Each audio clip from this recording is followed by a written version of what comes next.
Hey everybody. I haven't registered yet. I'm just getting the announcement tweet out. I'm on a 5-minute delay, so yeah. So I'm gonna play the $7,777 WSOP event.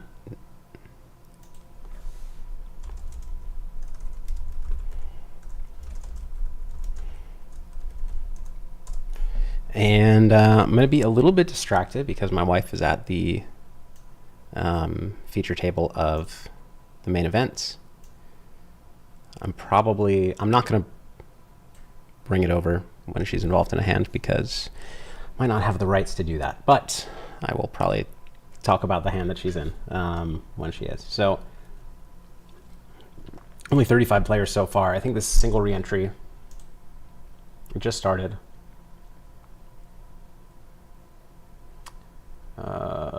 Where does it say that? Could have sworn. Okay, yeah, 1 re-entry. Do I actually even want to start right now? How deep are we? Blinds are... Oh, man, 250 big blinds deep is kind of too deep. So maybe we'll start with some PLO cash, because I think I saw some games running.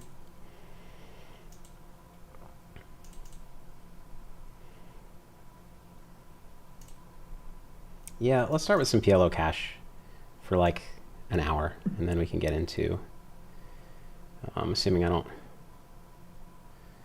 end up busting my account, then we can get into the events. So let's go with a 2-table view.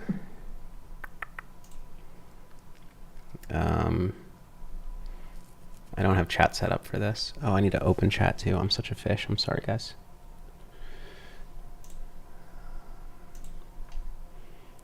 I have to, it's weird. I have to wait until the delay's done and then click go live on YouTube. And then I think I'll get the chat to pop up. Oh no, the chat's already here. Okay.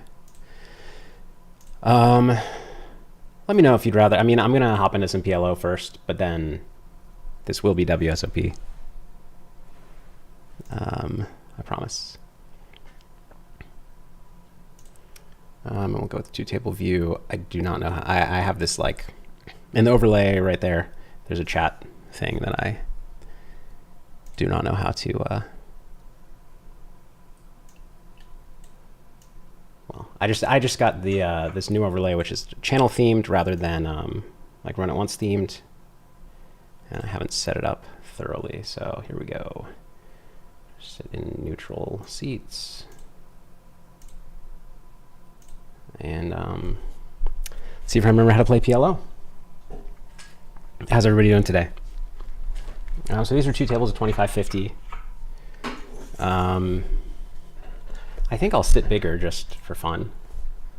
I'll sit at 51 and 100, 200, just in case that's a little bit too loud. I don't know if you can hear that.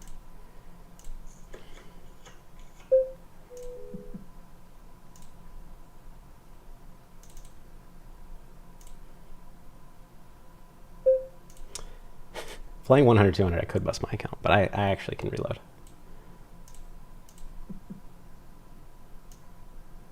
Their deposit options have gotten a lot better in the last year since I played the Chance Challenge. That was difficult. Easy way, watching 2 Galfons at once, Galfonception. Yeah. Oh yeah, I'm gonna bring the stream over here so I can see it.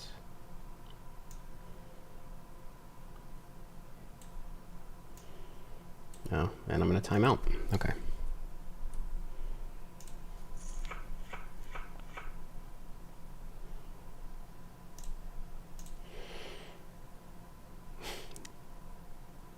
Heather says Galfon Mania.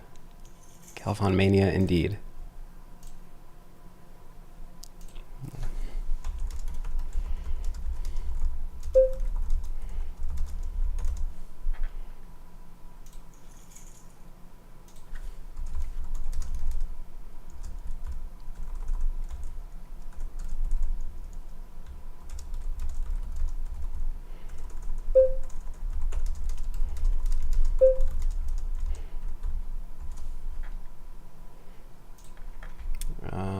probably pay a little bit of attention.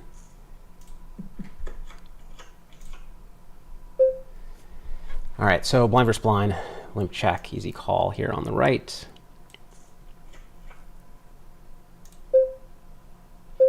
And actually kind of an interesting spot now. Don't think I should be folding 2-pair plus open-ender. Raising is not a good idea. I think I have the best hand, but it's too thin to value bet. Yeah. Oh no, set of 8s.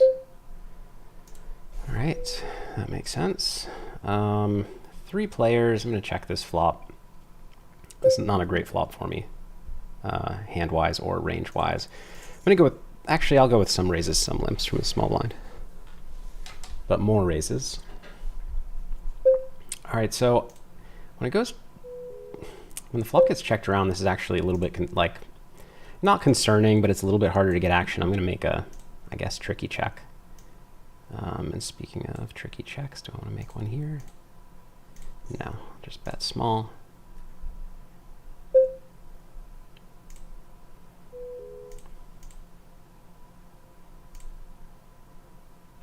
I think just bet here. I mean, 8 deuce 6 is not a great board for the out of position raiser, blind versus blind. So I want to do a fair bit of checking. But I can still do some betting. Get raised. Moonlight Master. My hero. Here to mod. All right, so clear call of the raise. Clear check on the 3. Obviously the 3 is a great card because not only do I make the nuts plus a redraw, but this is a really good card for my opponent's range and a really bad card for my range. So he should be relatively aggressive with bluffs and continued value bets with his flop value range, like sets and 2-pair plus stuff. And so the question is, do I raise or call? I think I just raise. I'm gonna have some, like, I'm gonna have some wrap plus flush draw hands that can semi-bluff. And while, I mean, like, my hand is relatively invulnerable, I could lose action. Like, he's not bet folding a set. He's not bet folding his flop value range. So even though, you know, I'm gonna take away his opportunity to bluff with his like air balls, I don't know, when he pots, he's got enough value. I don't think he's bet folding value. Maybe if he just has like king, queen, 8, 6, he bet folds, but I don't think he should raise that on the flop usually.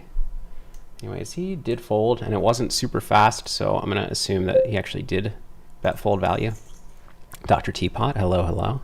Happy to be streaming. Vincent asked if I think WSOP should or will ever have online mixed bracelet events, or at least maybe a stud or stud 8 event. I think that they, well, it's kind of a loaded question because I kind of don't think that online events should be bracelet events, but they are. So given that they are, I do think there should be mixed events. I think actually the only reason there's not is that it's a limitation of the software. They don't have mixed games on WSOP.com software. They I mean, they have stud and stud 8 solo, but yeah, they don't have like horse. And so I think that if the software gets upgraded, which I believe it will, and I mean, it will eventually, then they'll be able to. Frank, yeah, I usually get no action. These 2 PLO games were already running. I'm sitting alone at, does this work? Yeah, not the best cropping job, but I'm sitting alone down here at some bigger tables as well. But 2 tables is good for streaming and talking while we wait for the whatchamacallit, the tournament to get, like, for the chips to matter a little more. I'm watching my wife, yeah, like right over, I mean, right to the left of this table is the stream. It's muted. I had the volume on, but I found it too distracting. So I might miss if she gets involved in a pot, but I'm gonna attempt to notice, I guess. Move some other stuff out of the way. I also have, for those of you who are dual who are double fisting the Galfon streams. I will, if she texts me an update, I'm gonna not tell you because I don't want to spoil anybody watching WSOP. She may or may not text me. She doesn't text, like I don't think they are allowed to have their phones, or she seems to not have her phone while they're playing, but on breaks she texts.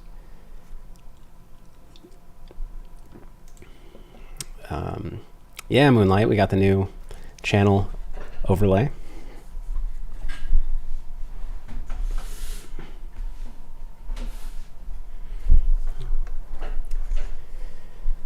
So there's that $7,000, or I mean it's $8,000 buy-in 6 max. I'm glad it's 6 max. I love 6 max compared to 9-handed. And then there's a 1K NL as well. 2 bracelet events. I didn't stream the last couple of. This is a fold. Ace 994 I can open from the cutoff, I think. Maybe a hijack, but not here.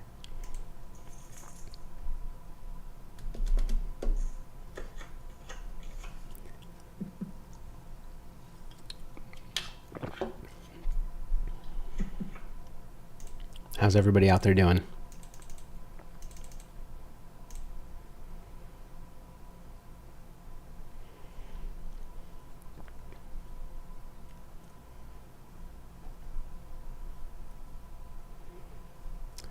We're compared to the previous. So I streamed the 1K PLO, and then before that I streamed, I think it was a 5K, and there was another one as well, a 5K and a 1K, and I went deep. I final tabled the 5K.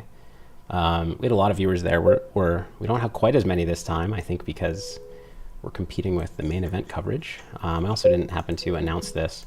So obviously, like, my hand is good here, and or not my hand's not good, but my blocker is good. But on 745 to like on a flush board, I just have 0 leads. Really interesting spot on the turn. I'm actually going to small bet, which is like value. But if he wants to raise, it's value and protection. But if he wants to raise, I have a 3-betting hand.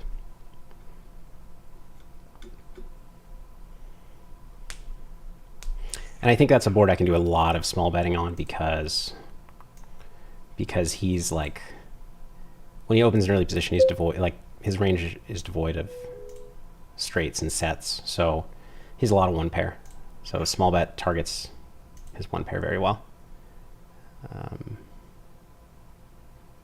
Rob M, thank you for the good luck wishes.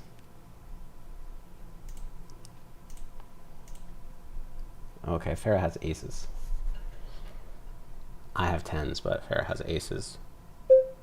She's open to 20K. Oh, somebody has queens, and they have 15 big blinds, so it's gonna go in. So she opens with 260K chips to 20K at 510. He shoves for 140K. She's in the dream spot with aces.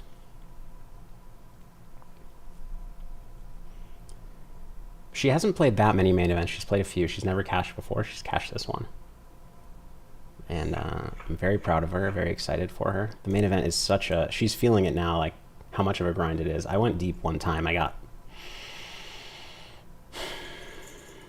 100, like 20th or something. I don't know what day it was. It was many days in, and it's so exhausting. It's such a marathon. And she's now, is this day 3 or 4? I think it's the beginning of day 4, and or I mean, sort of beginning of day 4. And she's understanding now how much of a marathon it is. Very easy call here with King Queen. Jack 8, and we'll just have an easy flop decision probably as I sweat her. Top pair, like one of the worst flops that we're going with. We actually got it in ahead, which was not expecting, but did not work out. His play is standard. Oh wait, did I win? Okay, serves me right for being distracted. I thought he turned it straight. He didn't. I forgot how to play PLO. All right, she needs to fade 2 outs on the river. Okay, she's safe. Up to 400K, 420K chips. Ace Queen 4, going to do a lot of betting. This hand could go either way, actually. I want to go a little smaller because he's shorter. This is like a good multi-street betting hand. If I turn the jack, bluff it off. Oh yeah, you guys are noticing before I do. That's good that you let me know. Interesting. You're like right when you told me it. How did you guys know that she doubled up? Right as she doubled up when... Oh, because I'm on a 5-minute delay. You're not. Perfect. All right. Thank you for telling me. Yeah, when she's involved in a pot, if I'm not noticing, please let me know. Wow, I'm pretty dumb today. Jack 10, 7 deuce. I'm really not happy that these games are 8-handed. Jack 10, 7 deuce. Against 2.8x. This is not supposed to be a call, I think. But it's not that bad. No leads on a monotone flop.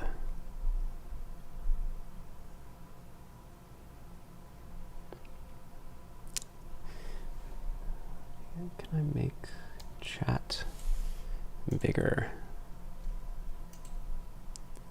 Yes, I can.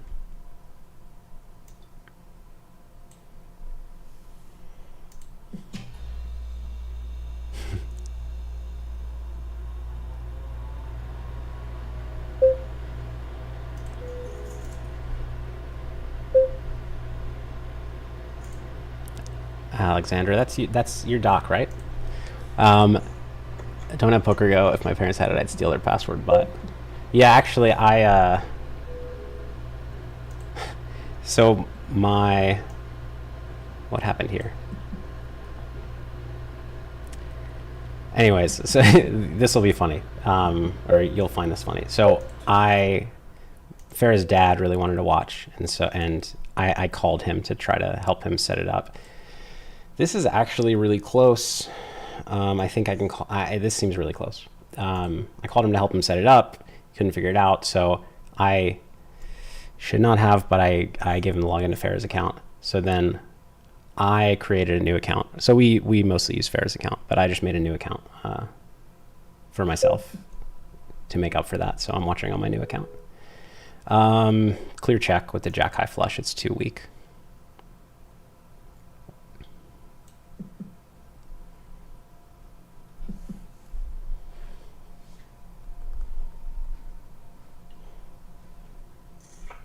I just want to see the showdowns. Okay. So I think, Omaha Brian, I think that's too wide of a turn bet when there are 4 people in the pot and you have no club. But I mean, you almost made me fold. Ace is over here. Red's cozy games. I'm sorry to hear that. I'm happy that you're here. Hopefully I can make it distracting and enjoyable for you. Ben R. Morris, I want to feel sweat, like fair sweat of your last day of the OG challenge. Yeah. I mean, it would be, look, it's still very early for the main event, but it would be amazing to have a last day sweat. Could jam here. I'm just going to call because we're getting it on the flop anyways, and he could have like king, that's raise folding. I don't know what a solver would say, but I think it plays a little bit better. Yeah, like he probably wasn't going to fold double suited king, 10-9. However, sometimes he has just like ace, king, 6 with one suit, and he's 4-bet folding. So I think it's better with SPR 1 on the flop when he's going to jam every flop to just wait. Thomas says Mrs. G has 12K viewers. Yeah, she's got more viewers than I do. That's okay. I'm happy with the 120 of you here to watch. All right, so Jack 10, 7, 5.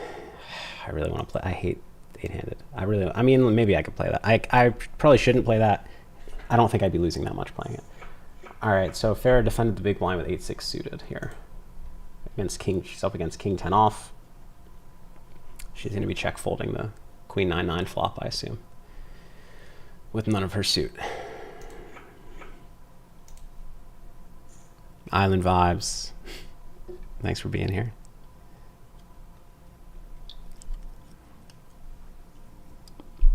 Derek Anderson, yep, I watched that as well. Thank you. Excited for her.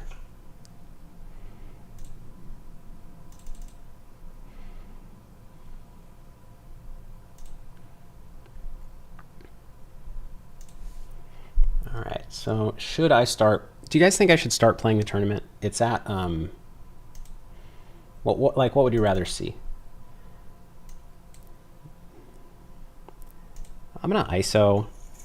This is a little bit too loose. If the queen were, if the hearts were queen high, so there were 2 high suits, I think this would be good.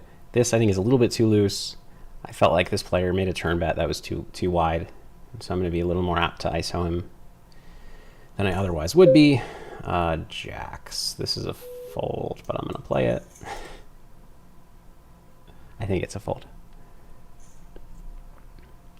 Oh, nice, Moonlight Master. So WSOP is still on YouTube for free right now. All right, I mean, clear fold here. Unless I misread my hand, which is possible. HEPA. No, I have not seen 8 max RFI ranges for cash. I mean, I've seen 6 max ranges, which give me, I think, a decent idea of 8 max ranges. Because, you know, once the first 2 players fold, I know what's going on. And then I assume the first couple of spots get tighter by a little bit.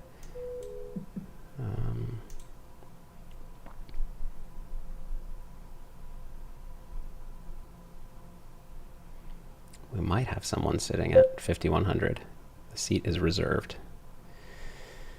Could bet or check. I'm going to check. Over here, could bet or check. I'm going to check. And I think Jack 7's just a check again. It's not enough value. And now we're just looking to check down. I mean, he's going to check pretty frequently on the ace, but nope, he goes ahead and bets. People don't... I mean, I don't know him. I think he's unlikely to just randomly be bluffing here. If he has like 10-10, I think he's bluffing, but otherwise I think this is just a fold. I'm going to, like, I opened an early position. I'm going to have aces up, like, extremely frequently. I don't need to call this hand. I guess I have to fold to the raise here. It's unfortunate for me.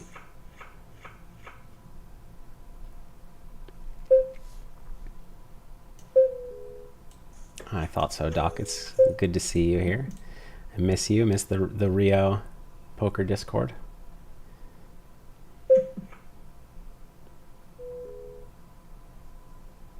Yeah, that's a good point about the language. I do believe that as well.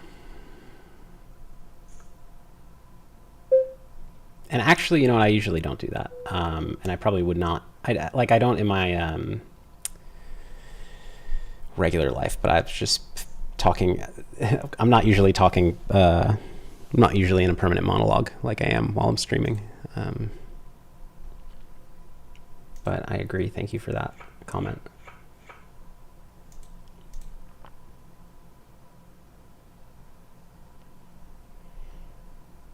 So yeah, there are 51 players. The blinds are still 5,100 with a 25K starting stack, so 250 big blinds deep. I just think it's too deep. I don't know. Like the pots aren't significant enough yet. Even just next level at 75, 150, I feel okay getting in there. But definitely like 100, 200 is where I'd like it to be, or higher. No, 100, 200 is good.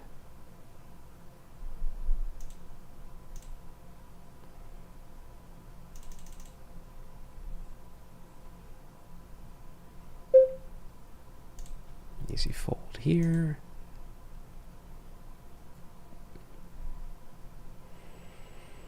How many of you are here in Vegas or were here in Vegas for the WSOP this year? So I played...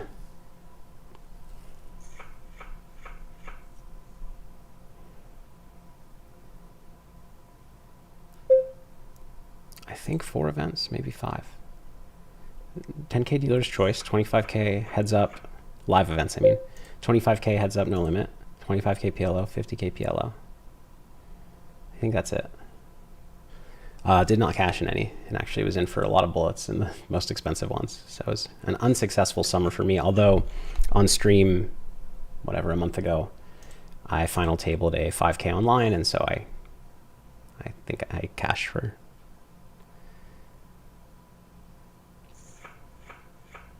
something like 60K, which helped. This is not an open, so I'm going to be a little bit disciplined. Sit down and ask, hey Phil, which course would you suggest me to take for mid-stakes cash games? I'm going to ask you a follow-up question, so hopefully you're still tuning in. So do you play live or online? Roughly what stakes specifically? And do you consider yourself an amateur, semi-pro, aspiring semi-pro, or pro? And if anybody else wants to ask me a question, a similar question with their answers to those questions, I'd be happy to answer. Oh, and I'm assuming no limit hold'em unless you say otherwise. So let me know if it's PLO.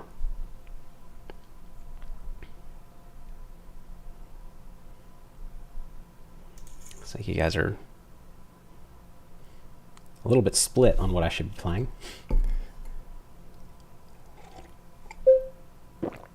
I'm gonna have to fold kings here.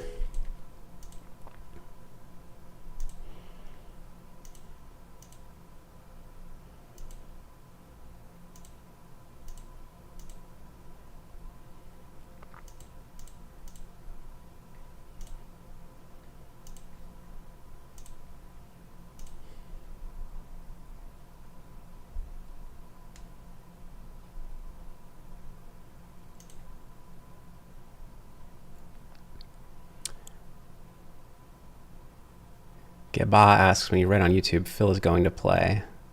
Why do you speak of yourself in the third? Oh, you mean the description? Usually I don't write the description. I mean, that was a discussion we had of style choice. And I decided, or we decided, since I'm not going to be writing most of the descriptions, that we speak as if I'm not writing the descriptions.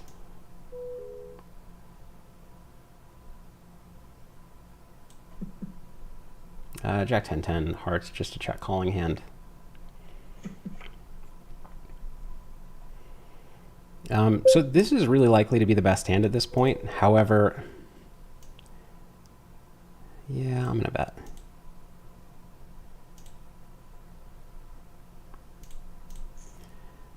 I was gonna say, I think it's a spot where the button's gonna bluff a decent amount, but I actually think they're not gonna value bet too light because fearing the check raise, so just went for the bet.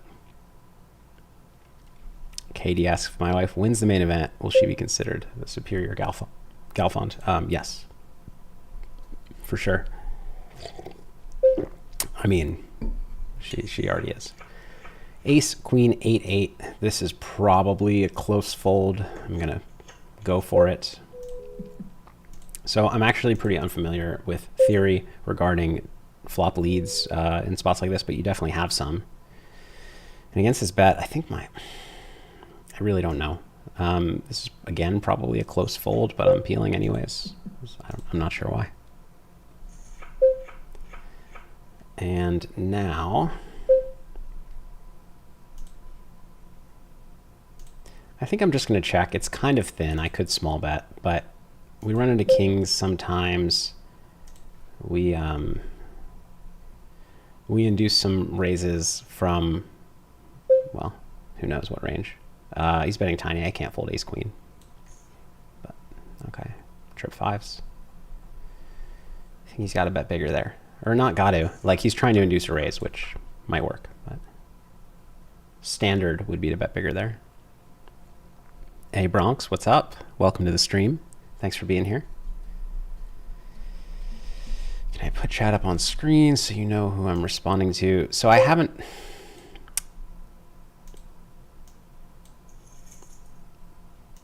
I think the answer is no in any kind of efficient way. Because if especially too, if I switch, these ones don't have room for chat. So no, I can't. In a future stream, that's something that I can look to set up.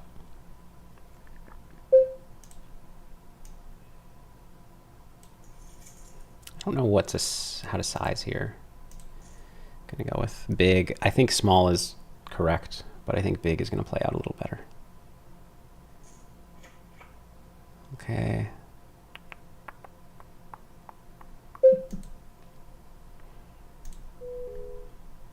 This is supposed to be a bet.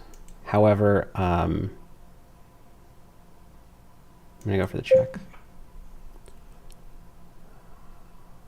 And here, I'm actually just going to rip this before, like, this lead can be a bunch of, like, just 9-7 that wants to freeze me. All right, I'll just bet. The reason I check back is, like, I block the queen high flush that, like, I don't know. I block the king and the queen and the flush. And so I think it's reasonably likely I'm going to be up against, like, you know, Jack 10, 9. And so I want to give him an opportunity to bluff the river, which he didn't do.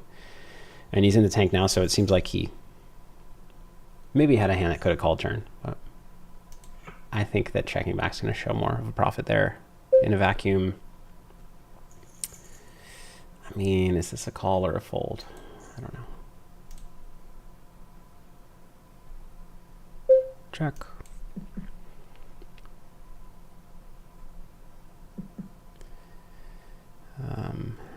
Tito asks, how is it possible? You're so good, Mr. G. Well, thank you. I've gotten pretty good at playing this game because it's all I've done for, well, it's not all I've done, but it's been my main focus more or less for my entire adult life, which is at this point about 17 years.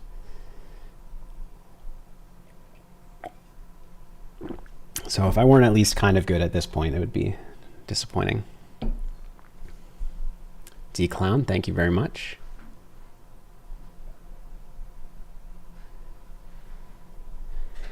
Oh, sit down. So you play online 1025 and 2550 and you're an aspiring semi-pro. So that's, I mean, that's, is that 1025 blinds, 2550 blinds? Because that's kind of high stakes. Or 25. Anyways, I think actually the best course for you is not out yet. Let me see. I mean,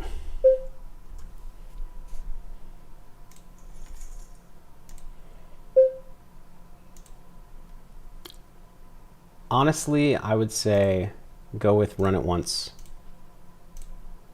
Just Run It Once Elite membership and look for, explore some of the different pros that play in the games that you're looking to play and beat the games that you're looking to beat. And I think you'll, by the way, if you said, if that's like 25 NL and 50 NL, like $50 buy-in rather than $5,000 buy-in, you could be better off starting at Essential, which is $25 a month compared to $100 a month.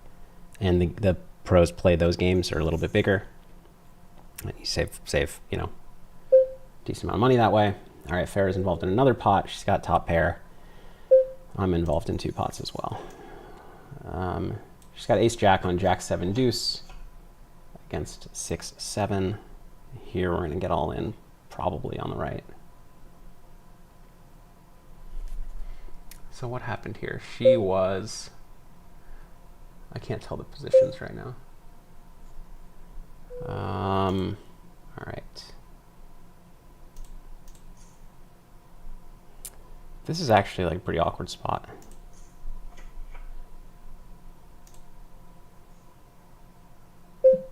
She bets, gets called 5 turns, so she's still well ahead with ace jack. And I actually have a really tough spot here with, what is this? 4-1, 20% equity. I've got the open ender, which is, yeah, it's probably just barely enough. Nope. Yeah, it was an unfortunate turn for me, but he's doing okay on the flop. Not great, honestly. I'm more concerned with how Farrah's doing in this hand. She's betting 70K into a pot of 110 on the turn.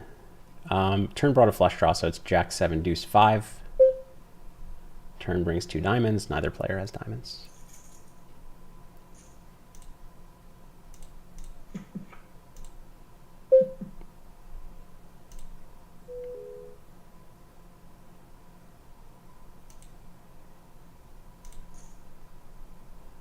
She gets called, so this pot is getting big. 250k in the pot, 280k in Farah's stack. The other girl covers by a lot. Farah still has the best hand on the river, and she has. Yikes! It's an awkward spot. And so 9 river, Jack 7 deuce rainbow, 5 diamonds, 9 of clubs. I don't know what the positions are. I believe Farah opened, got called by 7-6 of clubs, and c-bet twice. Now she goes for a check. I think she, like, it's a tough spot. Should she check? Should she pot size jam, or just over pot size jam? Ace jack. I think I would have jammed, but she's probably getting a fold. She could also small bet, but she's doing great. Easy defense here on the right. Vaping vapes. Yep, she's still in the. Sorry, I guess you know the answer to that question now.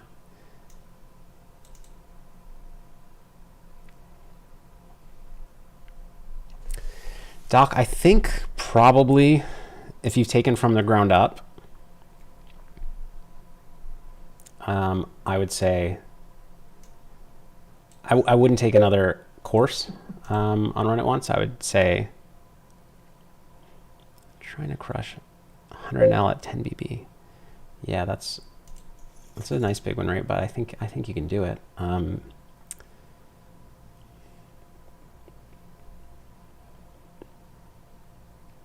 not sure if it's like. So when you got from the ground up, you should have had some free essential to go with it. So I'm curious how you liked that, and then I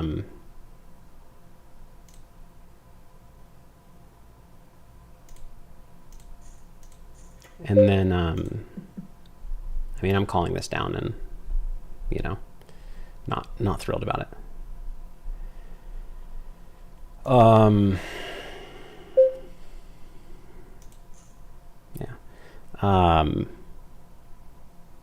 I'm not sure if Essential or Elite would be good for you, but I think From the Ground Up was a great start. I think that was the right place to start. And I know we're making efforts. I don't know, are you in our Run It Once Training Discord? Because this year we're putting some more energy into trying to grow that, with more kind of focus on that to come in the light, like, I don't know, in a few months. So it might be a good place for you to continue learning if you're not already there. Yeah, so Flex, I'm playing PLO right now, but there's a no limit tournament that I'm gonna play soon. Farah just opened pocket 8s. Araz, good to see you. Thank you for the good luck wishes. Kevin Valley says 2-2 and 2-5 live 8-handed 5-card PLO. Does Run It Once cover the 8-handed or only 6-handed? Looking for some software. So Run It Once just like last week came out with software for 5-card PLO. So 5-card PLO Vision. Check it out at runonce.com. It's I'd show you on screen, but I don't know if they consider it like risking RTA. I'm not playing 5-card PLO right now. But anyways, yeah, we just came out with 5-card PLO. It's in. Oh wow, she's up against 6s. Gets called. Would have been nice if 6s shoved for 20 big blinds, but they did not. Yeah, so we just launched it right now.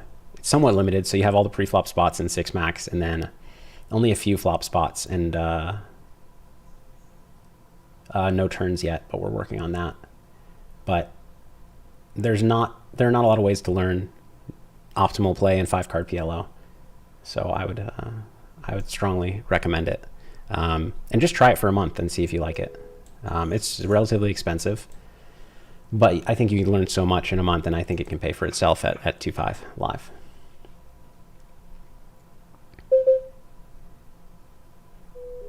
He calls from the small blind. I mean, he's going to miss this board a lot, but my hand's so bad. Okay. Some dude's dad. Hey, good to see you again. Thanks for the positive vibes. Got a peel, I think, with the wrap, although it's not a slam dunk. So I make the nut straight when a flush comes in. No hearts in my hand. Farah and this other player are checking it down. It's a very bad board for both of them. I actually think this is just a fold pretty clearly. I don't beat value. It's really hard for him to have a lot of bluffs after calling from the small blind. Like, I just think it's a clear fold without a heart in my hand. Henners, how long does beard maintenance take? Honestly, right now it's not maintained. Sometimes it can take some time if I want to do a better job, but this is kind of messy.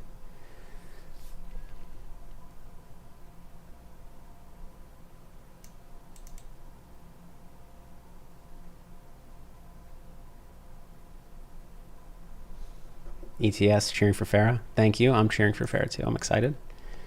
All right, we got some more viewers here now. Thank you for joining me, everybody.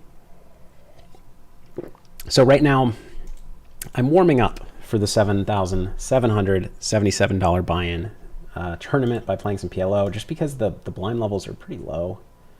The 1K starts in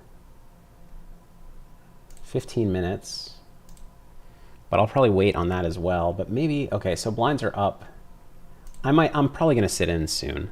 But the question is, do I keep 2 PLO tables plus a 6 max NL? I think the answer is no. Even though these are ring and PLO is kind of easier for me. 6 max no limit tournaments are not easy for me mentally. They take more focus. And so, maybe drop one of these. Although I don't want to lose the table if I like bust out quickly. Decisions. I'm going to try to play all 3 and we'll see how it goes. Can always leave one of, I mean, I can't leave the tournament except for, you know, in a pretty unfortunate way. I'm probably going to go with switching between this view and the 2 table view. Or maybe actually switching between all 3. Yeah, let's do that. So let's make this, I mean, this might be a disaster. I got the new overlay, so the table sizes are not perfect here. I apologize for that. I'd normally be a lot more particular, but this is what we got. All right, so this is the bracelet events.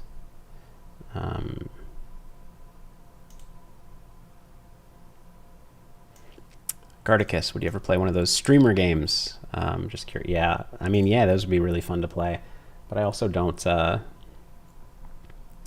don't know, I see, so like, he's talking about the Mr. Beast, Ninja, Ludwig, etc. games. First, so like, my view on those, I mean, it'd be extremely fun to play, but kind of all I want is for those games to continue to run, continue to get viewership, and I don't want to, like, I don't want a bunch of pros to ruin these people's experience at poker, myself included. So I don't want to, like, I don't want to go into the games and take their money. Not that I'm guaranteed to take their money, but I think that I think it's great that they have it. Like, I think it's really important that they have a great experience in the poker world. And so I'm like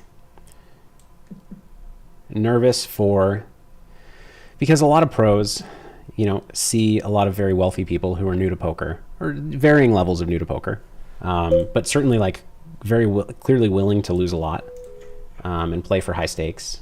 And a lot of pros, you know, start licking their lips and really want to get in there for that game, and then invite these people to private games. And you know, most of the private games that they might get invited to are on the up and up, but still, you know, it's somewhat predatory. And then God forbid they get into one of the private games that is not on the up and up and not honest, and that just ruins poker for them entirely. So I'm very look, I'd love to play in one of those games. I'm not going to make an effort to play in one of those games, and I'm not going to make an effort to do anything other than make the experience for those guys in poker positive, because they are fantastic for poker and the poker world, and what they can do for the poker world is worth so much more than what my, you know, fun and hourly rate could be in a game like that. So I'm not gonna make that a focus.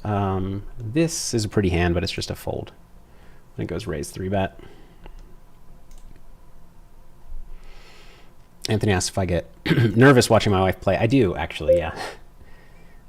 It's funny because I don't really get nervous when I play, or barely get nervous when I play. She gets really nervous watching me play, and I get it because I get nervous watching her play. Kevin, your advice could be called PG Tips, which funnily enough is a brand of tea here in the UK. I have seen PG Tips tea, yeah. I didn't think of it ever. Charles, thank you for the kind words. Hit the like button so more people can see this. Thank you. Agreed.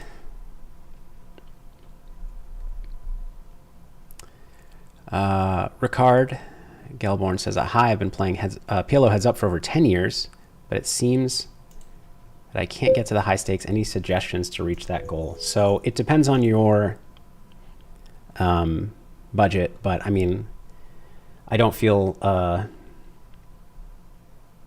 I feel confident enough to say that there's no better choice than a course that I created for Heads Up PLO. Not specifically, but it's based on Heads Up PLO and all my challenges. It's called This Is PLO on Run It Once, and it's extremely comprehensive, especially for Heads Up PLO, but covers concepts in 6-max PLO as well, and just poker concepts in general. And I think that if you're trying to break through to high stakes Heads Up PLO, there's no better place to go. So despite the fact that I'm plugging my own course, I mean, it's just, you asked a very specific question that is answered by that answer. I mean, I worked for essentially 3 months straight creating the course. It's, I mean, this hand has been not that eventful. But I mean, it's, I don't know, something like 70 some hours of content, maybe more at this point. Maybe it's 8, I don't know. And it covers every spot in the Heads Up PLO game tree. It covers a lot of theory. It covers a lot of hand examples from my Heads Up challenges. And it's, you know, everything that I would want to know if I were learning Heads Up PLO now, in the format that I would want it to be. And not everybody learns the same way, but I kind of built it for me, with me as a user in mind, because that's easier for me to conceptualize. Jake C, hey Phil, you're out of Bracelet events. No, so I just started this this Bracelet event, the 7K. I'm just going to call it 8K, or I'll probably forget and call it 7K again. The 8K 6-max. It's a single re-entry rather. And then, but because it's just, I don't know, before I got started, I was playing 2 tables of PLO, and I'm continuing to play them for now while I decide what to do. I'm also watching Farah play on Poker Go. My wife, as she's at the feature table on day 4 of the main event. There are 792 players remaining. It's pretty exciting. So my highest main event finish, tough spot for me here. This player can shove a lot, but is he going to shove a lot? This is close and maybe a fold. There are 900 some players left. My highest finish was 120. So I forget exactly, but like, let's call it 125. So I'm hoping she can beat my best finish, and she'll be very proud to do so.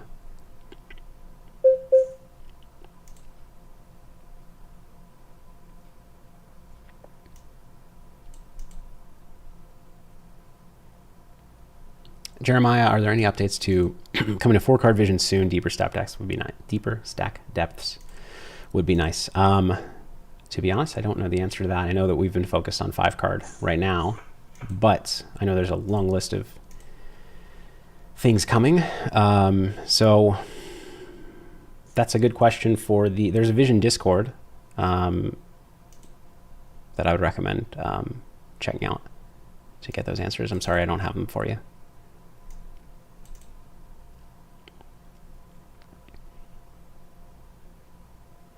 Nick from Umis says, my favorite starting PLO hand is ace, ace, ace, ace. I don't know if I've ever... I mean, I've gotten it, but it's rare. I guess I like it, yeah. Martin Ma, thank you very much for the good luck wishes for my wife. So King 4, find a bet, find a check. You don't want to bet all of your top and bottom. It's a pretty good kind of pulling hand because when he check folds, he's like drawing super slim, but I can't get like 3 streets of value. Now the question is, can I go for value or not? He bet turn, so I shouldn't really be able to. It's pretty close. I don't know. Yeah, 7-7. So like, I think that in some games I should be able to go for value there, but here, like, this is a hand that he should, well, actually this is a reasonable check from him when he blocks the king, the 9, and 7-7, but normally king 9 or 7-7 are hands that he should bet himself on the river. But actually he had pretty good blockers to my calls. So I think reasonable from him. Jason Barsley, yep, she's doing it so far. I mean, it's still not that many big blinds. It's still kind of early, but I'm excited for her. Mukla says, hey there, good guy. Any chance you want to stop by Dubai and be stoked by what is happening here? What's happening in Dubai? I want to hear about the poker scene in Dubai.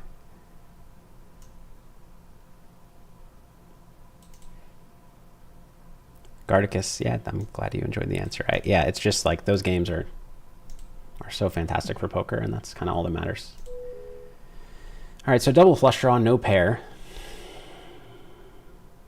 Yeah, I think I just bet and hope for the best.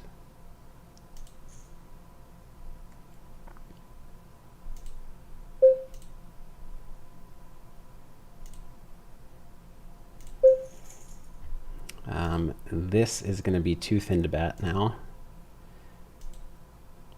I'm going to go for check.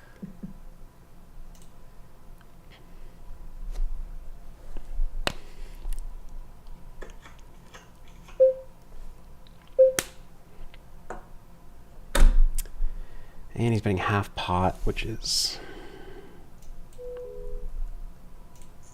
I mean, I'm folding. I think the turn bet is maybe a little iffy.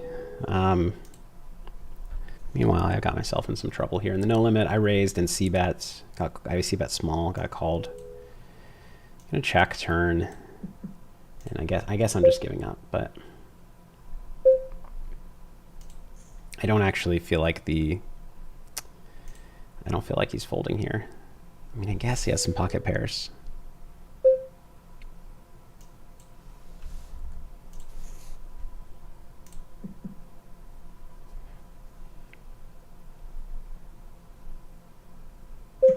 I'm repping a king at this point.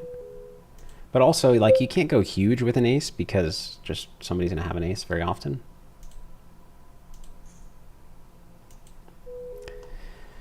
Defend the small blind here against an early position open. Flop went check, check. I'm betting turn. And he folds. Blada, yeah, I open folded 8-7 on the button. Offsuit, I don't know. I don't know if it's an open or not. I'm not a no limit hold'em expert. I will admit that readily.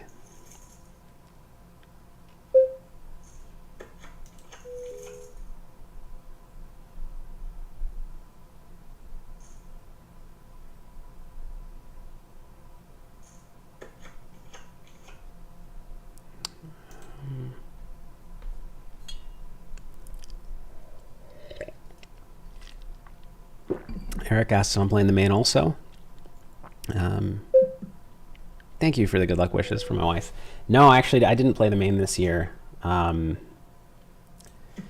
too much going on, and we have a son, and so with my wife playing, and I don't know, it's just a lot. This hand could raise or call. I'm just going to call. I mean, I think it's usually a call, not a raise, but I always like to consider all my options. Truth Seeker, you're welcome. I appreciate that.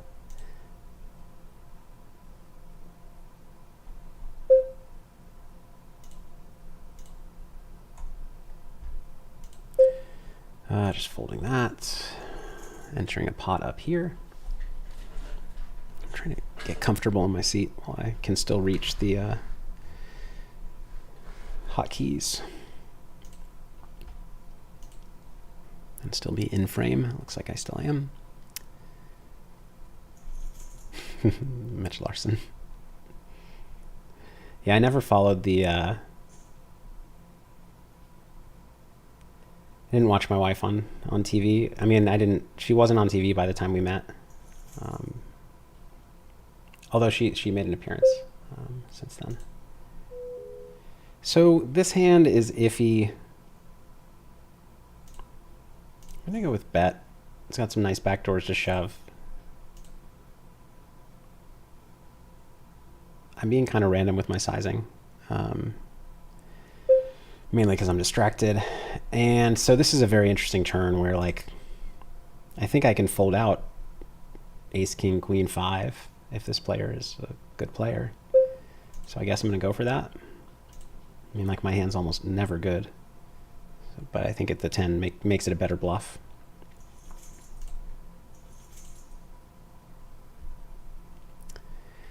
Any tips for 6-card PLO? Ask JK1289. I have never played 6-card PLO. I do know that we have runitonce.com. We have a tool for Vision, which just came out with 5-card PLO support. That might give you an inkling, bit of an idea into what would be correct from, in 6-card. But no, I don't have good advice for you. Fair's up to 550k chips. That's awesome. She had, yesterday, she had 25k before, 30 minutes before dinner break, and she doubled up twice to 140, and then finished the night with 240, and she's already doubled up today. I think this is fine to raise. Don't need to. I do think I'm not paying great attention to this, so when the blinds go up a little more, I might drop the PLO and focus on the no limit as well as my wife, and then talking to you guys and gals. So 3-bet.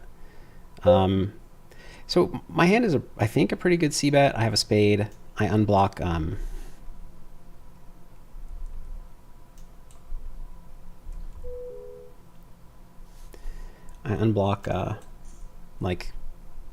ace 10,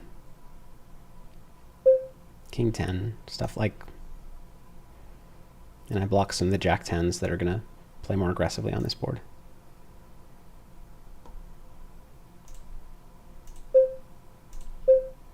Get raised. I mean, I guess he's got a lot of pocket pairs that can raise. I'm not gonna do anything with this hand, but it's tempting to mess around. What do I think? Yeah. Just lay it down.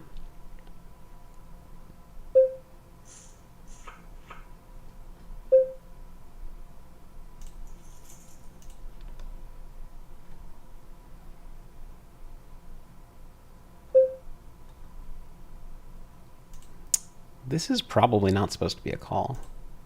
Everybody left this table, okay. I guess I'm going to make a disciplined fold since you all are watching. Against, early position, open queen, weak queens and big blind 3-bets. It's not a great hand. Sometimes when a table breaks, a new table starts. And that is exactly what happened. I think. Sorry. Maybe that table had already started, actually.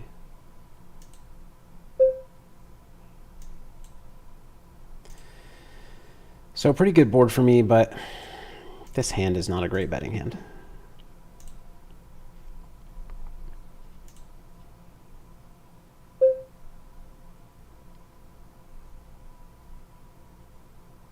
probably not going to join the other table. Easy check.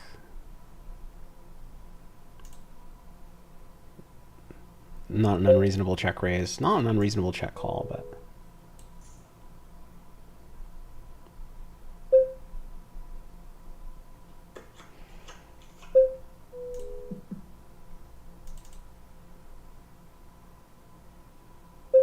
I don't believe him. Why don't I believe him? Could he have 7-9? Maybe. No. How many flushes does he play this way? I'm going to call.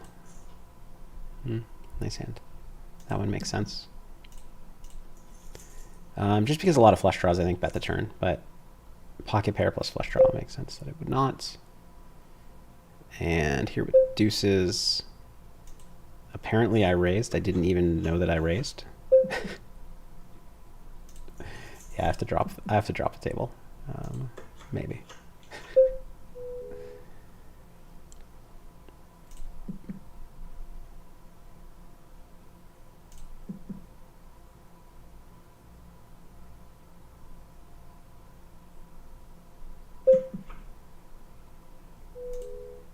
Easy check.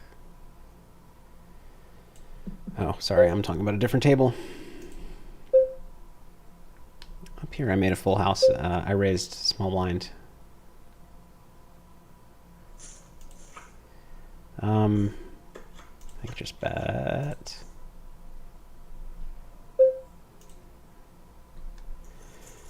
Okay, how do I want to play this spot? I mean, I think I just don't get much action. So this player opened. I decided just to flat because there are two short stacks and we're like 200 big blinds deep. So yeah, it's rare that somebody squeezes when I block both aces, but it's so good for me when it happens. And like 3-betting single suited aces against somebody deep, if I haven't been like active enough, I don't know. I'll just pot, I think. Oh, that's actually really stupid. Mistake. I pot if he's deep stacked, but at he only had SPR 2.5, so I should go kind of geometric, which is a little over half pot on the turn, basically, to kind of make him call the same percentage of pot on turn river for his stack. So, I mean, another example of, you know, I should probably be playing fewer tables. We'll go up here where I could 3-bet. I'm going to 3-bet. Blind versus blind. It depends on this player's opening strategy. If they're opening, you know, a reasonable, like, if they're opening a tight range, it's not great, but it's fine. If they're opening a wide range, it's good. And I think I just want a half pot. And obviously go with it. But I mean, it's not as monstrous as it seems.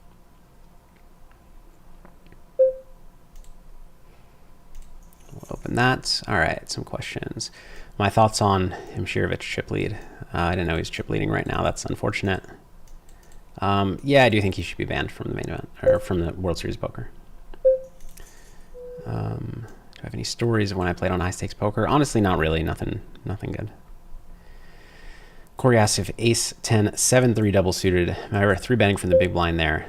I think it's against a button open. It might be good. Against earlier, I think it's too weak, but it's something that you should consult the solver for. Eric 7-card PLO. I've never heard of that. That'd be fun. BLK Money, good evening to you. How's poker coming along this evening? So far, so good. I mean, I think I'm up small in PLO, although I haven't been keeping track of my rebuys. And we're not doing great here. I mean, we started with 25K. We have 19K in this 6-max 7K buy-in. Mukla says, Dubai's dream spot for best action games. Just be smart as you are, and you can get into some super fun, crazy games. I mean, super fun games, super fun games. Just get good info on where to go, because, you know, private games. Yeah, I'm not really, I mean, well, I would love to play in some private games. I'd love to see Dubai. I've never been. It's not super easy for me to travel and to have a son in school, and I mean, he's young enough that we can travel, but I don't want to be apart from my family for too long and then you know, I'm not just going to fly out there and knock on doors and see who wants to let me into their game. So I'm not sure. I'm honestly not even sure how to go about it. I'd have to know some people, which I believe I don't.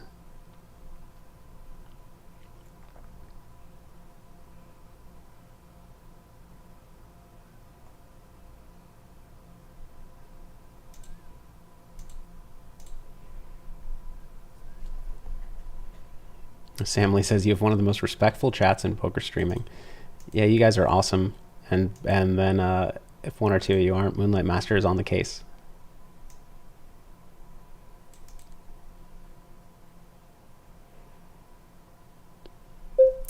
Bladeat says Ace King 4-4 double suited is not, this is a fold, a good MP hand.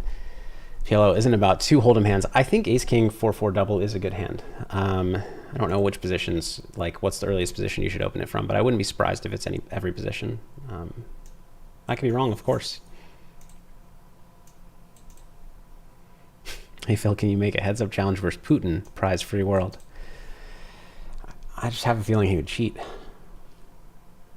but I could try.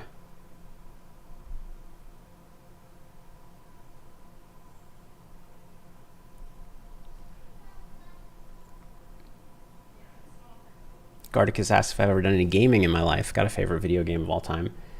Yeah, so I used to, I'm up here.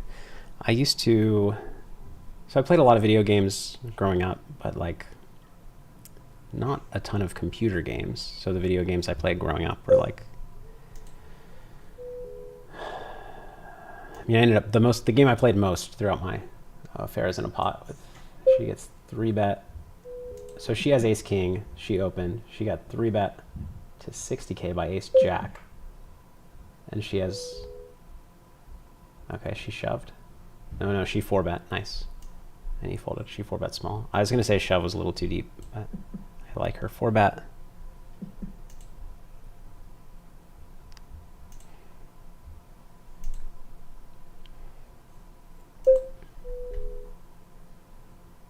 And some more chips for Farah.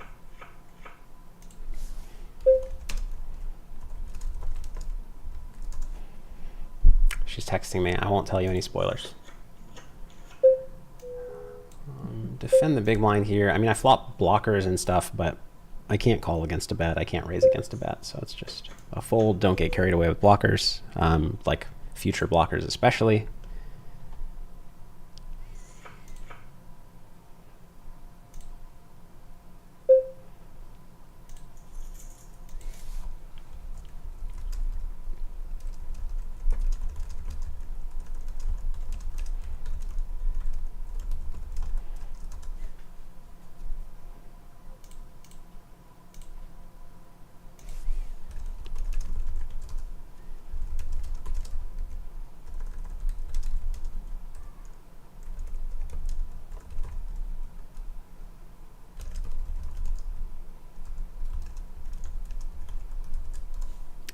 Sorry, I can't multitask, so I had to respond to my wife. She didn't give me any spoilers, so none for you guys. I guess actually that's a spoiler, probably. I think she would have told me if she busted out. Aces right here.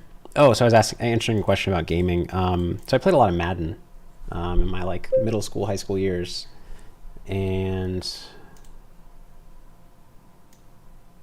the only computer game I got really into was Diablo 2. I loved that game. But then once I got to college, I started playing poker, and I just stopped playing video games altogether, and I stopped gaming altogether.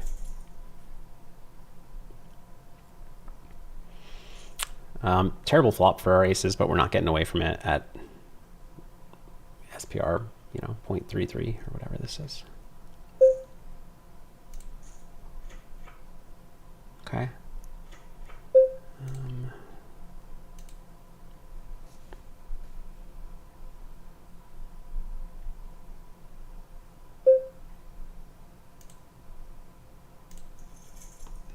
Opening queen 7 off, which might be ill-advised. A couple of quick calls. I flop an interesting hand.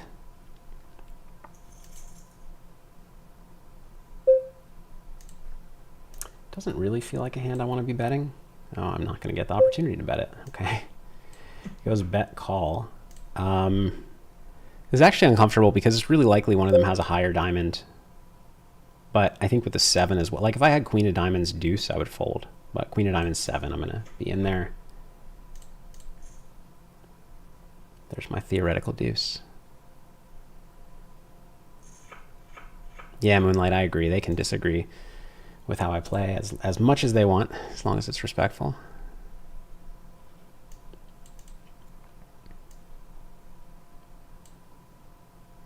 Kind words from some of you, thank you. Joshua Fortune, welcome. All right, we get to fold now. Let's see if we get to see their hands. I think we do. Maybe not, actually. So this actually, I don't think this is a bluff. Whoa. All right. This line is not good.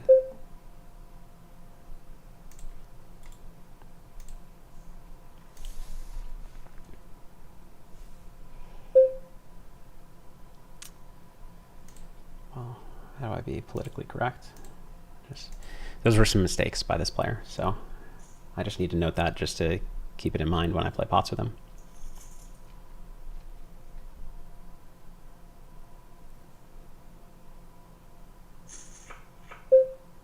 Mukla, yeah, after she ships the main, I'll ask her for a trip to Dubai. I would love to see it. So my niece and her, and my sister-in-law, they went on a trip there once, like right before COVID, and loved it.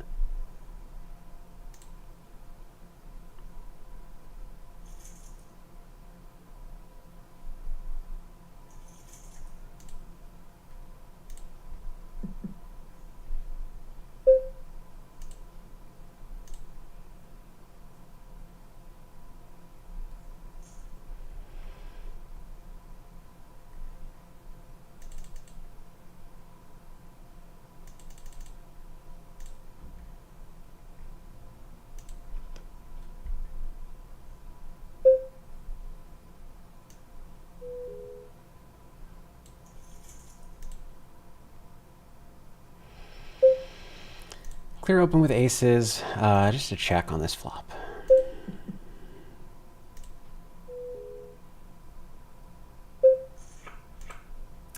Facing min bet, I'm just gonna call, nothing else to do. Don't start, like, this hand is, it has worse hands crushed and it's dead to better hands. So it's a very passive kind of hand. I have no idea what to make of this.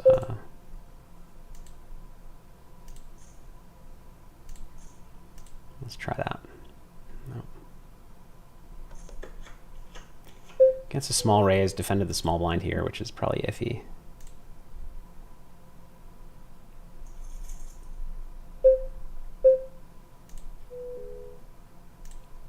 I'm going to lead because I don't think it's believable.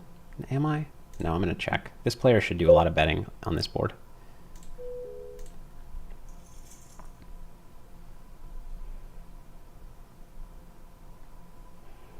And I'm just going to call him down. Like, I think he's doing a lot of extremely weak bluffing. So just going to call and hope for the brick, which is, there are not a ton of bricks. That's obviously not one. And check call brick on this card, probably fold. But that way I keep in all his bluffs, which he's going to have a lot of on that board because he's the only one that has a lot of straights. So yeah, here. So I think this is an educational hand because a lot of people, if they checked my hand, they would probably raise. But he recognized that 3-4-6 is a really good board for the big blind because he's the only one that has deuce 5. He's the only one that has deuce 5. And, he has more 5-7. Probably he has more 2-pair in sets. So he recognized that and bet with his hand that only has 4 outs against my hand and is likely going to bluff a brick river. So don't raise and make the dead hand fold. Just trap in that spot, I think, especially when he can also just have 5-7 and be bet calling, and then I fold out his dead hands and get called by the nuts. All right, so we're 3-betting.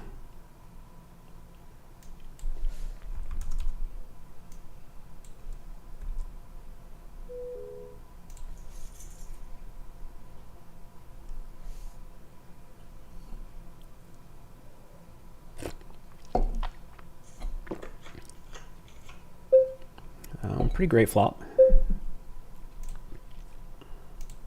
I don't know if we want to go small or big here, but I'll go small, which is what I did last time.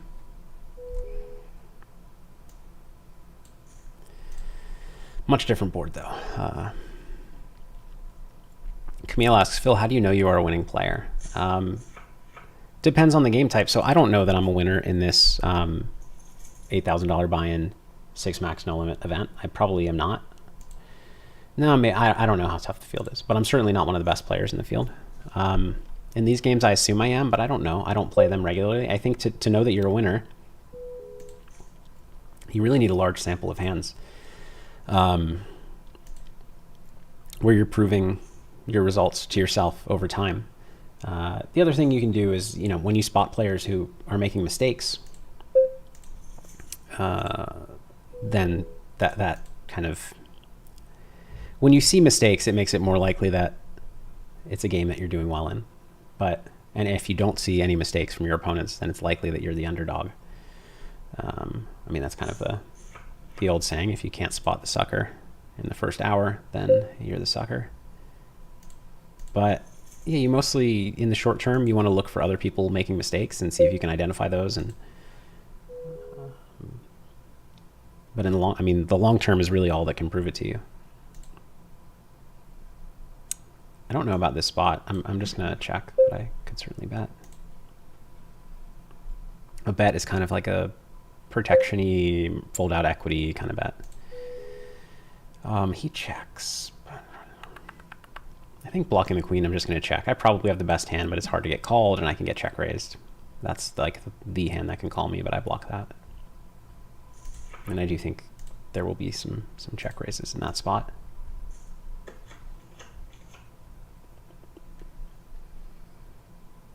Valuable sandwich. Filled thrill. Here we go. Welcome, welcome. Royo as. No, this is on WSOP.com. Ghost MN. I'm playing 3 tables right now, 2 tables of 2550 PLO and 1 tournament.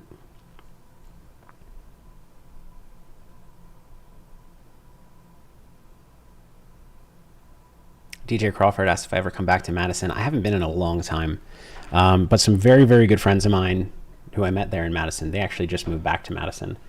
And I still have some other friends there, but these are a couple that I'm extremely close to. So maybe it's in my not so distant future.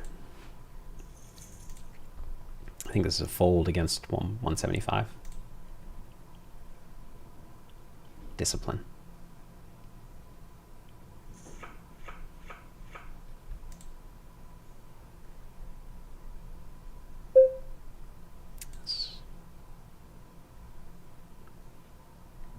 That's a fold as well. Moonlight, thank you for answering the questions faster than I can and more thoroughly as well.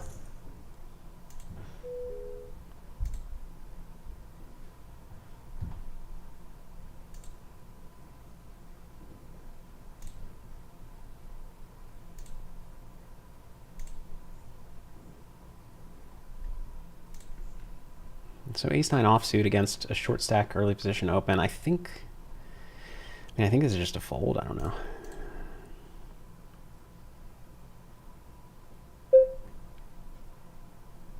Chunky versus smooth, peanut butter. I used to say chunky, but I think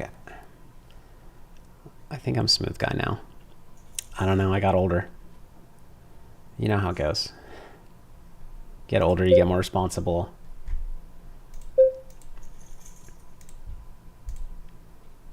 You just can't be reckless when you have a family.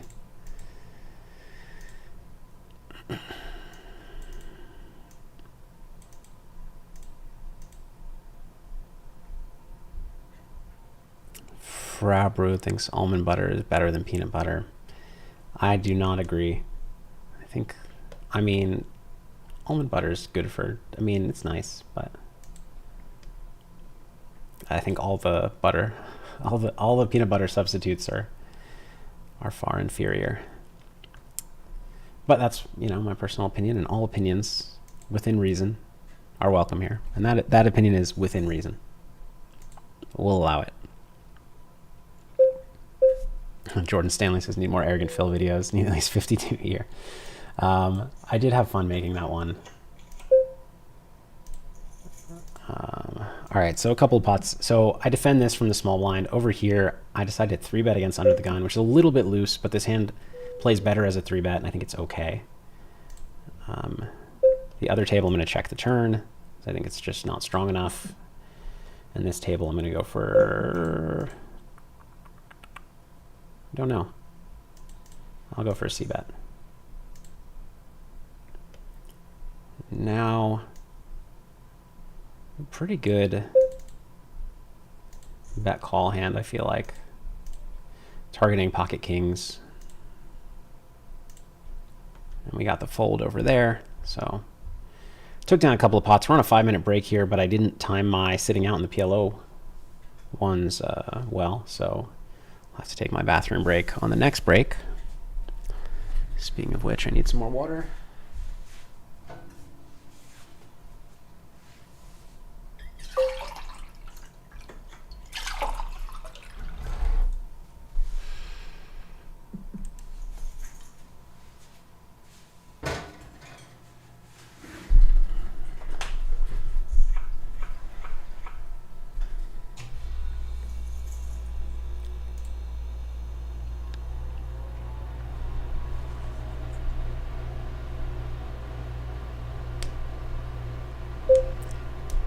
Doggy Poo, I am, yeah, I'm watching Farrah's stream right here to the side. Every time she gets involved in a pot, we've been talking about it.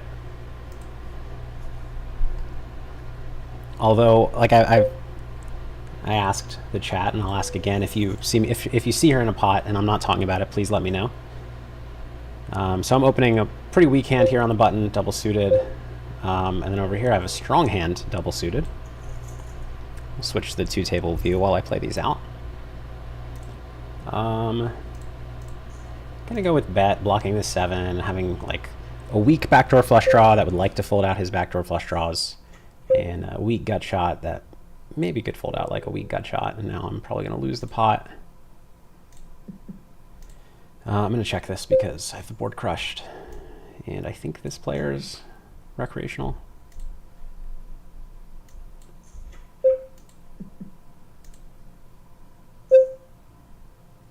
Okay, we'll just put the rest in. Over here and over here we're folding. Oh, I just coolered him. Very bad. Nothing he can do there. Not like my genius trap accomplished anything. Money was going in no matter what.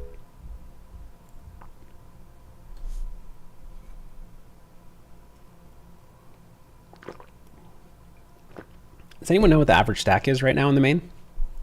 Farrah has 630K.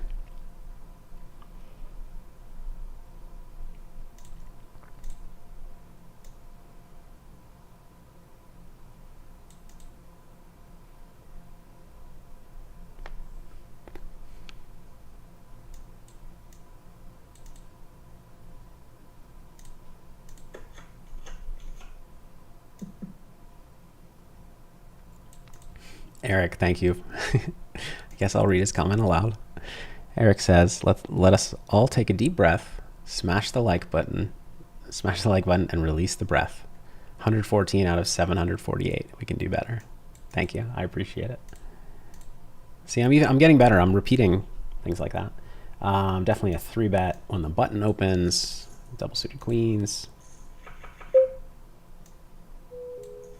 Definitely opening kings. All right, so double suited queens. I don't think we see bet this flop 100%. I think we have a prime checking hand. So I'm going to check.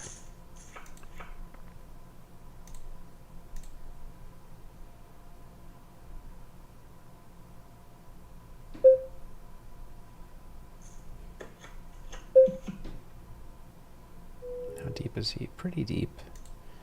I'm still going to check this, and I'm still going to check this. Bad turn for me with the 3. Also bad turn for me with the 6. Awkward river.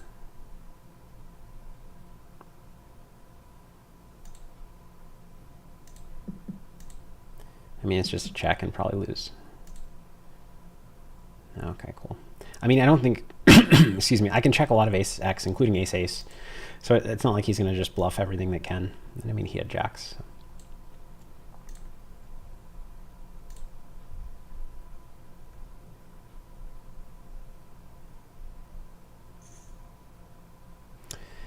Bladeette asks if you notice grinders being much better at poker this WSOP with the ubiquity of solvers. This is actually a fold. But you know, but like this is like a perfect hand to not get involved with. It's a good educational hand. So it was only $25 more to me. But in a 5-way pot, a 10 high flush draw and a 4 high flush draw are essentially worthless. They just get you in trouble. So it's almost as if I have 10-7, 4 deuce rainbow, which is garbage. So keep that in mind.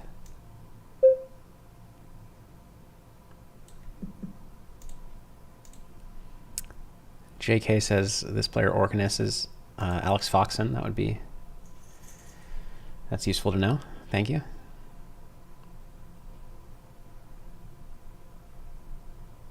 I don't know if I answered that question, actually. I haven't noticed a big difference at WSOP, no. And I actually think that solvers are not killing poker. I don't think they're going to kill poker. I don't really even think they're harming it. I think solvers are making as many people play poorly and with more confidence. Like they're making people play poorly and with confidence. Obviously, they're making a lot of people play better as well. This is, you know, could call, could raise. Going with raise. Called pretty quickly. We'll bet 1,000. Okay.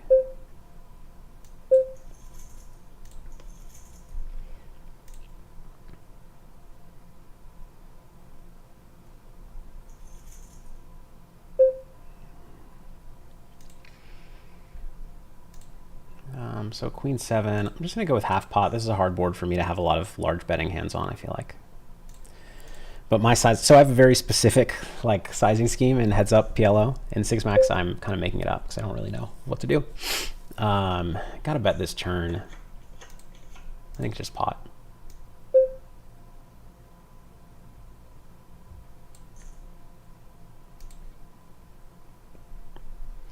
I mean, it's not that thin, and he's going to fold a lot, but that's okay. It's just a value hand that can bet call. I could potentially half pot, but I don't know. This, probably not. It's probably close between an open or a fold from the cutoff. Definitely open it from the button. But we'll open it. We're not in any other hands, and here to play for you guys. Sam asks what brand the chair I'm sitting on is and how's the lumbar support. Lumbar support's really good. It's called no, this is a fold. I think it's HAG, H-A-A-G. No, H-A-G, just H-A-G.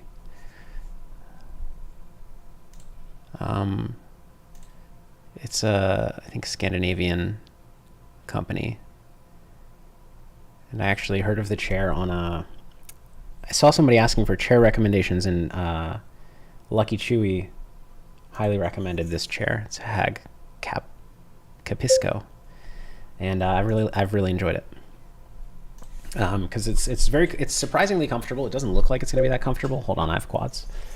It doesn't look like it's going to be that comfortable, but it ends up being comfortable. And I guess I'm going to check just in case he has. I could probably bet. Just in case he has like ace 7, 6, 5 double suited. Give him a chance to do something. I don't really think I can check anymore. Too bad. Yeah, so it's more comfortable than it looks, and it also gives you like, you can turn it to the side and sit like this. You can turn it around. It's really good at sitting backwards. I guess you can't really see the chair well, but the way that the bottom is shaped, it's very versatile. It's like because it's I don't know if it's made in Sweden or I think it's maybe Swedish. Because it's made over there, it's actually too tall for me. Like the lowest setting is still a little bit too high for me. I'm 5'6", So if you are short like me, it's not perfect. If you're a tall guy, this chair's fantastic. Or tall gal, of course. Brandon asks, why do all these regs short stack PLO cash? Is it higher EV to short stack? What about if the rec, fish at the table, has 100 big blinds? It is higher EV. Okay, this is actually a decision because they're likely to have like hands that block each other. I don't know. I'm going to call and hope for the best, but this will be a big pot potentially. Hopefully they both have aces and I'm a favorite. Or this guy has kings and he folds. That would be a victory as well, although kings would be kind of bad for me. All right, aces and aces. Big favorite. Nice. Not looking great though. It's too bad. But yeah, that was getting my money in very good, actually.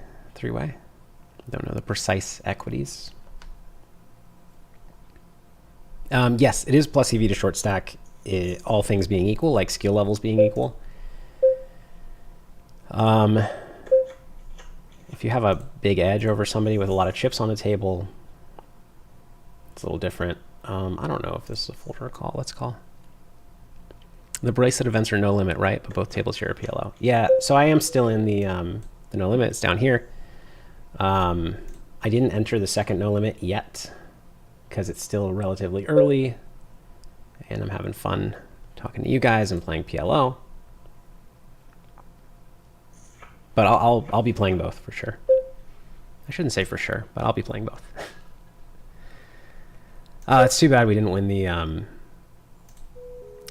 think this is a good hand to 3-bet when he's short. Just get a lot of flop fold equity. Calling is fine as well. Winning that 3-way all in would have been very nice for the win rate over this short PLO session. All right, so they're on break, it looks like.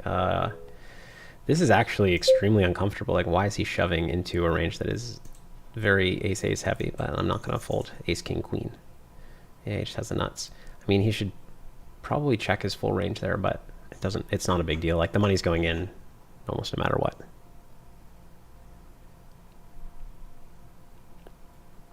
Frabru asks, older videos, you pretty much never fold to 3-bets in PLO. How is vision and solvers in general? If it has, change your approach to calling 3-bets. Yeah, I've gotten a little bit more disciplined calling 3-bets. You can't call them all. There's certain hands that perform very poorly against 3-bet ranges, and also, certain stack depths at which you just can't do it. This is unfortunate. I would have liked to have played this hand, but to a whatever 12 big blind shove, I can't.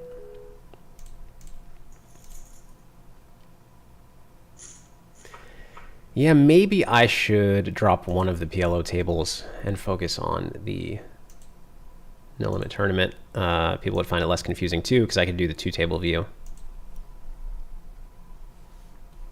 I'm going to open this if folded to. If this player opens, I'm still going to call.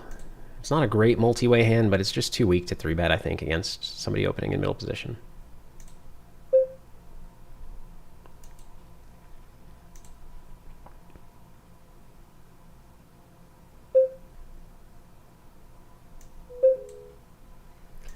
Check to me.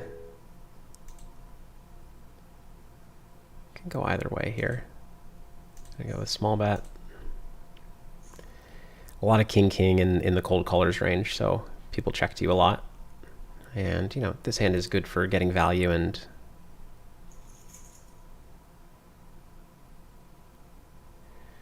but also, kind of making the pot the size that I want. It's tempting to go 300 here to just get a cheap showdown. Yeah, let's just go 500, and then we'll showdown, hopefully against a hand like king-queen. Sometimes he has ace-ace, but I don't think we're getting raised on the turn because of how often we have king-king.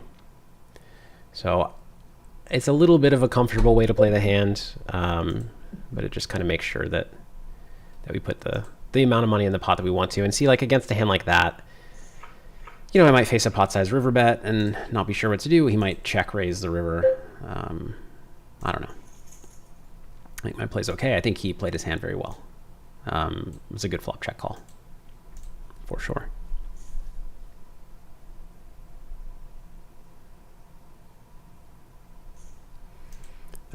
Double pair. It's not great to see these short stacks calling. This is not a great short stack hand. And now we're just check folding. Brett Wheeler, hello. You're very welcome for streaming. I'm happy to be here with all of you. How many more events am I planning on playing this series? And thank you for the good luck wishes, by the way. Actually, I'm just gonna play this, and then I think next weekend's online event. I think it's a couple again. And then I'm done. I started out playing a lot, but not a lot, but I played a lot in the first couple weeks, and then it's not like I was sick of it or anything, but kind of circumstances changed. I had to, I think this is call or a raise. I had to help out at home because my wife got COVID.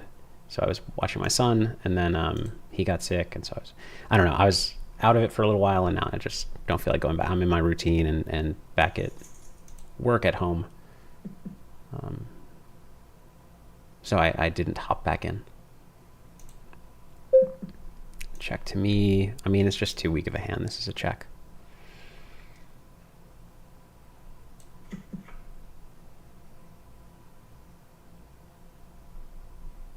Am I watching my wife play right now? Well, I am, but they're on break right now. But yes, the table's off to the side, and when she gets involved in a pot, I will be talking about it. I mean, I don't have a lot of bluffing candidates here, but I don't know.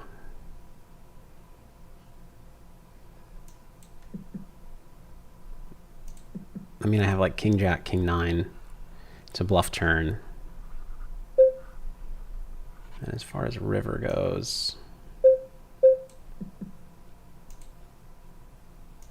yeah, I mean, I'm folding this hand.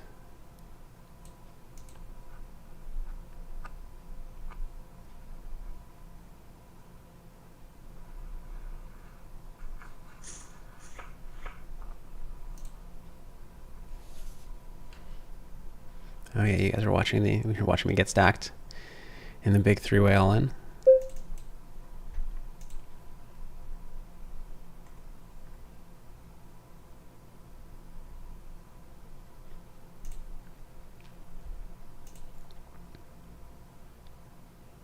Courtney Poor says, "What a pro, LOL." I'm over here just admiring how little he cared about the three-way all-in. That's not. I mean, I care about winning. It's something you just get used to, and not even look. I cared about the result, but there's nothing I can do about it, and so try my best to focus on what I can control and not put too much stock into what I can't control. That said, we're all human, myself included, and I'm not immune to, you know, being upset by some bad sessions and things like that. Gonna check this back. It's relatively weak. It's gotten relatively strong now. I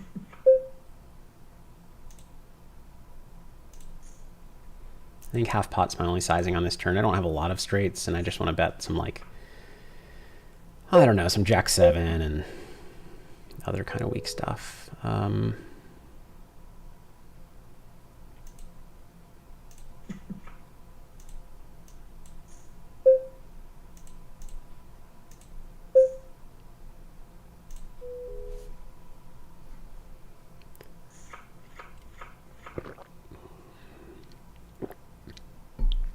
Jake C., thank you for tuning in at 1 a.m. in Scotland.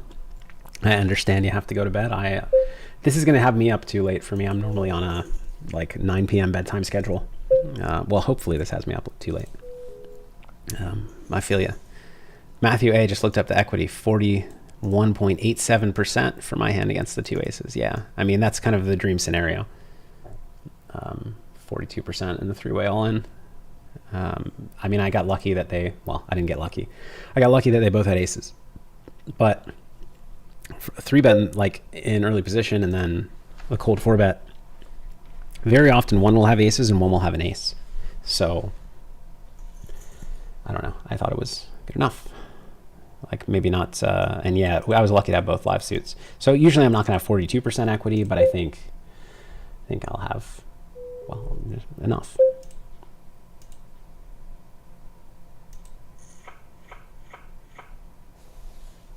This hand I'll open if folded to, but yeah, against early position open, just a fold. Courtney Poor asks good questions. 5 p.m. Who has a child? We have a babysitter over. We had her on standby in case Farah made day 4. And so she's here. She's Spencer's best friend. And I'm sure they're having a lot of fun together. Russell says, Farah in her interview last night, thanks Phil for staying home to watch Spencer instead playing 3 poker games online. Yeah. No, she knows that she knows I'm playing tonight. Defend the big blind against a button open. We flop pretty well.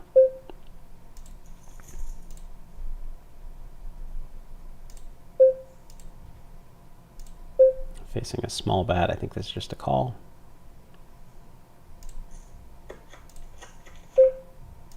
Very good turn. We'll be looking to get all in.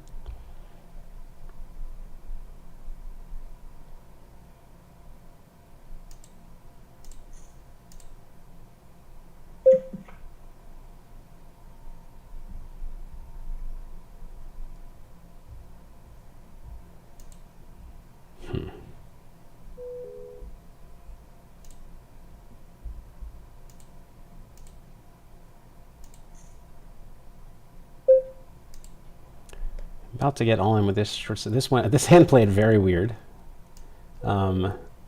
Easily. I'm gonna put the last penny in. I like him.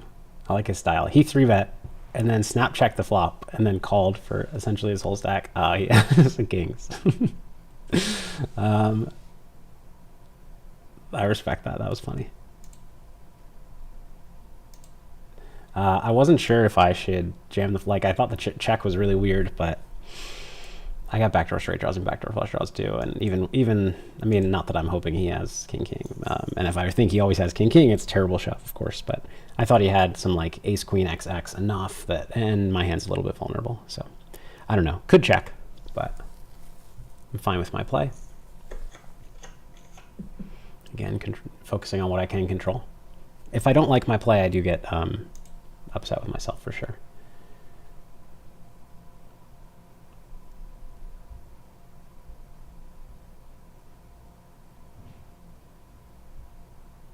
Easy open here.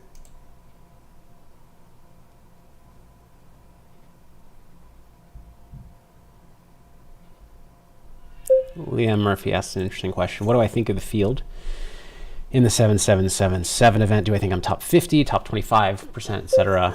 Honestly, I don't know. I don't think I'm definitely not top 15. I think I'm top 50 probably, but percent, I mean, but I don't know the answer. And like I'm not getting to see the field that much, so I'm playing a lot of hands here, so even though this is kind of zoomed out, you get to see everything. I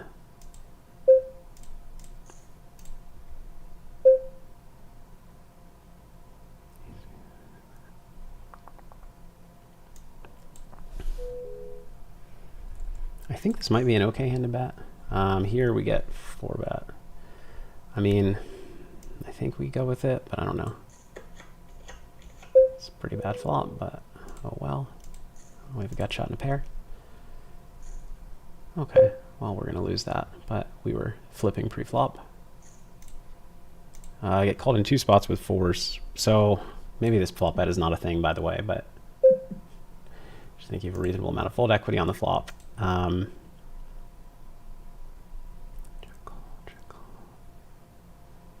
No idea what's going on now. I kind of feel like you get a lot of folds here.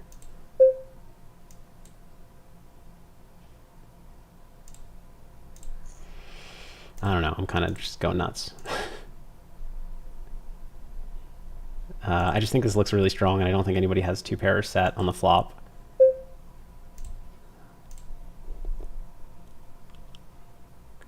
And like, I don't think they put me on a draw because I risk getting check raised.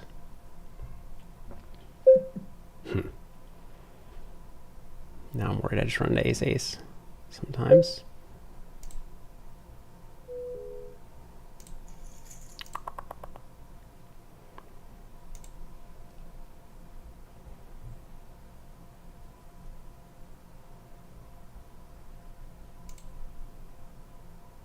How am I beat?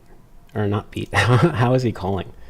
How does he have two pair plus? I just really thought he was going to fold the turn a lot, but maybe he has like ace three of clubs. I'm going to go for it. I think people don't give me credit for bluffing like this if they know that I'm not much of a no limit player.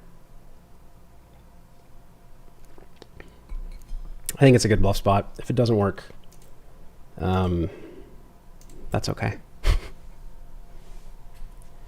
But I like my line. Like, I think the flop bet's probably bad, but I think having bet flop, I like the turn and river bet.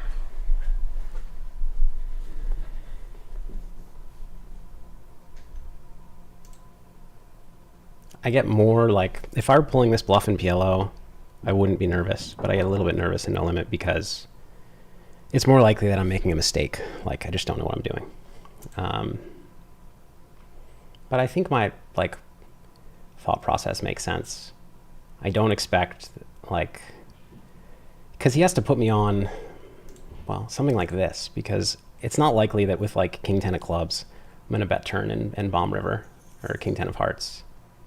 People tend to check those at some point, like on the turn or river. Oh wow, aces. Oh no, that's a replay. I thought Fair had aces versus queens again. But thank you for pointing it out to me. Yeah, I saw that one. All right, well, he's deep in the tank, so kind of a victory, one way or the other. Preferably with a real victory. Could he be stream sniping? No. He got me. I don't think he was not in the tank long enough to see my stream. I'm a little surprised by the call with that, but good call by him. I think I like my line. I'm a little surprised that called the turn because, I don't know, I thought my turn line, I thought I was going to get that to fold on the turn.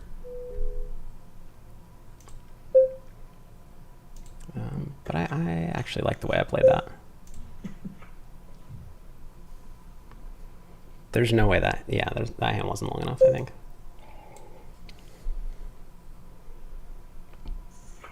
Oh, actually, I can find out because it would be on the other screen. Yeah, no. Nice call by him. Let's just raise here.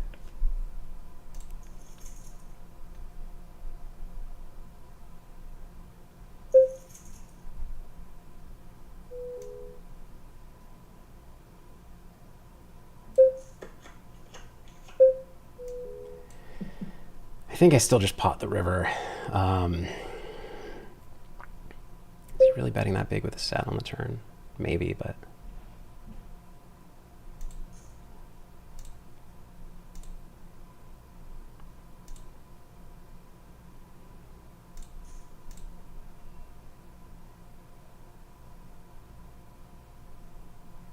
Who plays 8-handed PLO? That's an excellent question. I wish that I mean, I could stop playing it at some point. Although now that I busted my first bullet in that, in the, whatchamacallit, the 25K, or the 25K, the 7K, I am more at risk of running out of tournaments to play. So I'll stick with the PLO.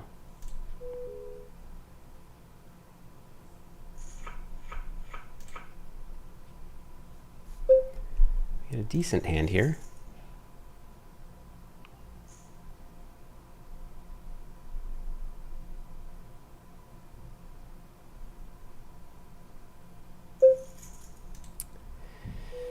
So this is one that is kind of iffy, I think. But I think I can call. It's not fantastic though, three-way. And now we're hoping he bets small. He bets big. I think this is actually, this is just like, if you bet half pot, this is a call. If he pots, it's a fold. He bets 3/4 or something. I think it's just a fold. I'm looking for 7, queen, jack. If I miss, I have to fold turn.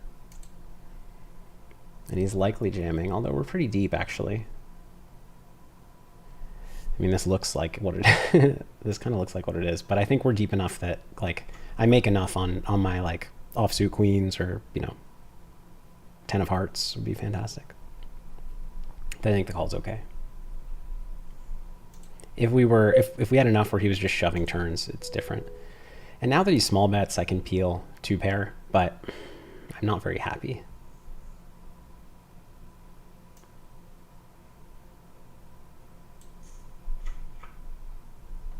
Three pair, they're actually kind of okay blockers. But he jams.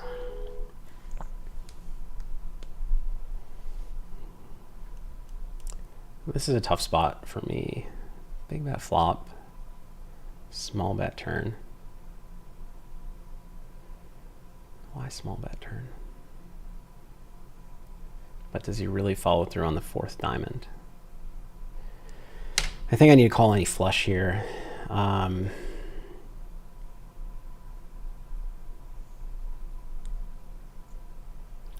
Actually, like, I don't believe his sizing scheme, but this is a really hard spot to bluff enough in, so I think I should probably fold.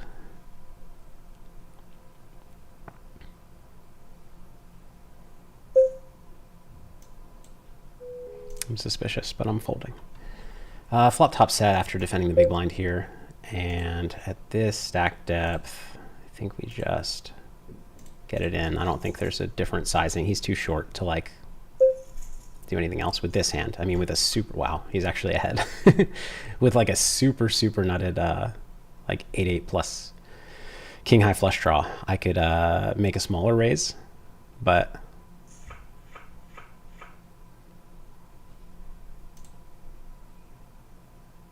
I think just got to shove it in there. Queen 4 offsuit. Yeah, I think that's a fold.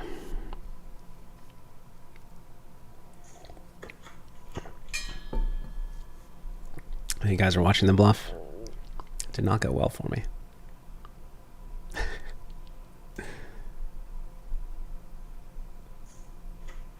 It looks like Farrah's back from break. Hopefully she fares better than I do. There's a 3rd PLO table that I'm not at. I guess I'll join the waitlist for, just in case things go south, or continue to go south.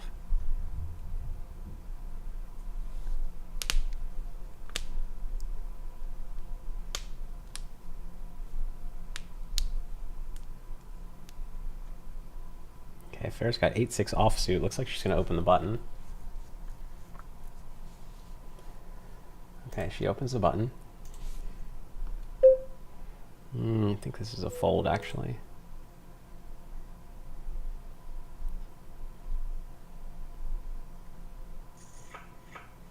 Big blind has ace-8 suited, which is not good news. He's going to just call. So we have a chance.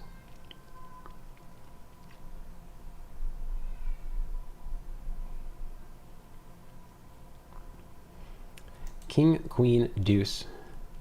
No suits for anybody. A c-bet might take it down here from Farrah.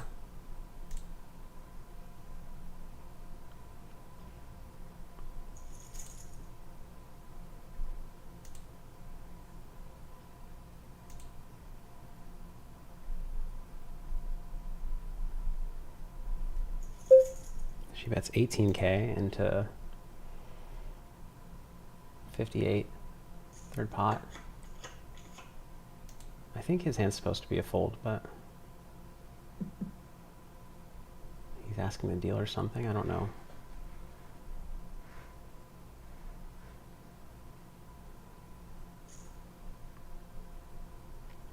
Ace Jack 10 versus Ace Jack 10, and one of them wins. All right, he folded, so Farah took down the pot. There we go, up to 660 or something. Oh. Open kings.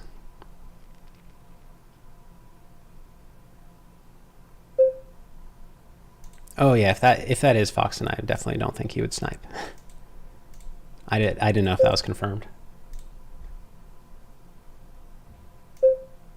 Flop top set with the straight draw. Now it's half pot. He's real. I could check. I don't think I need to check.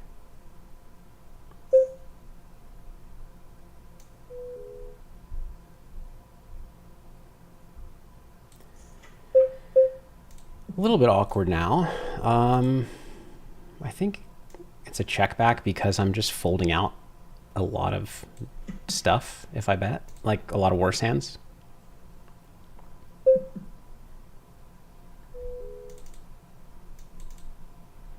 Kind of don't know what, like, I block everything he can call with. Not everything, but a lot of things. I think it's just a check. He can still have straights. He can have flushes that are check raising. I think I probably win, but yeah, okay. Saved a lot of money there. I could have gone broke on the turn very easily, which would not have been that bad a play. Like, it might have been the standard play, but I think it works out nicely to check there.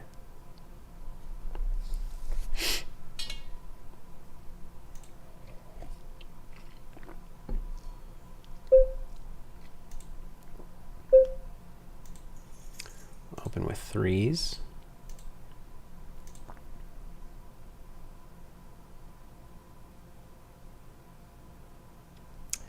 I guess it's a fold if this player shoves, which is unfortunate. He makes a small raise with that stack. Do I know this player? It's not that small a raise, though. It's weird sizing because he's committed, I think, with basically anything. Let's find out.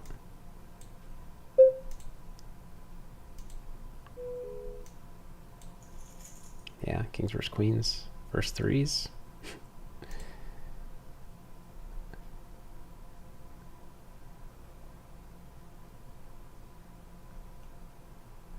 Three bet here with king, queen, queen, jack double.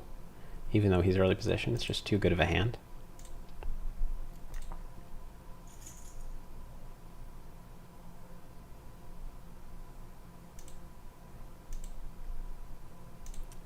Awkward flop.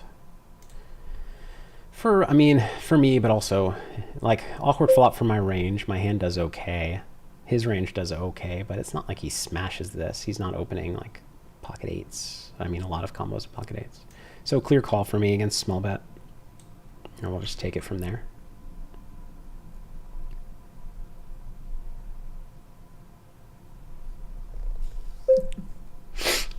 I think pretty clear check back, despite the fact that, you know, I think he's giving up a lot. I think that he should keep betting straights. 10 is an unfortunate river. Big Fat Mike says, bad last 15 minutes, but good vibes. Get it back. Thank you. Yeah. No, I'll be good. I was really like, the PLO pots that I lost, I don't care about. I really wanted that bluff to work. And this, I guess, is just a fold. Yeah. He's going to have like Jack 10-9 and stuff like that a lot. I think it's just a fold. Could have a weirdly played straight. Like, he should keep betting straights on turn, but he might not have.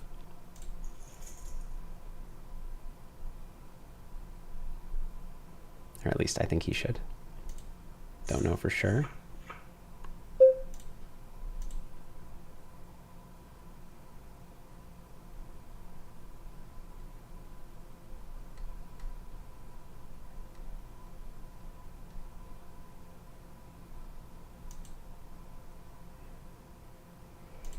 So this, I mean, this is a check back, I guess, but small blind doesn't smash this board either.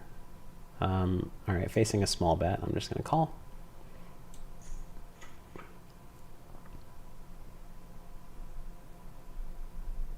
Courtney Poor says, on the Queen Jack 7 hand, aren't people betting small turn to set up a river SPR1 to bluff? It feels like what they're going for in those spots. Yeah, that's what I was saying about how I didn't trust his sizing scheme.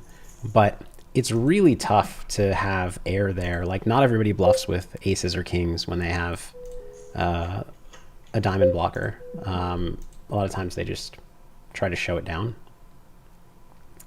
And then just a lot of his 3-betting range. He doesn't have a lot of offsuit, whatever. Weird spots. I'm involved in a lot of pots here, so let's look at all of them. I guess I'm folding this. I don't know what to make of it. And with ace king, I think it's a 4-bet, but what amount?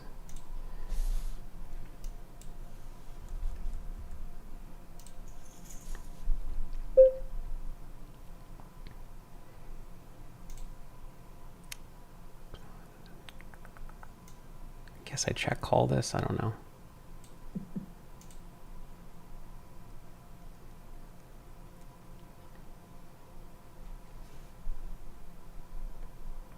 He had 8-9. Unlucky river, but I mean, there are worse rivers, and it's actually hard to get action on many rivers from that hand.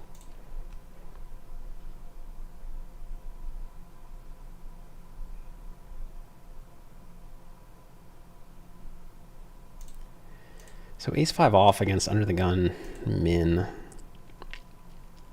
The ante is not that big, so I think it's probably a fold.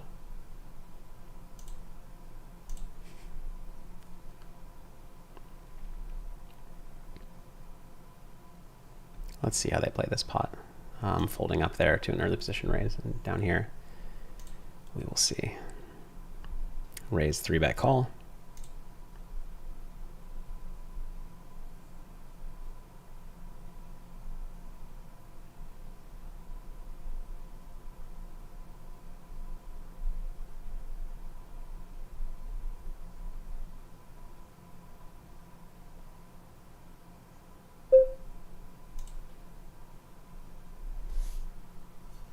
Big flop bet.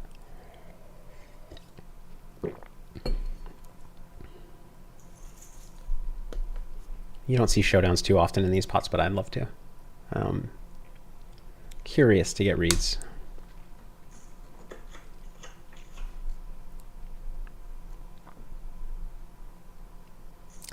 Thanks for the positive vibes, everybody.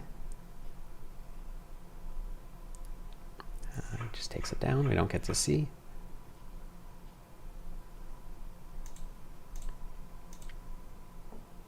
Six-five offsuits. Do we limp or do we fold if given the opportunity?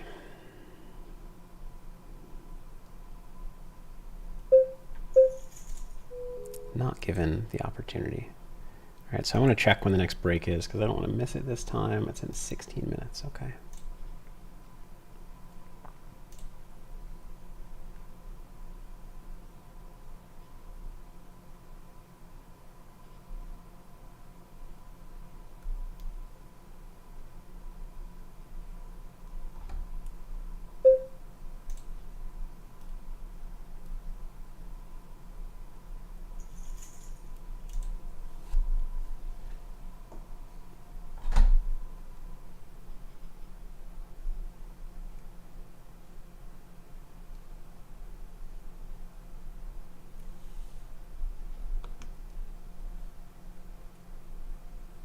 Big pre-flop hand up here. And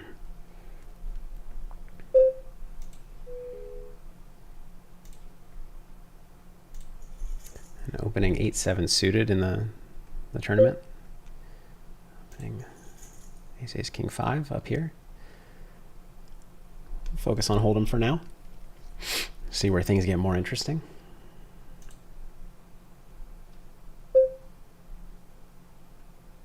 Well, I've gotten more interesting here.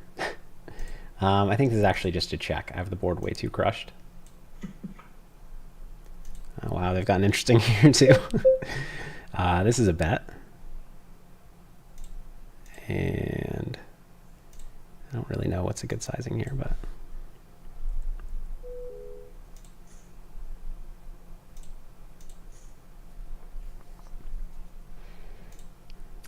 he check folded turn on the DPLO table. So uneventful. And he check folded flop here, so also uneventful.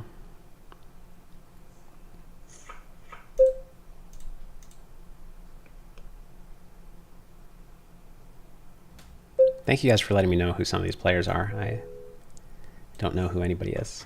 I mean, I assume that they're almost all very strong players.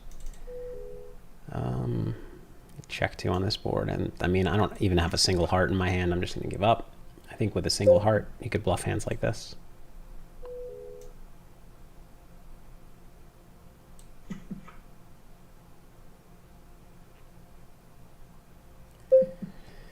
And now I think I need to bet something, even without a heart. Yeah.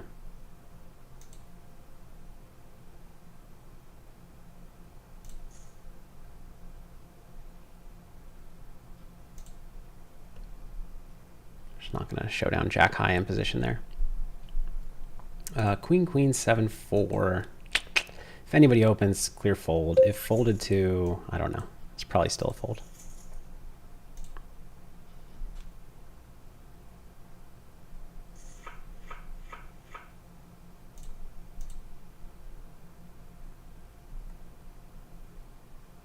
All right, Farah's in the big blind. I mean, I don't even know if she has a hand yet. Just you end up playing from the big blind sometimes, reasonably often.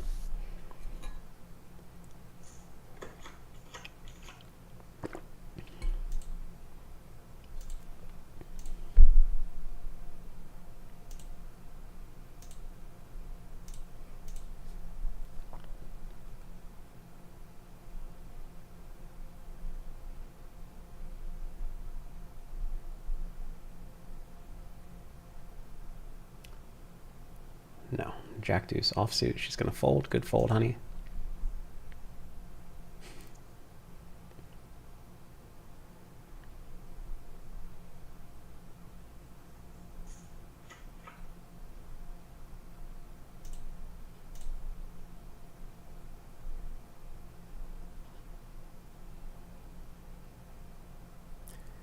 Is it not better to play one tournament at a time? You mean one table? Garticus, yes, there was a rebuy in the 7-7-7, unfortunately. Yeah, I mean, your skill is, I mean, you can play better if you're one tabling. You have more focus. So, I mean, some people play worse because they're like, their patience is so thin that they play hands they shouldn't and jam river with force. But I think for the most part, you know, as long as you don't have a discipline problem, you're better off playing fewer tables. But there's a trade-off, because the more tables you play, the higher your potential hourly rate is if you're a favorite in the games, and obviously the more fun you have if you're, whether you're a favorite or not. I'm gonna check queen deuce. I think betting is fine. Against 400, I don't think I can fold yet.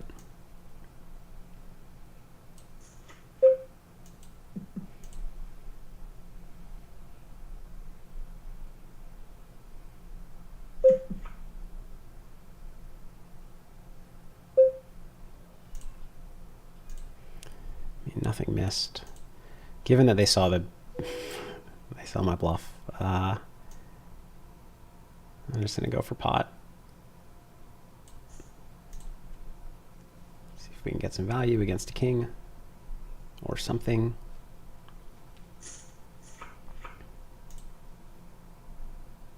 I think that spot, like, I mean, you can do whatever you want on the river, kind of, but I think queen X without a pair is the best queen to bet, because it makes it more likely they have a hand they don't need to bluff with.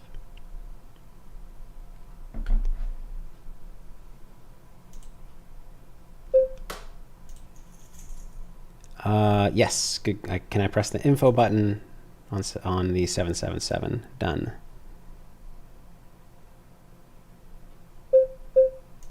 Thank you for the suggestion.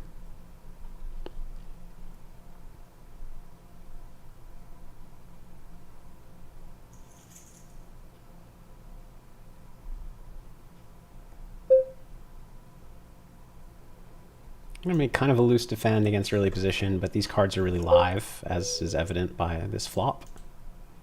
I'm actually just gonna go ahead and lead out for pot.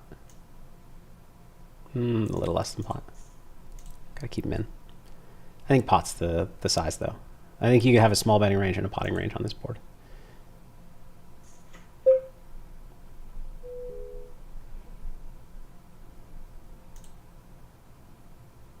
Rivers can get kind of awkward.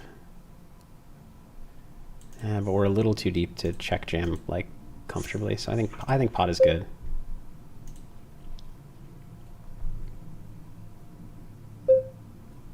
And now Jack 8 and 8-6 get there. I kind of still think I can pot. I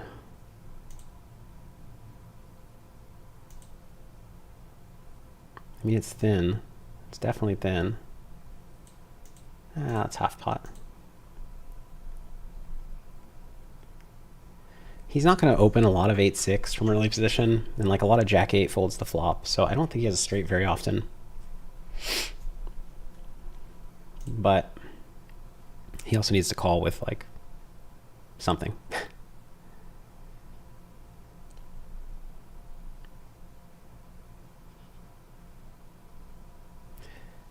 Fabian asked if I had any interest in playing the Tony G coin poker games. No, I mean, I saw them running. I don't know if they're still running. I saw them running big for a while, you know, when everybody was writing articles about it and stuff. Is this a call or a fold? Don't know. I'm getting a little too loose, potentially. I'm always like, is this a call or a fold? And then I call. I don't know. It's, you know, it's a new kind of unknown site, and putting that much money on, and I think it's somewhat high risk. And here against later position, this is a 3-bet. I think against hijack, I'm just going to call this. I guess we'll go to the 2-table view.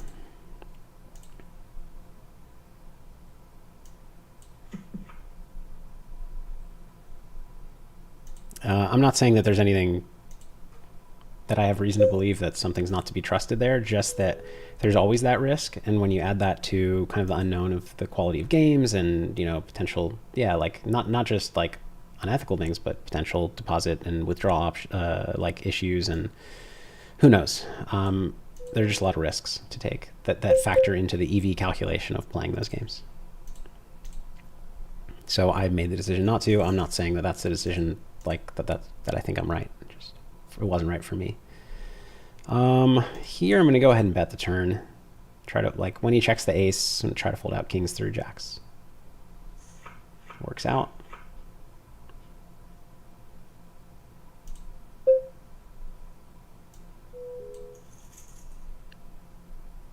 Moonlight Master, yeah, I missed the Galfond Challenge days too. Those were fun. Hopefully there will be more in the future. And yes, Chad Richardson, big thanks to Moonlight Master for the challenge summaries. Those were awesome.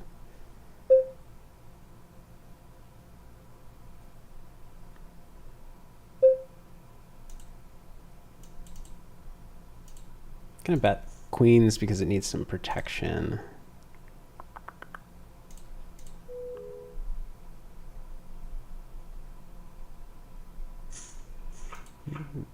I think a solver bets like queens, ace, bets a little more often when you have the higher pair, but I think it works out better to bet more often when you have the lower pair for protection reasons. But I don't know. Who am I to disagree with the solver? Can't fold to the small raise, so we'll start with a call and take it from there.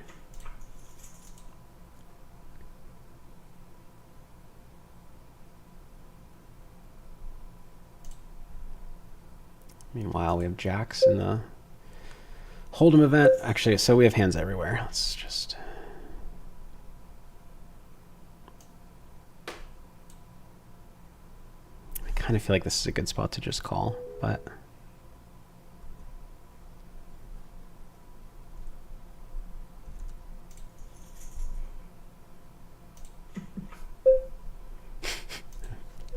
hands everywhere. Okay.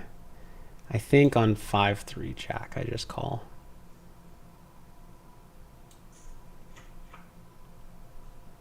Very good turn. We're not folding jacks to the jam, but we're not thrilled. Wow, what a flop. Sweats everywhere.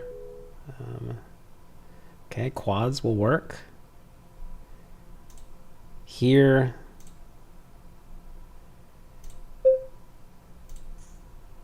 makes sense. Here I'm jamming.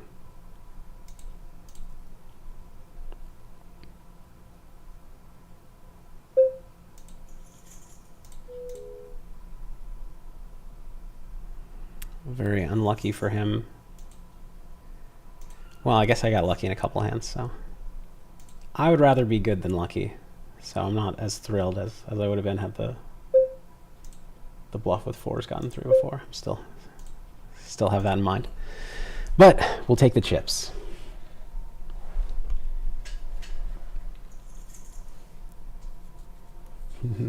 BCF asking if I installed runbad.exe on Daniel Negreanu's life before the series started. Yeah, he's had a really bad series, hasn't he? I mean, I had a bad series too, but I didn't play as much as him. I played 4 events, did not cash any, and was in for 2 bullets in one and 3 bullets in the biggest one, the 50K PLO. But I did final table an online event. But yeah, sometimes you just run bad. That happens.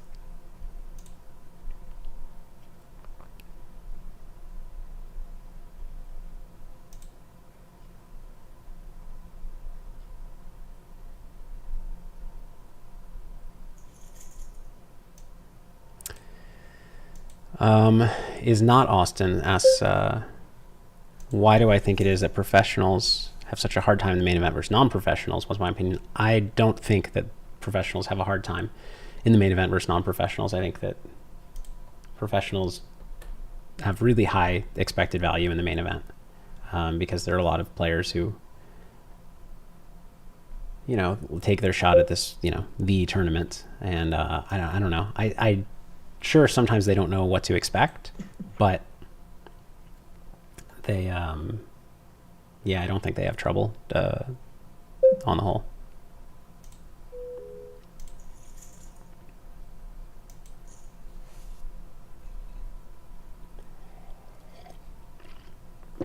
All right, so break in a couple minutes. I'm gonna not forget to sit out, although it'll probably be a little too slow. Okay, we're getting all in with aces. That's a good thing. These are currently the nuts. I think he should just check call turn. But, I mean, it's not the worst play.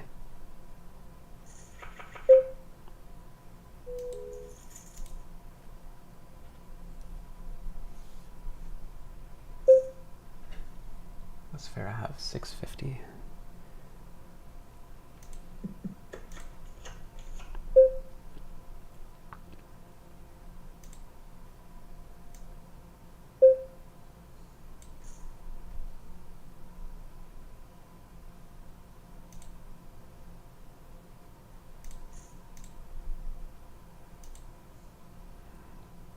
Okay. Clear flop bet. I think clear turn bet. I think pot's a good size.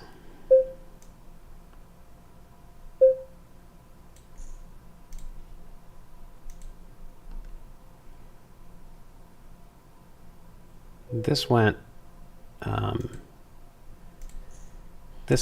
limp check, check, bet, call, turn the nutsy, or second nut, or third nuts, but I mean, and hold him as straight as the nuts. And unfortunately he check folds. D. Gorn, you're very welcome. I'm glad you're enjoying the streams.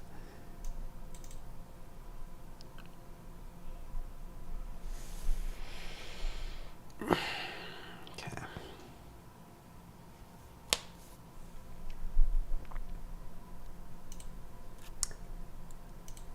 You'd have a goal of getting even on the night. That's my goal. The problem is I don't know what I started at.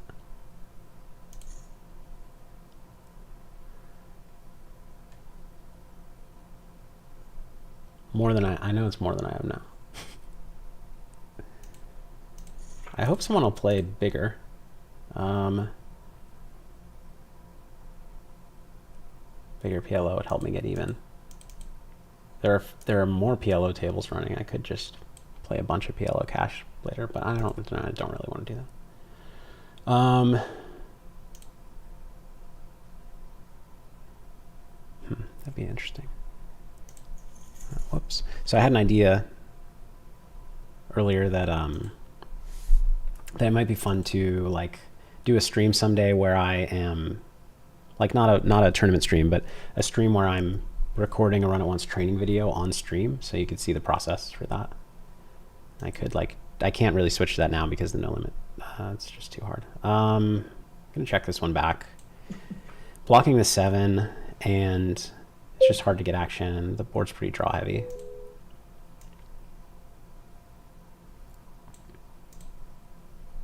Weird turn spot. Any active talks for new heads up challenges? No, but I really want there to be. So if you're out there and you want to play, oh, okay, we're on break. Let me know. I'll be right back.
All right. Hey, everybody.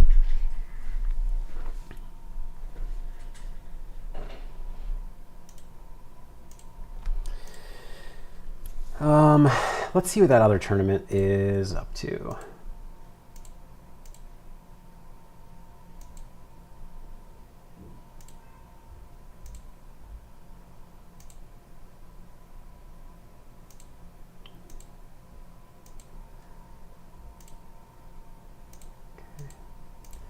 There are now 4 PLO tables running. I wish they would just be 6 max and not 8-handed. It's so brutal, especially because I'm too loose. Whoops. Or, oh, okay. I'm waiting for the blinds.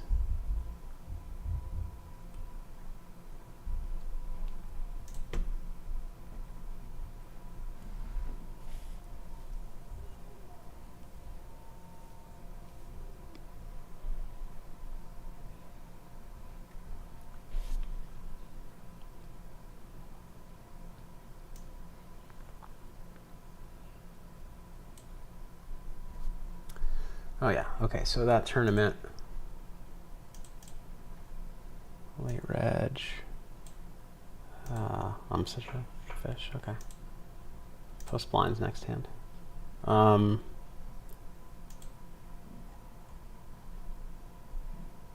running for an hour, 29 minutes. Late registration will end in 2 more hours. It's 1 re-entry.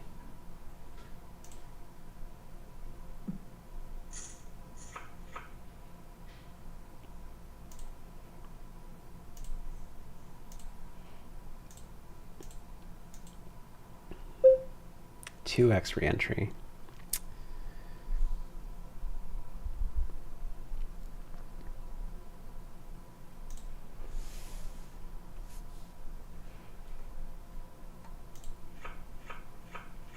Okay, I'll wait for the big blind, I suppose. So it's double re-entry, so getting in early has some value. These cards are live. I'm going to call.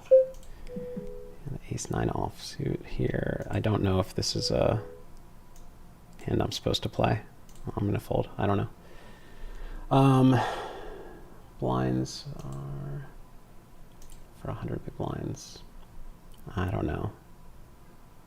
I might just wait until kind of gambling.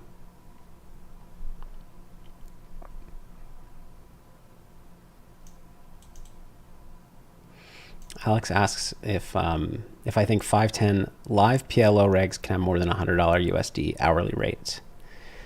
So it's 10 big blinds an hour. If you're playing 30 hands an hour, let's say, so that's 33 big blinds per 100. You know, I don't know the quality of the games, but yeah, I think so. I think it's possible for sure. I think good ones can, yeah. Is any NL cash running that I could jump into? No, I said my goal was to get even on the night. No, it doesn't look like it actually.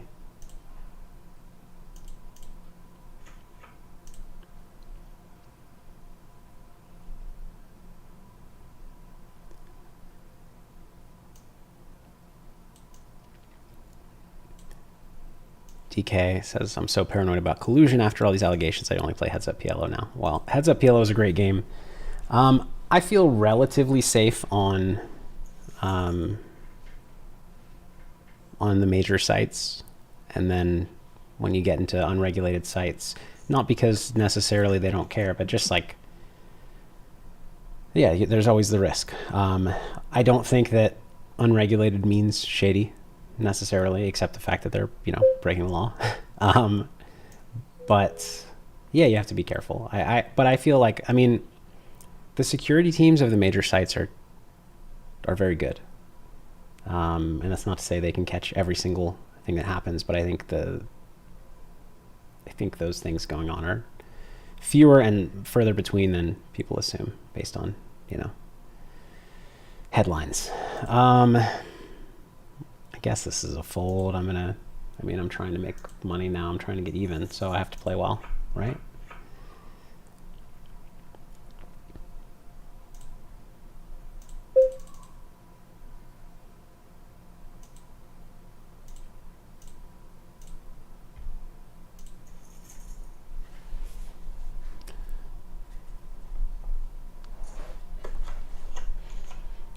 So I think clear open, well, obviously clear open.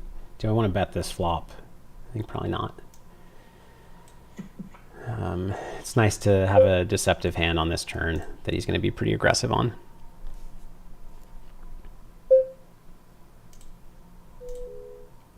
So we'll definitely call and then call river. I don't think raising river makes sense. Probably.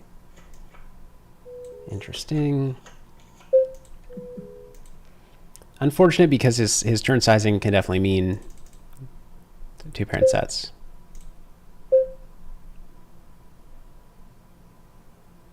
I mean, I'm not folding. Standard from him. He's got the ace and the 6 and the nut flush draw. Meanwhile, I defend the big blind here. He checks back flop. I mean, I'm just checking my range on the turn, and I'm not going to raise. I'm just going to call. And I'm just going to check call river. Yeah, DK zoom pools are good for collusion and for a lot of things, actually. Yeah. I mean, he could have ace king for value, and he can be bluffing and blah, blah, blah. But he does have ace ace.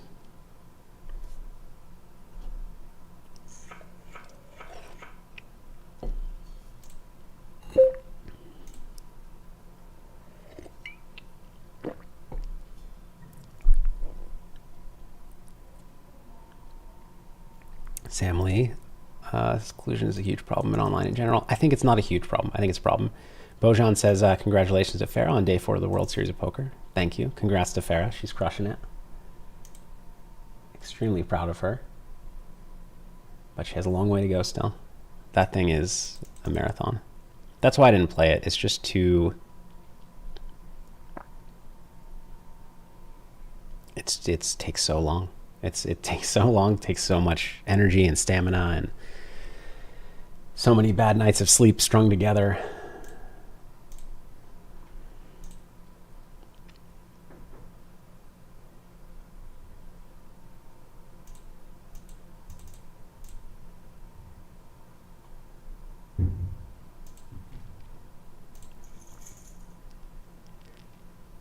DK says 6-card PLO will never have RTA in our lifetimes unless quantum computers come out. LOL.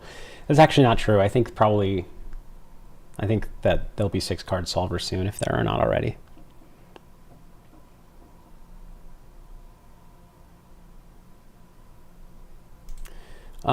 Bet or check, both fine. I mean, this is a high c-bet frequency board, but I think just my hand's a checking hand. It's not like, it's never going to turn, it's rarely going to turn into a 3-street value hand. That's kind of the fundamental like baseline criteria that I use to think about when to bet flop is like, how often is this going to be a hand I'm going to bet 3 times? That's step one. And then there are a lot of other factors to consider.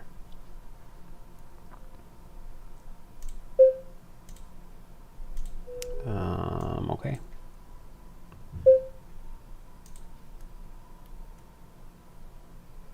Just keep staying on the same table. It's the only table I'm getting hands on.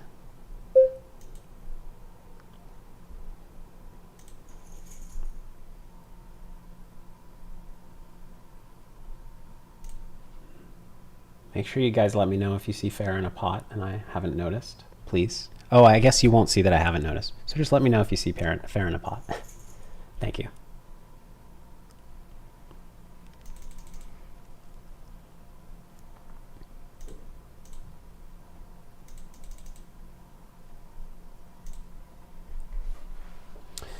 No, I'm DK. I'm still in the 7K MTT, although I'm on my second bullet. First one was punted off with 3-street bluff with no equity. Well, 2 outs.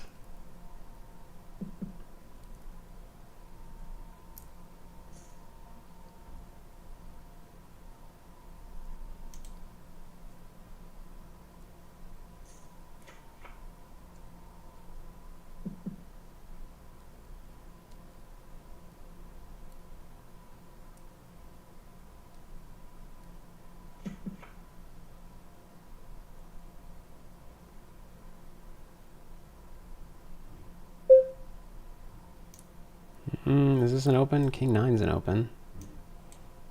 I don't know. I mean, King 8's a lot different than King 9. You can't make a straight with a 2-card straight with King 8.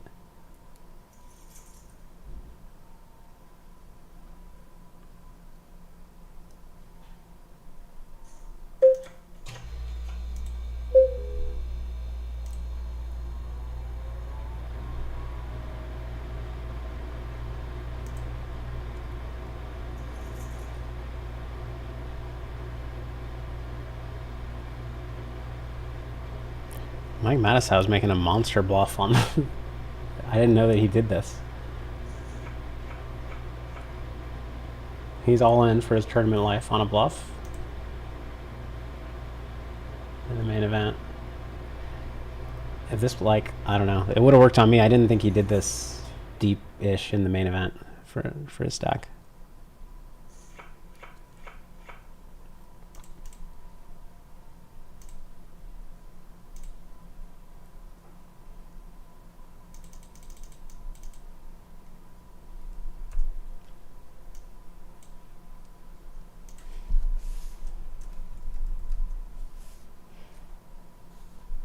I'm distracted watching this hand. Sorry that it's not very interesting.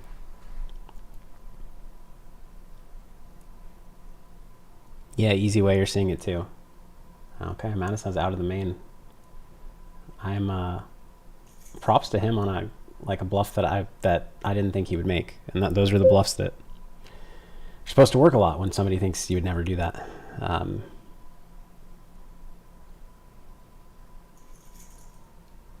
He's going to be talking to himself about that one, as, you know, I've been talking to myself about my 4s.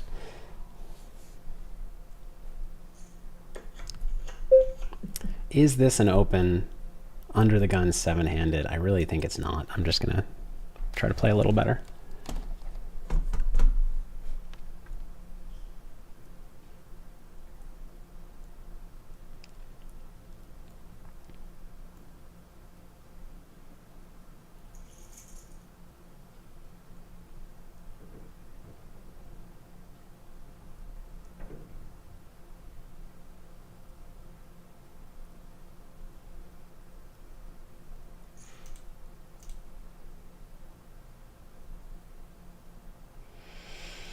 Matthew A says the main event is too damn long. Yeah, I agree. I mean, look, it's a fantastic event. It's super fun.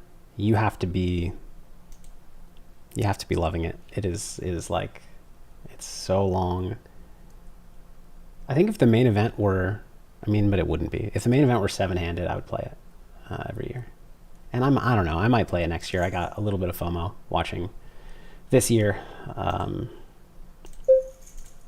And obviously it'd be fun, like seeing Pharaoh run deep and thinking, oh, I could have been, if we both could have, although we would have needed to prepare to have more help than we do now.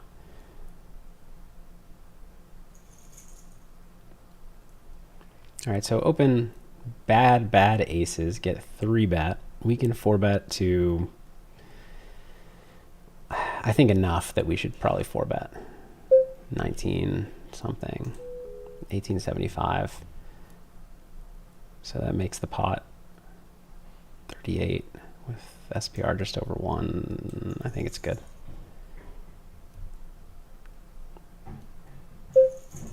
Okay, I guess we're getting it in with aces against aces. Ours are worse, but we're actually ahead on the flop. And we get there, so it is. I would rather be good than lucky, but it's apparently better to be lucky than good, as is being proven today. Actually, I don't know if that's being proven. I just realized that means I'm bad.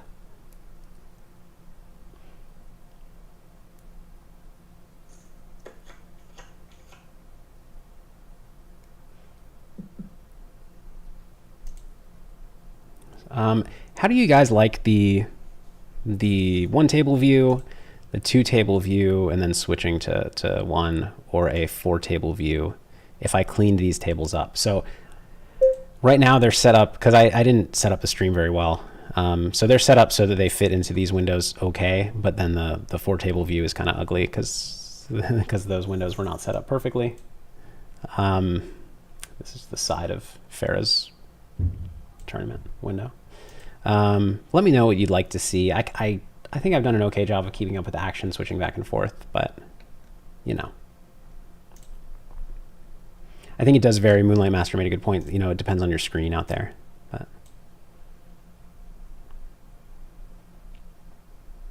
TK says, Phil, your run at once videos were really helpful to me when I was an up-and-comer.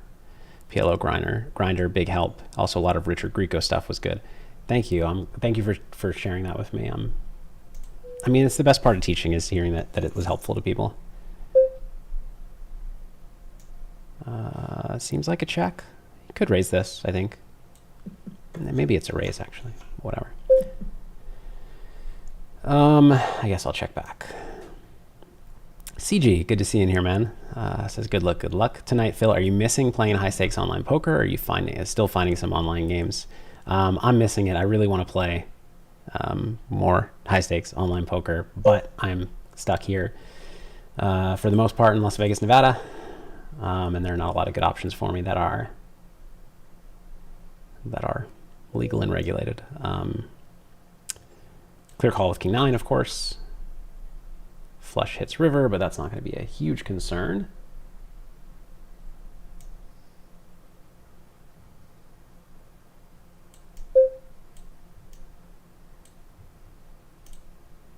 I'm going to take a seat in another one of the PLO games because it seems like the wait lists are really long. And I don't know. I think I could probably handle 4 tables when they're 8-handed PLO. Super slow, overbet. So he's Mitch Larson, thank you. Yeah, someone else said that, the trucker bench Sean Winter. He's tough. It's good to know. It's a weird spot. He's repping better, so like the fact that I have a king doesn't matter that much. Check flop bet turn. I believe him. Why do I believe him? I believe him. I think he would have bet flop with a lot of his bluffs in that spot. It's really important when, I mean, I don't know if that was a good fold or not. You know, he maybe he was bluffing, maybe he wasn't. But it's really important to think about, like, first and foremost, do I beat value bets? And if the answer is no, don't get hung up on how high in your range you are. Then you start to think about blockers, which are really important. And then, you know, hand read and stuff like that. So call a 3-bet here. This hand's pretty weak. One of my weaker button opens, but it plays reasonably well against the 3-bet. I flopped the second nuts, which is interesting. Face a small bet. I guess maybe we see this sizing a lot. I'm not sure what we should expect to see on this board. Very clear call. We're never raising this hand. Probably not raising at any point. Now that the 9 makes a 1-card straight, he's going to be like... So this is actually a tough spot because he's, once again, do I beat value? He's repping better. I don't beat value. I don't have a redraw. I don't have outs except to a chop.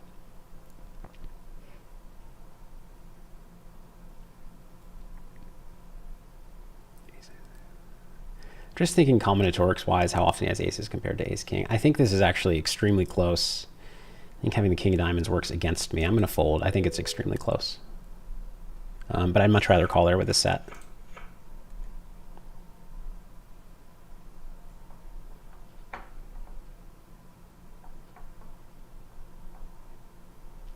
Sam Lee, yeah, I mean, I did see that someone said that was Foxton. I didn't know if it was true or not. But I did have that in mind. I mean, he's clearly a good player, whoever he was. So, yeah, I would have played the hand the same.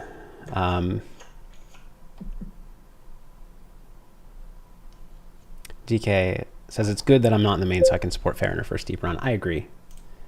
I mean, I'm not doing a great job supporting today because I'm just playing. But every other day I have been. I don't know about this, actually. I raised small blind and c-bet. Whatever. Hands over. We can move on.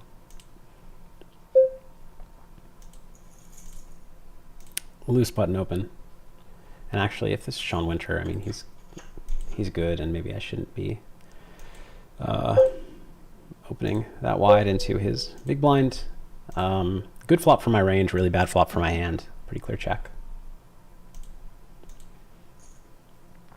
I think it's important to admit to myself, like, so I always think I can play a little looser because I think I can outplay people because PLO is my game, and I think I'm better than the field. But first of all, you can only let's see if this table's lined up okay. Can only do so much with the worst hand in PLO. But second of all, I have to acknowledge that I play worse when I'm streaming and multi-tabling. Is this a raise? I don't know. Problem is, if we get 4-bet, we're in trouble. I think this is probably not a 3-bet squeeze. I take it back. I would take it back if I could. Okay. I would not take it back.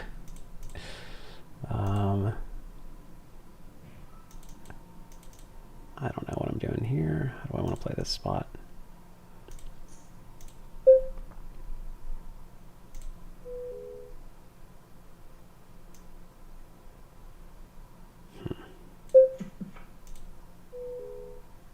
So I think it's a good spot to check a lot, but I'm unblocking the pairs.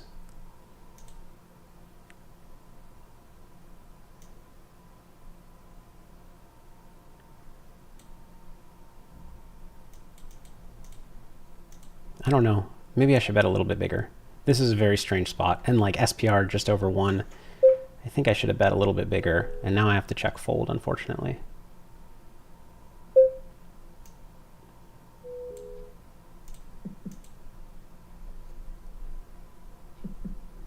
Okay, that's good news.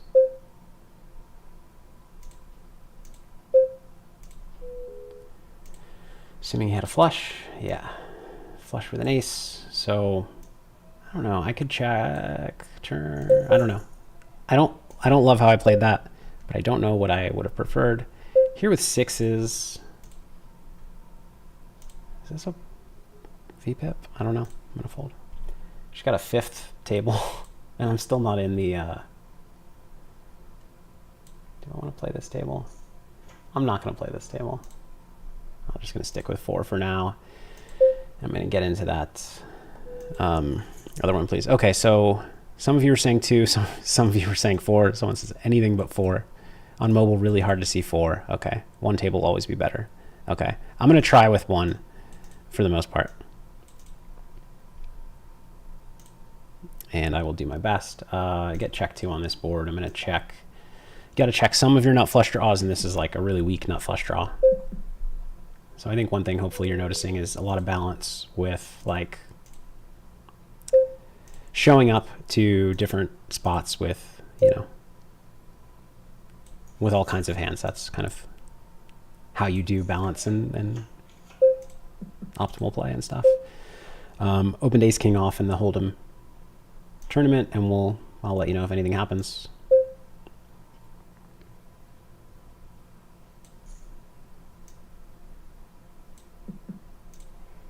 Okay, we get called by, wow, second nuts with aces, by the way. Everybody folded to my ace king off. So checking back, then, like, he's supposed to put more money into the pot here with the second nuts, I think. Even when, maybe not in 6-max, and heads up, obviously. But maybe even when I, like, because when I bet a lot of nut flush draws on the flop. But maybe just in 8-handed PLO, there's just, flushes are so often nut flushes that you just have to be extremely careful. That would make sense.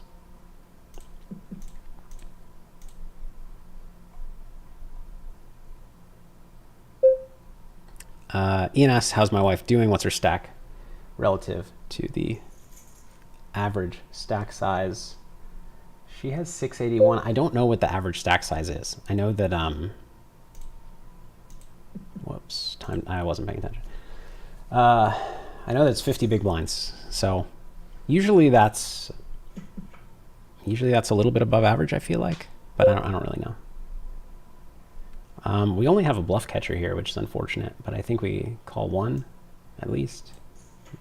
We're very high in our range, and, you know, have his bluffs drawing near dead.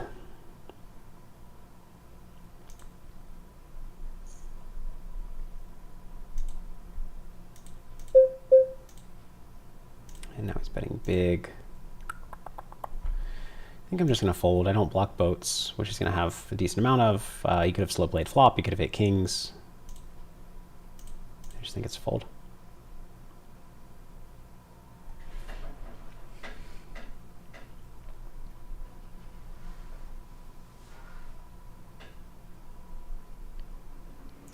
Holden Pie says, in the original layout of PLO challenges, you excluded certain players as opponents. Does that condition still apply? So I didn't exclude anybody, but I did get a lot of, let's call them invitations, and I picked the ones that I wanted to play most, so I declined some. Now, I would play, I think, anybody in PLO, and I would even play some people in No Limit Hold'em, and like a half-half challenge I would love to do.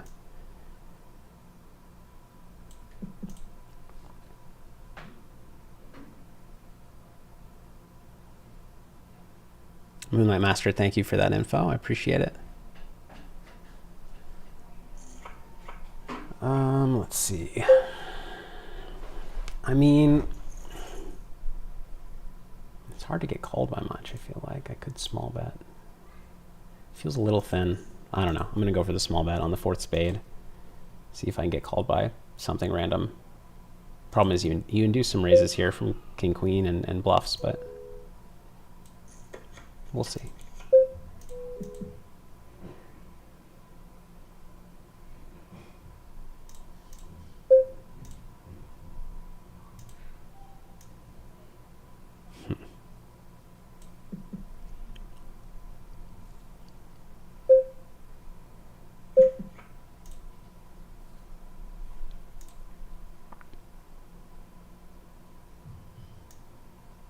Okay.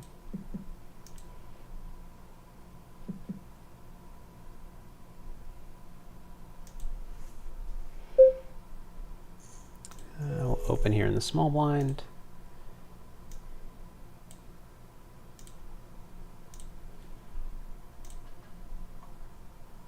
There's a big pot that happened in the hold'em. Did not get to see showdown. Looks like it was just a 3-bet and a 4-bet jam. Never mind. I thought more money went into the pot. King's double suited against a raise and a 3-bet. I think this is a fold. It's so unfortunate.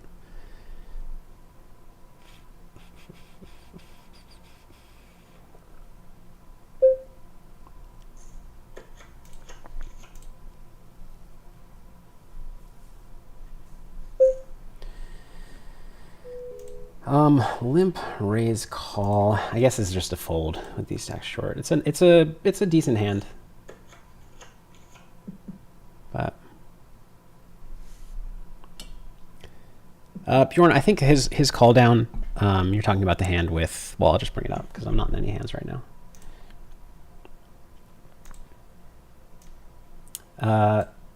He called flop, called a 3-bet pre-flop, called flop, called turn, and both those bets were small. I think his calls are entirely standard. I think he has to call. I think it was well played by him. Could consider bluffing river, but he wins a lot.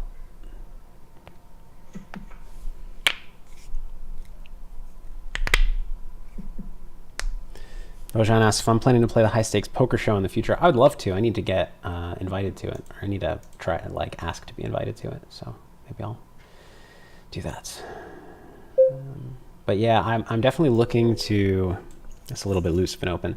I on this channel I made some vlogs for the few WSOP events I played. I'm gonna check call this little. Betting is okay, but I might just check range on the king high board. I made a lot of vlogs and people like them, and I don't play that many tournaments and I don't play that much live cash, so I actually was thinking that it'd be good to find like opportunities to play on TV, play on shows like that, to do sorry, what am I trying to say? To vlog, play on shows like that to then cover in vlogs, and hopefully people would enjoy that. Here, this is like, maybe it's too thin. I don't think it's too thin. I think it's a good value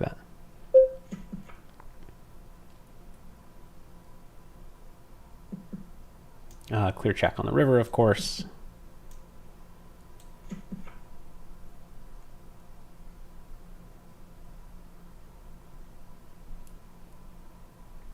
And I win against. Ooh. Nut flush draw.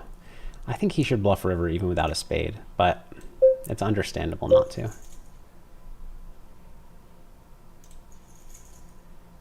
Is this a 3? I'm gonna call.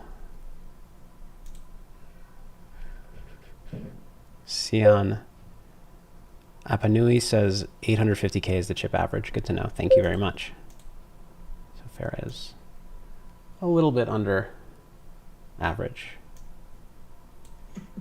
but not in my eyes. Turn top and bottom. I mean, this is just not a betting hand 4 ways. It's too weak, but you know, reasonably likely to have the best hand, and you know, hoping to show down a winner.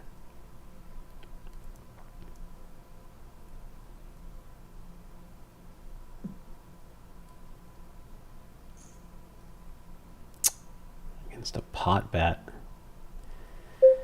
Is this where I show my discipline? Pots into 3 other players. I mean, I think it's probably a fold, because if I don't have the best hand, I'm drawing to like 18% equity, and I probably don't have the best hand. If I do have the best hand, I don't know, reverse implied odds, etc., etc. I open, cut off, get called by the button. You could bet turn or check raise turn. I'm just going to bet.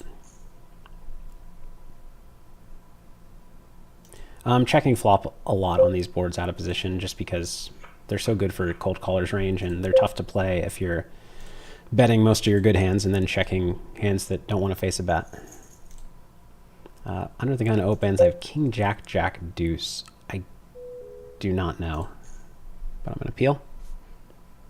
Chandler Smith says, I was going to play a session, but now I'm locked in watching this. LOL. Thank you for being here. I'm sorry if I'm costing you money. Hopefully you enjoy and maybe learn enough during this that it's plus EV. So here, I'm going to start with a bet with my like jack of spades blocker, future straight blockers, straight draw blockers, and see if I can kind of muscle my way into taking this pot down on some runouts. This is not the run out. Like this turn, I could keep betting, but I was really looking for my jacks to become straight blockers, which they now have, but it's not as attractive because he's not folding a 9-high straight if I bet. Because I'm repping, like I can value bet a 9-high straight here for half pot or something. So I am just going to check down and very likely lose, but I might win like 5 to 10% of the time. Yeah, aces. Could have taken it down with a bet against that particular hand on this run out, but I think on a lot of runouts I would have taken it down.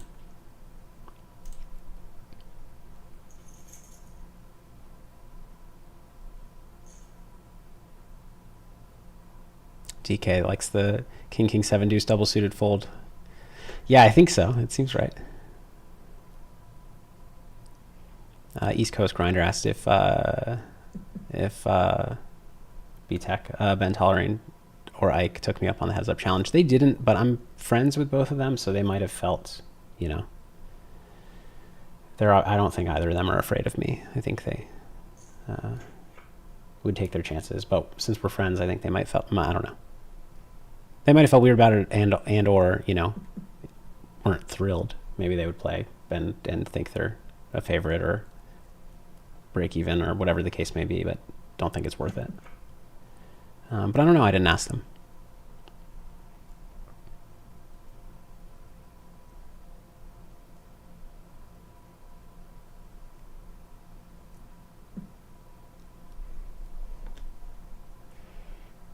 Eights here. We have, what is it, 60 big blinds? I can't do math.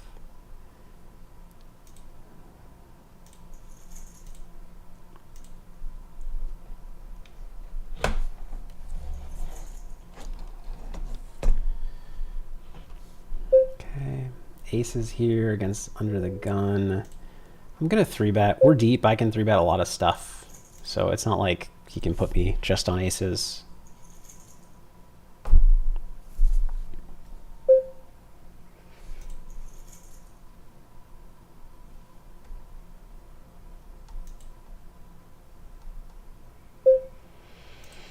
Have the ace of clubs. I think I should just do a lot of checking here. Fellow, what's up, man? Thank you for the good luck wishes and the congrats on Farah crushing so far. Yeah, hopefully she, I mean, I'm definitely rooting for her more than myself right now on these little, not little, but comparatively less important things. I guess I'm not folding, but I'm not happy. I'm a little more happy.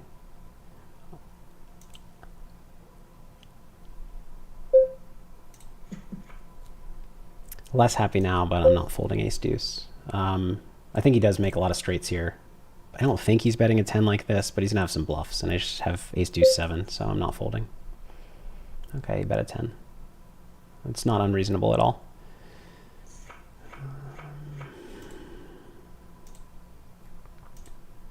A lot of people don't go that thinly for value. I think it might be correct.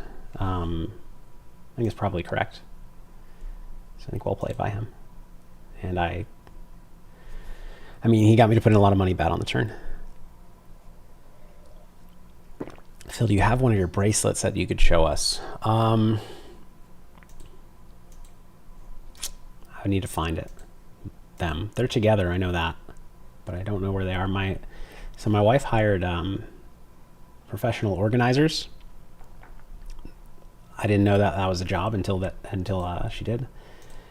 They're fantastic, and the whole house is is reorganized, and I don't know where anything is. But it's actually like it's labeled and easy to find. I just don't know. Haven't been following.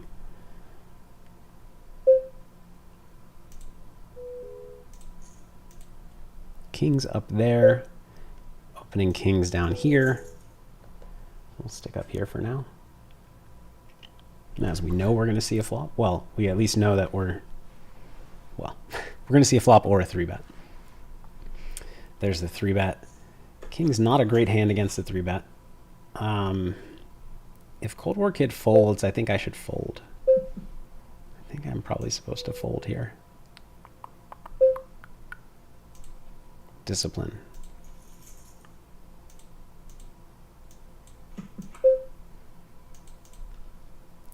Down here, I just got called by the big blind. I check back flop.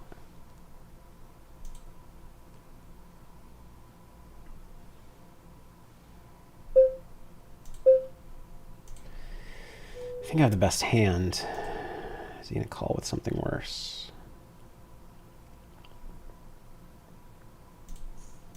Maybe. I could protect my hand as well. This is non-standard. I don't think you should bet here, but I think people tend to bet too many of the hands. They don't expect me to bet, so they bet too many of the hands that are better than this. Ace, we'll check it down. Yeah. Ace is here against a raise and a 3-bet. We can make it 2K. I guess we have to. I mean, it's very weak aces. I think we do that. It's tempting to call and see if this guy will jam, but let's just rip these in. I'm not making this play with a lot of non-ace-ace hands, but it doesn't really matter. If they both want to fold, that's fine. This is just like, this doesn't flop well. You don't really want to call and see a flop and get in against aces, I suppose. Behind again. Now we're behind on the flop. Okay, now we're doing okay.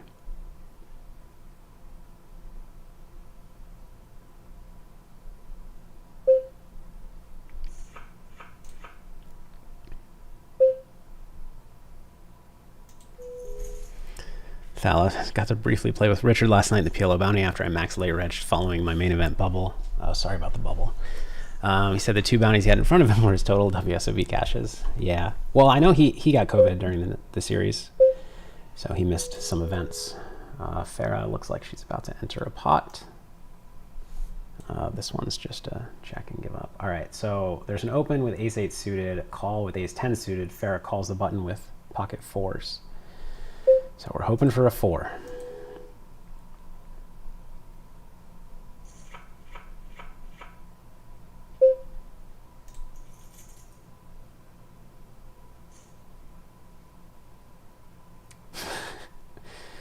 Okay, it's 994, so she has essentially 100% equity. All right, let's go Farah. Somebody has a nut flush draw. The ace-8 of hearts has a nut flush draw. Involved in a few pots now.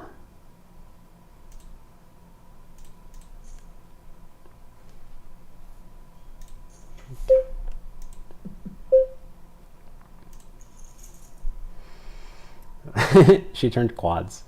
9944. I mean, it's going to be hard for her to get a lot of action here.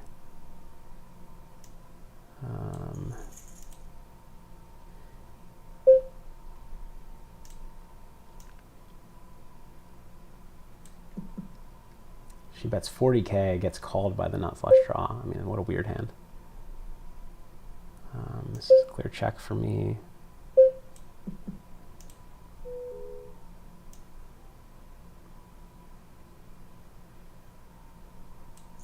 Oh my god, the other player's putting in money. The other player raises to 150. I mean, she should just call. This might be a fold, it might be a call, I'm not sure. Without the back door, I would have folded.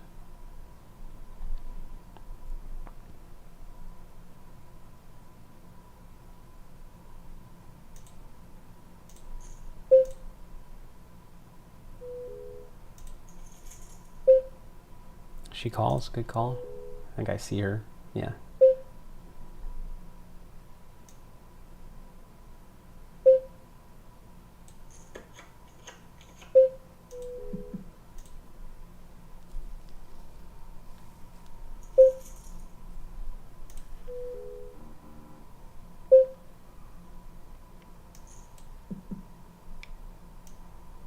Oh, he gives up. That's too bad.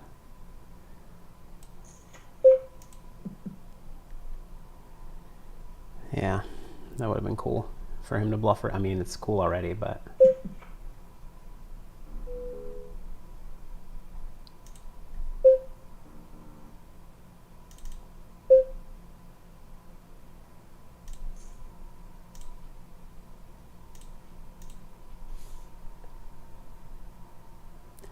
I was involved in pots on all tables. They were not that interesting. Here with deuces, I guess I'm folding.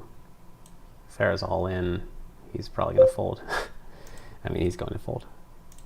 I like her all in. Just, I mean, like, he's probably check folding, but maybe he has a 9. She goes all in for pot. And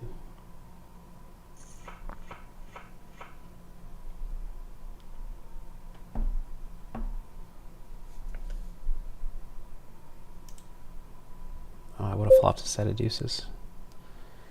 That's what I get for being a nit, right?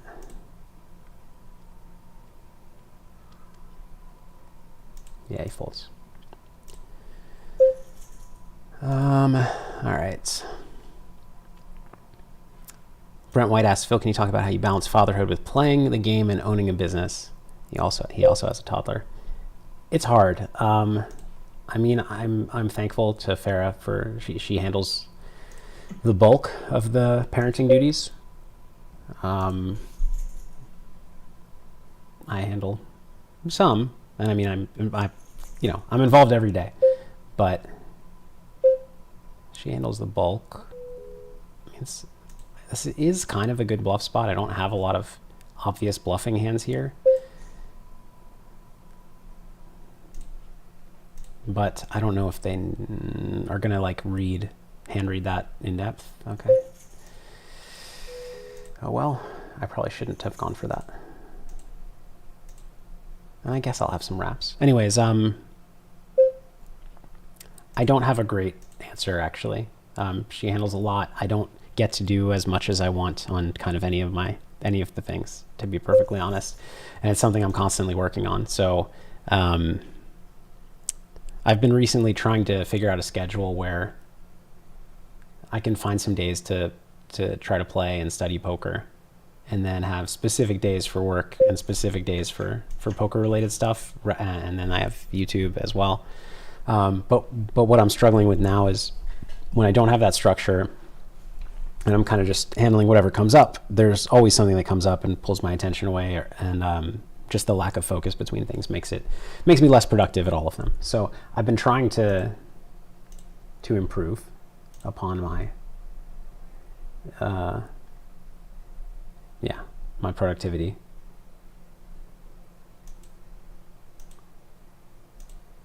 But it's a struggle. There are 5 PLO tables running.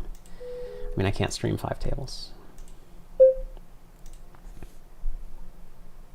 But it's so weird when just like there's nothing going on right now.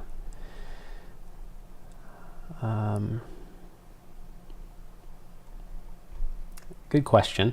DK asked asked Moonlight how longer the 1K is open for. It's not this one. I had the lobby open. Let's see. There it is. Tournament info. Late registration will end in 106 minutes. So 100 minutes for you guys by the time you hear this. So there's a break in 10 minutes. I think I should get in after the break. The question is, how am I going to organize all these tables? Am I going to continue playing all these tables? What do you guys think I should do?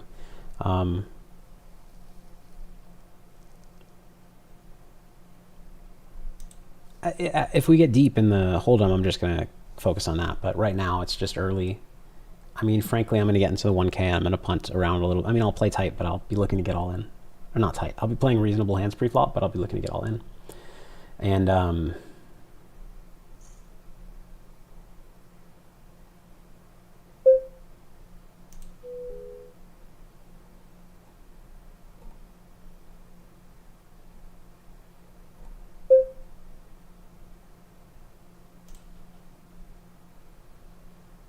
I'll let you know if I play a hand somewhere. Probably going to play play this one.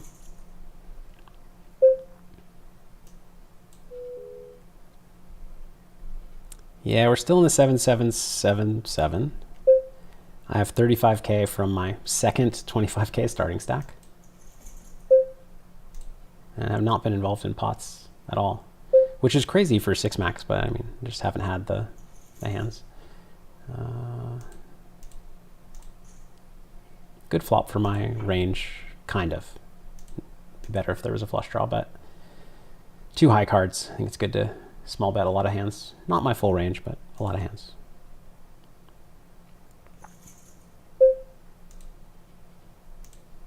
Okay. Starting with call against that. It's interesting that he's going with small sizing. We have 8s in the small blind in the hold'em. Let's see if anything happens.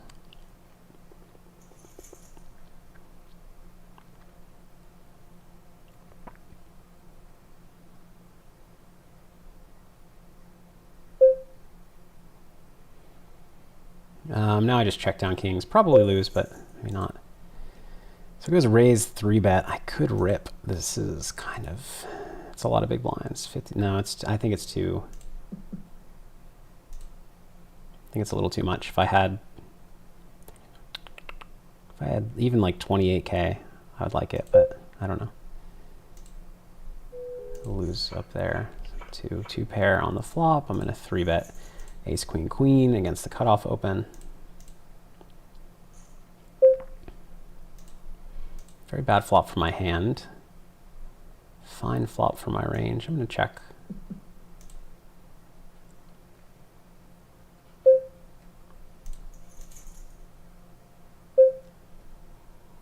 Good turn for my range. Good turn for my hand, but not an amazing turn. It's a pretty interesting spot.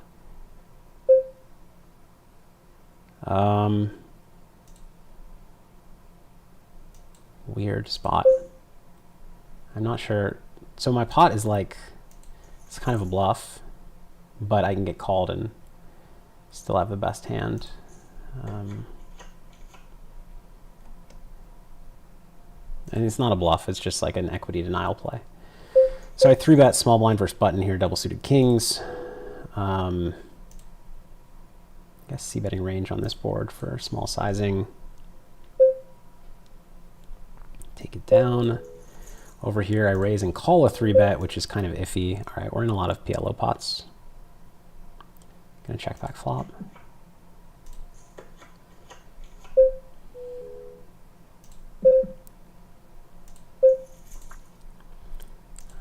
I'm in a hand on every PLO table. No, okay, that one's not interesting. This one's gonna get checked back again. That's a good river. Over here, I raise small blind, call 3-bet. I'm gonna check call flop.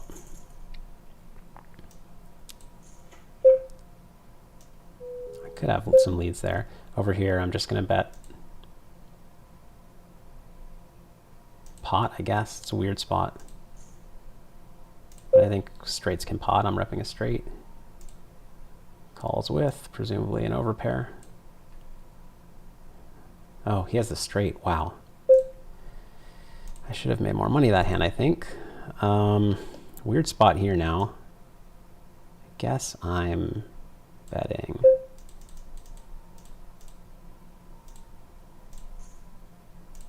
Hoping to get called by the 10 high straight or something. Obviously, sometimes this results in me getting bluff raised or value raised, of course. But I think it's the play. He pots. I think so I can do this with a lot of flushes as well. I think with 0 clubs in my hand, I have a very easy fold. Obviously, sometimes he's bluffing, but folding this will not be over folding. I'm not worried about getting over bluffed there or getting owned in any way, shape or form. Raise, get called by the big blind. Flop is okay. I'll go ahead and bet this one. I mix it up with the hand like this.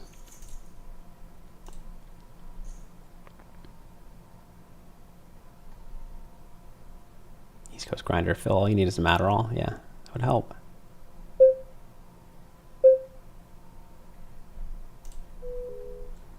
Okay. Check back on the king.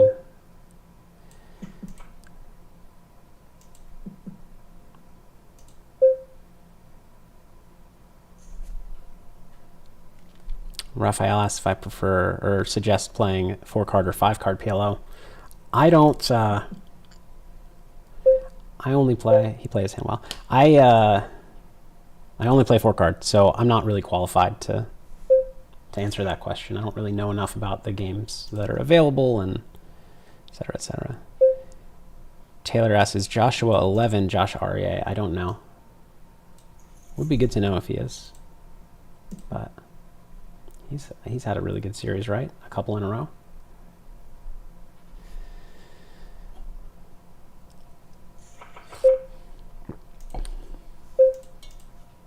Need some water. Oh, actually, next break in 3 minutes. Let's sit out. Tim Don says the alerts are a little too loud. Thank you for that. I don't know how much it's picking up. I actually could change my mic input source to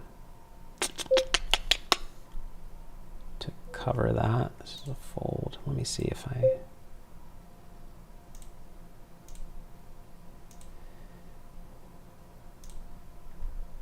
So another thing let's do this. I'm going to change my mic input to one that has a filter.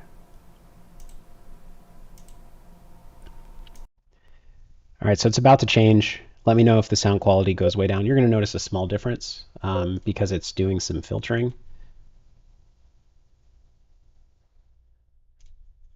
But you're not going to, now it's changing. You're not going to notice a big difference, I hope. And then the sounds should be filtered out, actually. We're playing ace-9 suited under the gun in the Hold'em tournament. Farrah Galfond has king 10 suited in 900K chips.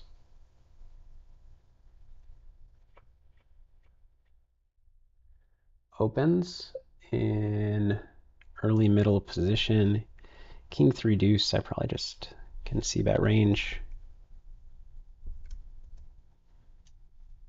Although this hand is a reasonable check back if I have some checkbacks.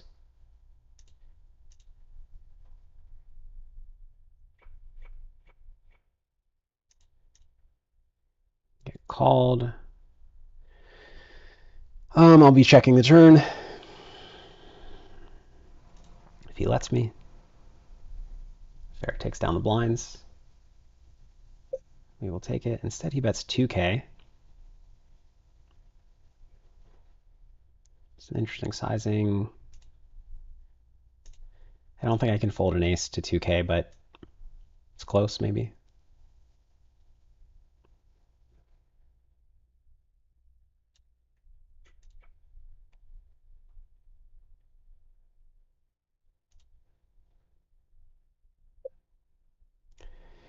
Hit check two. So do I bluff with ace high? I mean, it's a reasonably good, like I'm reasonably low in my range. I can't call the turn without basically this.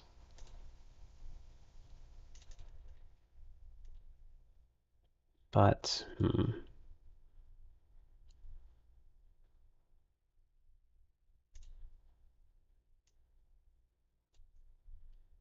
go for it. I can snap called by king. Okay, king queen makes sense. I'm repping like king queen.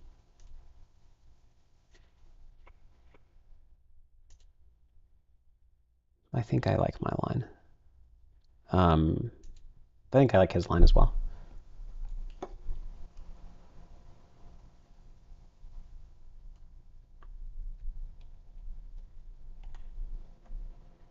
King 10 offsuit, I get to play.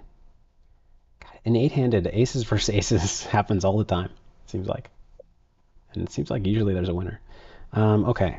King 10 offsuit is probably close. But I think a good check. Have some board coverage on the high boards. Last hand before break. Clear call.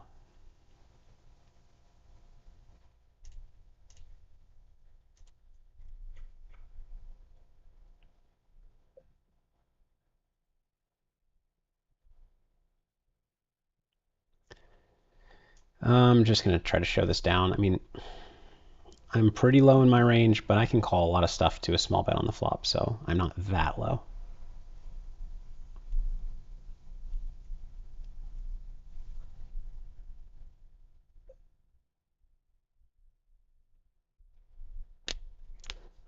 I mean, if I have a pair, I can do something here, but I'm just going to fold.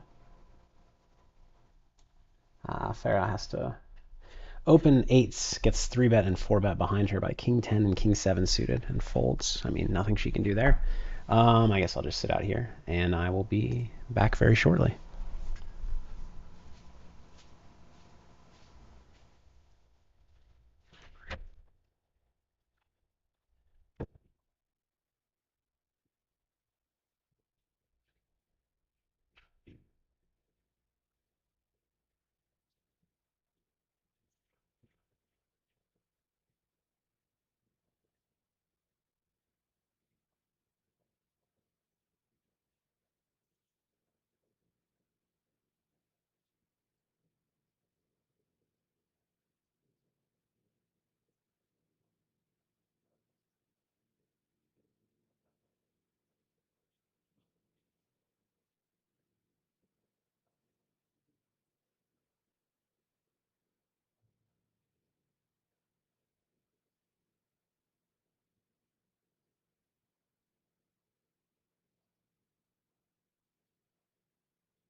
All right. I get some more butter.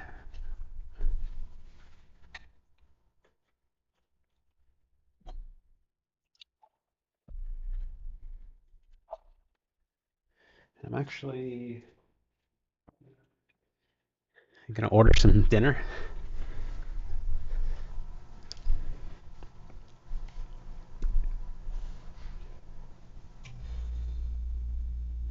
So bear with me for a moment.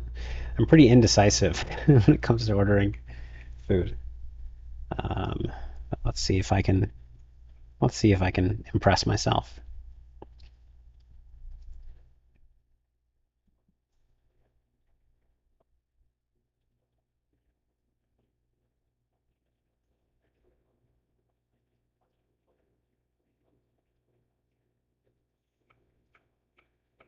So I need to think about ordering something I can eat quickly while I'm streaming, which is not easy.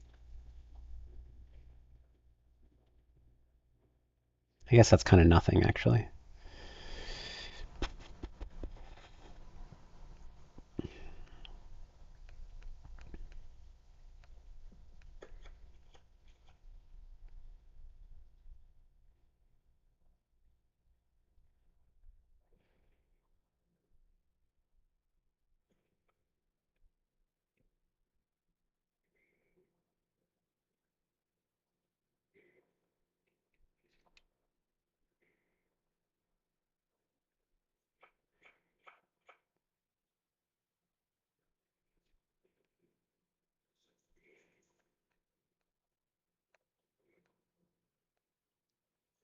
Thanks for waiting patiently while I do nothing. Oh, we have ace queen.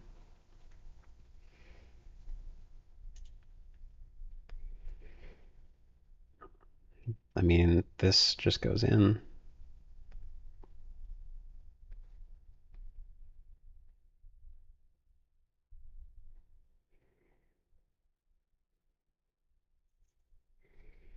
Okay, so he makes it 16. I guess I make it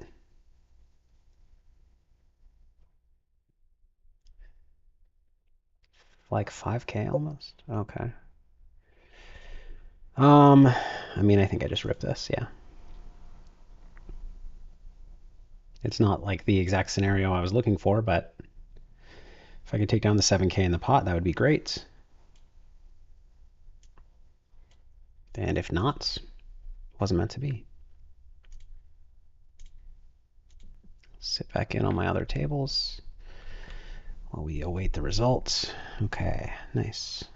Okay.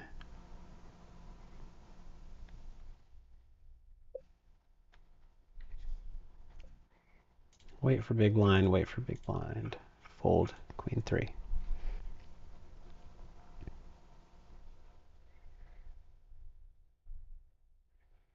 Okay, we are ordering dinner.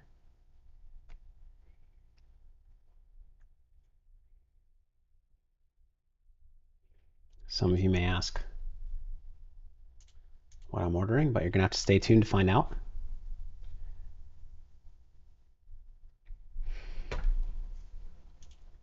I got bumped from one of the wait lists.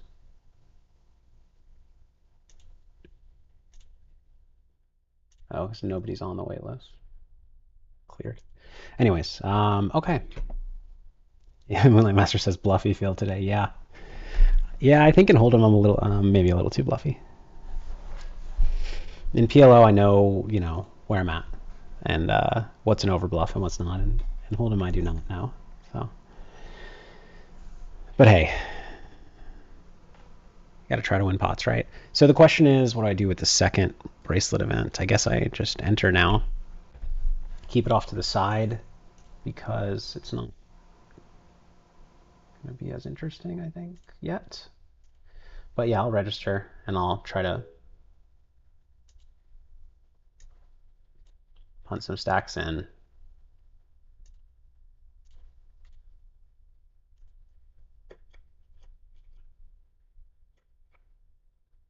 What the heck?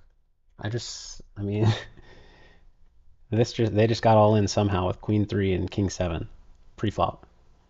So I'm gonna need to see how that happened. Are they that short? I can't see the hand history because I wasn't dealt in. That's too bad. All right, so I'm gonna start opening min.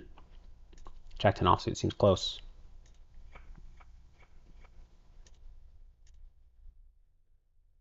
I mean, I don't know how they got that in. It doesn't make sense. I think clear c-bet.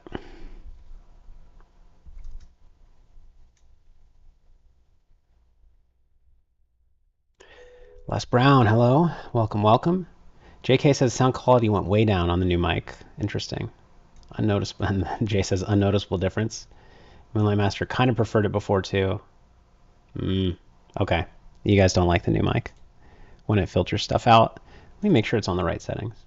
I checked and it was, yeah, analog. Okay. All right, we'll go back. We'll give me a minute.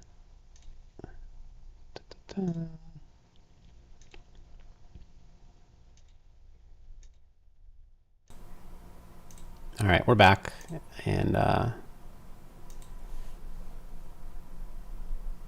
will lower the volume of my alerts so they don't get too annoying. And here we go, Jack 7 suited.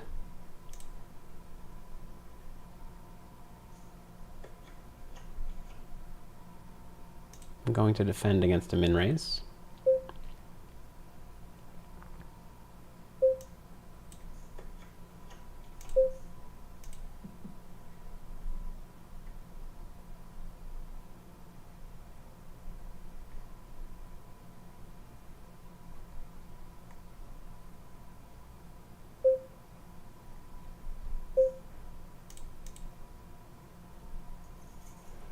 I think that's just a fold.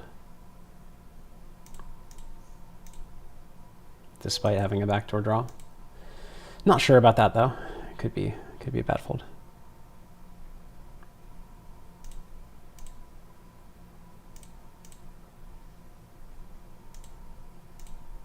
So today is going well. Not for me in this tournament, but Fair is doing well. And that is much more important. All right, we've got an open. I'm not folding.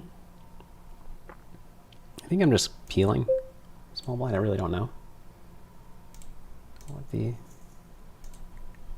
correct play would be. I mean, you probably mix with this hand. Mix with everything, right?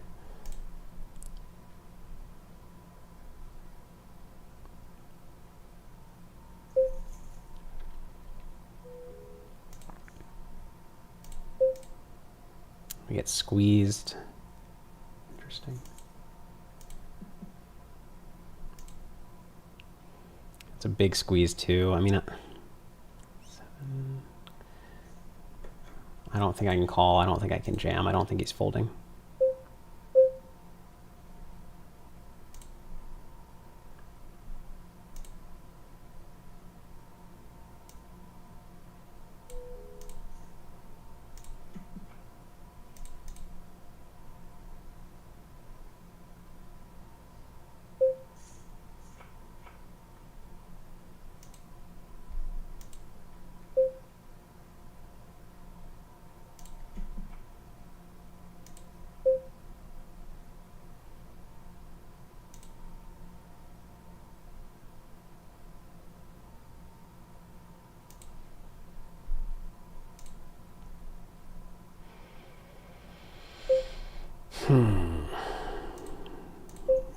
Go for the min open there, which is iffy.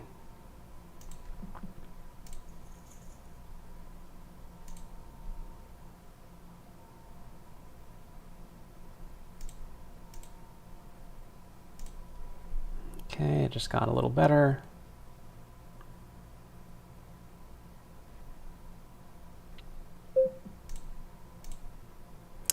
Let's see if my earlier bluff earned me some action.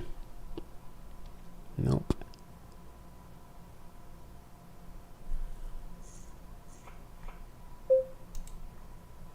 So Ferris stack I think is like 900K now, and I assume they're on dinner break, but the broadcast is not yet. I'm getting texts from people and I can't text them all back that I'm streaming.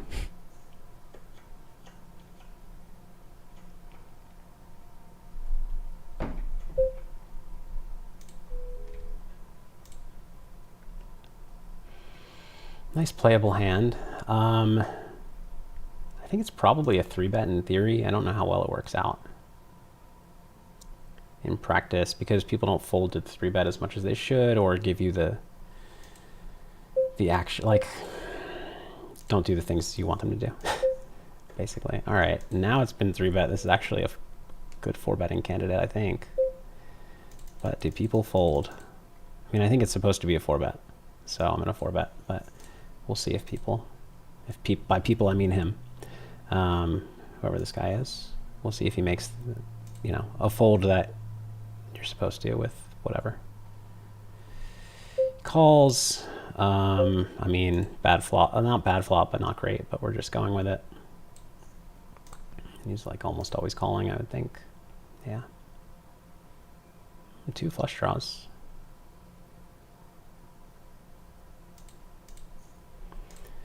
Lucky me. Down here, turn C bet. I raised cutoff, he called, bet twice.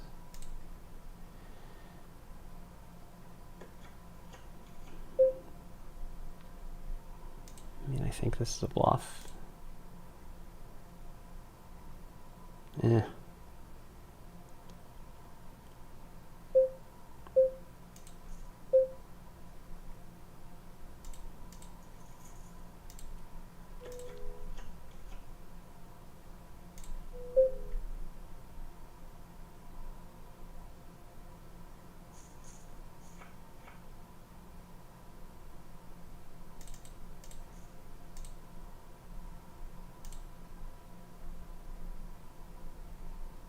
I don't think I pot because I don't rep like 4 deuce and stuff as well, but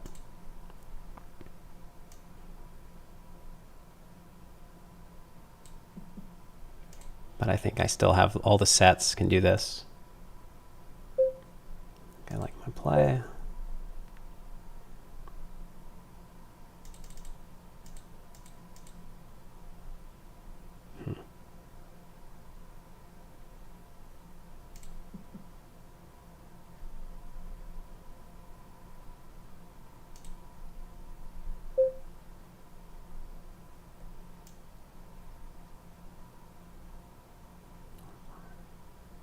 Good call by him.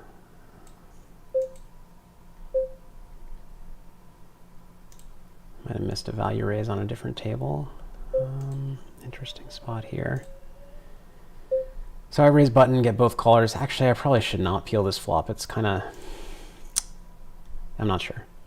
Nice turn for me, but actually not doing great against his like value flop range. And I have a very awkward amount of equity, so I'm going to check. Like, I don't want to bet fold. I don't want to bet call, so I'm going to check. Because I actually think check raise is not out of, like, I think you see it reasonably often. And it's nice to have some deceptive stuff in my check back range. How is he going to have enough bluffs here? 9-7. But was he just giving up the turn? Or would he keep betting? Jack, Jack. I don't think he bluffs that. He tries to show that down. Just some kind of blockers, but Jack 7 makes sense. I don't know. I think he's going to have it too often. I have plenty of straights to call with there.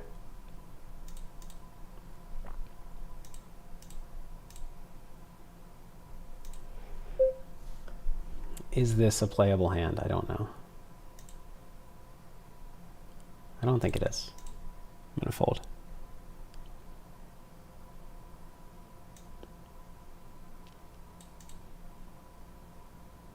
So now you guys are saying you're hearing.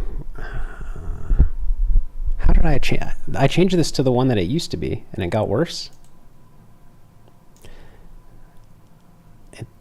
It should be exactly what it was before I switched it now.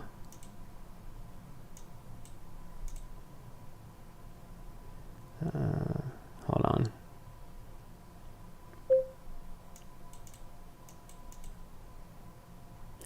All right, yeah, let me know what you're thinking of, what the mic is doing.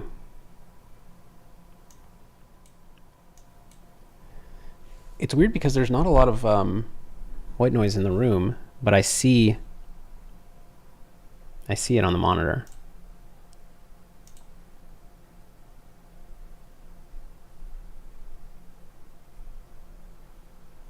Oh wow, what happened? Farah's over. Farah's at 1.1 million. I didn't see the pot. Can I rewind? Farah has trips. Okay, I can rewind. Thank you for the heads up.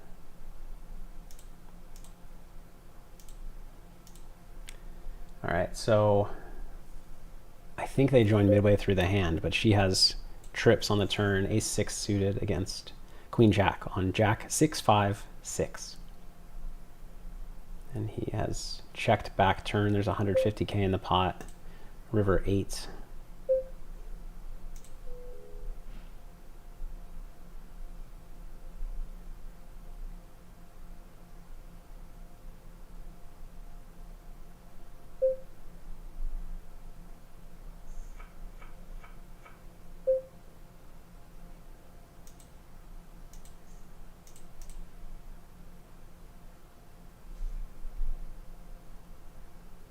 Did he call a bet? I can't tell. Bet, call, yeah. Nice. Get back to live. In the 1K no limit, I've just been folding down. So let me know what about this mic. Why is it picking up white noise now when it wasn't before? Doesn't make sense to me.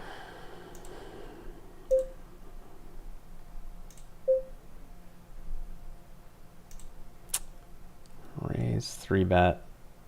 I don't know what to do here, honestly. I'm going to cold call because the stack size situation is such that if this player doesn't shove, if he does shove, it's not great. It's actually a very tough spot now if Vegas Puppy shoves because it depends how likely Rider Strong is to have aces. Because if he has aces, then my hand's looking pretty good against this player.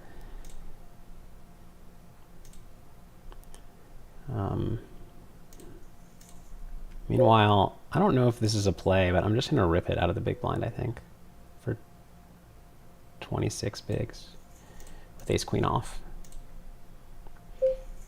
Oh, I get called by ace king, I'm dead. Basically. And then with kings, okay, I'm out of that tournament.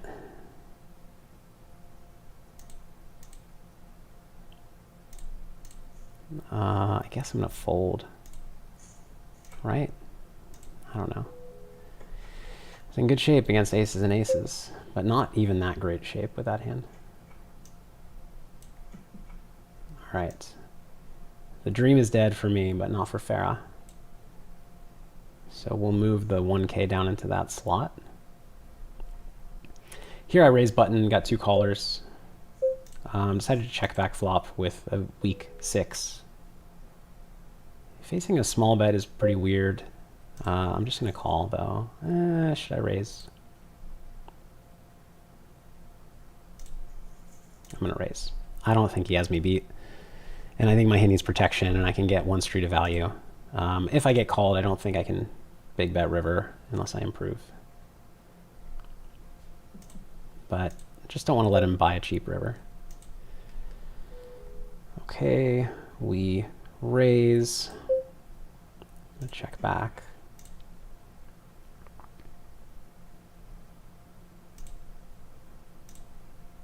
It is too bad. I wanted to do well in the 777. Oh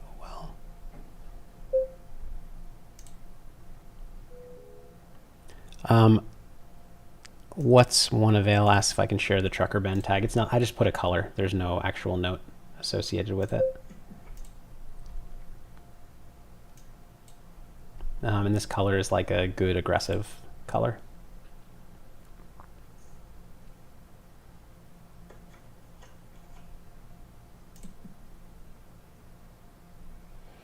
So I guess we're going to end up playing a lot of PLO cash.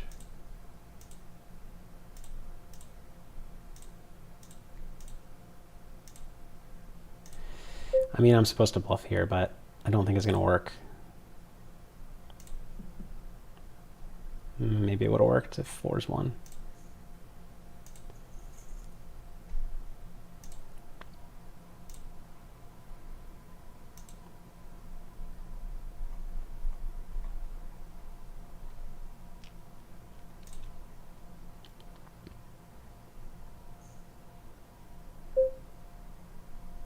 Okay, so we get 3-bet. We're still, you know, pretty happy with this hand.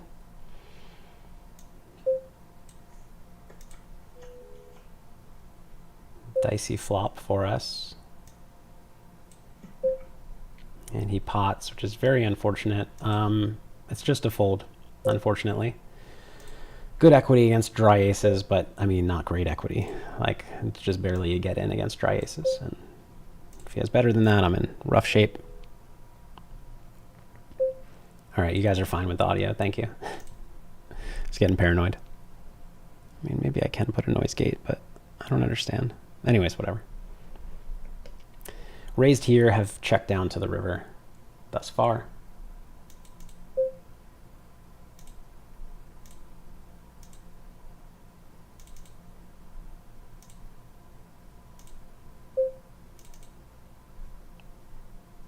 Joining all the wait lists. I'm just going to check down and win probably with Queen 10.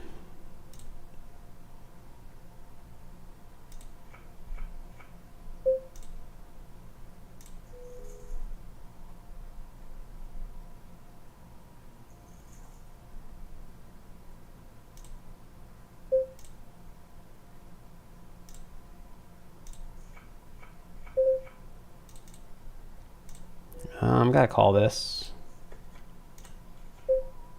Interesting flop, could get dicey. We're gonna check call.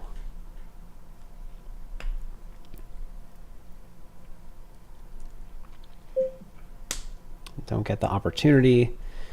Very good turn, but kind of feeling like he's got a folding hand.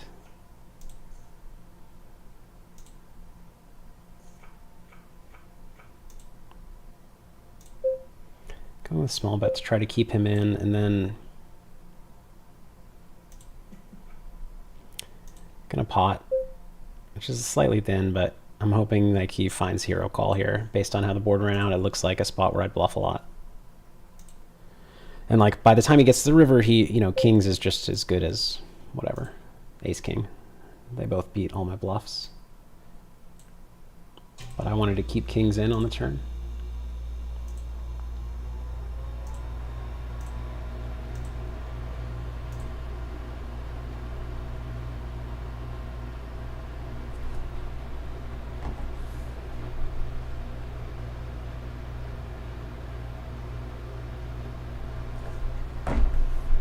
Oh no. I'm in timeout. Okay. Do not check your phone, Phil. Uh-oh. Am I really gonna 6 table? I might.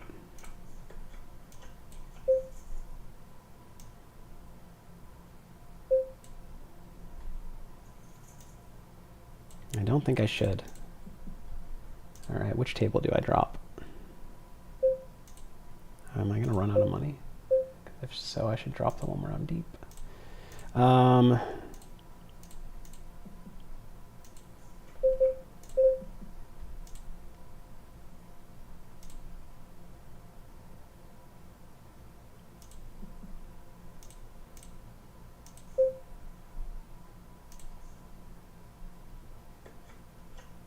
I'm timing out. Okay. Yeah, let's not play 6 tables. We can stick with 5. Which should I leave? This one seems fine to leave. Okay.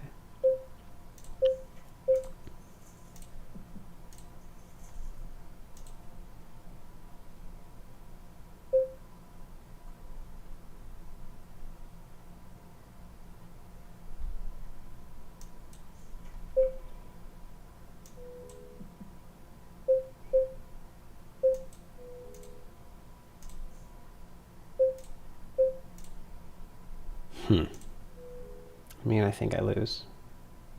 It's a pretty decent calling hand, though. He's not betting King X of Hearts that often.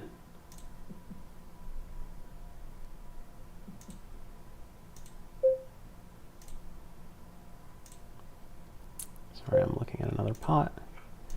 It's a pretty decent calling hand. King X of Hearts not betting turn. Queen. I'm gonna call. Yeah, I'm gonna call. Cool. I mean, if he's bluffing with that, it's kind of a clear call because that's an overbluff without the without a heart in his hand.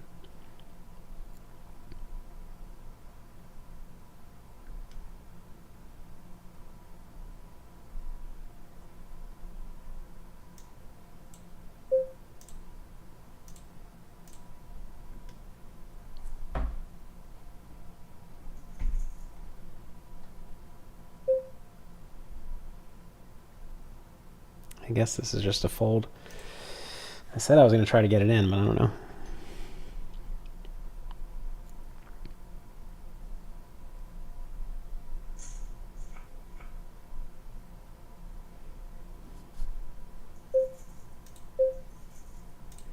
I mean, this too? I don't know.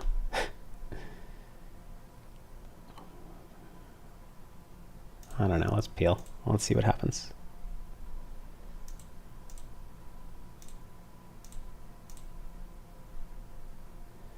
That's not good. That seems to happen a lot when I cold call. This guy snap calls. I mean, I'm going to fold, but perhaps we'll get to see a showdown.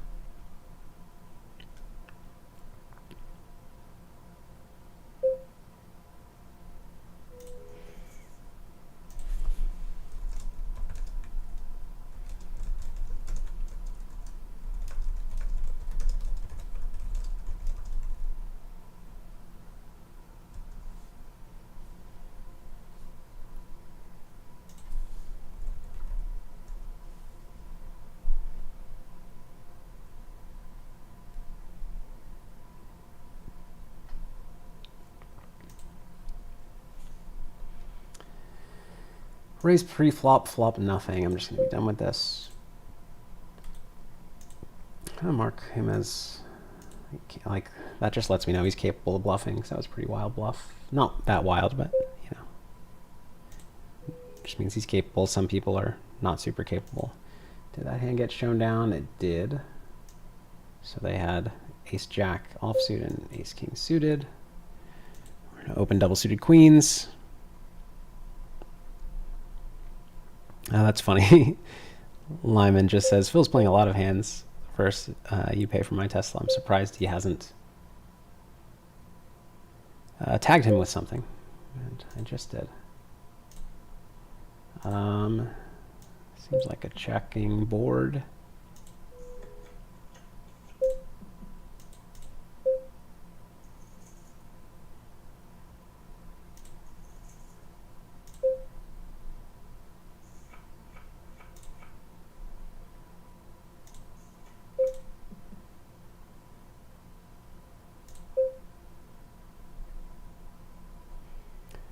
If we were shorter, raising to get this in would be kind of good. As is, I think just call.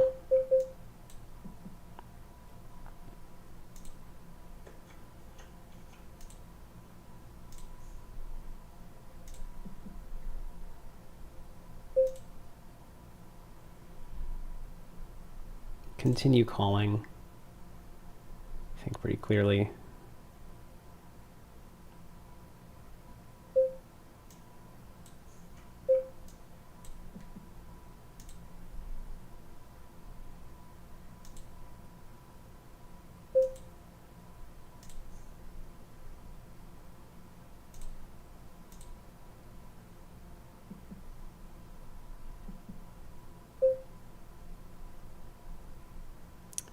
It's not the worst bluff raise. It's not the best bluff raise either.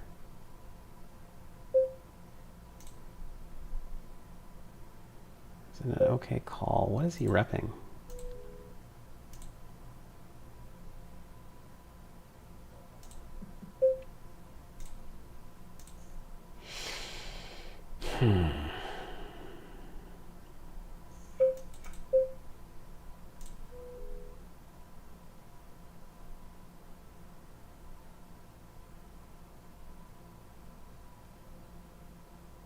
Why wouldn't he bluff bigger? I don't know. That's a weird one.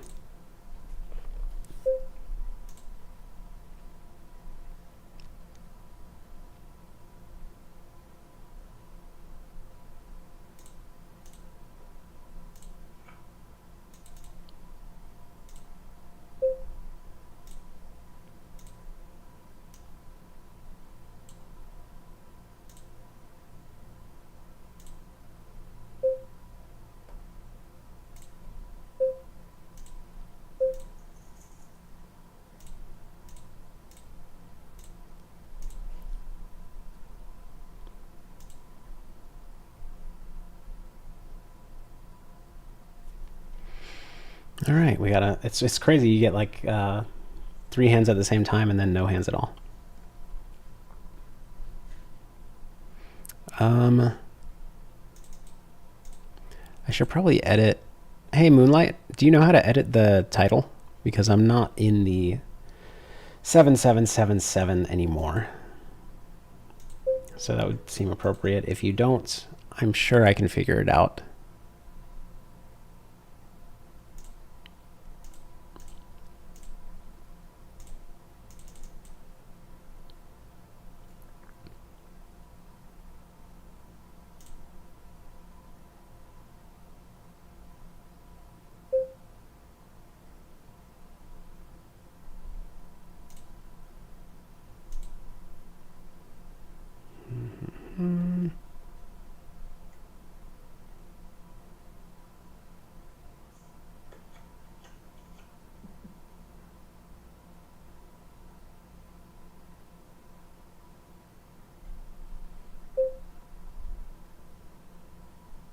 I guess this is a fold. I'm trying to play better.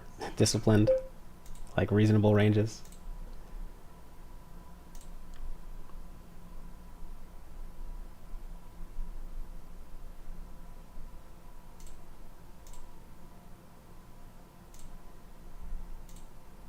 Camille asks, what does it mean, let's peel? Peel means call and see another card.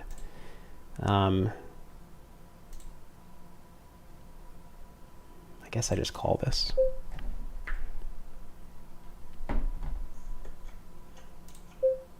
Okay, do I want to lead probably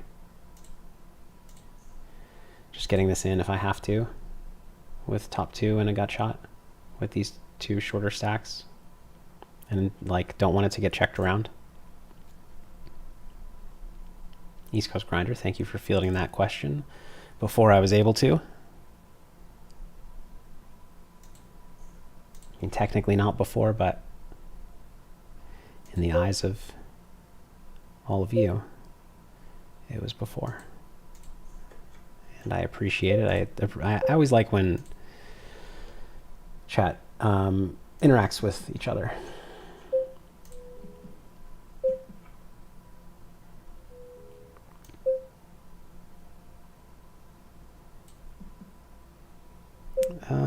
Sure, I guess I can peel 1.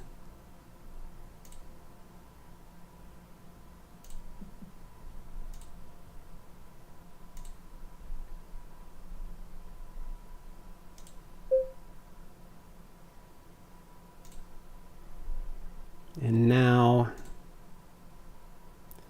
could bet small, could check. I think betting small might perform better. To get called by ace high, because ace high and stuff's going to check back.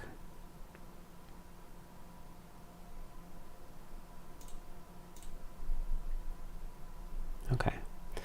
And I lose maybe less against that, maybe the same, who knows. Maybe more, maybe he was going to check that back, but I don't think so. If this player was short, this is not the worst 3-bet hand, but with stacks at reasonable depths, it's not a very good hand with the king high suit instead of the ace high suit.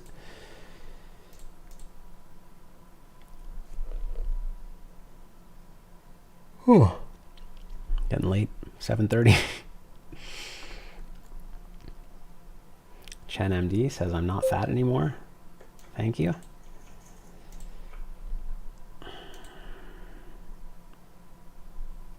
Neil Jaworski, Phil, I think your wife is better in no limit hold'em than you. Obviously kidding, but she's playing great. No, she very well might be. She plays no limit hold'em. I don't.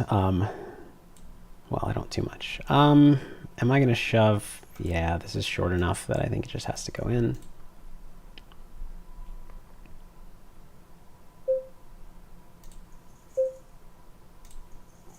Okay, we'll take it down.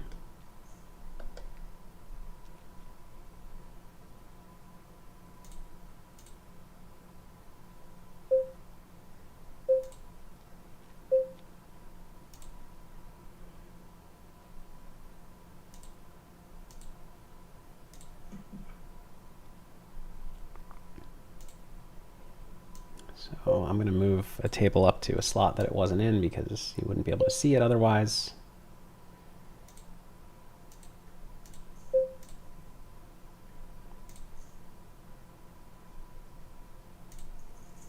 This went raise, call, call, checked around on the flop.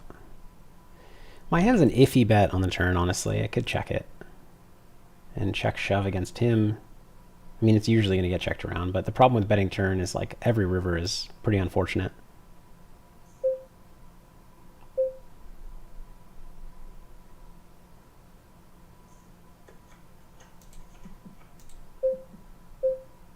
Yeah.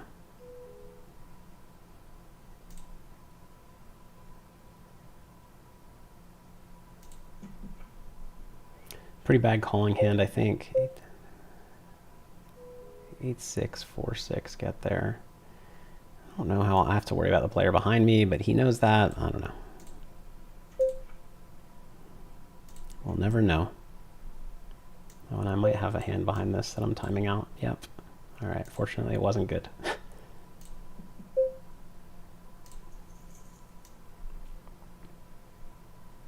I'll learn my lesson to move the other table when I do that. Okay. Bjorn says 9-8 off, and the man says no hands. That's funny.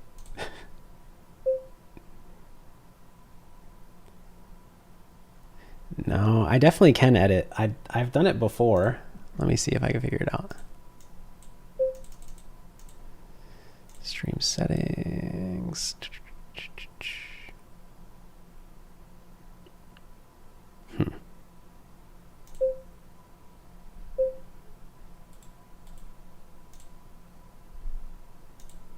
Maybe one of you guys in chat knows. Oh man, I'm timing out everywhere. Okay. Yeah, I'm not sure I know how to edit it. I think there's a way, but I guess I'm just gonna let it go.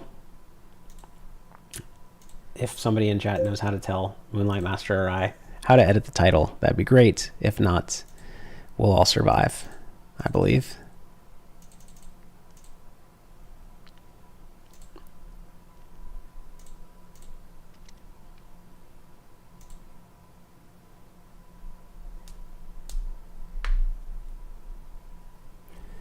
All right, Jackson threes, flop okay. We'll start with a check.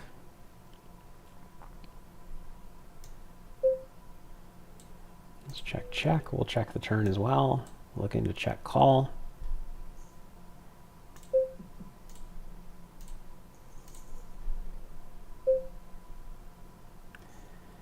And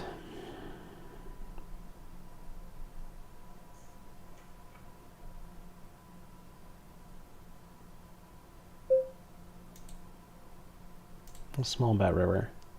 See if we can eke out a little value.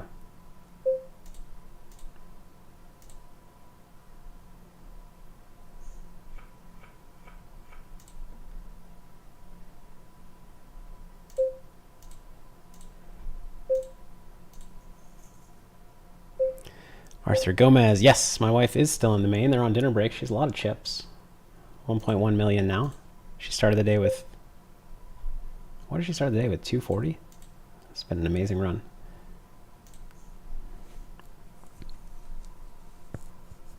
The feature table has been good to her. So I think in theory this is supposed to be a pot. I don't feel great about it.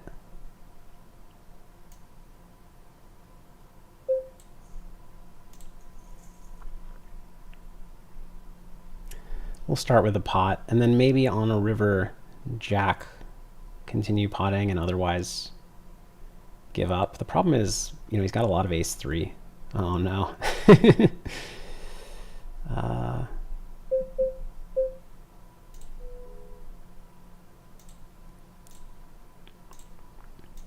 The jack is not, like, it doesn't change much, but it is a kind of frequency control thing.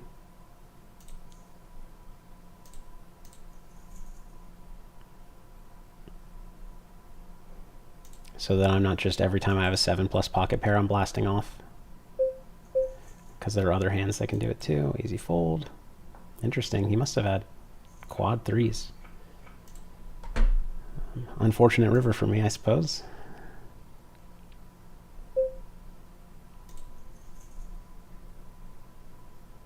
If you can't tell, I'm fading a little bit. I guess I mean, I wake up every day with Spencer these days because Fair's in the main, so I'm waking up at 6 a.m. every day. Jack 4-3 is going to be a check. Very nice turn.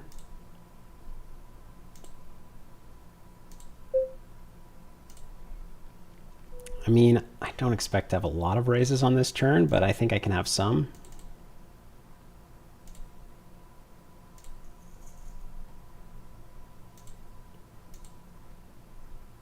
And I go small so that I can raise hands like sets, so that I can raise like aces, not flush draw plus gut shot. Otherwise, I just don't have like if I pot, I don't have enough 3-4 here. I feel like I just won't get to raise the turn very often. Okay, and the question is, do we put the rest in or wait? I think I just this is tough.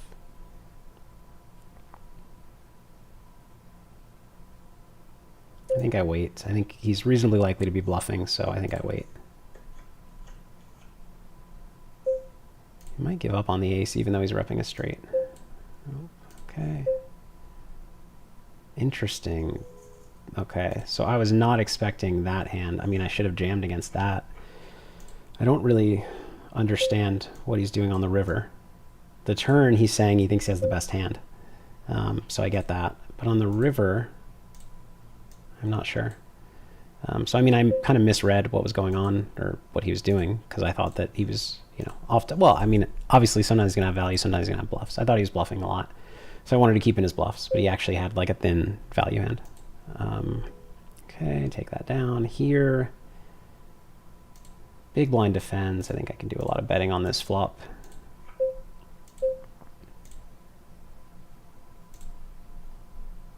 When will they be back for the main event dinner break? You know what? I don't know. All right, we get check raised. We're not folding.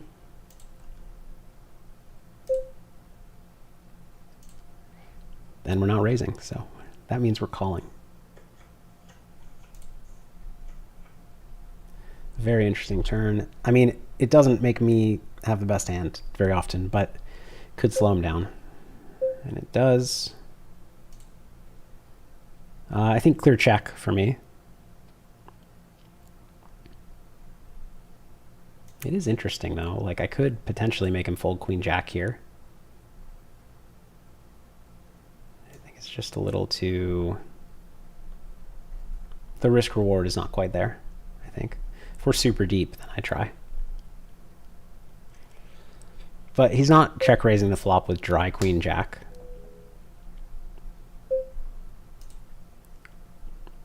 I mean, I just fold river. Could raise, would be interesting, but...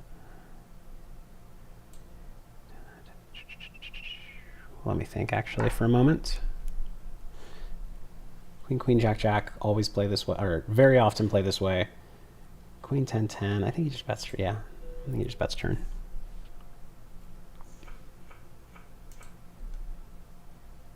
I mean, my hand's not that good. Aaron Chavez says, Phil, what would be your opinion on making deep runs in large field tournaments? I think it would be good. I would like to. I'd like to do that sometime. Well, I have before, but it's been a long time. Here with the spade, I think I can bet, but checking is fine as well.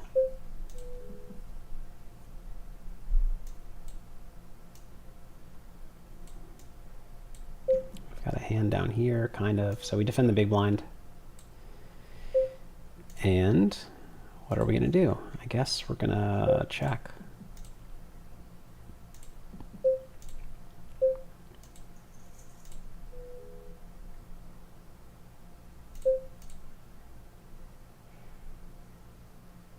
I think it's just worth a small bet. It's not worth more.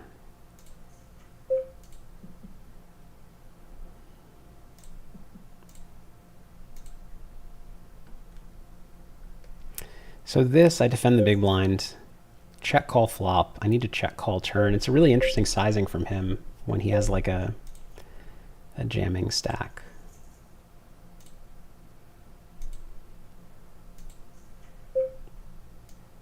I don't think I should lead this.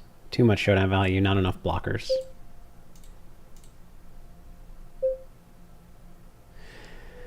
APAL XPEX says, I check poker go, stream comes back in 46 minutes. Not sure what the delay is. Thank you. I appreciate that. So 46 minutes, they'll be back from break. I mean, probably they're back from break in reality already. This is a fold for sure.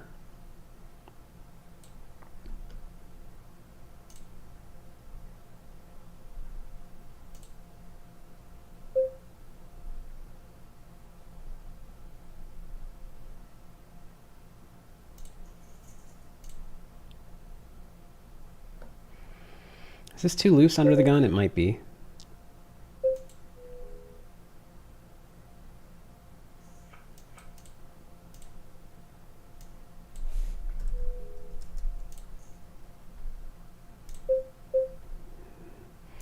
Nope, as a matter of fact, it was not too loose. And what do I want to do on the flop? I guess I'll check. Hard to get a lot of action here.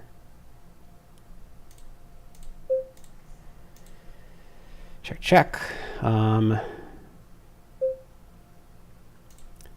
Bet turn, get called by flush draws. Although, it could check turn again. Would be okay.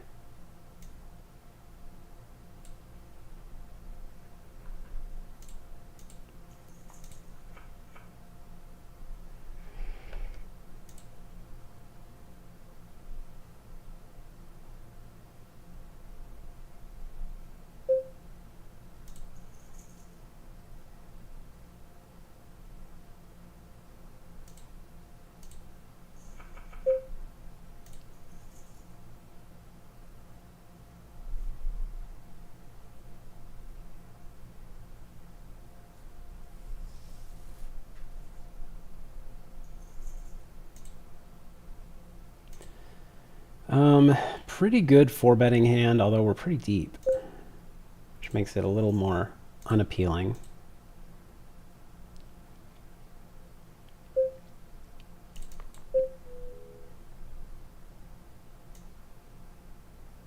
And we're under the gun plus middle position. I guess I'll just call. It's a really good flop for me. Do I want to have some leads? Yeah.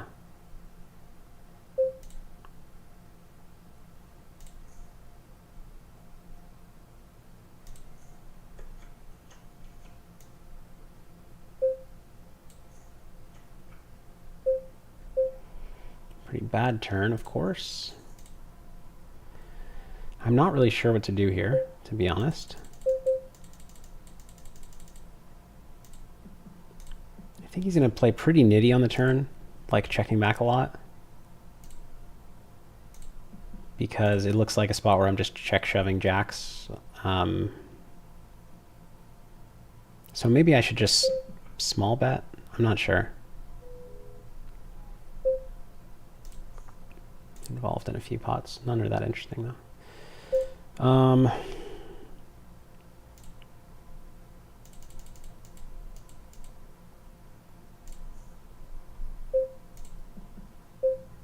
Okay.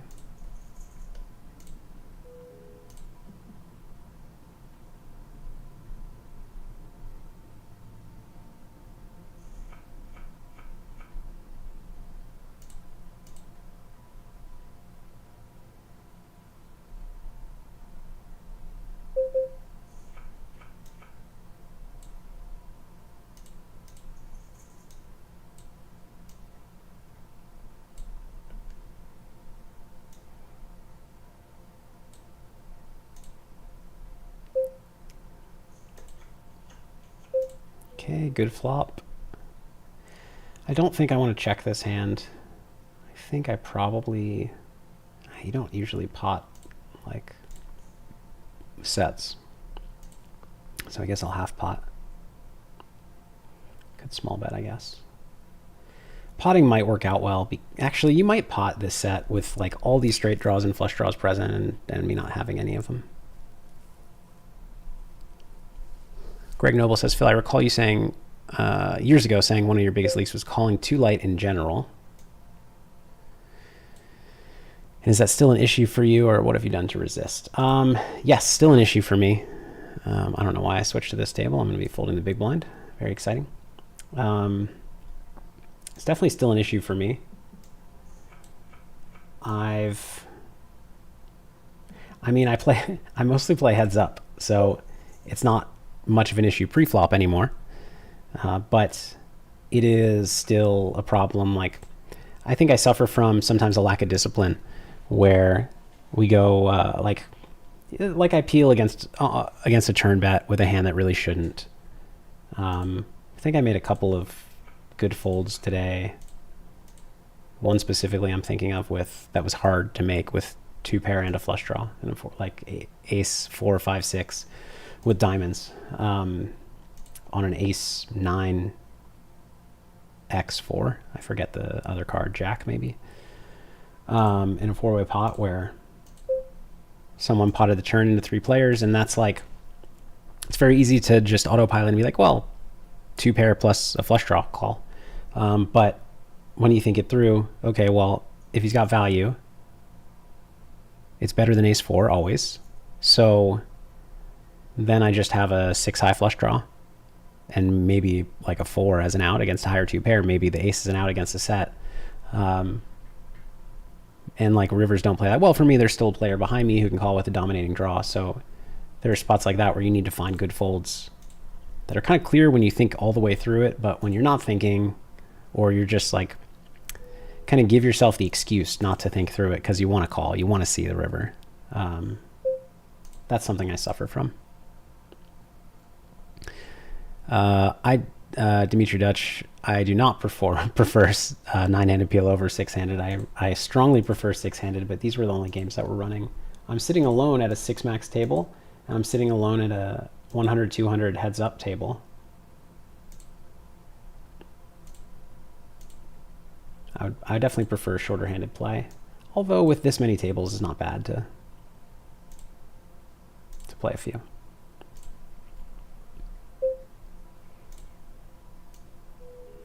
Clear check here.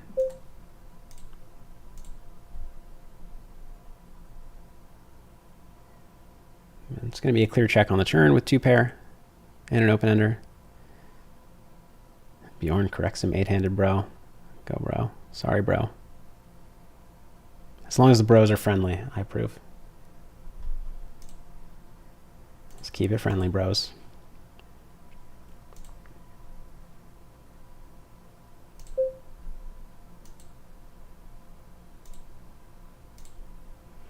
Facing pot, kind of awkward, or more than kind of awkward. I don't know how I feel about this. I guess I just fold.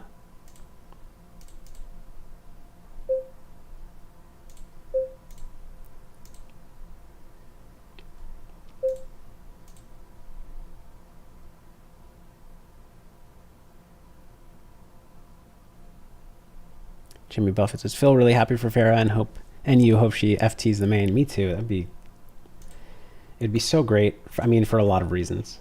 But yeah, it'd be really great. Thank you for the good luck wishes. Some of these tables play so slow.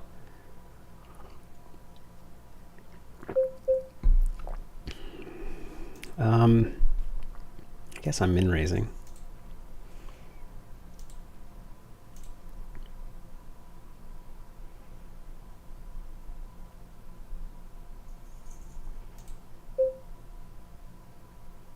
Are we calling it off? 4, 5, 6 in the middle. Yeah, we're calling it off. I don't think we're going to win this one.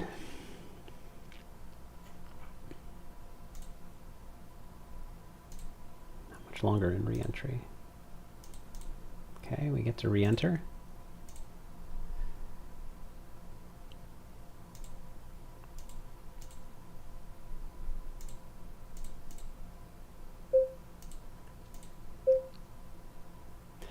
King 9 seems close. I'm going to fold.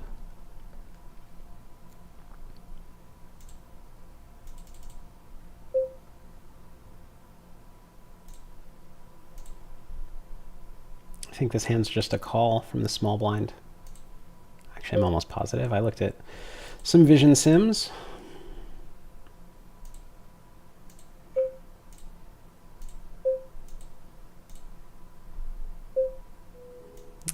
Definitely want some leads on this board, I think, but I don't really like leading that hand. Let's see. When is the next break here? In 1 minute, shoot.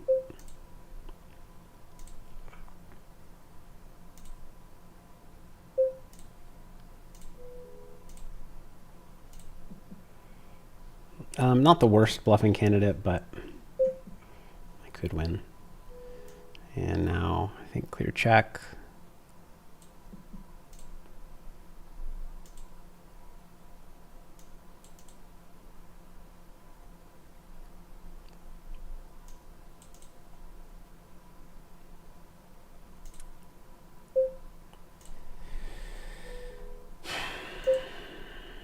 Do I believe you?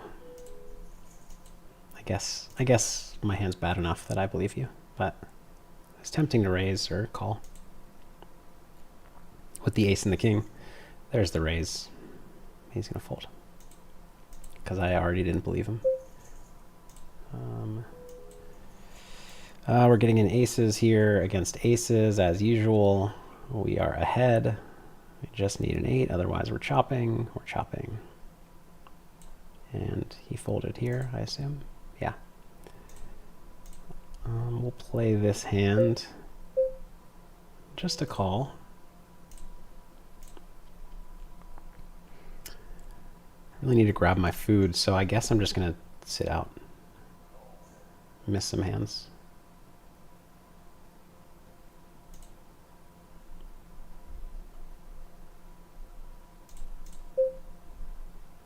Okay. I'll start with a call.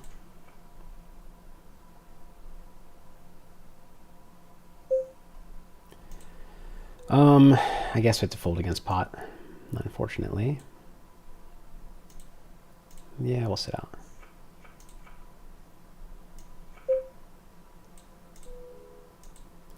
All right, I will be back.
All right.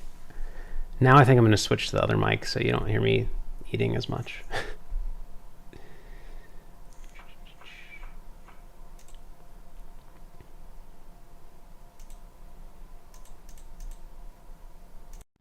Hopefully, just bear with me with the change in quality.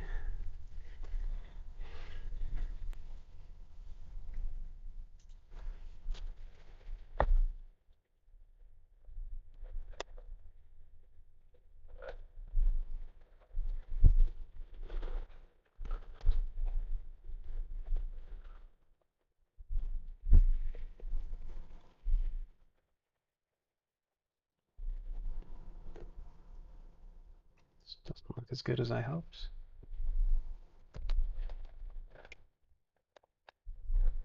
All right, so a lot of questions. Sorry.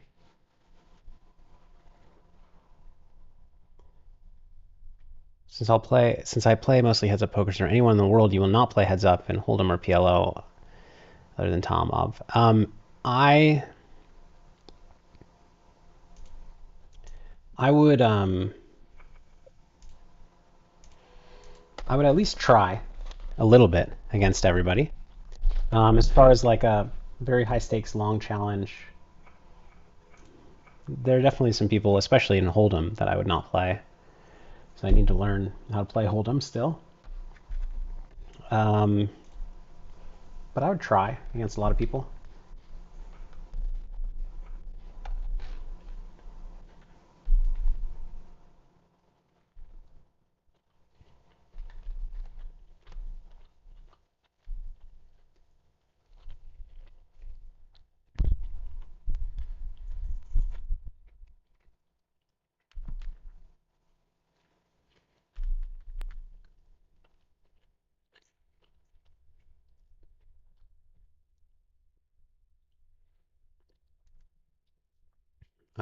If the main was PLO, how many runners do you think they get? Mm, it just wouldn't be the main, so I don't think I can answer. Like part of it is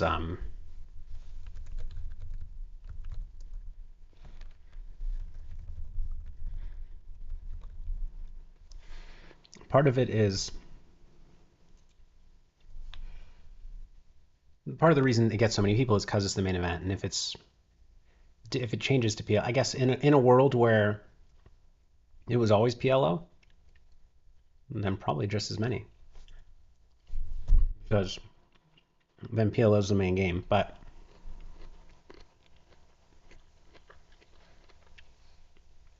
otherwise, it's too hard to imagine what sentiment would be like.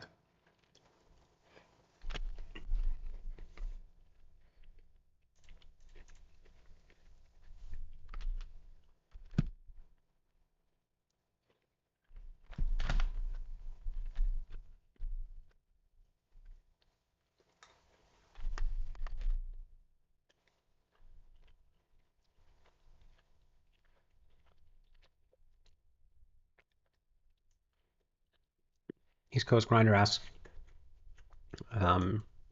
what exactly is linear versus non-linear preflop range? So a linear range means, let's say I'm going to 3-bet out of the small blind against a button open, and I'm just going to 3-bet my best 15%, I don't know, 20% of hands. I don't know what a 3-betting range is. But a polarized range happens when you might call some of the hands in the middle, and you 3-bet some value hands and then some bluffs. Whereas a linear range, you just 3-bet all the best hands, like from the top down to wherever you stop. Clearly, this is a check raise. Maybe you could go a little smaller. I don't know. A lot of sizings are okay.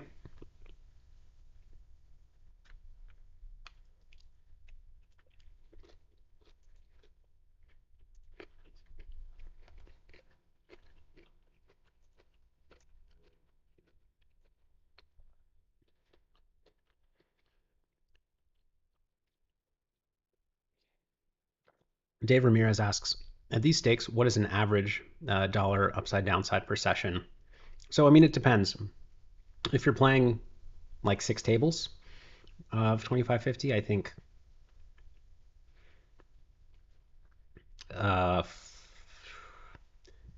30K swings, like up or down 30K most days, is a very common result. And you could, I mean, you can lose 100. It's rare.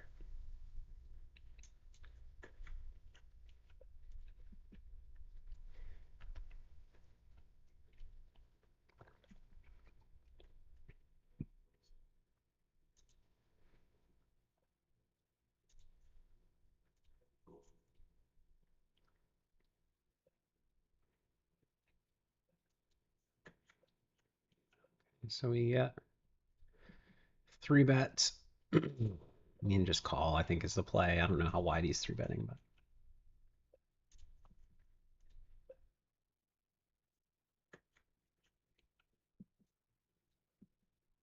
and call flop for sure.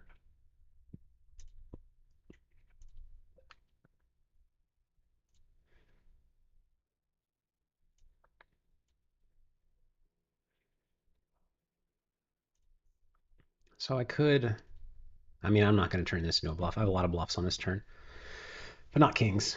I'll just show it down and hope for the best. That's not the best.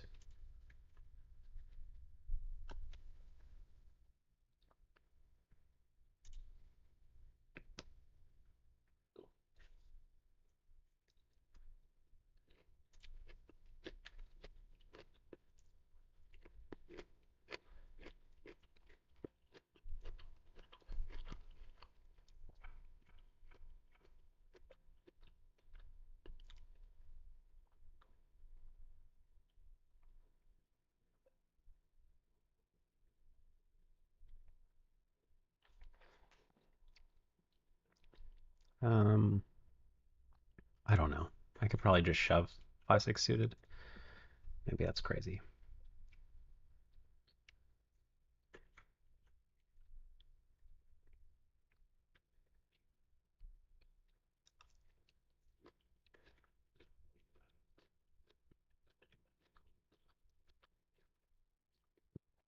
Dinner is Mr. Teapot, Dr. Teapot, excuse me, Dr. Teapot asks, what's for dinner?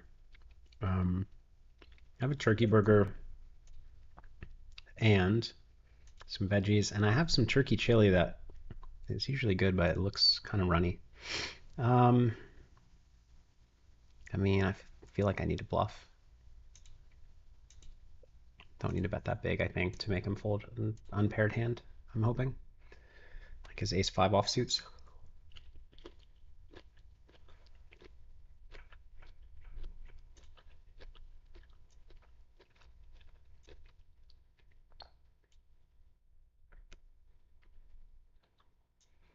It is nice when you play this many tables, you have a good preflop hand pretty often.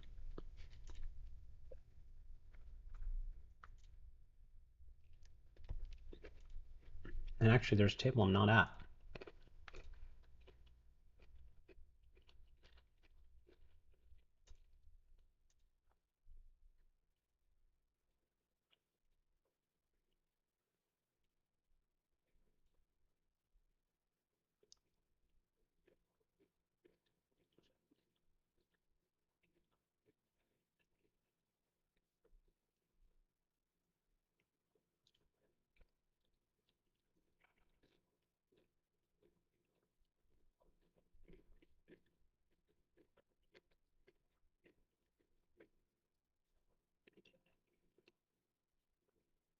I think I must be doing kind of well now in these games.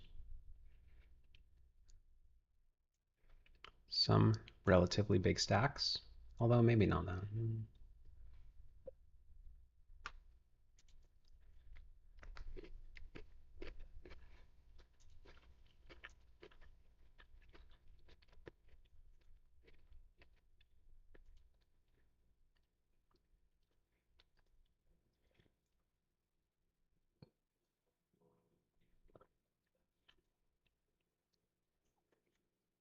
Interesting flop there.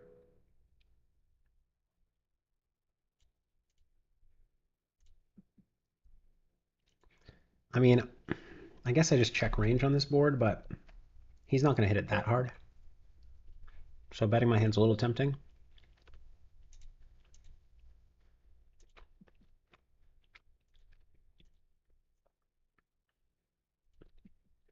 Turn is close, I think. I'm just eating with my hands because it's easier while I'm playing.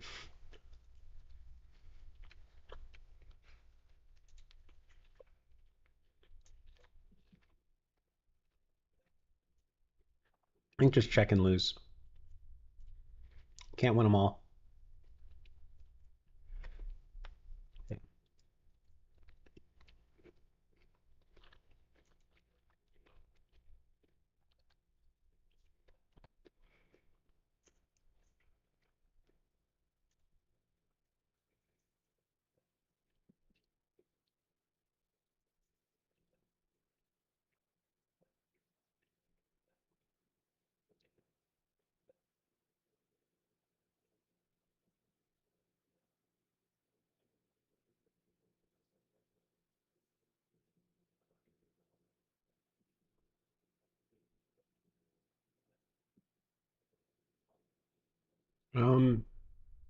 Now I guess I start checking.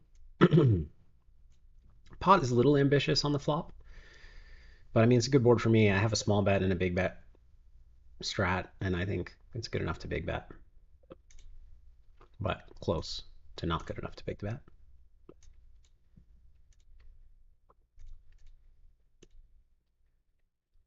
Lose to two pair, but I have some outs. I don't know how many bluffs, how many great bluffing candidates he has. I'm just going to fold.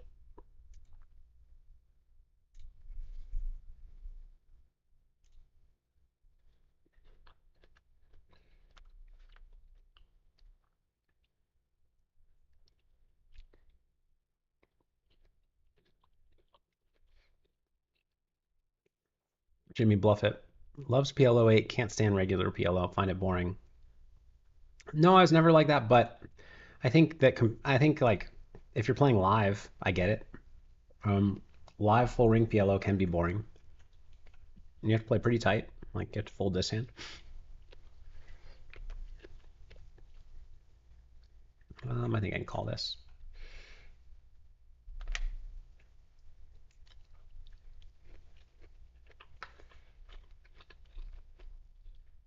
So I get it.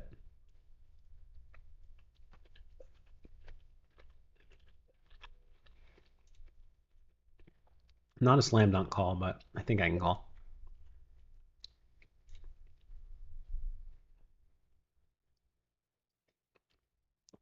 Luke Forster asks, if Farah takes down the main, will you purchase a new slide? You know what? Yes. This is actually awkward because like I actually do okay against his range, but if I fold out aces behind me, but I just think it's a fold.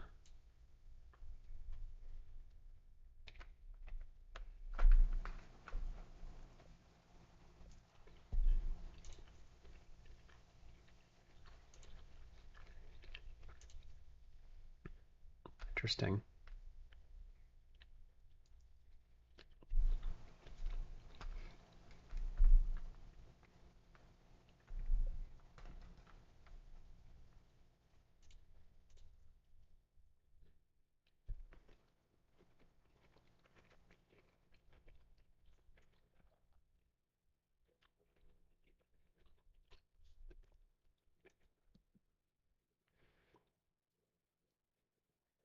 Taboo asks about changing how I've changed my diet over the years. I don't have great advice. I've I don't do anything unorthodox or surprising. Just sometimes I'm gaining weight, sometimes I'm losing weight. When I'm losing weight, I'm eating better, eating less. When I'm gaining weight, I'm eating more. Um, I mean, I'm not a I'm not enough of a I'm not I don't consider myself an expert at all, so I am uncomfortable giving fitness and health advice. But I do believe it's not it's not it's hard to do, like to execute, but it's not complicated. It's not hard to figure out. It's just hard to stick with a boring, disciplined, challenging routine for a really long time, which is what it requires.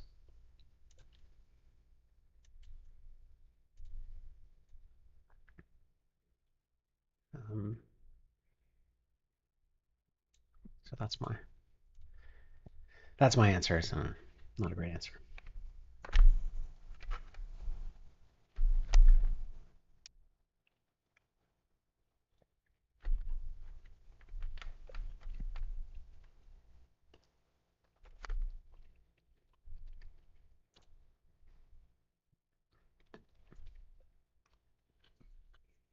Hmm.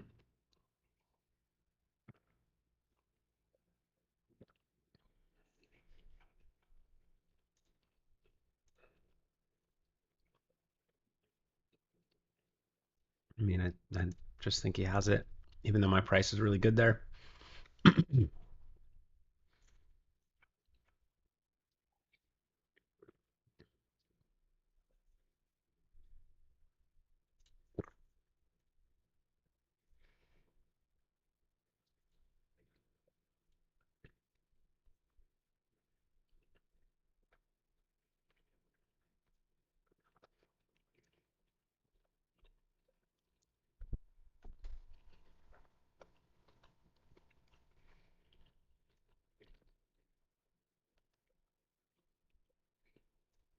We'll defend here.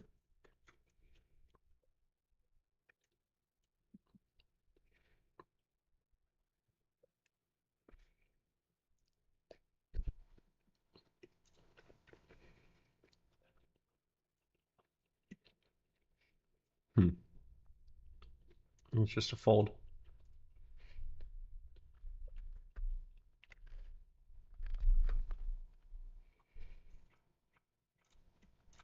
Ooh, 5100 perhaps. This changes things. I might have a little bit of energy. All right, so how are we gonna do this?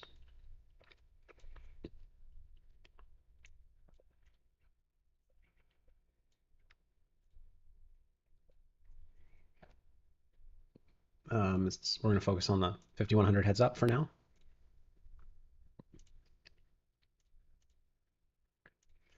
Three clubs, I like c-betting this. Even when they're low clubs, just block a lot of continuing hands. I'm gonna sit at another 51 table, just in case, you know. I'm in for my full bankroll. Maybe I'll leave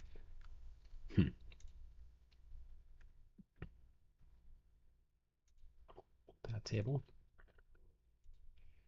The roll is on the line. Sort of.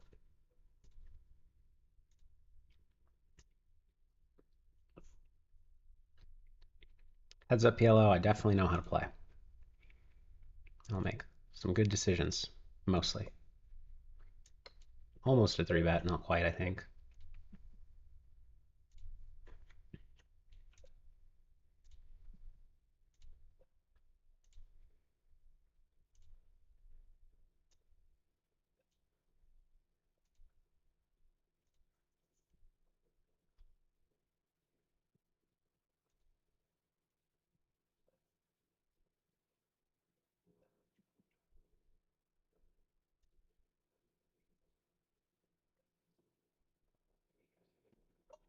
kind of weird inequality here. I think it's just still a check. It's not good enough to get value.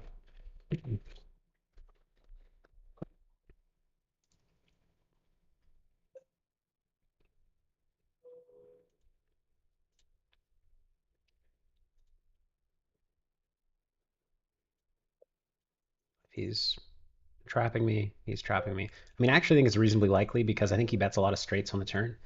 But it could just be a low flush. It could still be a, I don't know. He had Jack 8-6, very thin. That makes sense. This is a 3-bet. Not unreasonable, his play, by the way. But it's always important to get an idea of what they're doing. Um, this, I think, is just a pot. This could be a lot of things. 7 deuce. Yeah, I think it's just better to protect this hand. And, doing okay when called. Or when jammed on. But just getting the fold equity is fine. And, like, he's priced in. Like, when he calls, I'm doing pretty well. When he raises, I'm doing so-so.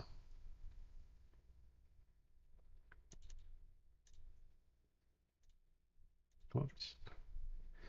Just whoops because I'm playing slowly. I'd like to try to keep a good pace.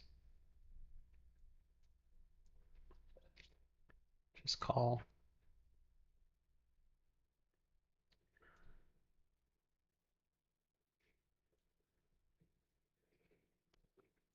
I'm laughing because at another table, I was I had a hand I probably should have bluffed with, but I was just distracted, so I didn't bluff with it. And I was like, Phil, you probably should bluff with that. And I was going to get check raised by top set if I did bluff. So good bad play by me.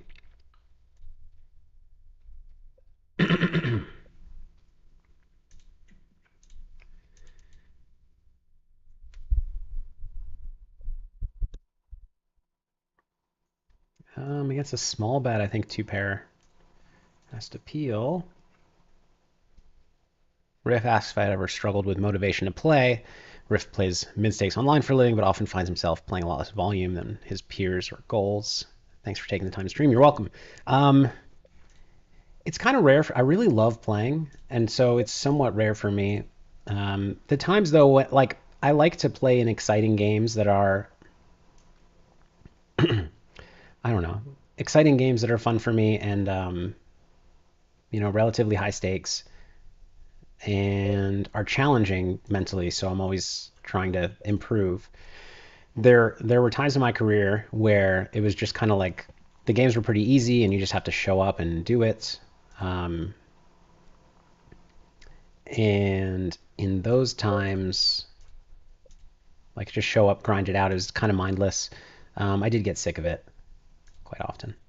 So I think it depends, whether or not you're doing something that really interests you and is exciting and fun for you.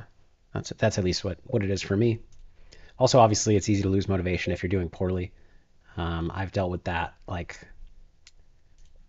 where, I feel like I'm, especially lately, actually, like in my life now, when I have a family and a business that like I try to carve out time away from to play, and then when I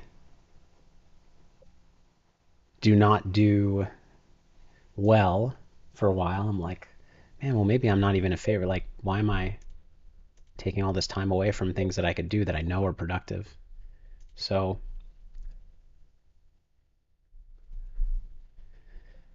yeah, I think those are a couple of ways that it could happen.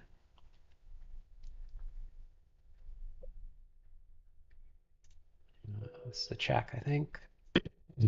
Excuse me.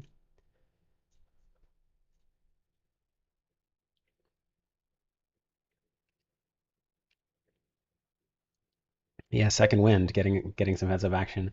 Could raise, could call.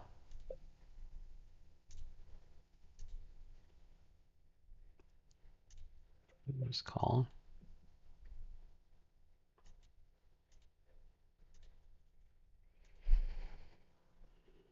Okay. Oh, opening eights down here. I maybe could have just open jammed. Against my flush, by the way, he had kings with a deuce. I mean, I'm just putting it in on, whatever. I got 51 action. How bad could it be to put in eights? All right, as long as it's not the jack. He could do it to me with a queen or an ace, but not the jack.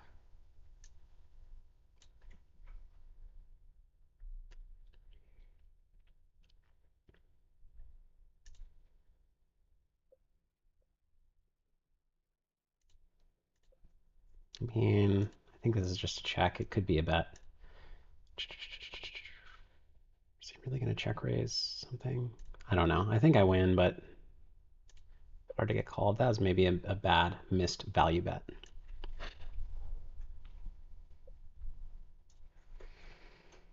Okay.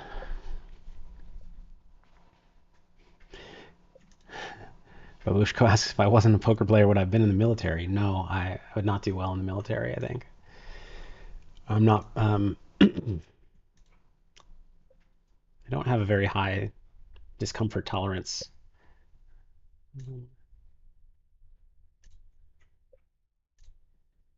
Interesting spot down here. Raise under the gun, check back. Now we're facing a pretty big bet. A raise looks so strong, but I kind of don't want to let a scare card roll off and kill my action against a jack or like 10-7, you know? It's a very good river.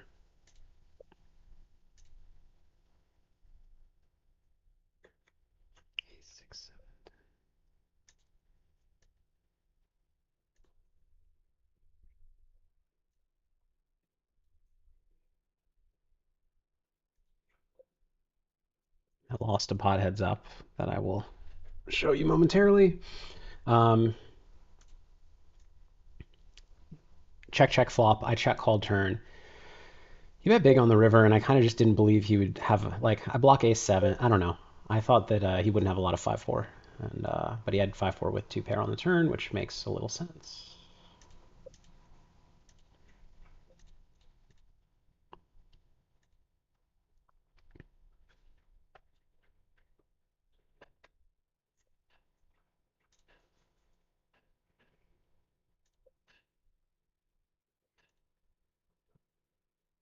Could pot. Could check. I'm going to check. Interesting river.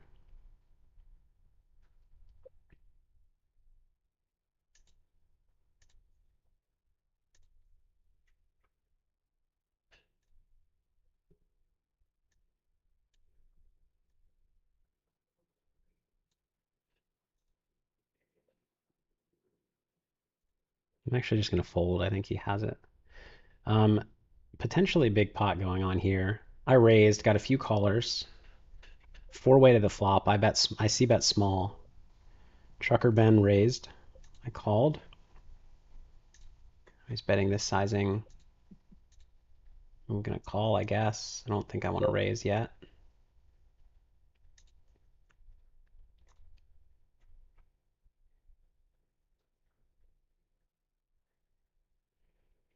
Lose to 5-5 and... Oh no, the min bet.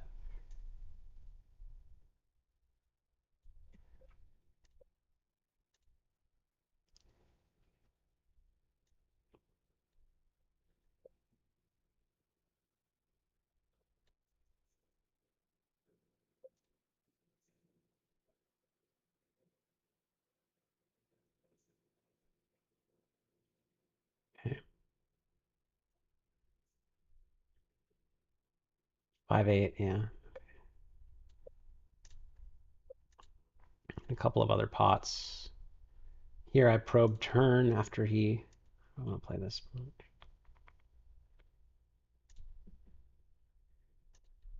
Might have missed a value bet on another table.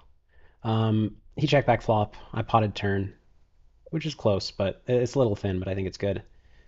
Pot river with the second nuts, which is standard. Not great to block the ace, but it's the kind of hand you want to bet. Very slow raise.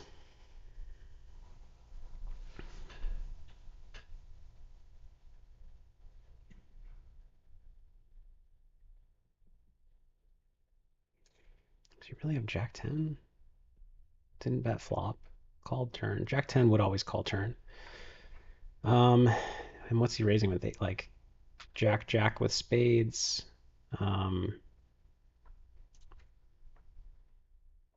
I think against pot I don't have to, like, my value range is all straights, and when he pots, I don't think I have to call much without the nut straight. Though he'll usually block the nut straight, so I don't know. That's a close one.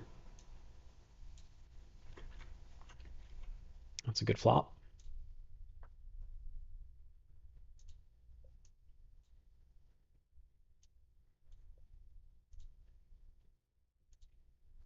Blocking the ace as well, I actually think I'm going to check back. Am I? No. No, I'm going to bet. I have the nuts in Hold'em, by the way, but this is more interesting.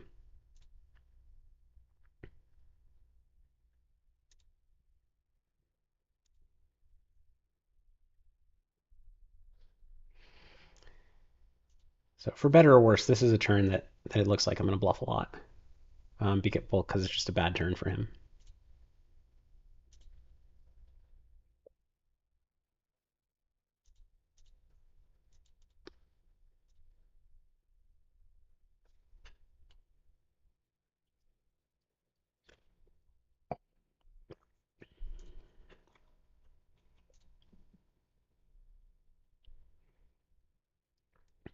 Um, my up or down for the evening, I don't know, actually. I think after a couple of those pots, I'm probably up. This is just a pot. I could check raise this as well, but I think it's going to work better as a bet.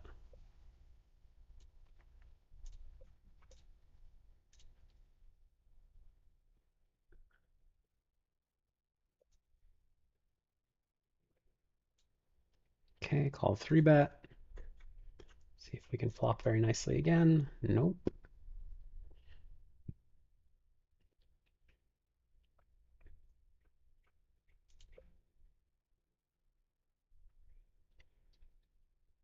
I'm actually going to try something here.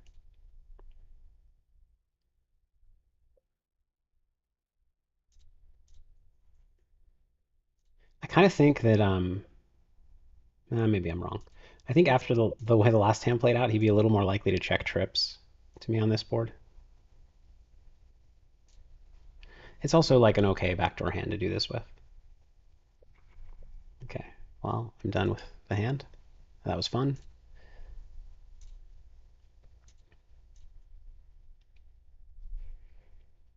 I wonder if he's going to lead. Getting in with such a big hand on this table. Actually, he has some outs. I didn't think he would have outs, but I held. He's leading small, which is interesting. Just folding. No need to Hollywood and then fold. When I folded that small of a bet, he knows I didn't have anything.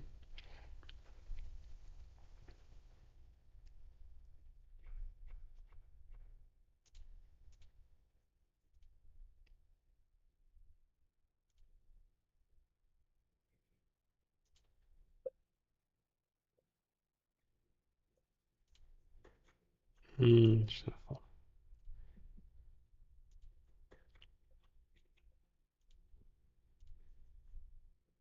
Um,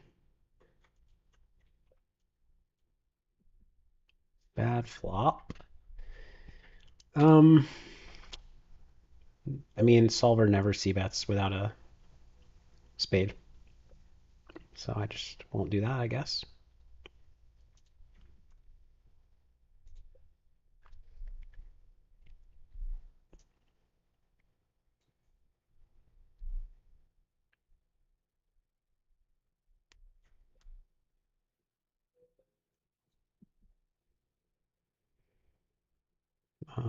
Still, like, you don't need a spade on the turn, but you need something.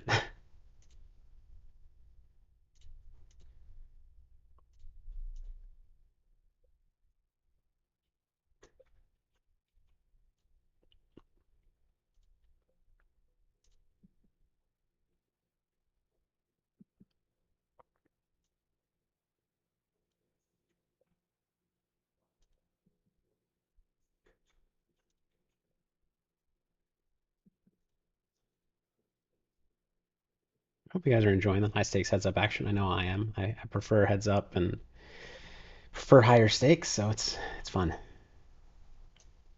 It's gonna be a check on the turn.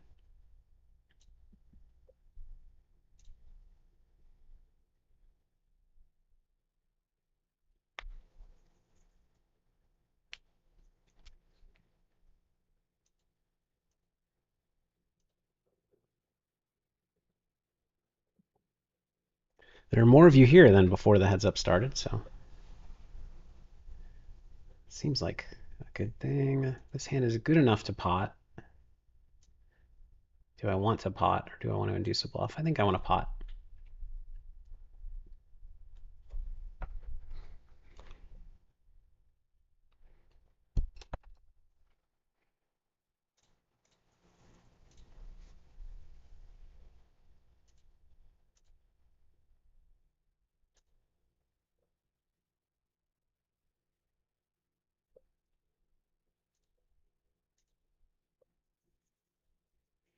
It's probably a little bit too loose to open, but I mean, I try to be a little looser on the button than normal.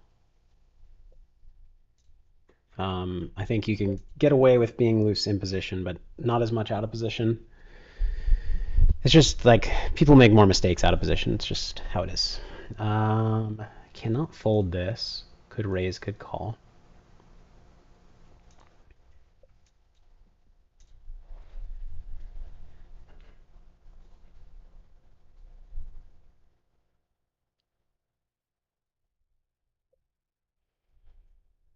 Now I need to bluff.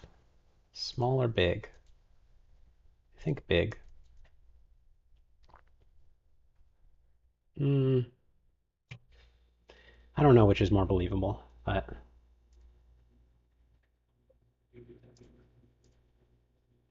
went with big. I mean, this player knows what he's doing. I sometimes assume that like the most of the people that sit heads up with me actually are the ones that don't know what they're doing. Um, but he clearly understands the game.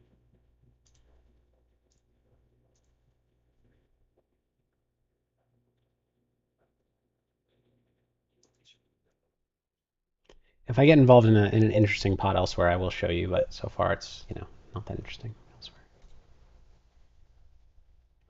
This is a pretty good betting hand.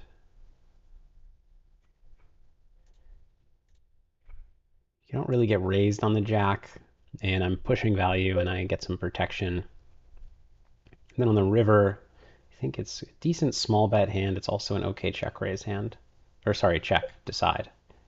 I think it's a good small bet. It's a pretty reasonable bet, 3-bet hand, blocking the queen and the 6. He is going to raise a lot of jack X.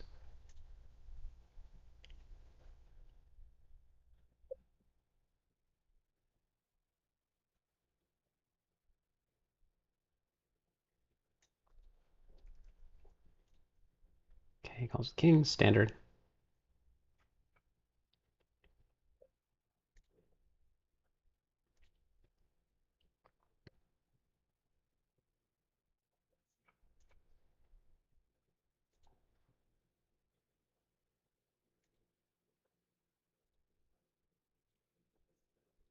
Can bet or check this.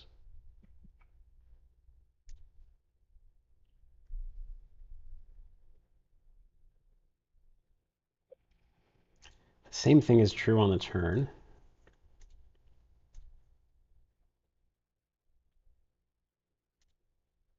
I think I like betting. I think I like betting big to fold out, make sure I fold out flush draws when I unblock all the diamonds. But it's obviously this is like a little spewy.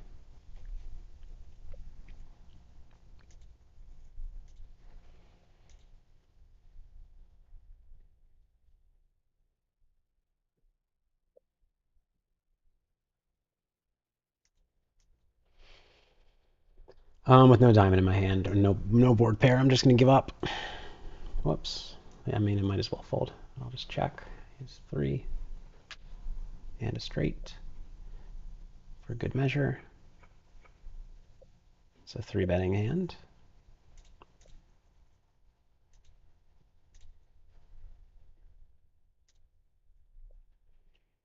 I check my range on 10-8-7. Obviously, I have a good hand, but don't bet anything.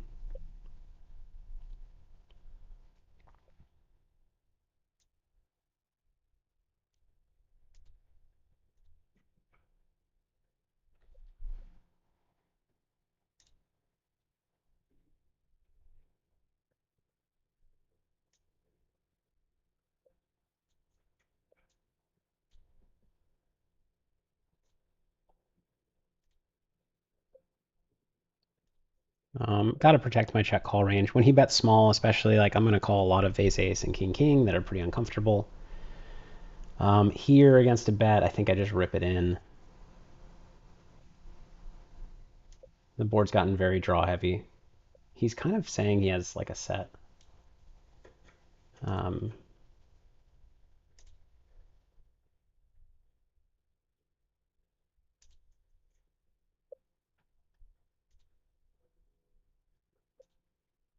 okay, we're getting it in with the nuts against a big draw. It's good for us. That's the first play of his that I didn't really like. The flop bet's fine, the turn bet's fine, but when I raise, he should just call and see a river in position, I think. I mean, yes, I could be bluffing with worse, and then it would be a shame to fold river, but he doesn't have to fold river, I guess, but he could potentially save money on some rivers too. Not a big mistake, though, in EV.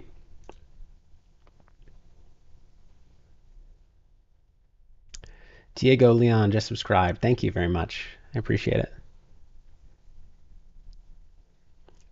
East Coast Grinder says, word on the street. Vegas Neuros, Tommy Lee. Let's just check this down.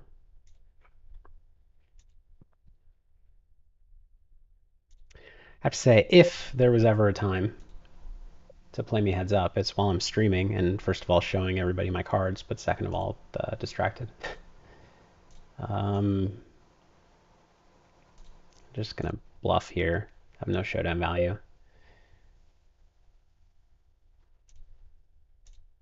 Good call.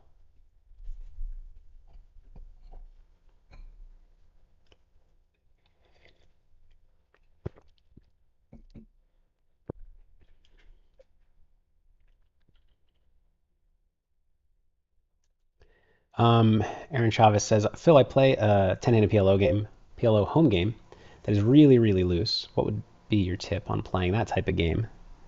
Um, yeah, so assuming it's not too frowned upon, you just have to play tight pre-flop, really.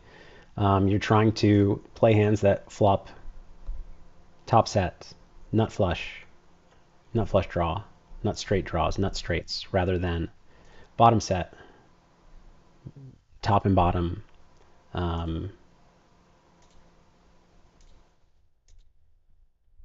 queen high flush draw plus middle pair, stuff like that. Like those are the hands that get crushed when four people are seeing a flop. So just play hands that make very good hands.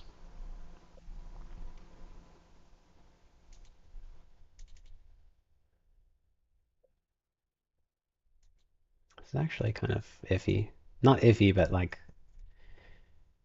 the stack to pot ratio. I kind of like using half pot as a sizing, and it actually wouldn't be super ridiculous to check this back.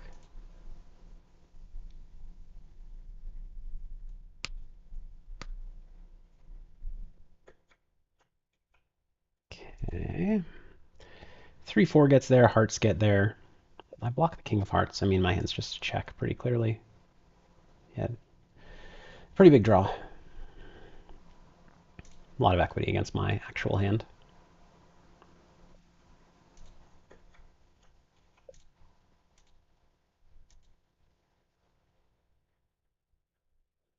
Yeah, I am sweating the main event stream. Has it started back up? It doesn't. Oh, I need to go to part 2 or something? Yeah, shoot. I was on part 1. Okay. Fair is in a big pot. Oh no.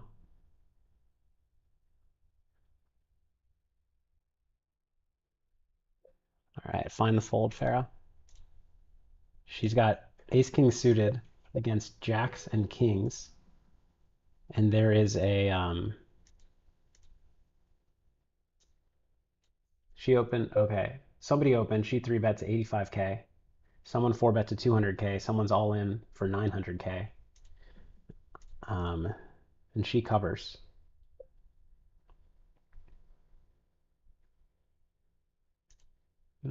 Call turn, raise river.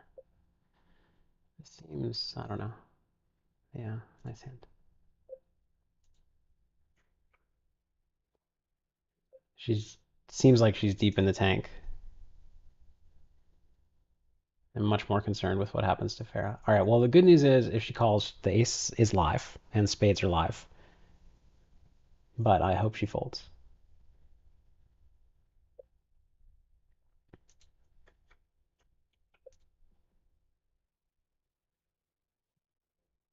Good fold, Farah.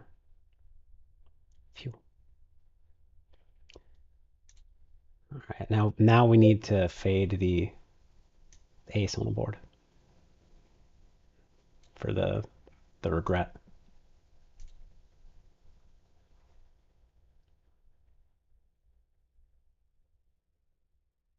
Thank you for letting me know to tune in. I had it on like the old screen and it wasn't refreshing. I didn't realize that it yeah, that it was part two. Jacks makes a good fold as well.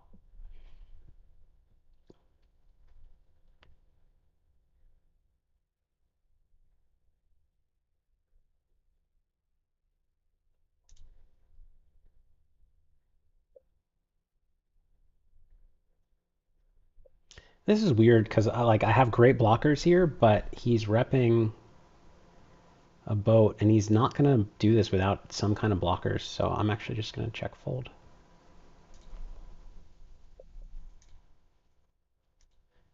Basically, like my blockers, I don't think my blockers accomplish what I want them to in that spot.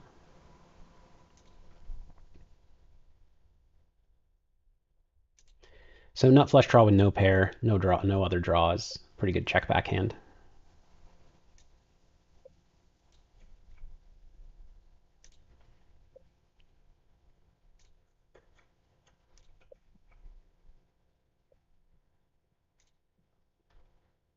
Weird turn spot. I'm just gonna check back again. Ace king high is not nothing.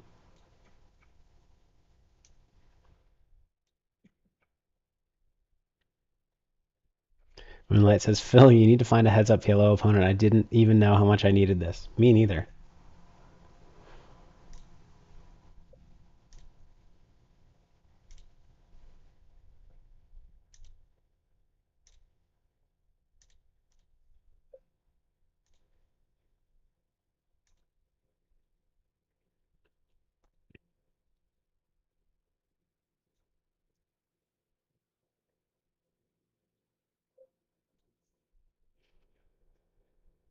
Only beat a bluff.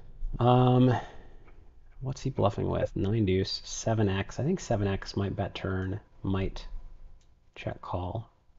But also boats might bet turn too. 9-9 makes sense.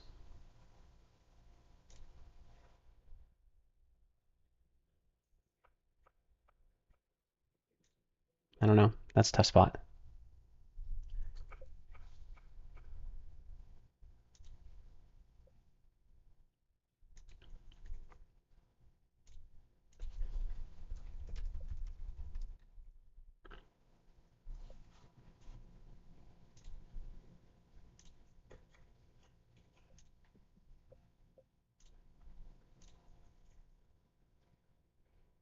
My wife is crushing in the main. Yeah, Scala 13. It's exciting. I'm definitely like much more nervous for her than I would be for myself. Um,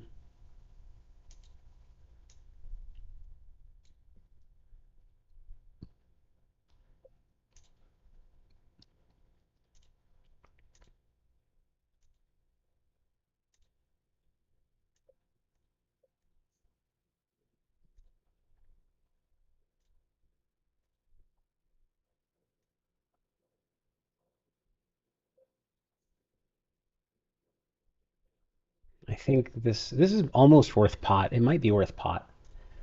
but I went with small bet. Um,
um, the double gut shot pair.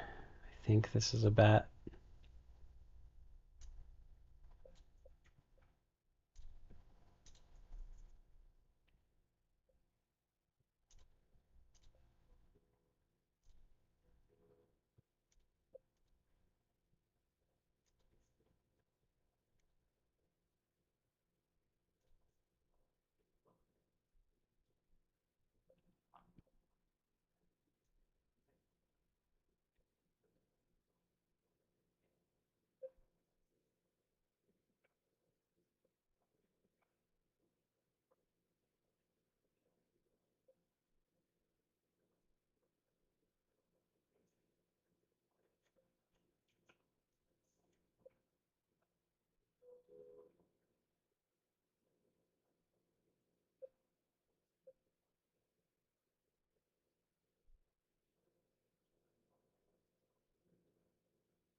Um, I won a big pot and I lost a big pot on the other tables. Lost more than I won though. It was just a open early position, get 3-bet. I 4-bet this and called off the jam, which is, I believe, very standard. And then the other one's weird. Longer to explain. I'll start with a check call here.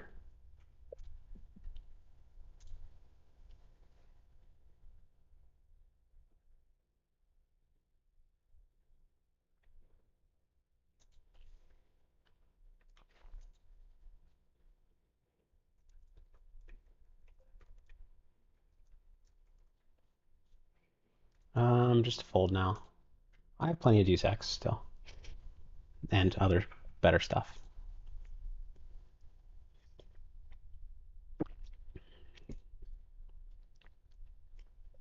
Big flop.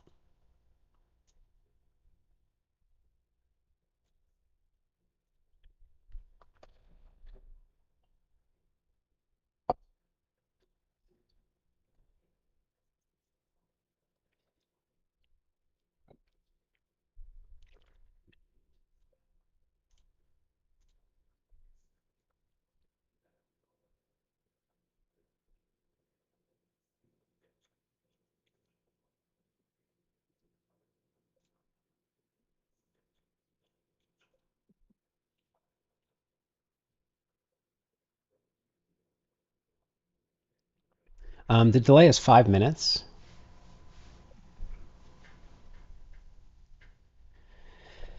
It's an okay betting hand. No. King 10, I would bet. Jack blocker's not powerful enough, especially when he checks flop. He's saying he doesn't have Jack 10 already.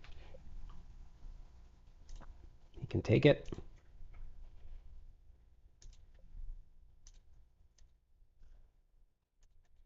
There are more tables running.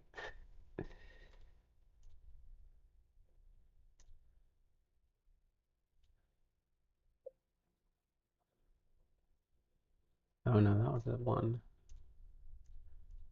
I think that was the one I had to leave because I needed money.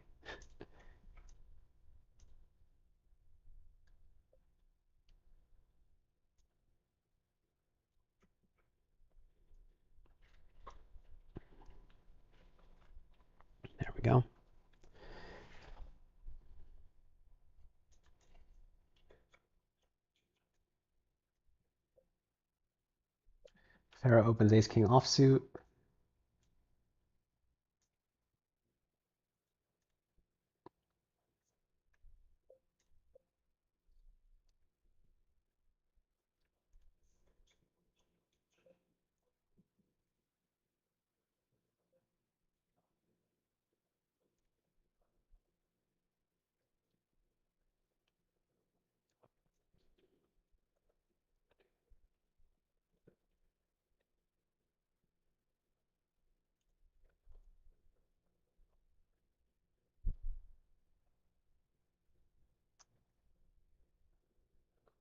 Looks like the big blind's got king jack offsuit, probably going to defend. Sorry, I should play PLO as well.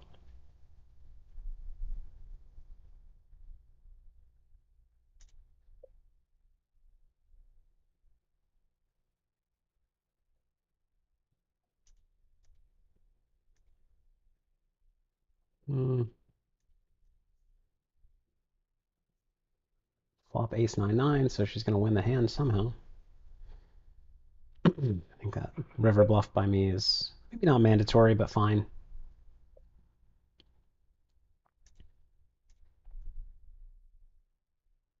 Second nuts with a pair, easy check.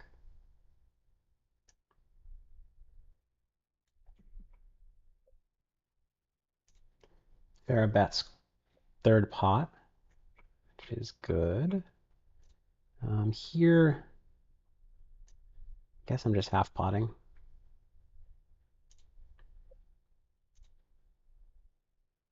Farah takes it down. Too bad. I thought he might peel with king jack high.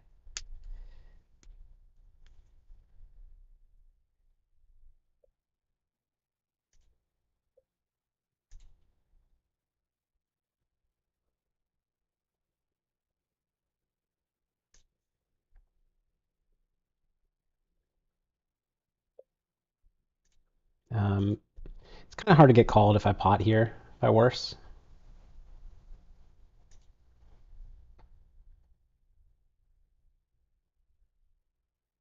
Farah's getting interviewed.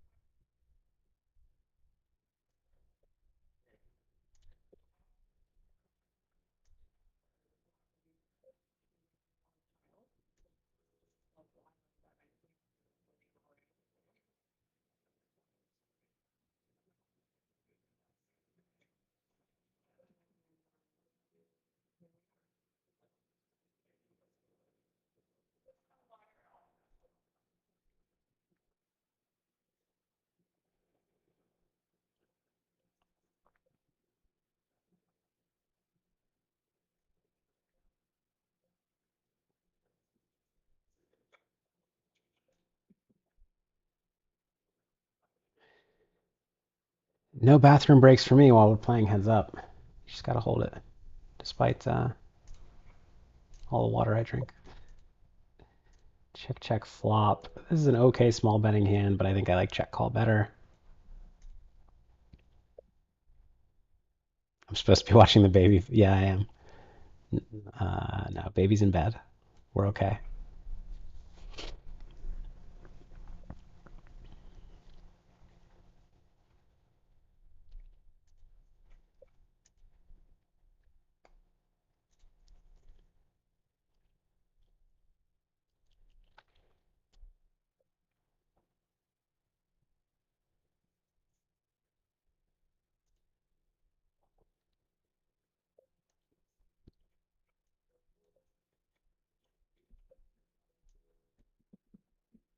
It's just a fold.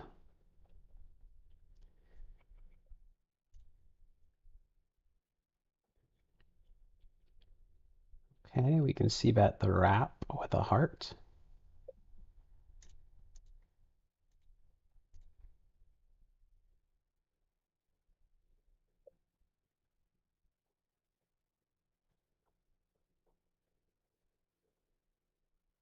Turn 6 is interesting. I think I just check.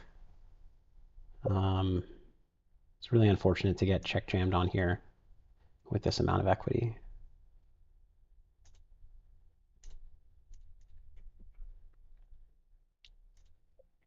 It makes a good bet check bet hand.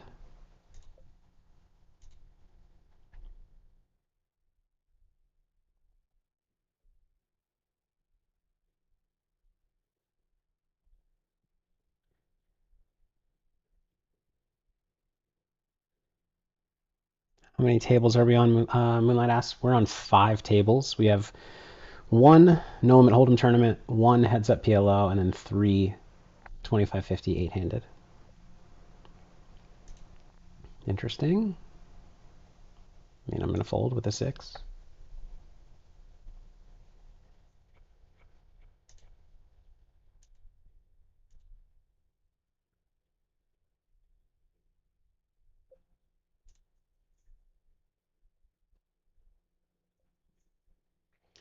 All right, easy call of the 3-bet with queens. We flop a 3 in a board that he's probably going to check. I think I just take a free card if he checks. You don't need to go crazy on these boards. A lot of people just bet everything.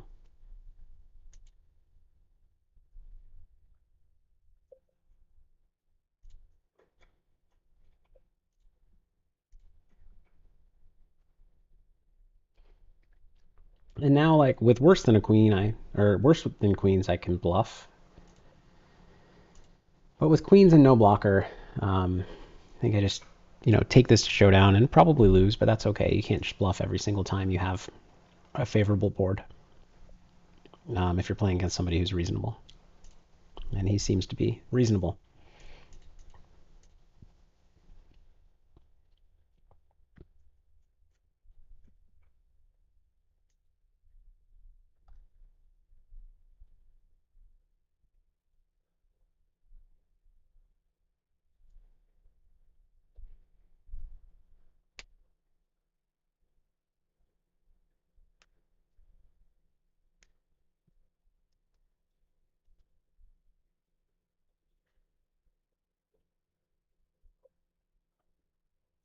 And I'm gonna lose. I'm just not gonna bluff this one. Okay. But I mean that's a perfect example. That hand's calling flop. That hand's calling turn. Is it folding a river? Maybe, maybe not. But he's gonna have some hands that can play there.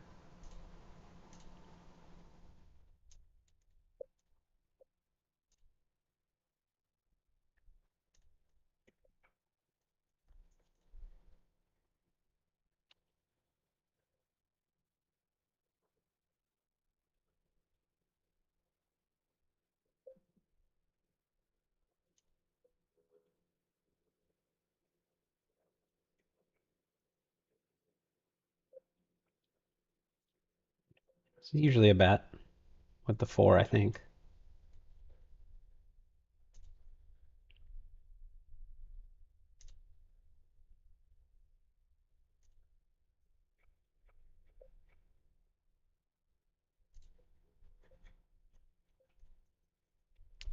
You really don't like to get raised here. 2 outs, potentially the best hand. Usually not the best hand though. Small-ish, but not that small. I'm just gonna fold.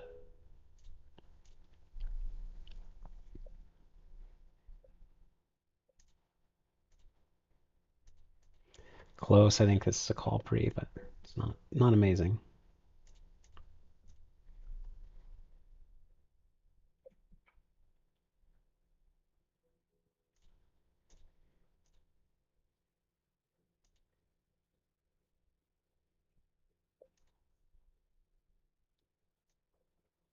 Double got shot, but it's too weak to bet turn on a double flush draw board.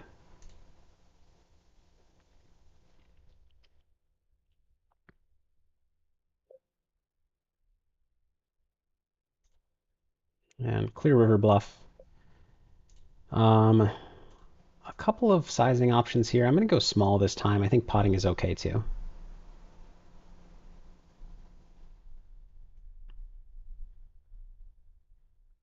That hand makes sense. Well played.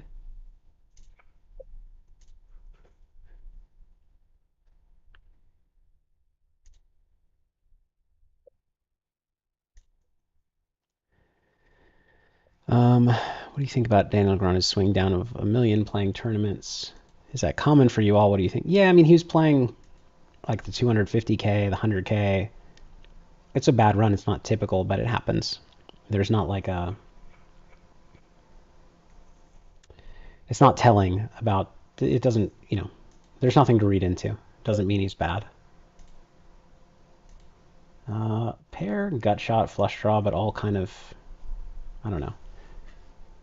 I like check call. Or sorry, I like check back.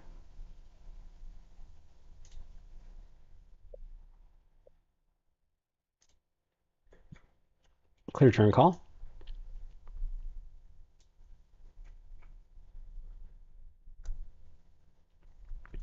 Actually, a pretty bad river. I mean, we were usually behind on this turn, but there were lots of good rivers. The king is not great. Easy check down. Did we win against ace jack? Yeah, but he had a very good hand on the turn. He's a reasonable check raise candidate on the turn as well.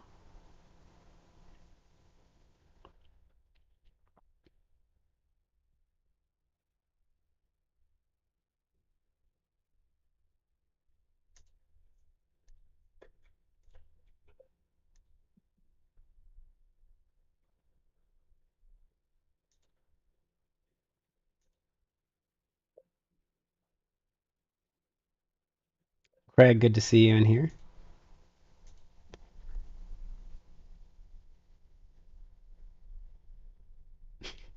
Yeah, I like to give I apparently like to give my heads up bonus a head start. I don't mean to,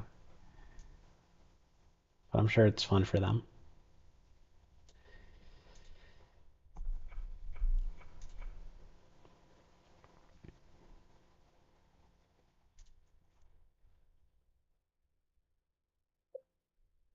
Hmm. Like pretty good blockers here, but I don't know. I think he just bets enough air on the flop, probably.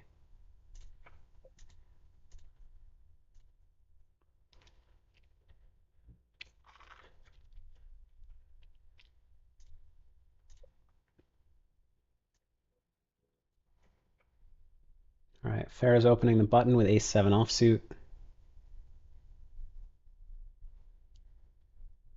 Small blind has queen-8 suited.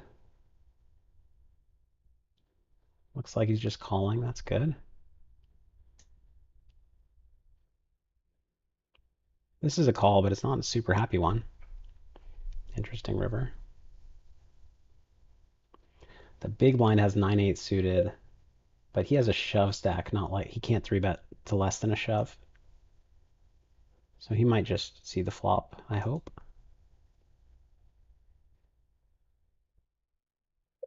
No, he's all in. Okay. I think they're probably both going to have to fold.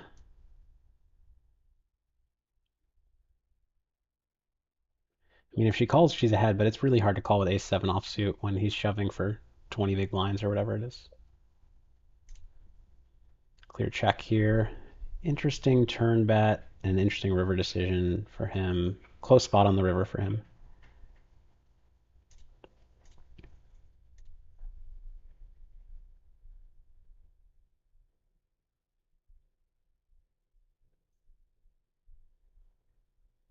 Yeah, fair folds. I think that hand's a fold. Ace-7 off. To a shove that big. She happened to have the best hand that time, but not even that by that much.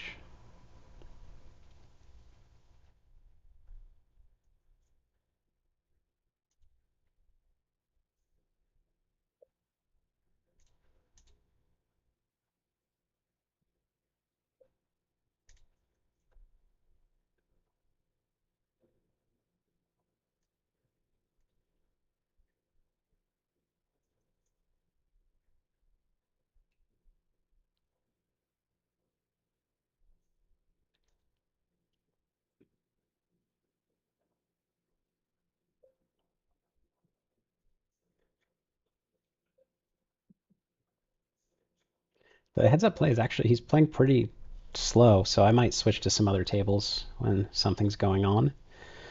Here it goes raise call. I defend the big blind with fives. I could have considered shoving, but it's kind of big.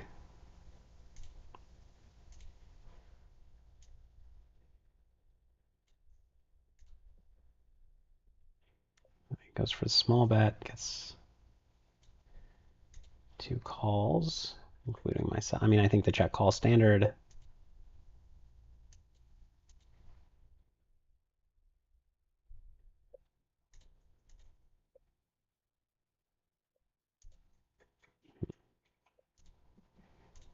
In my hand's pretty bad calling hand. Facing a 3-bet, I mean, I think this is actually a fold, but I think we can try. Put it that way.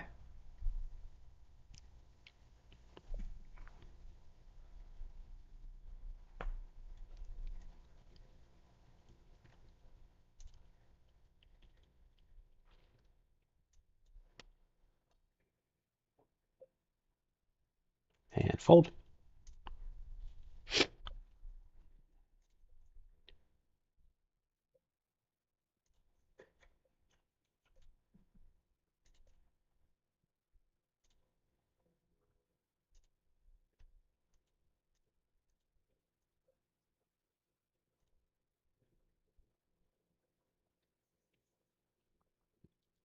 King 10 is close to a bet. I think not quite. I think ace 10 is usually a bet.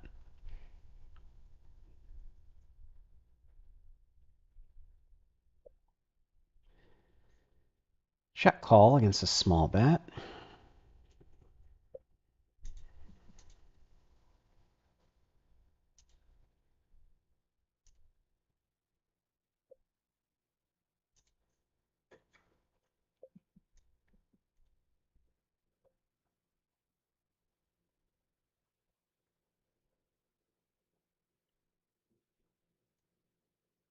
A lot of stuff missed.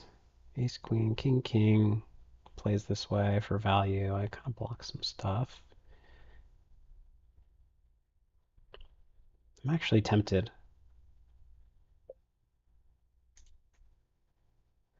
Queen 10, okay.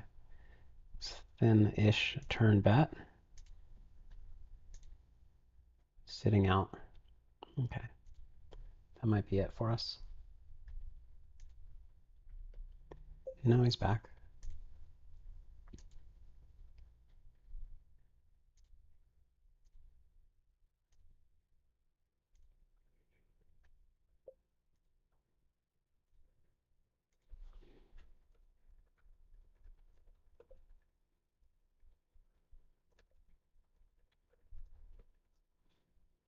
Oh, it's a fold.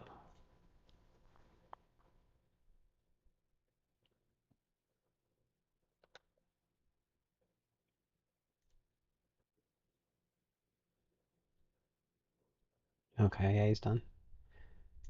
That's too bad. Okay.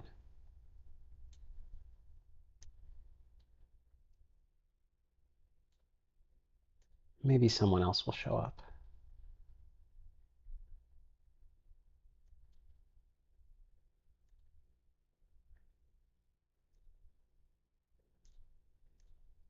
Throw on another one of these 25-50 tables to fill it in, but yeah.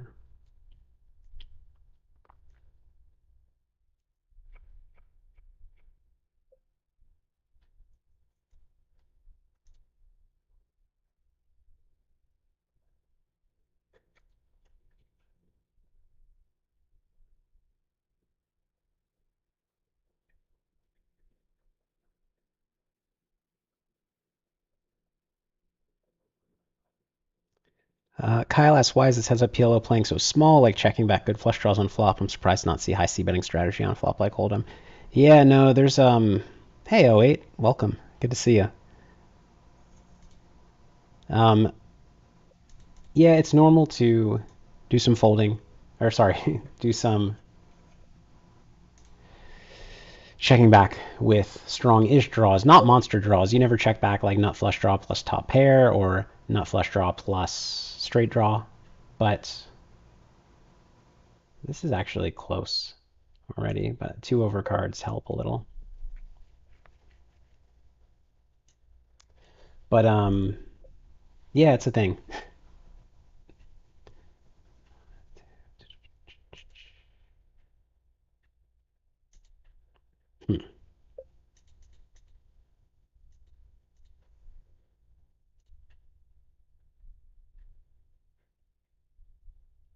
See, like that ace ace plus flush draw, you don't check back, but just the nut flush draw plus nothing else, you check back a lot. You gotta be able to hit the nut flush when you check back.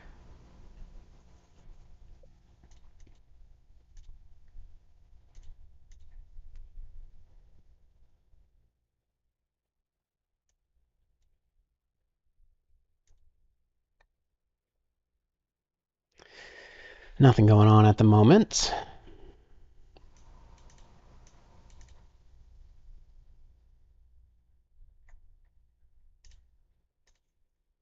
It's funny, as soon as the heads up stopped, I lost my energy. I'm really tired now. I mean, I was tired during because it was going a little bit slowly, but hopefully somebody shows up again and wakes me up.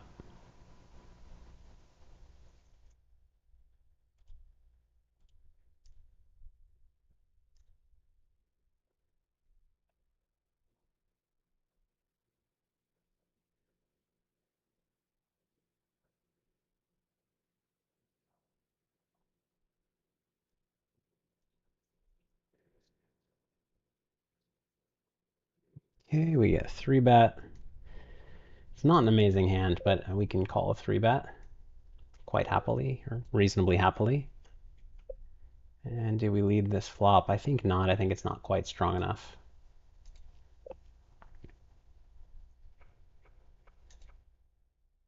I mean, I think we're just calling here and unfortunately folding a lot of turns. I don't think raise does enough for us.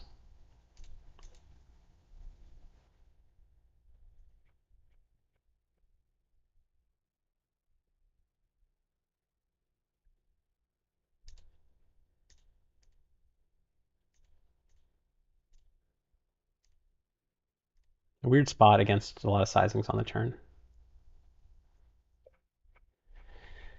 It's weird against checkbacks too. Quickly bets full. Checks back. I mean,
well, he's in the tank. I'll let you know what he does. Have nines here.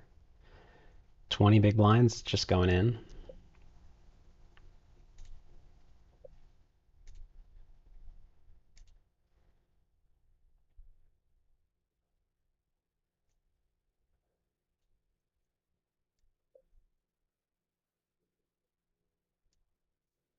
Okay, we're flipping. What a turn. Okay. Up to 132K, it looks like. He folded to my flush.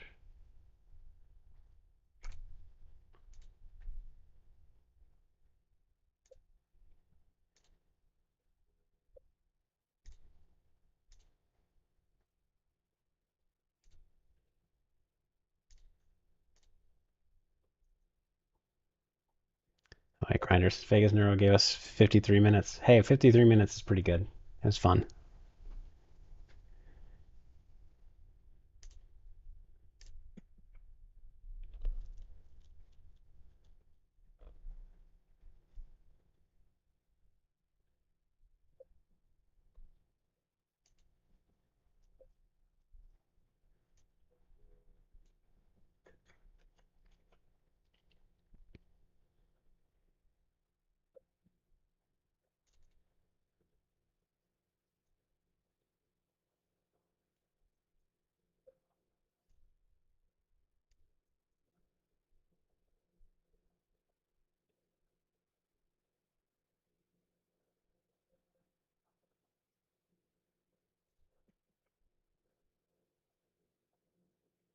Seems like a checking hand. I don't know.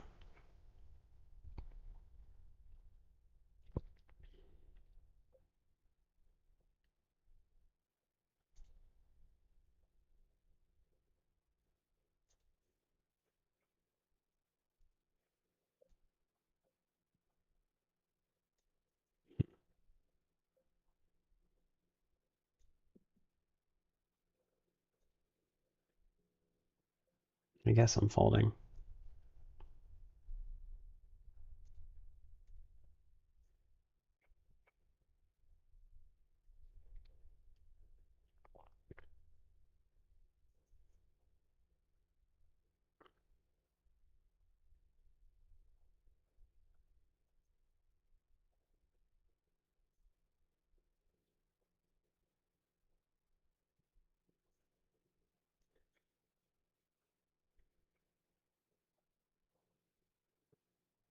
Sorry, it's a little quiet here. I'm tired, and there are not a lot of hands I'm getting involved in at the moment. But if you guys have some questions, throw them out. Kevin Book asked, "Aren't you concerned about someone else watching this while you play?"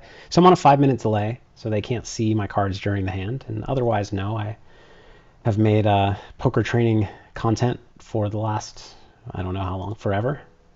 So lots of people can see how I play if they want to.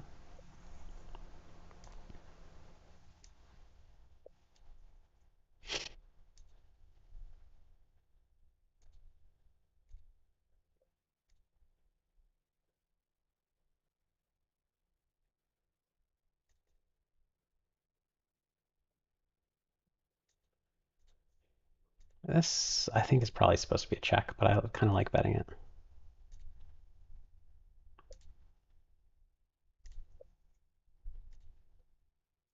So in heads up, you're just supposed to small bet your range here. In this spot, I don't know how I feel about that.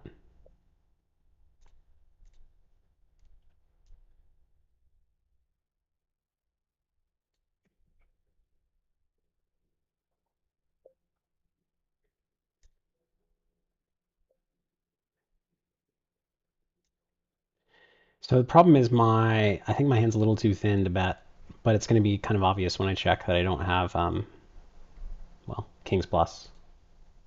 So he's going to be able to value bet like queens or jacks. But he checks, he had nothing. Okay.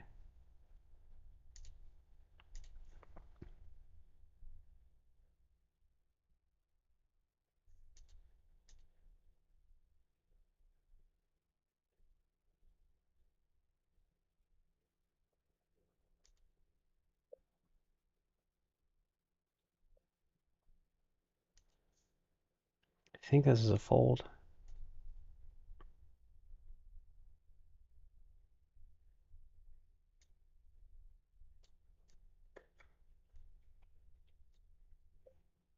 It's a pretty ugly hand for this action. But I guess we're calling, having good position on the deeper stack, and this guy is just going to be shoving flop, and I get to act last. My blocker is not going to help me here. Moonlight Master, yes, the 1K NL is still going. We've got 124K chips. The average stack is 91K. There are 323 players remaining, 207 cash. So we're doing well.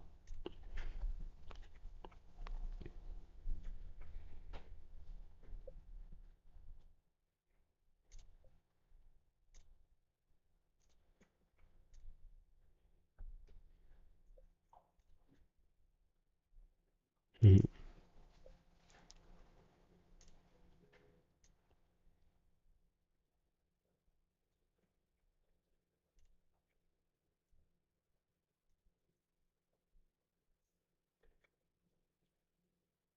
This stream has been it has been all over the place. I apologize for that. I can't promise it's gonna get any better. I'm exhausted. We're gonna shut this down. Hope to win. We win. When is the next break? By the way, I've missed the last break. 30 minutes. I can survive. The question is though, how long can I survive energy-wise? Because actually, was kind of hoping to bust out of the No Limit tournament and the stream, but no such luck.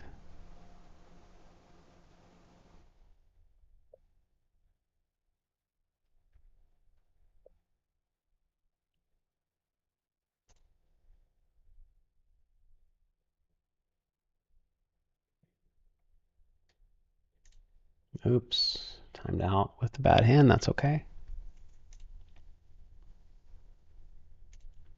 Oh, timed out with a good hand here. That's not okay.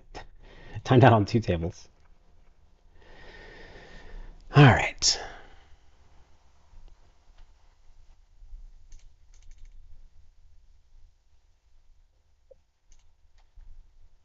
Fold.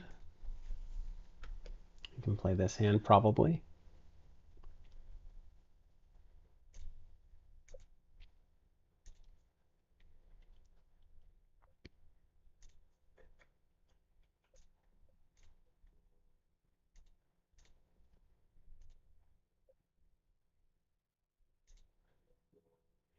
Limp the small blind. Check, check, flop. I guess I'm betting turn.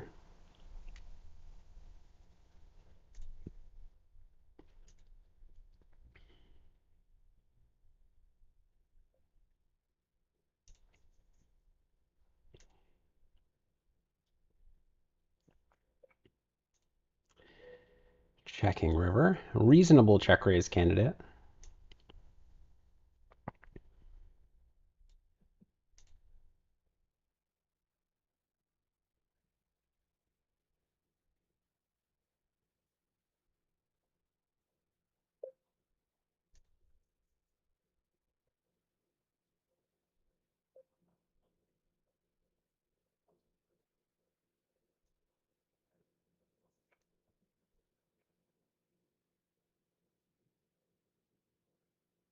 Makes sense. There were some bad rivers for me there.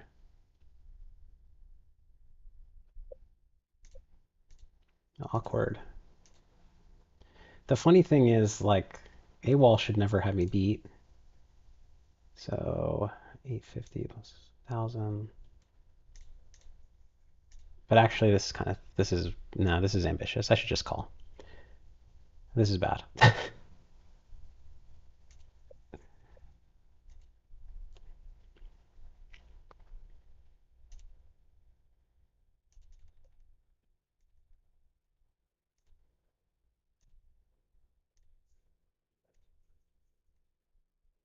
Worked out. The reason it's bad, so like, the idea there is, I'll explain the idea and then I'll explain why it's bad. The idea was I have him beat, so I can raise and then if he calls and he shoves, then I could reshove but like I can't reshove because we have 10k and he can definitely trap there with huge hands that have me crushed. And when he calls, he has like 50% equity with his if he has the worst hand. So I think that was I had like half of a good idea, but did not get all the way there. Oh wait, you guys didn't even see the table I'm talking about. I'm sorry. I'll bring up the hand so that you can know what I'm talking about now. So I raised, call, call. On the flop, it went check, check, bet, call. And I decided to raise for the reasons I mentioned. This player can then reshove, put him in a tough spot, blah, blah, blah. But it actually puts me in the tough spot because I don't really want to shove 10k behind him. So I think it was not good by me. Okay, just in time.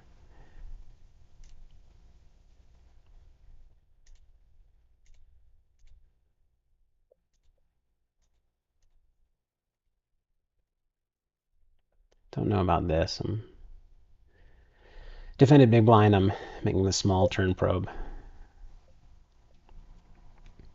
Queen jack, we're going to defend.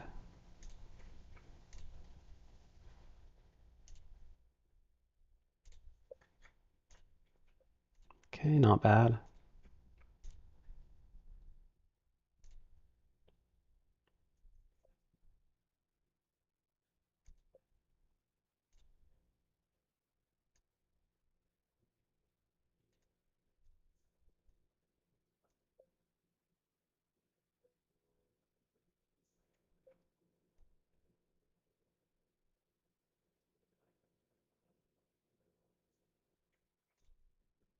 Good turn. SPR 3. Okay, that's a good river as well. Not really sure how to get money here.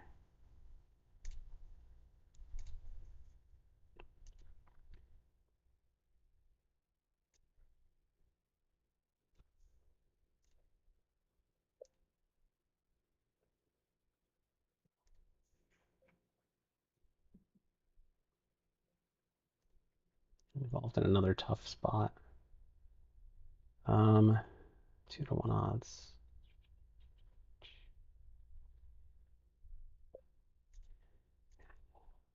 Too many tables, guys.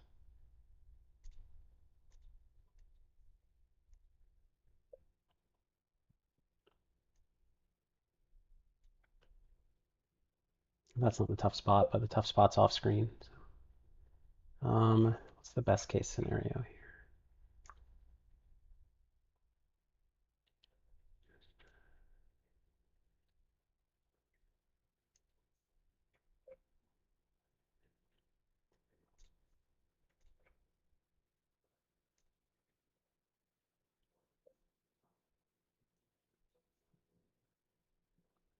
I got lucky in the other spot. Although I don't think he played it great. Facing pot on the turn. I mean, he probably just has it. I have the kings. He's going to shove river. I'm not going to be able to call river. So I think this is just a fold with the board pair as well.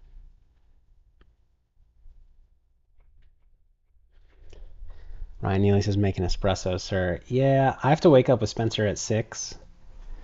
And I don't drink caffeine anymore. So it would really mess me. I mean, I would just stay awake till 6, which is maybe not the worst idea.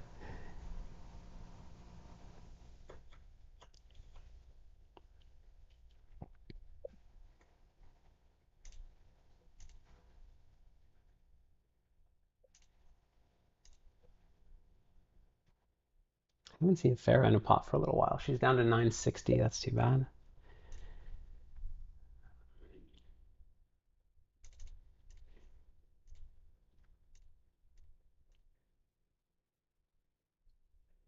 Still plenty of chips, plenty of room. No need to panic. Drink some water.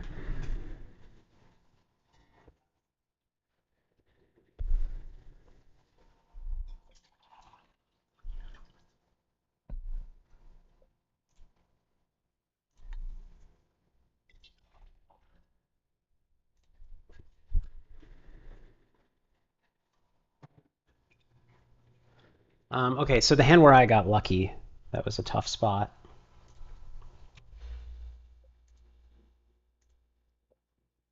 Where are you? Here. So I call a 3-bet.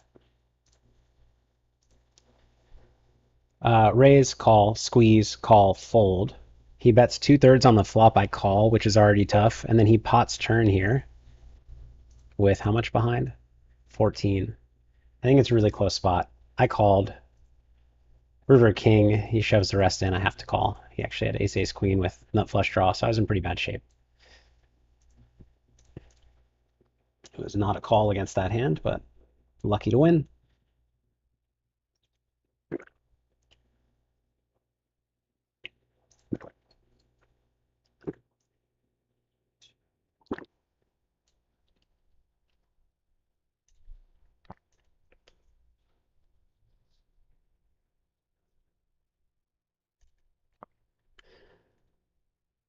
But I would prefer Farah keep all the luck.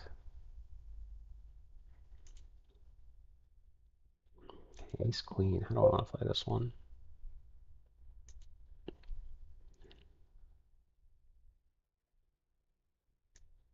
Defends big blind, right? Or is he small blind? Makes a difference. Could go either way, I think. Probably better check. You could just bet range against big blind though, from early position on most boards.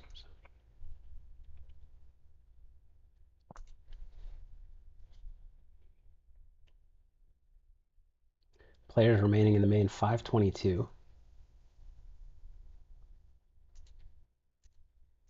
It's crazy because 522 is so, like, you're getting so deep. However, like, when you go play the 10K deuce to 7 single draw WSOP event, you start with 100 people. So, like, this is still 5 times the field of the starting field in that tournament. Just call here with the set, I think.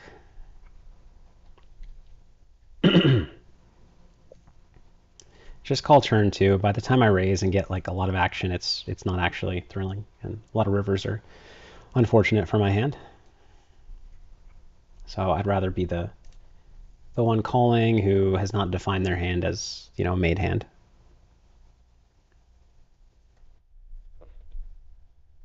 Three straights get there.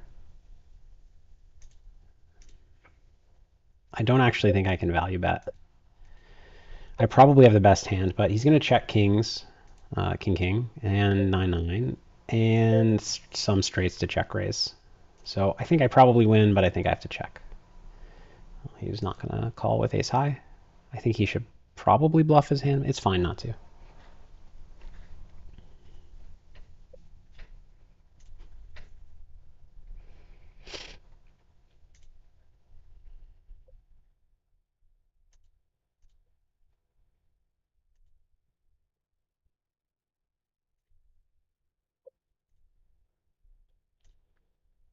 If he, I mean, you could better check kings here.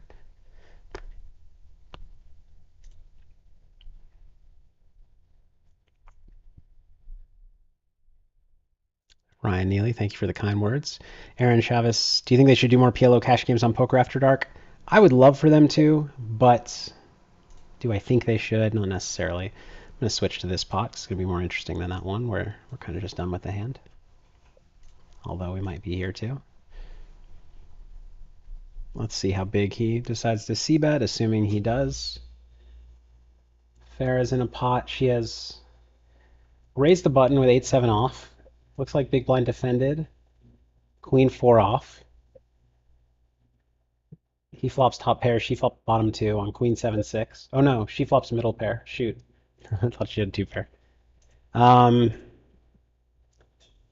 She bets. He check raises small.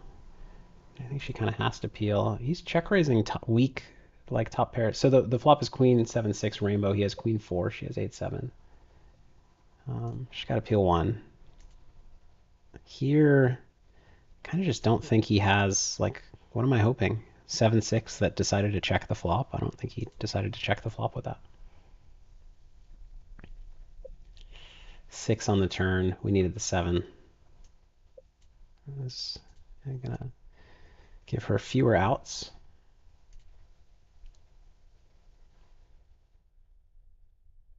Might slow him down.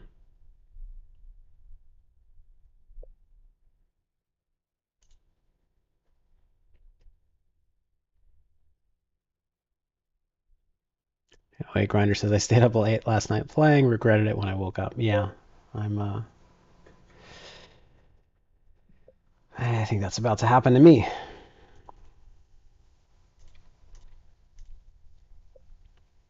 Damn, I didn't want him to bet the turn, but he's betting the turn.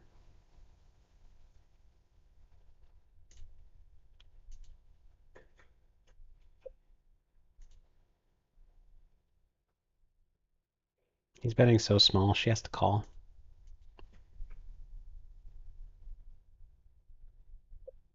Maybe she finds a superhero fold, but I wouldn't find one.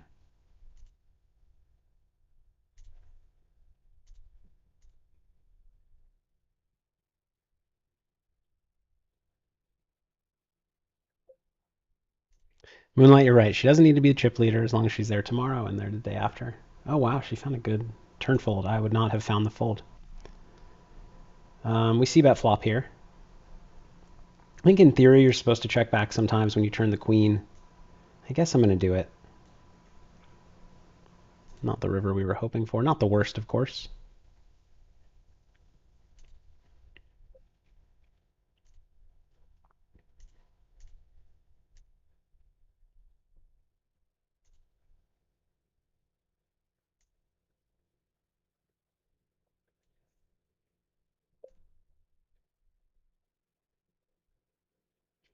Greg, thank you for the kind words and the and the request for likes.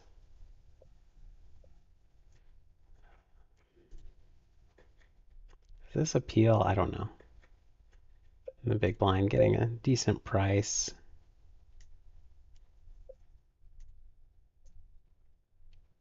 That was just a fold. Loose open here, but I don't know. The table hasn't seemed that tough so far. Definitely gonna bet.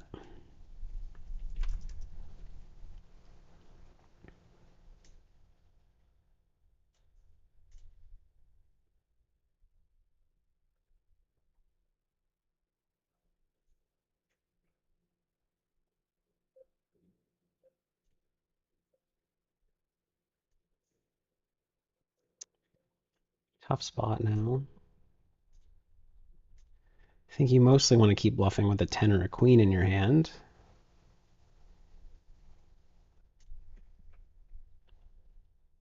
Maybe we can beat 7-5.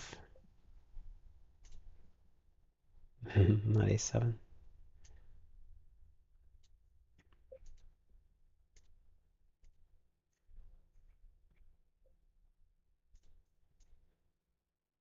Well, it was a good check by him because I was going to bluff unless if I didn't hit that card. Let's try again, although it's a little dicey when they just saw me.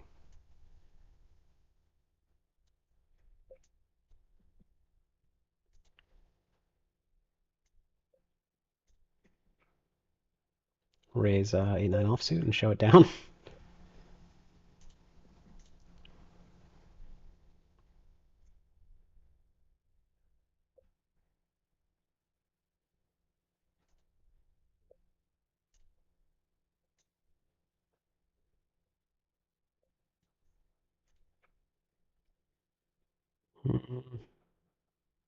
Guess we're raising.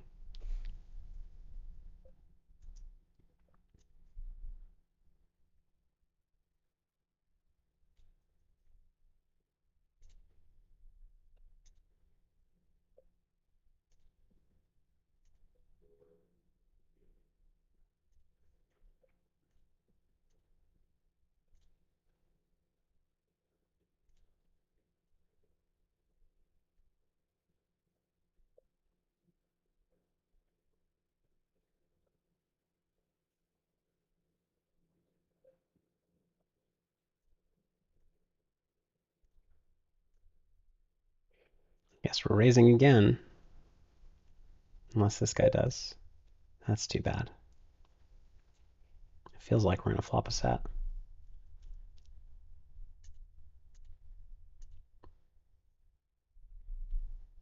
I might be saying that because this other table has top set out there.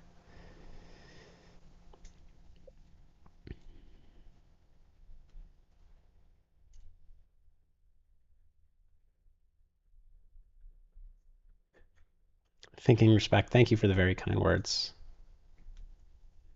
I would not have flopped a set, as it turns out.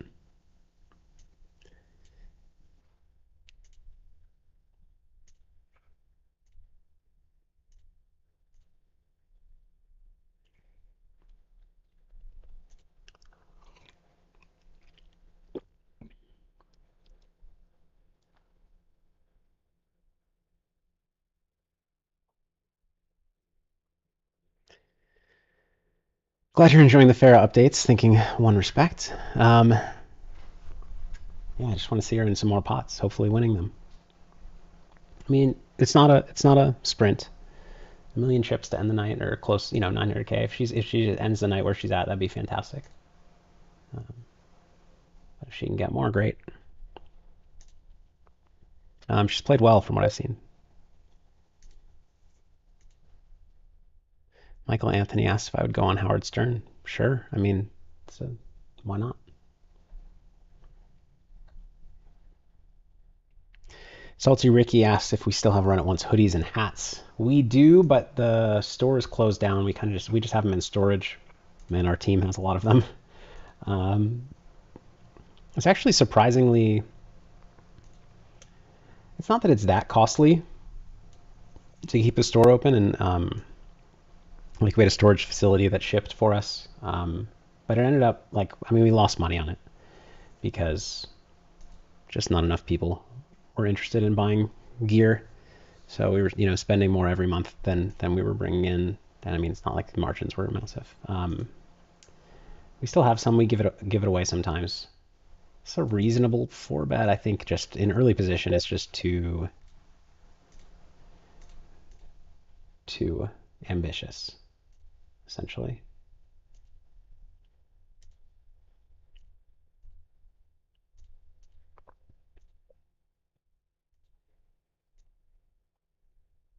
Not folding this flop, so we'll start with a call.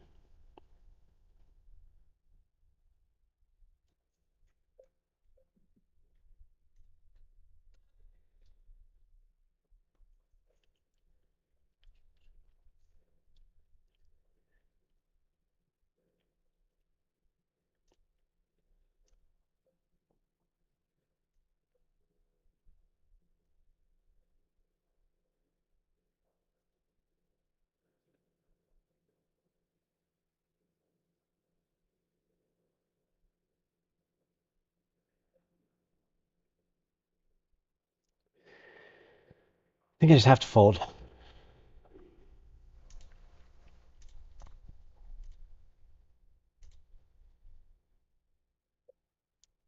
Gotta fold that as well. Hey, Palex Pex says Fortnite is Sean Deeb. Says I don't have him marked. Good to know. He's playing which table is he at? Oh, he's at this one.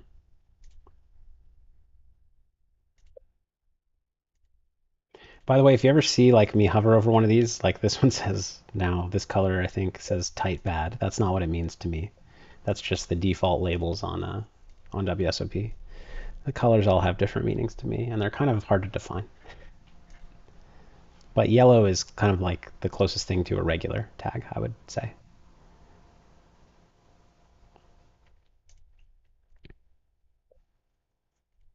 Oh, that's too bad. I wanted to play that hand.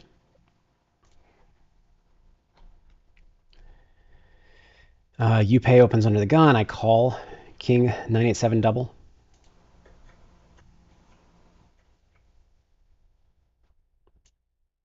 Never mind. Interesting. So I think Action Luke 4-bet ripped King Jack suited. Let me make sure, and then I want to note that because he's still at the table now.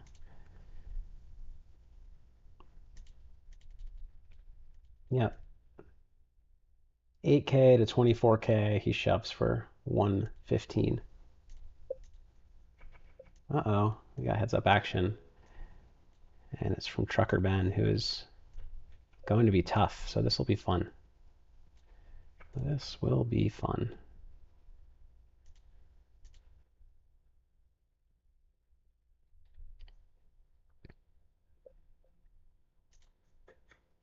He's maybe been watching the stream, figuring out that I'm tired, I'm distracted,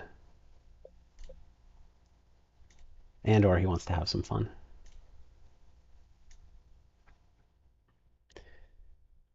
So you guys said this was Sean Winter, and he has played well from what I've seen, and Sean plays well, so the story checks out.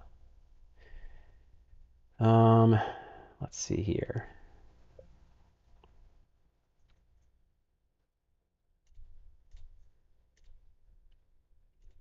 As I time out on the other table.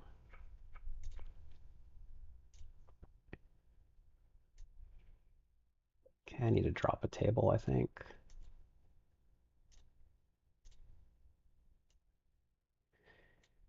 All right, we are down to 5 tables now.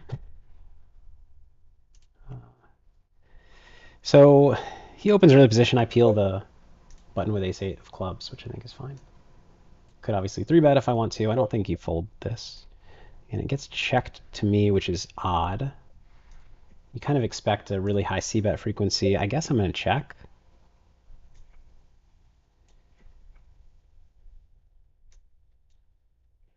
That's 4K. This is so weird.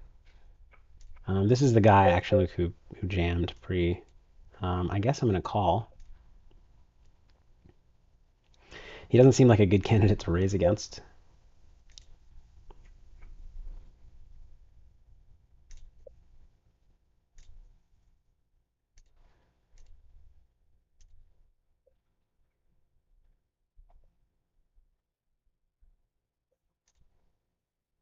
I guess we're folding.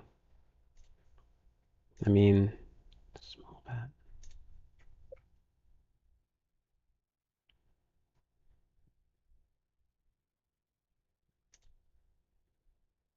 I guess we're folding.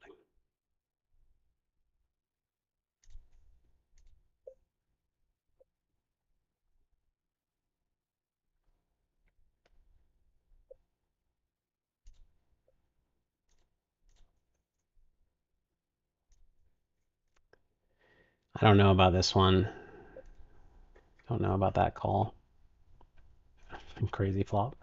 Awkward flop.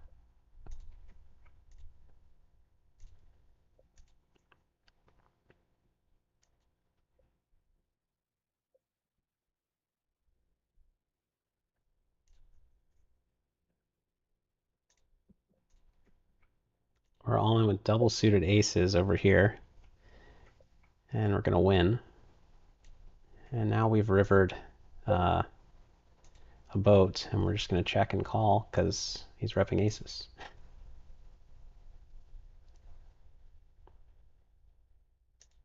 He had ace, king, jack, jack. That makes sense. Lucky river.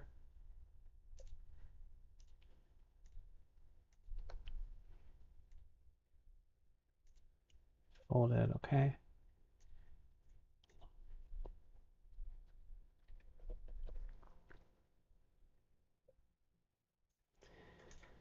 So he's going to do some limping. We don't really know. Is he doing some limp re-raising, limp calling? We don't really know yet. So it'll be interesting to see. This is a fold, actually, I think. Against half pot, I would call.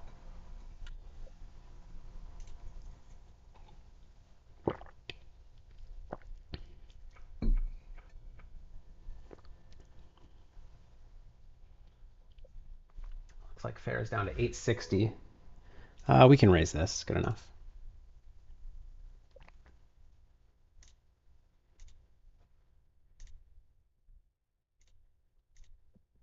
Either way on the flop, could bet, could check. I'm going to go with check and call.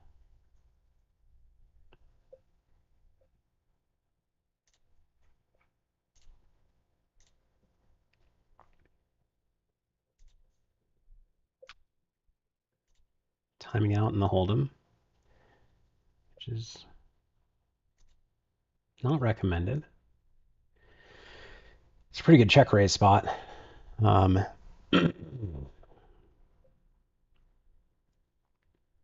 I'd like to see your hand, sir. Meanwhile, okay, wait, his hand is okay. I guess we're getting a three-way all in here with double suited queens against other stuff. Damn, our spades are not live. That's too bad. So it would have been an exciting flop otherwise. Oh well. I mean, we got our money in fine. I mean, nothing I can do there.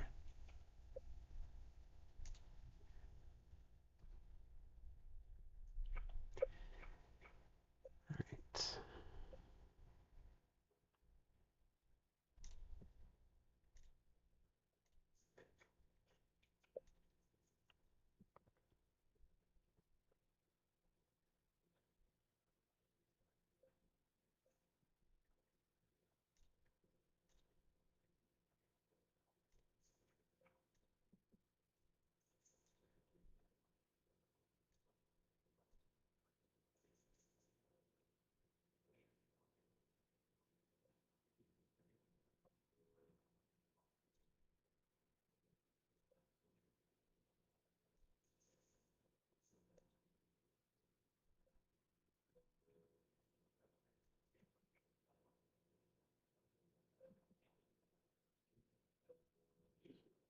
Do we pot to fold out straights? I don't think so.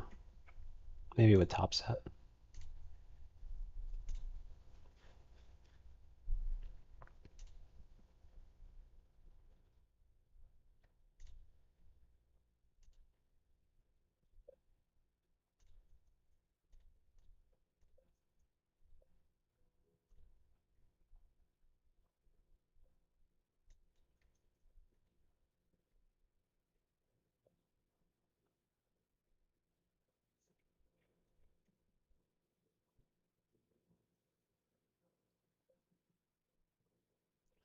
Two pair, I mean, this is just a check. It's probably the best hand, but it's too thin to bet turn. Nice to have some two pair in your check back range. And just show down. Probably win. He played his hand well.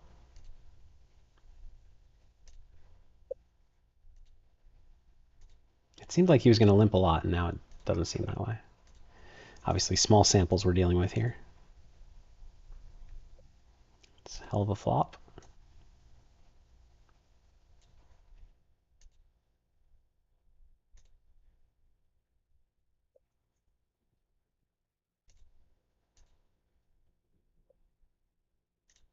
Clear pot on the turn.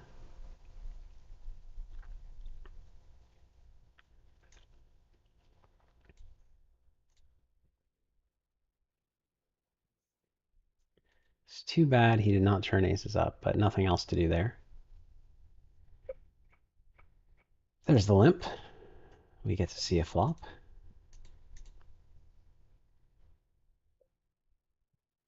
We get to see a turn. Worth check raising turn? Maybe. No. A little bit too ambitious. All right, clear river pot.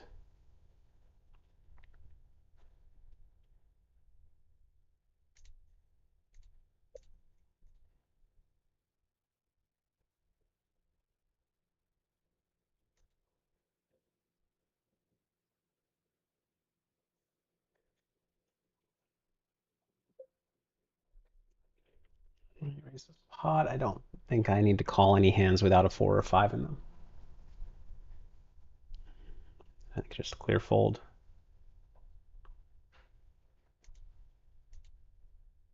Oh, we're on break.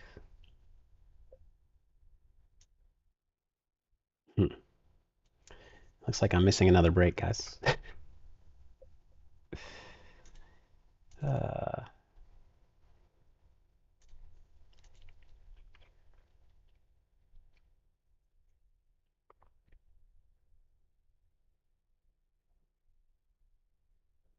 looks like they're taking. Looks like they're going to switch feature tables after the break.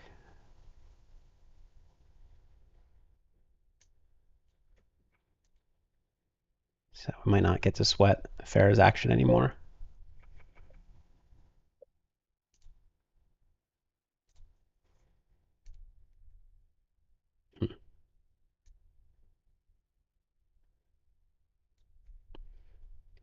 Thin value here.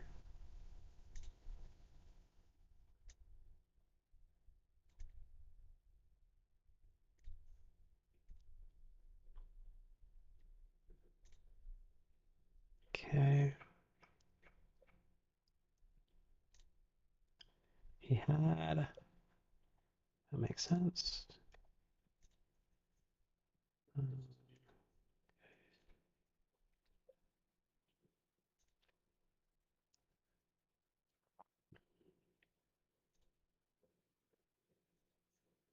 With a spade, I'll go ahead and bet this. You could check as well.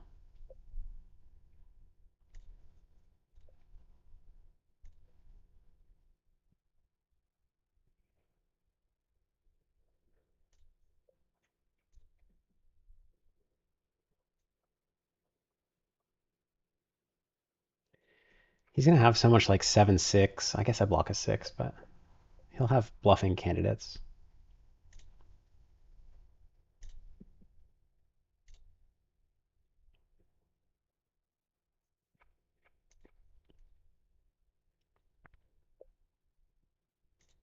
He seems like the type to like rep check back straights and raise river, so just going for the straightforward pot there. Is Ferris still running well in the WSOP? It seems like not quite as well.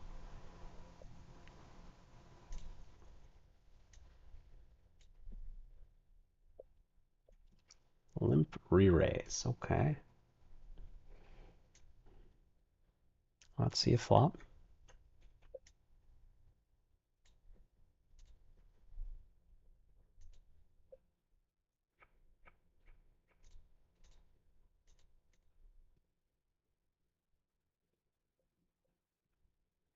Oh, wait, Grinder with some notables remaining here in chat. Thank you very much for sharing that.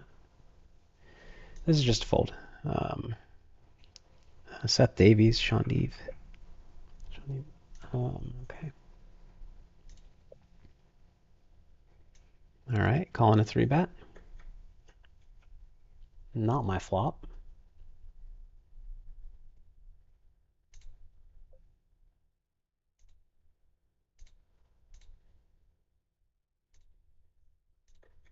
Take it.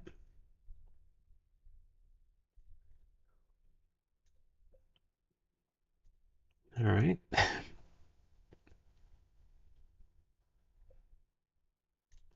Half pot range on this board when I raise a limp.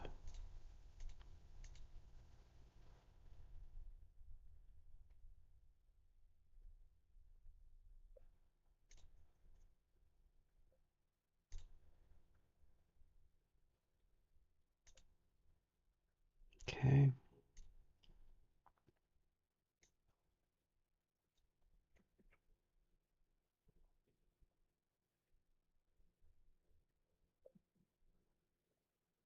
Clear check.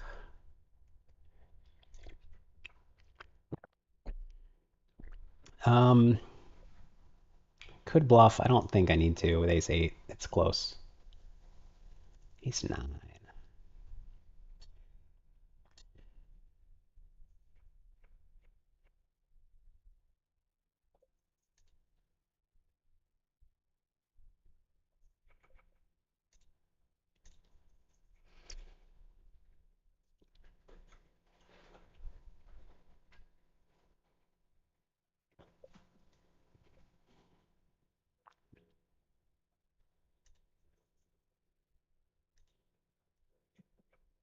Kind of close on the flop here. I think it's better to check back. It's a pretty interesting turn spot if he bets. If he checks, it's a very easy bet. Just half pot's my only sizing here when I haven't bet flop.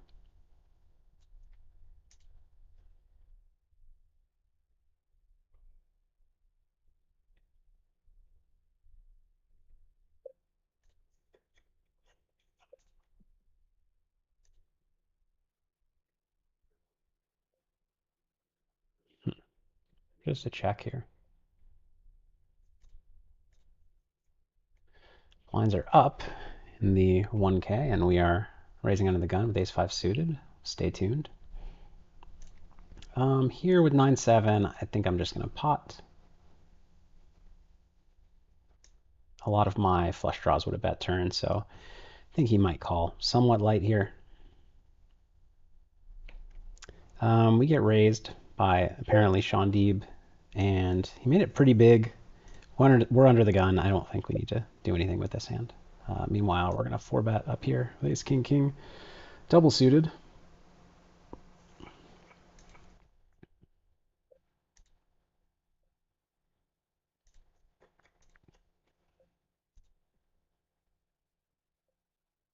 Trey Banks says whenever I play no limit in PLO, at the same time my brain starts to malfunction in one of them. Yeah, I'm not doing well in no limit. I don't really know what's going on, but PLO is going okay, I think. I think I'm focused enough.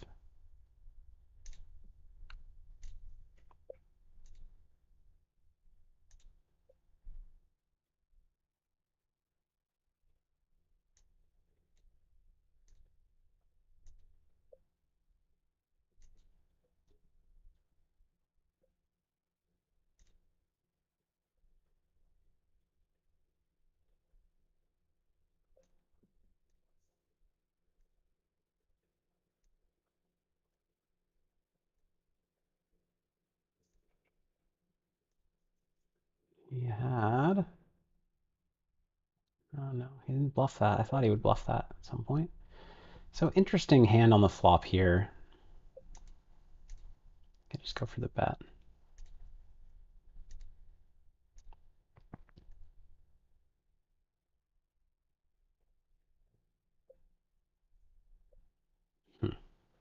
No, I don't know what I do.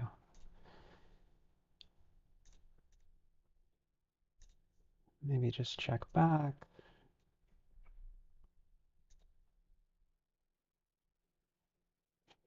Meanwhile, I have a straight flush and I'm getting donked into. I mean, I can't really raise. He's repping. Raising kind of gives it away, but you hate to call and then the board pairs, but what, I don't know. What can you do? Okay, good.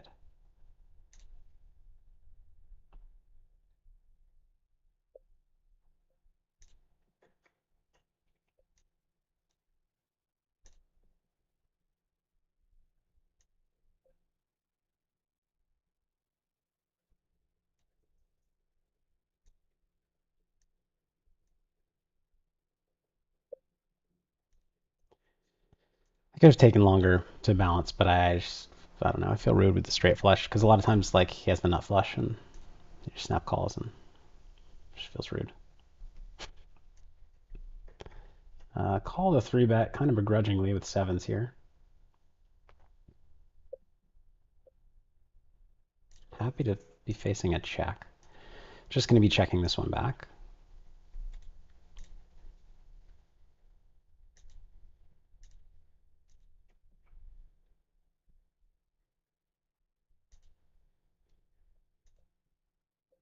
Going to be checking back again. Let's just realize our equity. And now it's tough. Do we bluff? Do we not bluff? That is the question.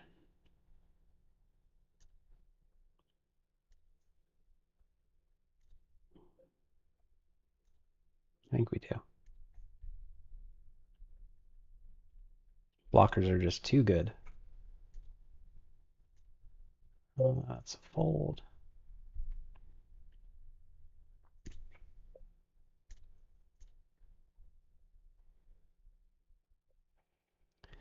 That's going to be a check.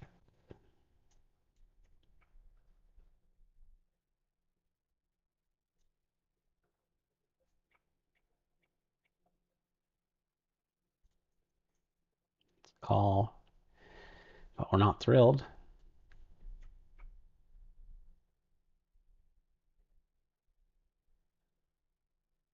Problem is, a lot of his turn semi-bluffs are spades. Yeah. It's actually a reasonable spot for us to bluff river one check too, but against a bet, we're just clearly folding.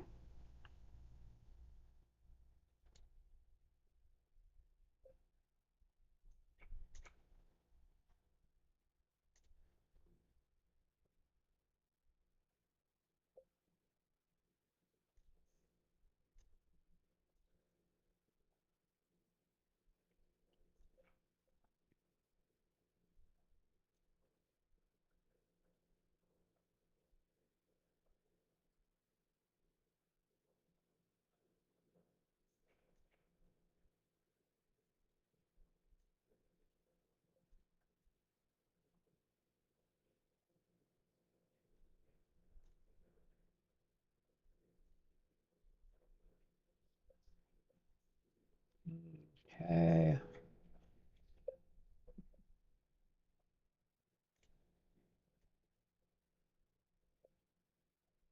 Easy check call.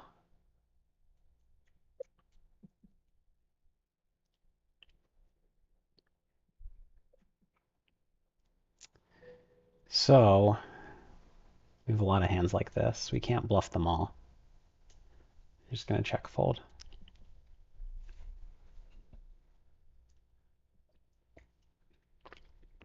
It's too bad.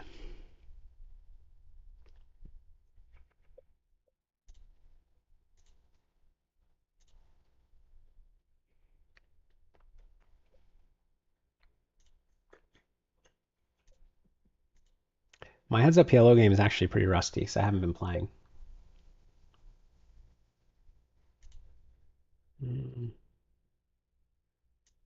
Seems close.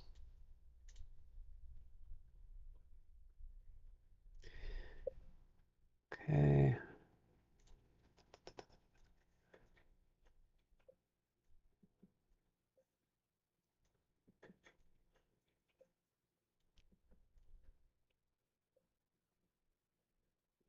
It's just a fold.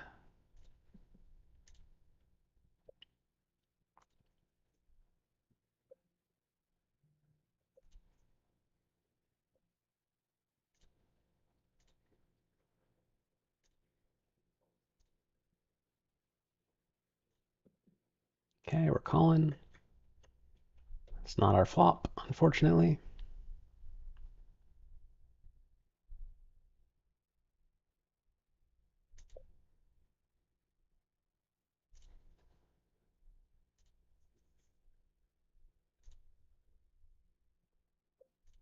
I think this is a 3-bet.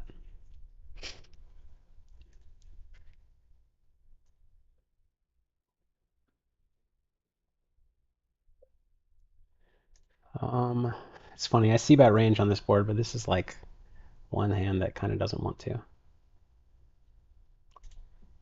Whatever. He might not know that I see bet range, and therefore the one hand I check is like the exact kind of hand that I don't want to bet.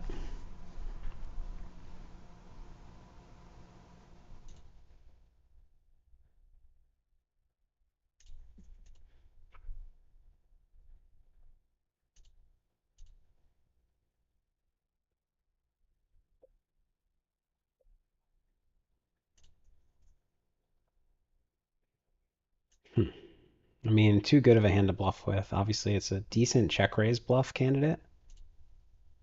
The problem is the ace of diamonds is not actually that. That's a little helpful.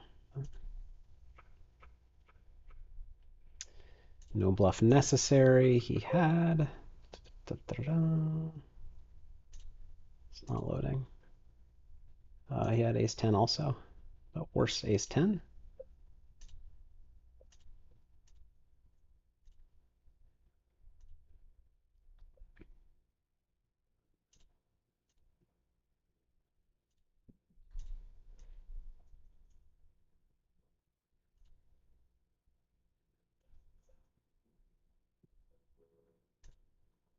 So I guess we're close to the money in the 1K. Very close. So 214 left, 207 spots pay. I'm not trying to min cash, so if we bubble, so be it.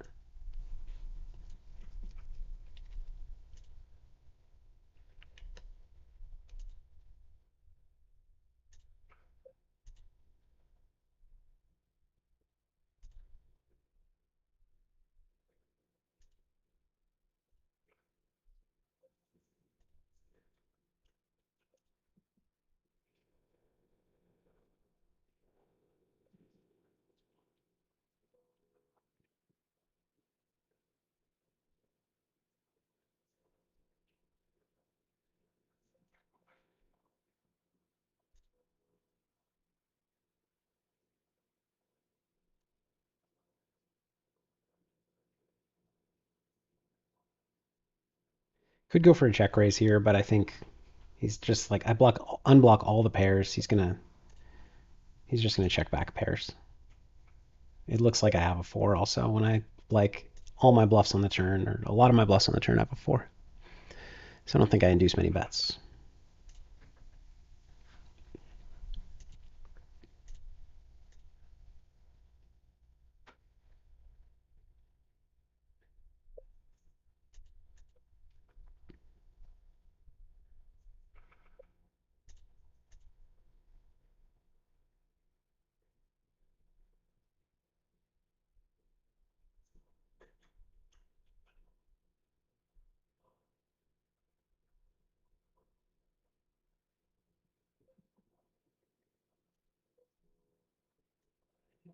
This is not the worst bet with the Queen of Hearts.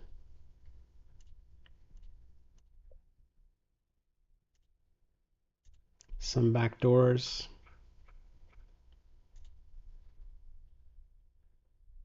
It's a beautiful pre-flop hand. We'll be kicking it up. 900. Okay.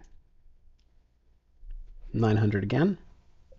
So this is actually what I bet. I bet my range for half pot on 2 Broadway boards. But the last time I just decided not to bet my full range. Bet my range minus a couple hands.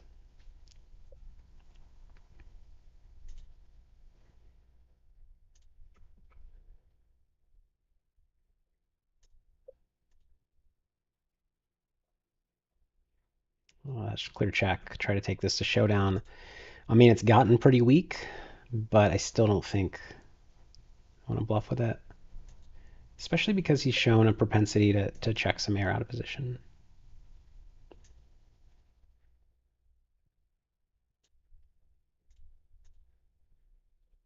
No, Farrah's still in. She's got 800 something K, 830K, it looks like.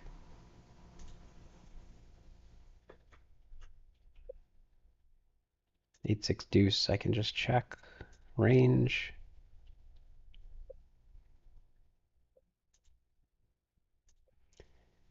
Can't quite check. I mean, I can check raise, but I think it's a little bit ambitious. It's like a little bit too much to put in.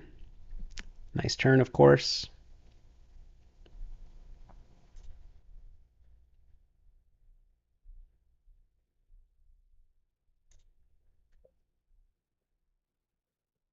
It's kind of a strange sizing for him because he's repping trips, so trips plus. So why is he only going half pot?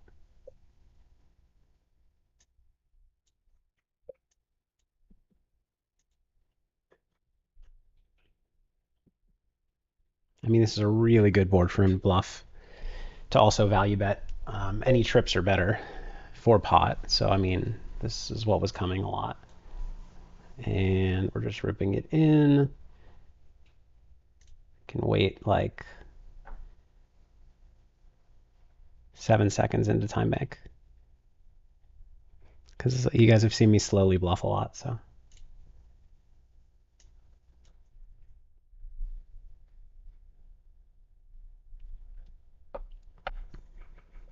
Not surprised to see a fold. I mean, he's going to be bluffing a lot there. I think his turn bet size is odd. I mean, it's not bad, but it's just odd.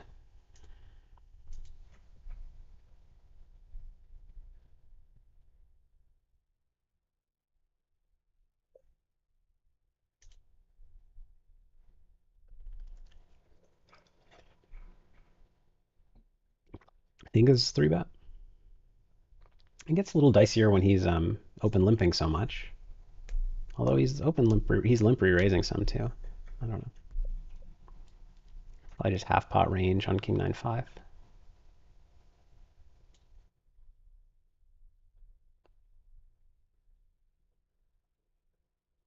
Sorry, I'm missing a lot of questions now. It's the action is pretty fast with one table of heads up and trying to sweat my wife in the main event at the same time.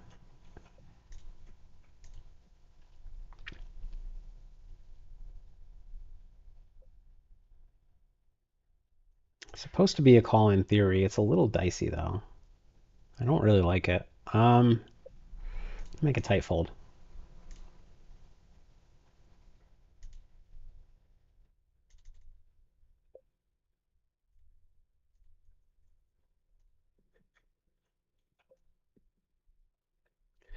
I was going to say it's a bad board for my range, so pretty deceptive that I have a hand like this.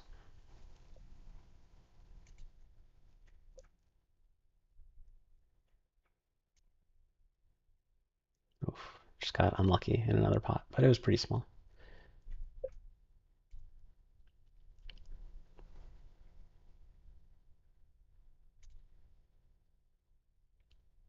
Bluff, yeah. That's why I just check call turn. I want to induce the bluff. Check this back. If the flush draw were nut flush draw, I would never check it back, but it's just a, yeah.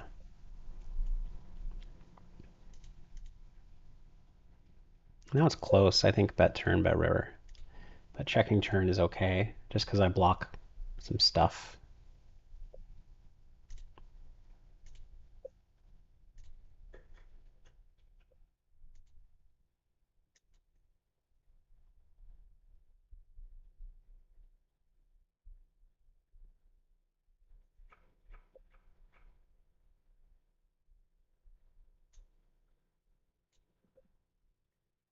Guess that's a fold.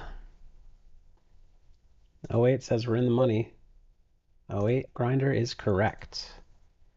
ITM. We will take it. What is this? My like third cash of the series, I think. Jack 10, 3, 4. This is dicey. I think he's checking range on that flop. I'm just going to check this back.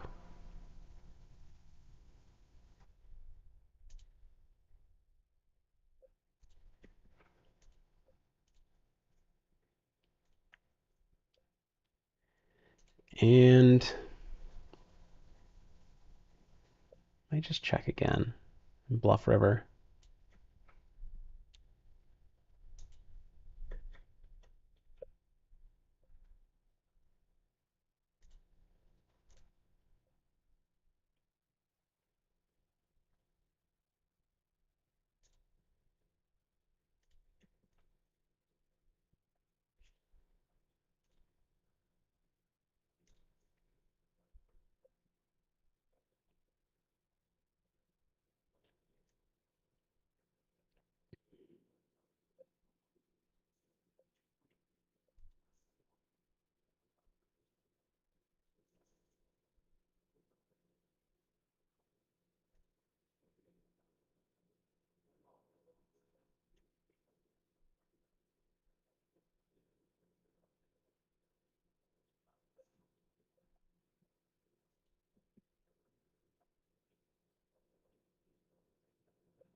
Involved in some other pots.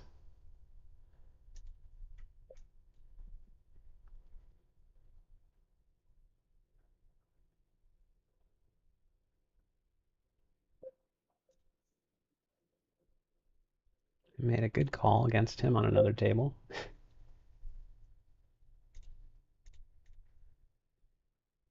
guess I'll fold here. I have a tough spot. Oh, he's short. I don't know what to, I guess I get that in. Sorry, you're not seeing all the stuff.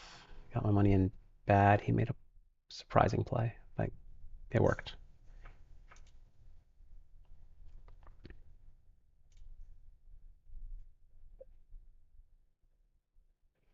I guess I'll limp this.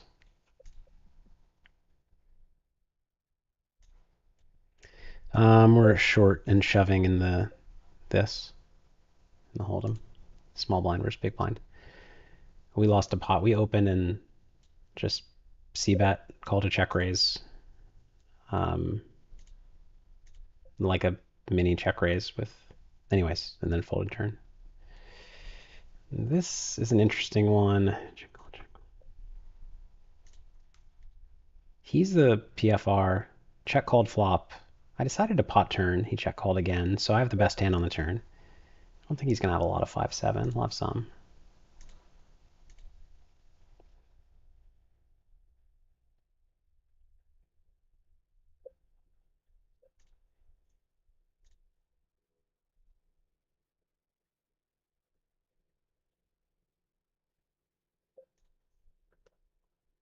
Nuts here. Raise c-bet twice.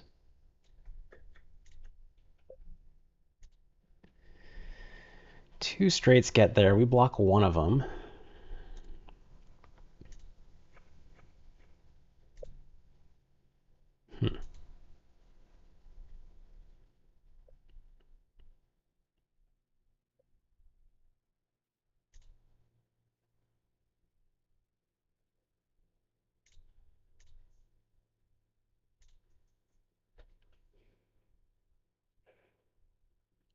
I think I don't believe him. Why do I not believe him?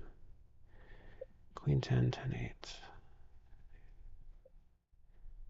10, 8 makes sense. The problem is he has to bluff with like an ace. Is he really doing that? I think he's good enough to like ace. It's kind of tough. Ace 10, 5, 4 with nut hearts, something like that. Queen 10, ace queen 10. Didn't 3-bet, pretty.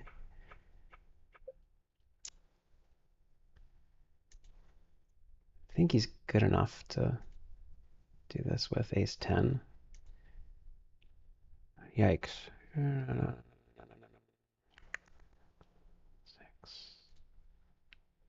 Damn. 10, 8, 6, 4. Yeah, that's standard.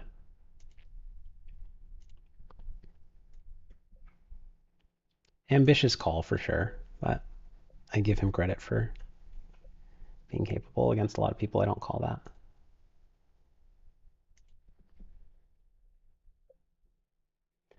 Might beat myself up for that one later. 964 rainbow doing a lot of checking. Just check calling this. Turn nuts with a redraw.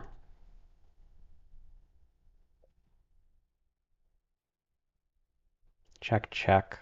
And we're check raising river. Are we? Yeah.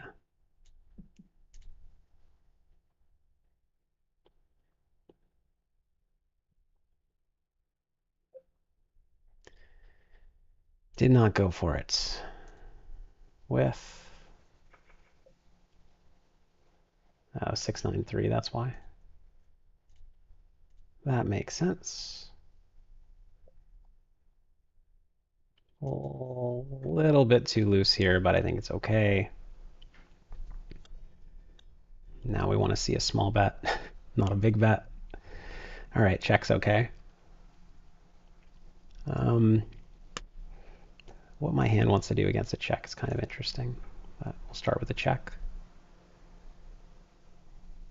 Incog, incog. Glad you're here, enjoying. Yeah, that was an iffy call by me, I guess.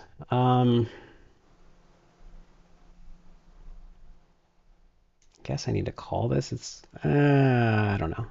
Maybe not. Maybe not.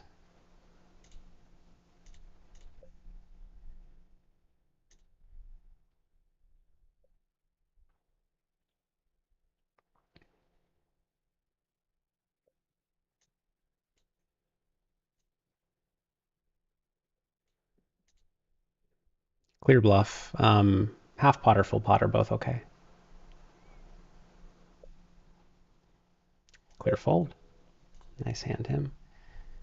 I kind of don't believe him. I'm a little surprised to see the check raise there, but I mean, I had a bluff.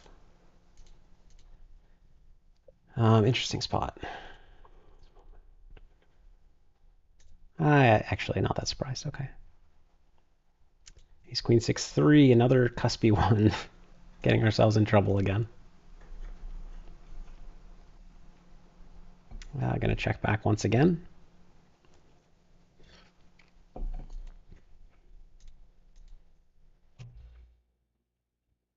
It's a pretty good turn.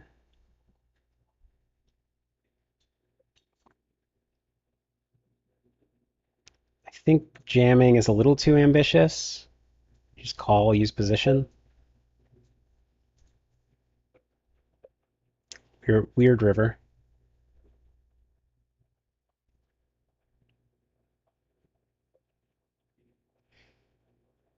I mean, I think we win, but I don't think I can bet.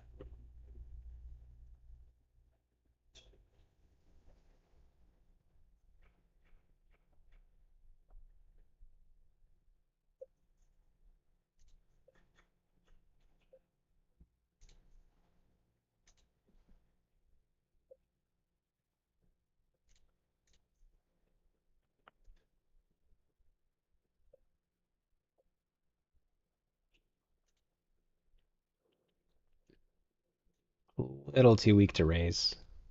So we'll just check call.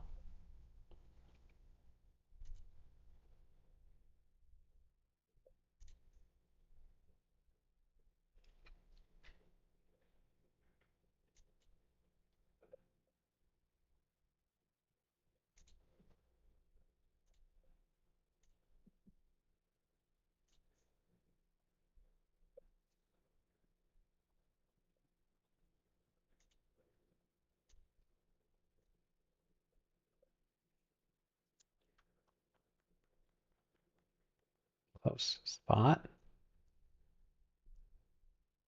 Pretty good bluff catch hand, but what does he have?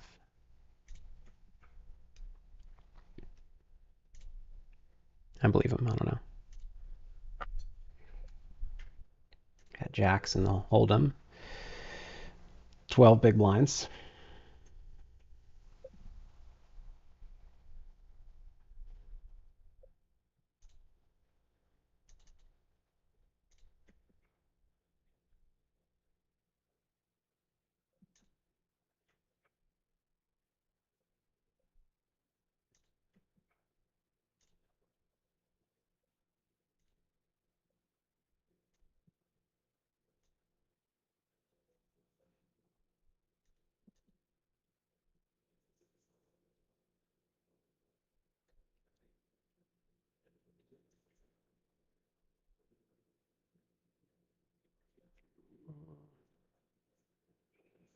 Trying to decide if this is a 3-bet against the way he's playing. I'm not sure. I'm just going to min bet range on flop. And the limp pots on like high pairs. Fair looks like she's under 800k.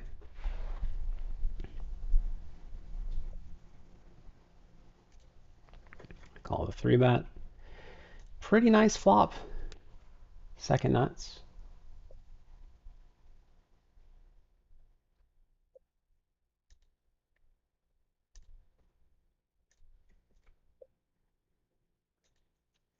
This is a spot where he's going to play his flushes really passively because it just looks like I'm going to go for a bluff at some point.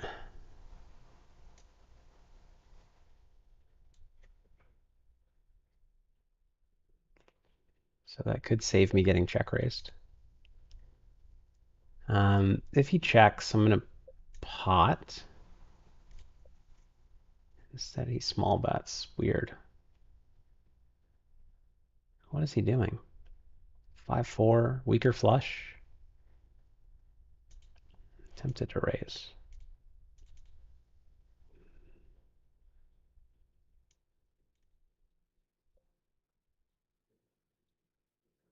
I don't know. I'm gonna call. A little nervous. Okay.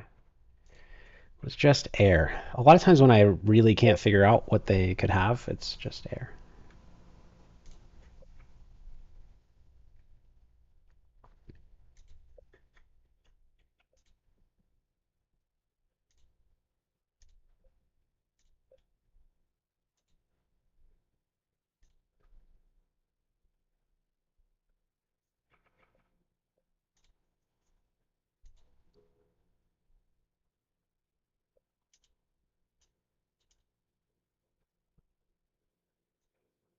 Seems to be 3-betting a lot, but I mean, he's shown down good hands. That last hand was, yeah, King Jack 10-4 double. It's just a fold.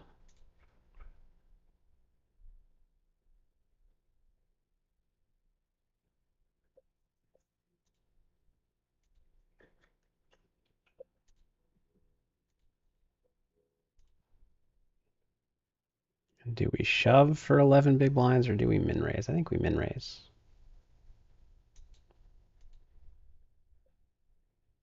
Okay, now we just call the all in.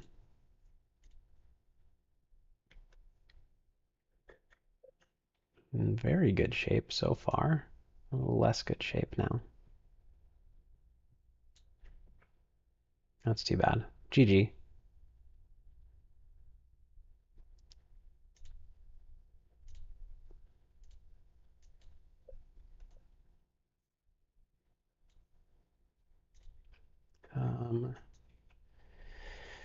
Just calling here.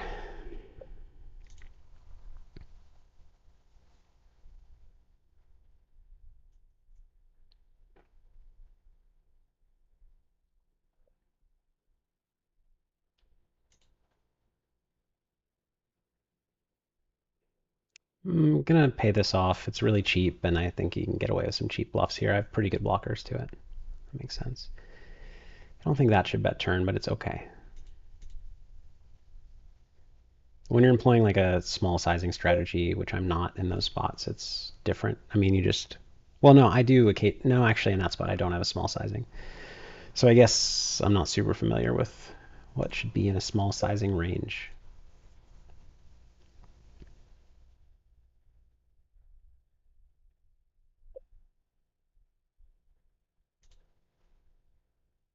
Hmm. Seems like pot is okay here.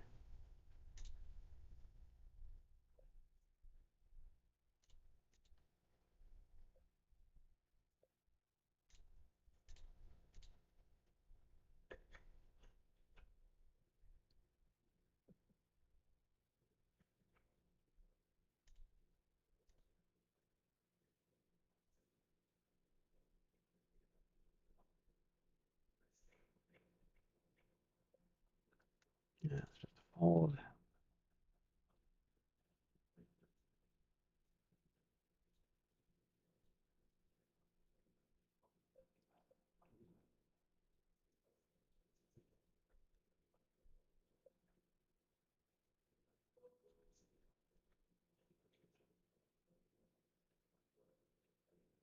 probably have a high check frequency here.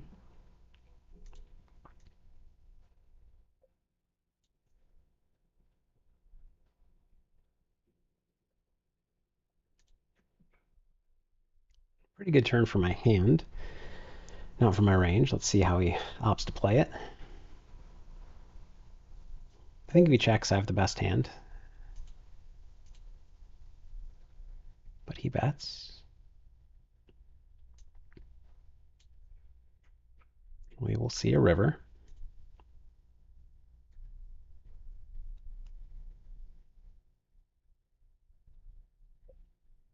I'm just showdown. It's too bad. Some pretty bad shape there on the turn.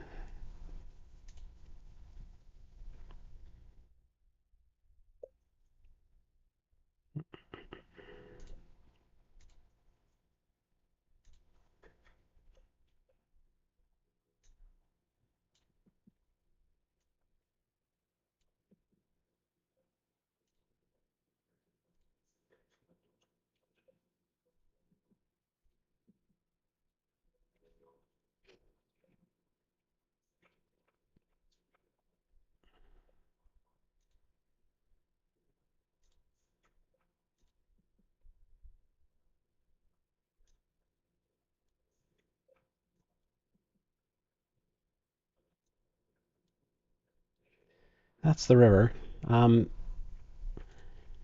His turn value range is trips, so he's going to keep betting it.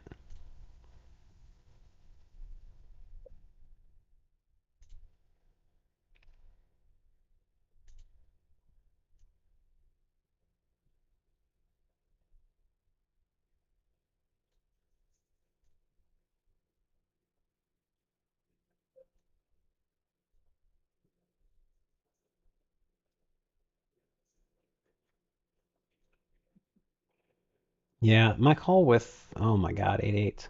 Really? Uh, how does he ever not have 8-8? Checks back flop. King, I mean, what else can he have?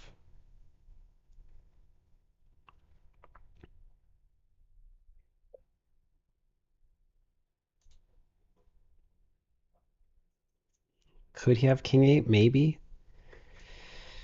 I'm just gonna call, but I think I lose. Oh wow, king 7. I'm shocked. So he thinks I have 8-5, and he's blocking king king. I mean, it makes sense. Glad I didn't fold king king. It's a crazy play. Like, I've never not seen 8-8 there, so it's impressive.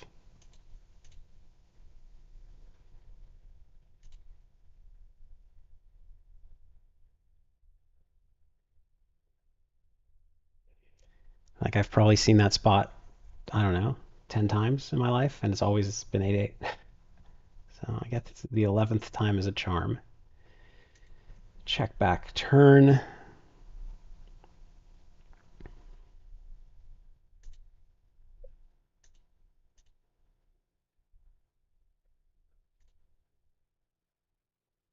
Three straights get there. I think it's too thin. Like, I could half pot this.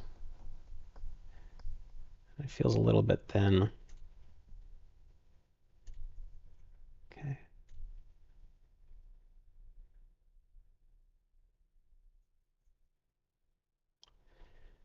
This will be a 3-bet.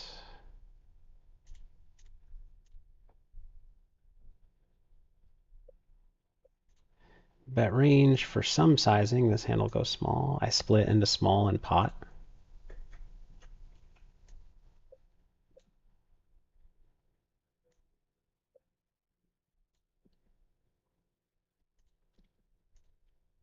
Check turn.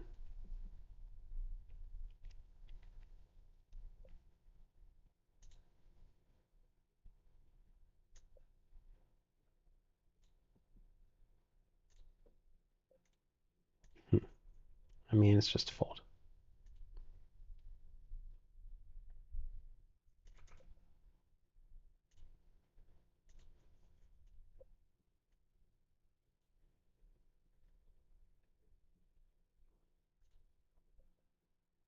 Still on the other table, so occasionally I'm involved in some pots.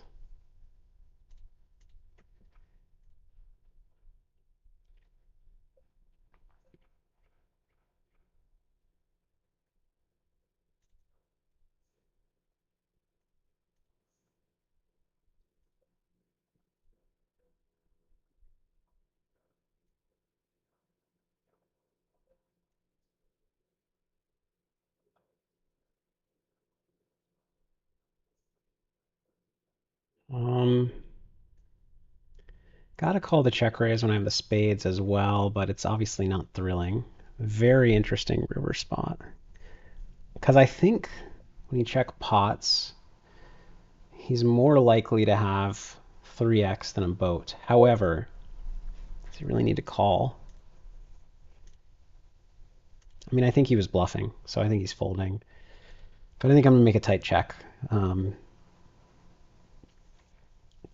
He doesn't have king 5. He could have 5-5, 5-3. Did he check pot, though? No, I don't think so. I don't know. Maybe he has ace king or something. Yeah, he just has bluff. It's usually what the case is, but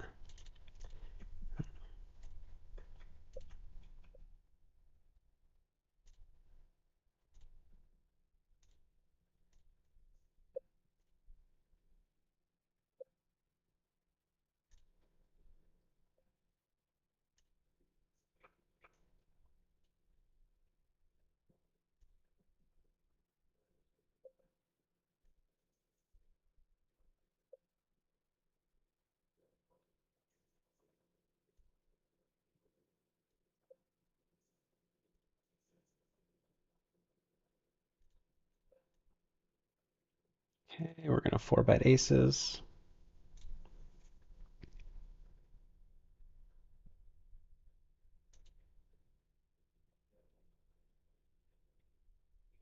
Weird flop.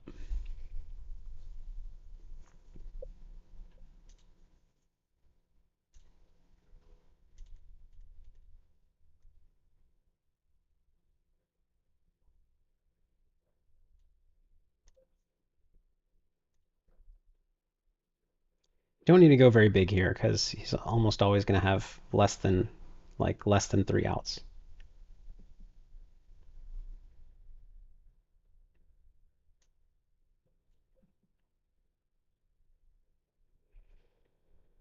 To be honest, I don't know how the turn plays out. I think I just shove.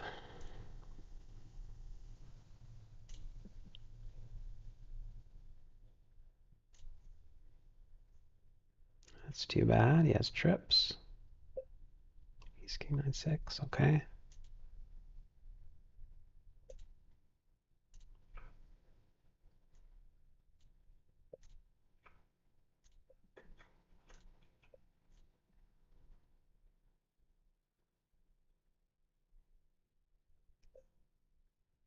You guys are seeing the the king king hand.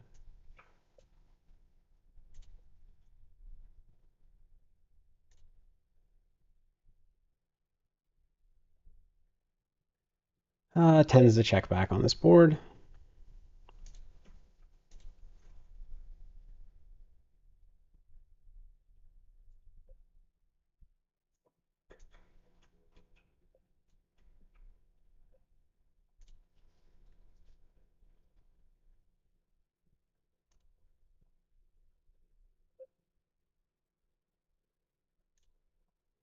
Showdown. Whoops. Timing out everywhere.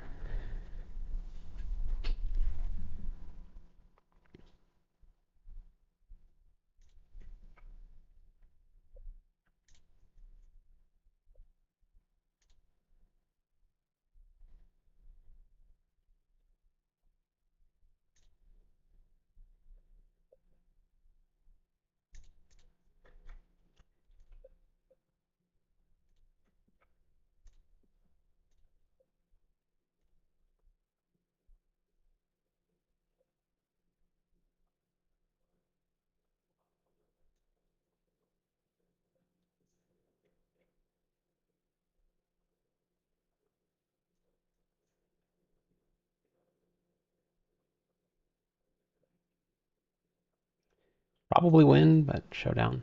Yeah.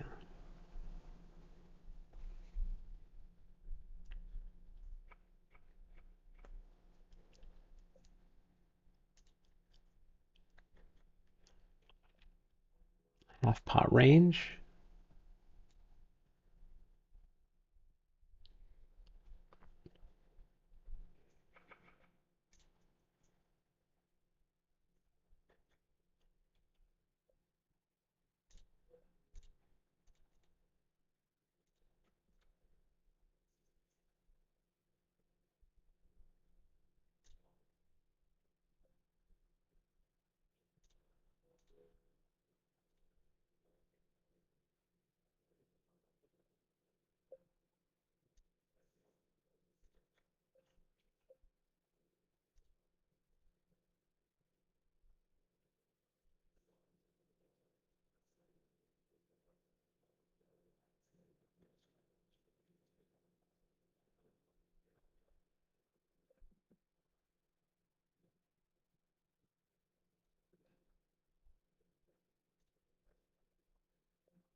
Mm. It's hard to figure out what to 3-bet against him when he's limping so much.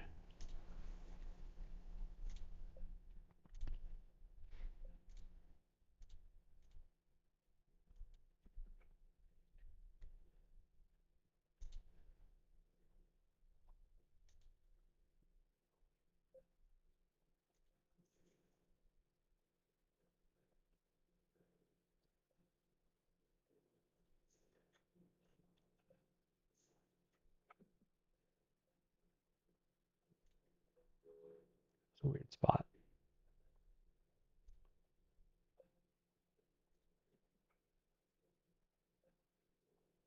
I mean, 5-3 makes sense as a bluff. That is now a value bet. I don't know.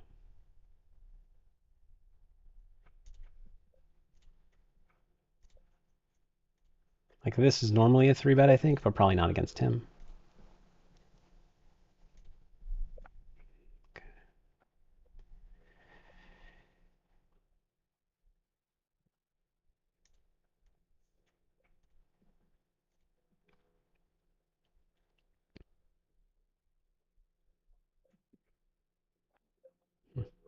Didn't expect to end up with a hand like this. Just call here.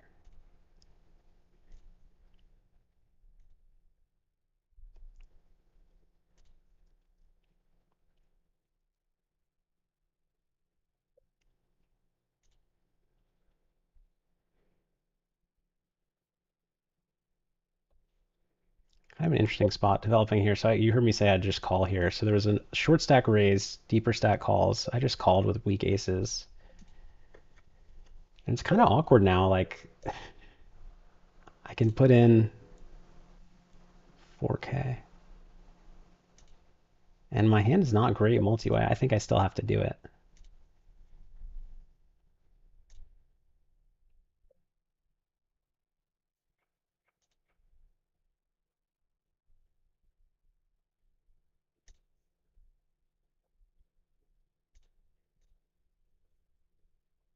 Oh wait, good night. Yeah, I should not stay up too late. I have to support Farah tomorrow, hopefully.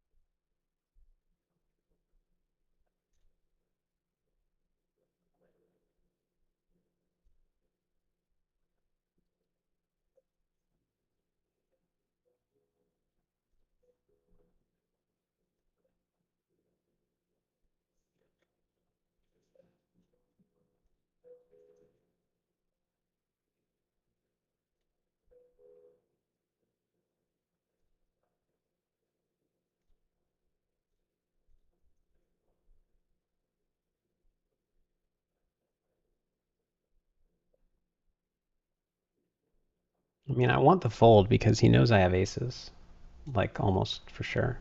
So he's gonna, if he's calling, then he has a good hand to call. That is not the flop. Oh man. Okay. Let me think this through. Um, 3K more into a pretty big pot. He's shoving any pair, but my equity's so bad.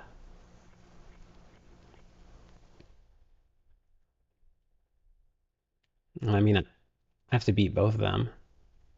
Like, I mean, I just have to beat him for the side bet, but I'm certainly behind him for that side bet and for the side pot. And then through, I don't know, I think it's just a fold. 3K to win. Oh no. Oh no.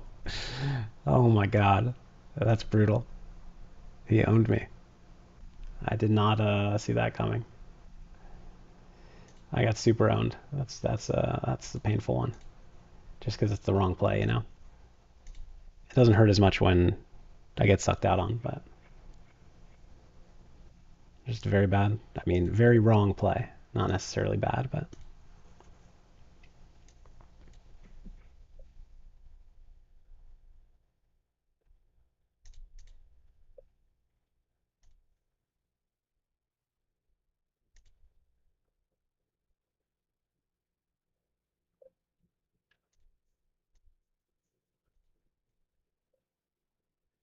okay, brutal.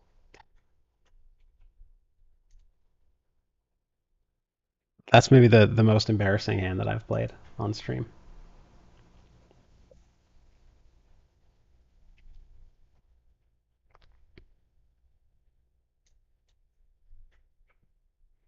Interesting turn spot upcoming, or coming up, I should say. Oh, he's two tabling me now. Okay. So we'll probably go to the two table view.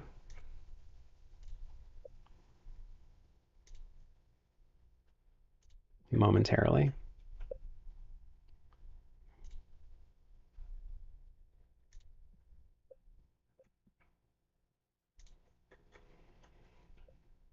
So brutal. I got so owned.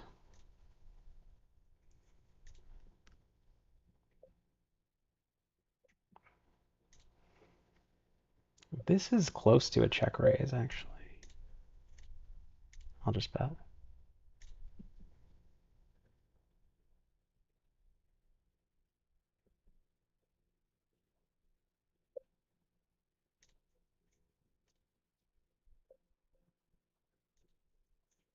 Okay.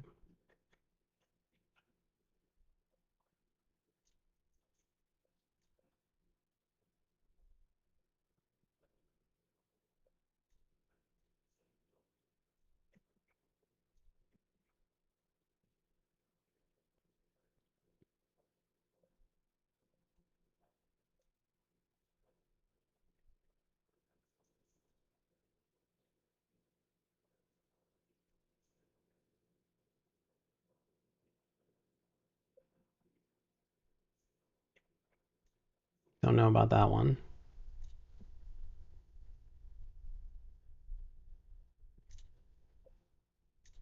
I need to fold the turn with kings. It's a bad call.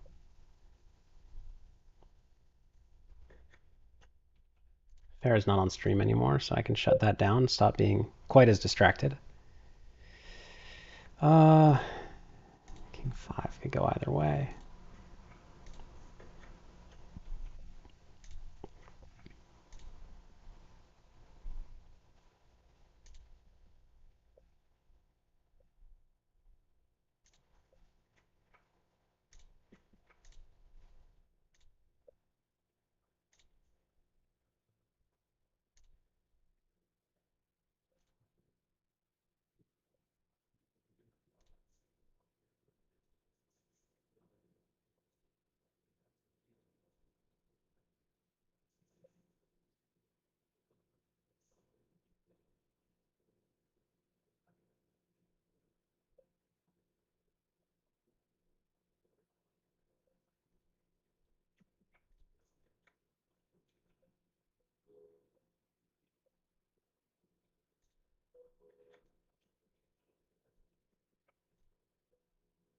No, thinking one respect, I'm not in the NL Bracelet event anymore.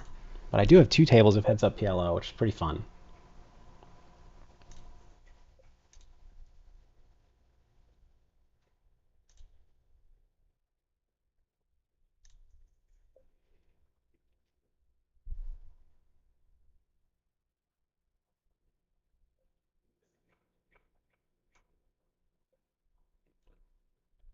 I got super owned in a 2550. I can't get over it. Are you guys seeing it yet? You're about to see it. Oh no.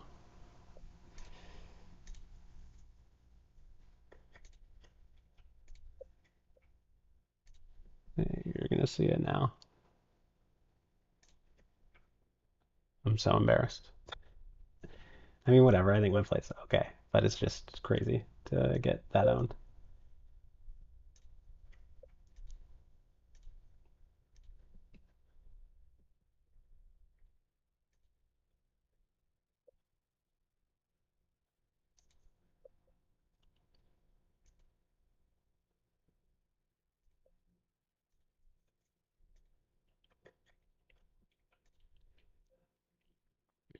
Unlucky river.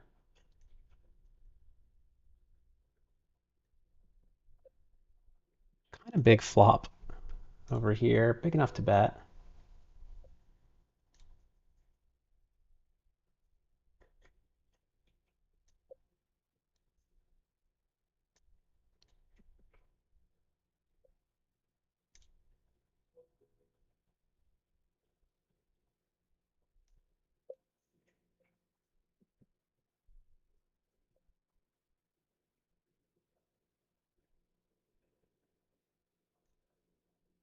I think this is a check back. It's just a little too thin now. Interesting river. Probably need to drop a table here. Okay, check calls flop. I have a pretty weak hand.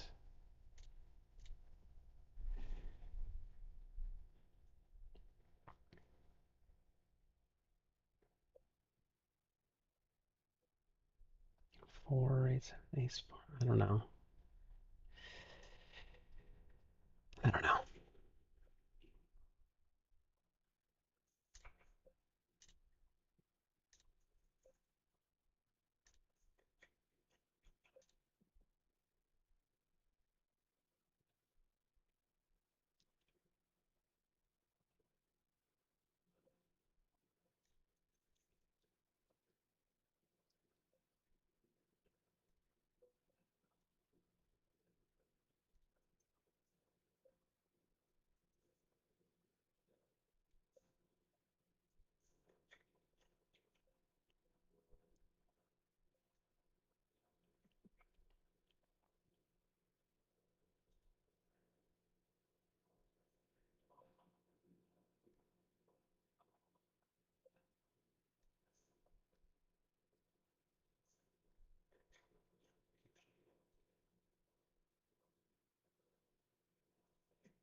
A lot of pots going on. Check this one back. 10, 7, I mean, I'll check call.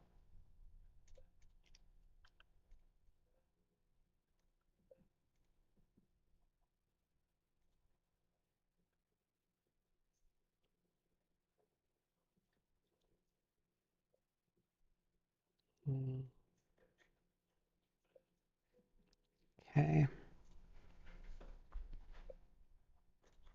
Raise. Just check with no heart, I think.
Two heads up tables is fun. I would have quit the stream by now because I'm out of the tournaments, but heads up 51, two tables. You know, what can I do?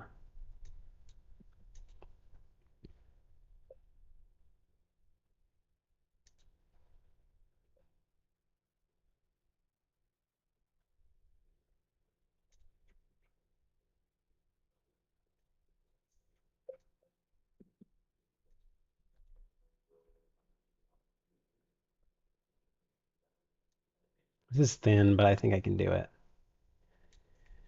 I think I have to call again with ace 10 10.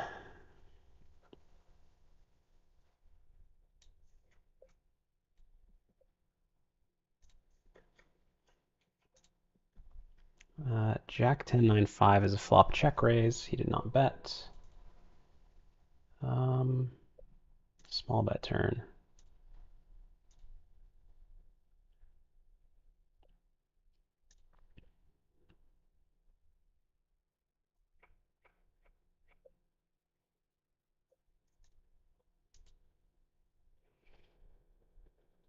So I'm trying to think of what rivers I'm leading.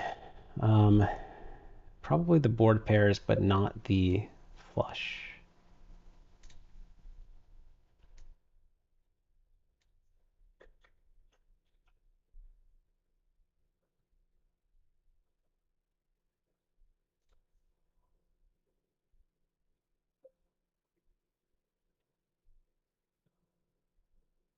I mean, he's probably bluffing.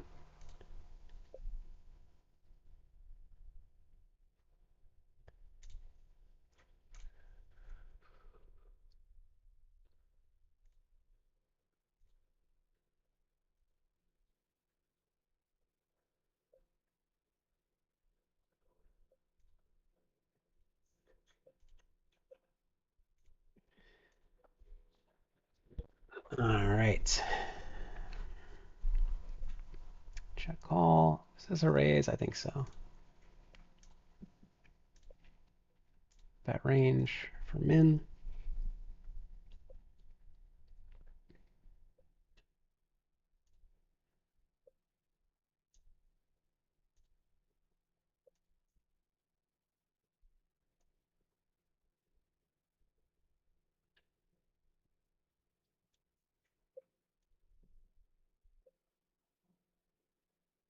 So I think this is just a call. Actually, it's close. It's close. I think it's just a call. Yeah. Glad we just called.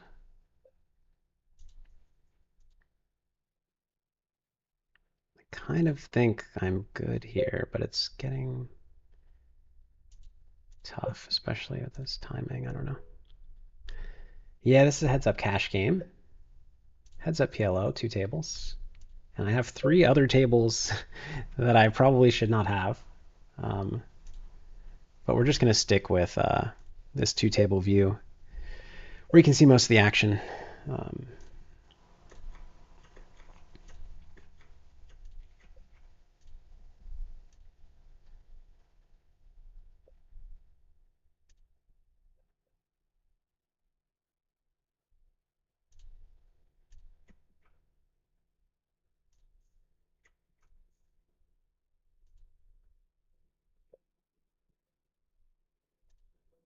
I think this is just a showdown and lose. Hey, showdown and win.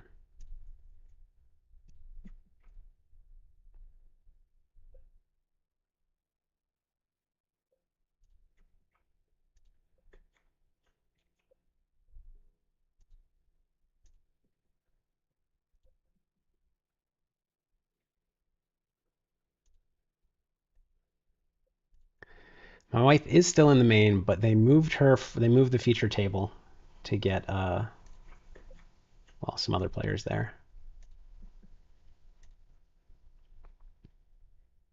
So I'm not sweating it anymore. There's nothing to sweat. At least not on a stream. This seems close to a check, but I think it's a bet.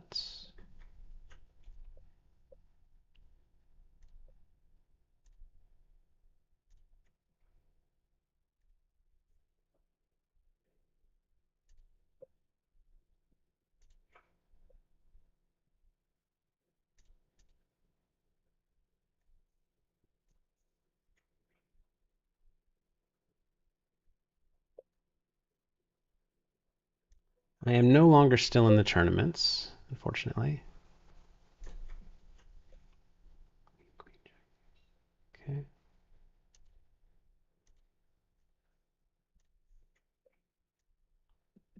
It's a good turn. The best turn, probably. Was not expecting him to check that turn, though. Not sure what to make of that.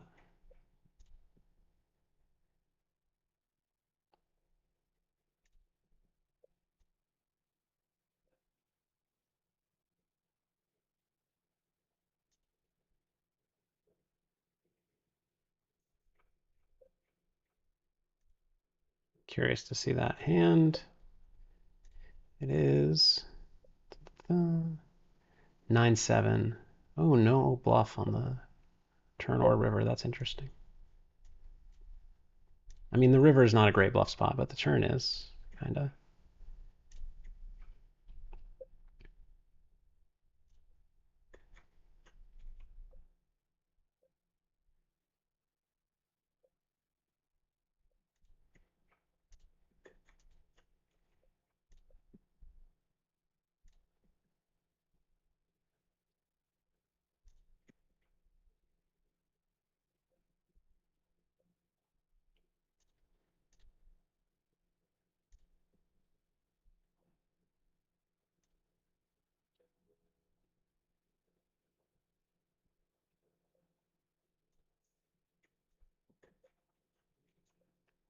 Call that.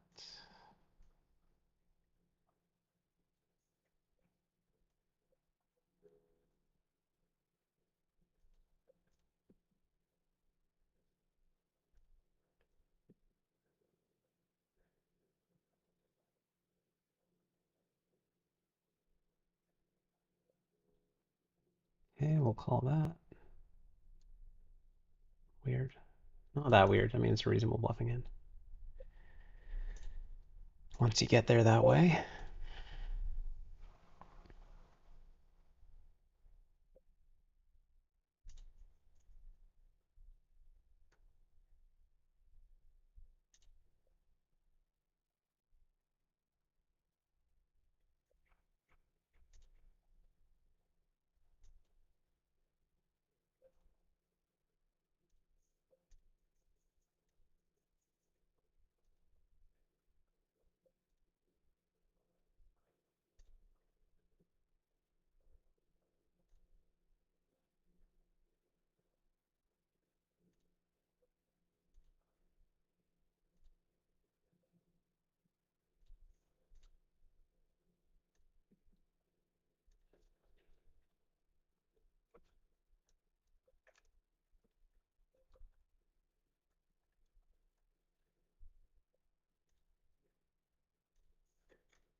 We're doing a lot of clicking.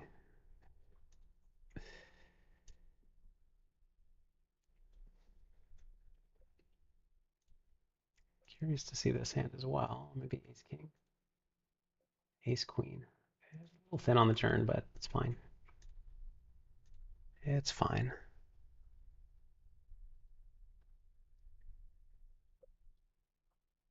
Shut down nines, lose to tens. That's okay. I don't know how much I'm up or down in cash games. I think I'm actually pretty close. I think I'm up very small in cash games and down, well, like 15K in tournaments.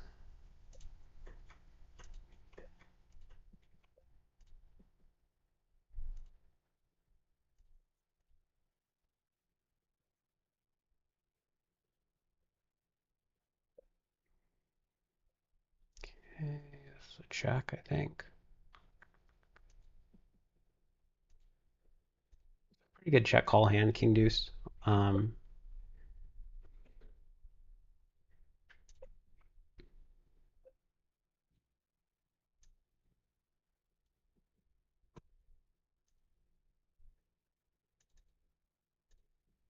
Now check to side. It's not a great calling hand. Like, a lot of stuff got there, but I don't know. Half pots. Thanks. I think I have to call half pot. Yeah. Same hand. Check that back. Okay.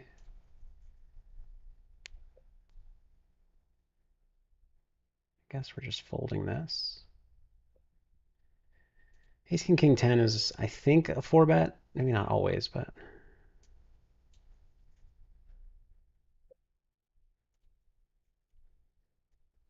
I am out of the tourney, yeah, unfortunately. All right, so we're going with it on Jack 9-6. Ace 9-6 over here. If we could switch those flops, that would be good. Jacks just fold here, I think. Okay, kings are all in. Not thrilled that he's leading, yeah, but, you know, our equity's okay, not anymore. Kind of played itself.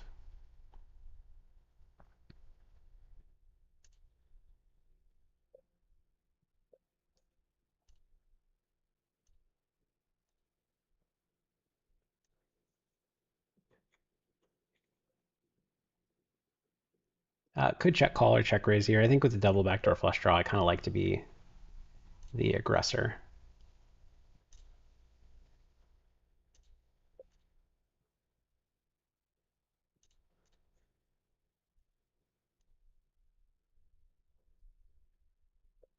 It looks like more straight draw, but it's not.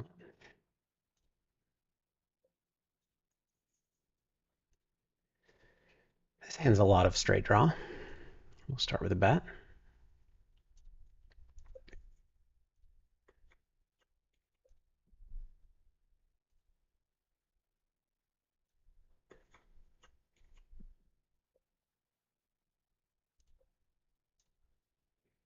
So we get raised. We're not going to fold, obviously. The question is, do we want to raise again or just call? Usually this is a just call situation. Interesting turn, not the best.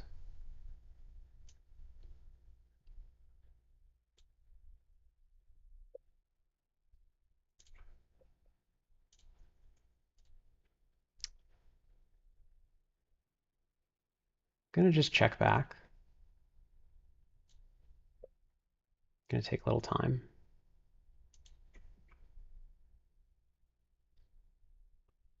What do I think he has? I don't know. He does play like, I think he might play 9-4 more aggressively than I would, so could have something like that. So the queen's a pretty decent river. I guess that's a fold, close fold. Got a call with trips.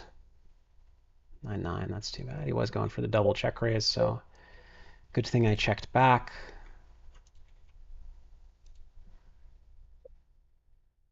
But it still cost me.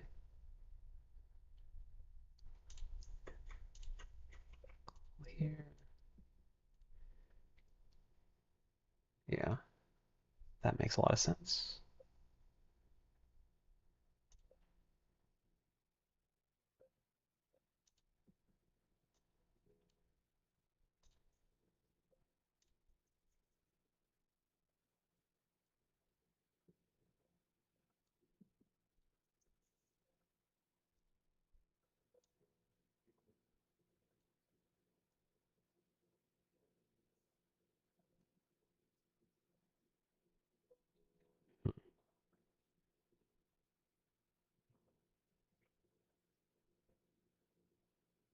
Close, could call, could raise. I mean, probably not raise with just one blocker.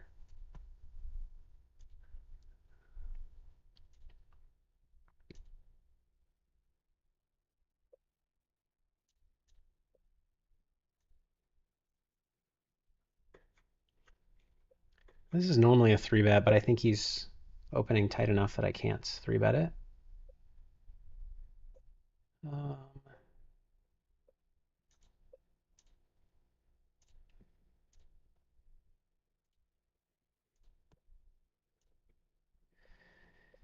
I was gonna go for the check raise with kings.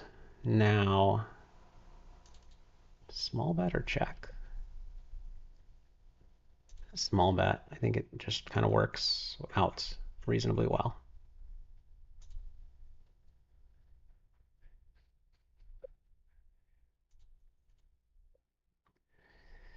Did not expect that. Which I guess he's more capable than most of.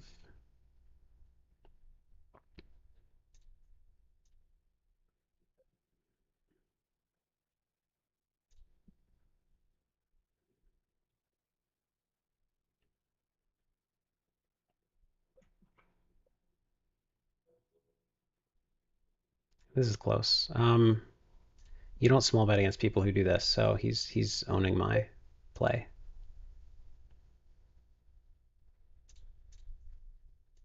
It's iffy on the right table. Yeah.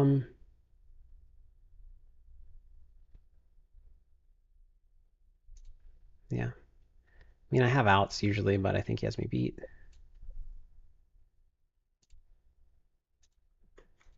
I don't think I quite have the price or the implied odds, so making a, we'll call it a discipline fold. Ace 9 7 7. Another one that might be a 3-bet normally, but not against a limper.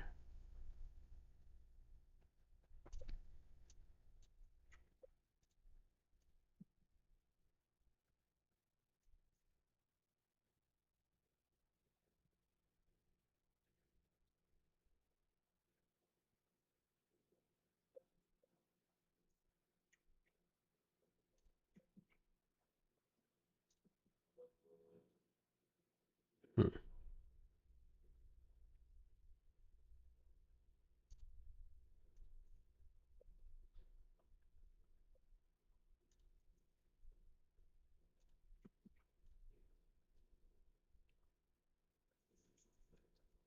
It's a pretty good river.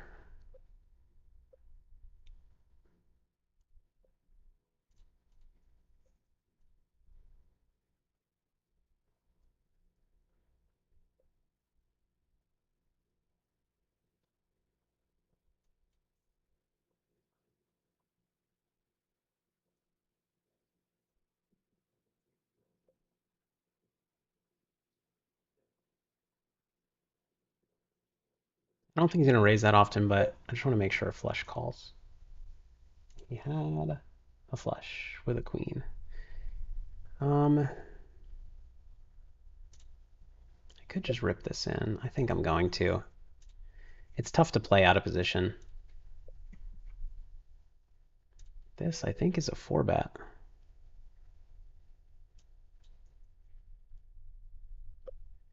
He hasn't folded yet, so I don't think he's folding. He's deciding if he should wait for a turn, I think. Oh no, I'm wrong. He folded. And he calls the 4-bet. Awkward flop.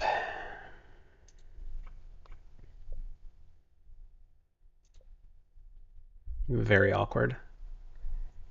Wow. Because we're in, like, we might be in pretty rough shape here. He's never doing this with, like,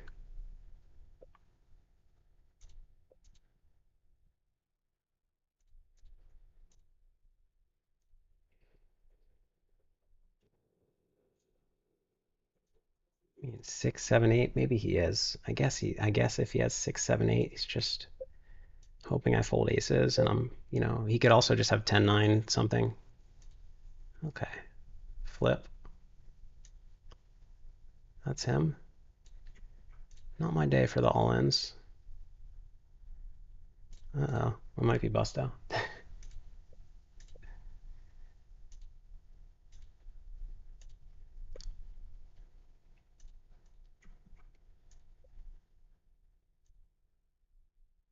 Yeah, we're flipping against that.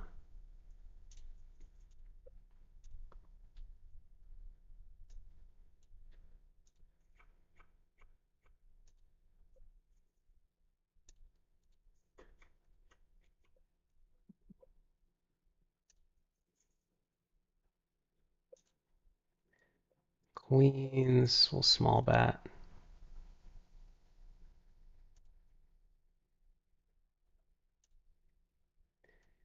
We'll call the limp re-raise here. Interesting, very interesting flop. We could be in some trouble, probably not, but you know, when we are, we're dead. And when we're ahead, it's not by much sometimes.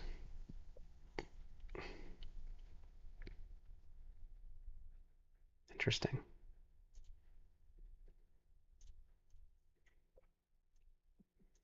Okay, we're not dead anymore.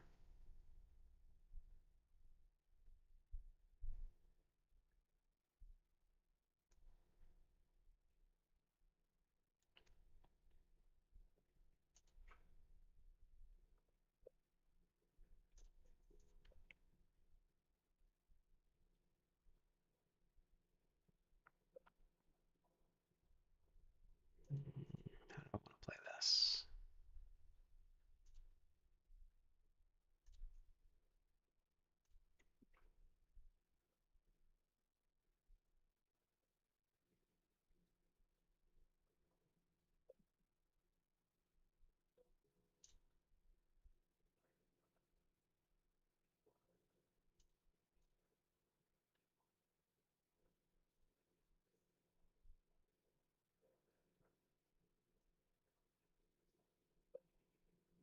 He had the king high flush. That makes sense. I mean, I think it's tough for me. I could, he might call pot, but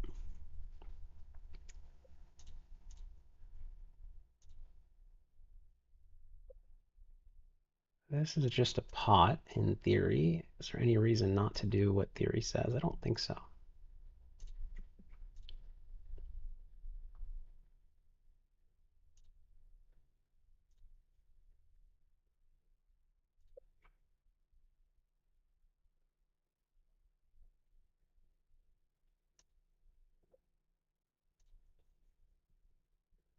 Nine king. No, seems close.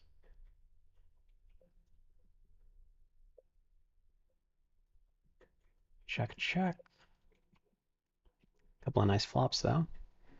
Uh,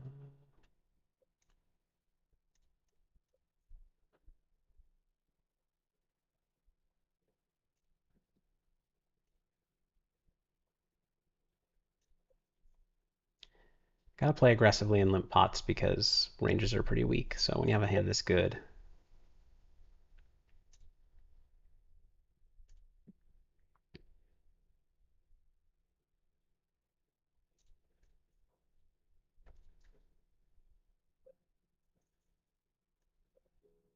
I don't know about this turn half pot.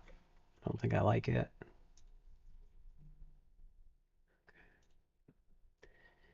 I just give up with all the wrong blockers. Could small bet and hope he has a draw, but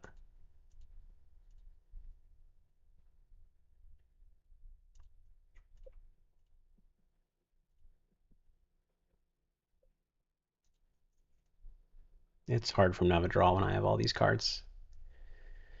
So just giving up's the way to go.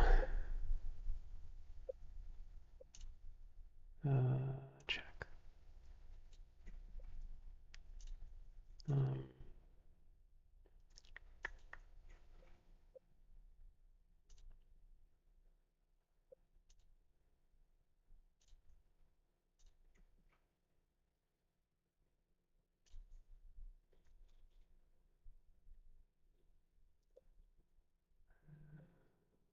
Call here.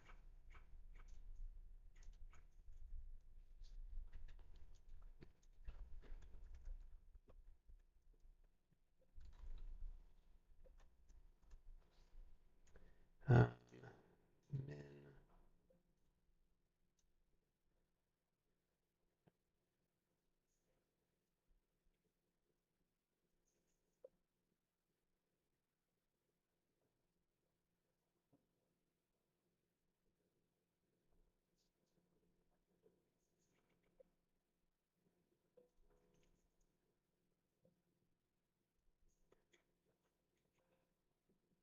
Okay, easy call of the 3-bet here. Do not flop anything.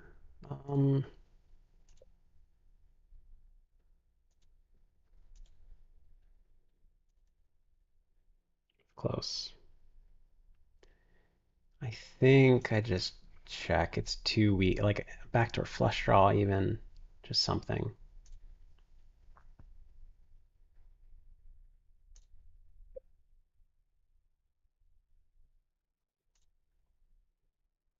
Don't believe him here. Why is he betting?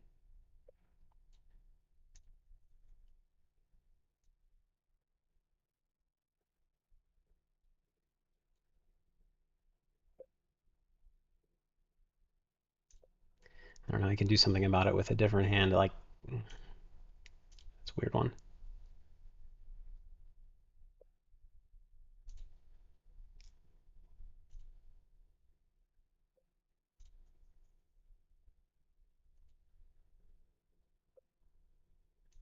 Call 3-bet.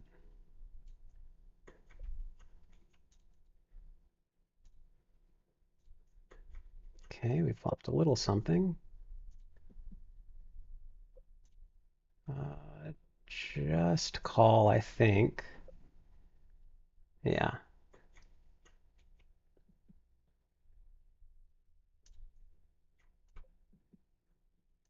Turned a little more, although it's pretty vulnerable.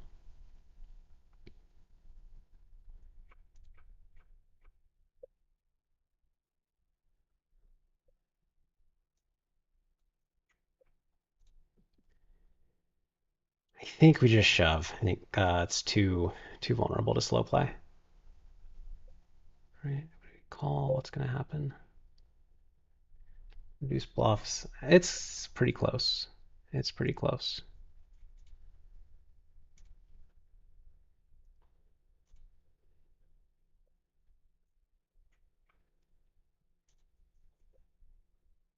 He's going to be bluffing in I mean, not a lot, but sometimes. But he's going to be bluffing potentially with like a low flush draw that has outs. I think that spot's close.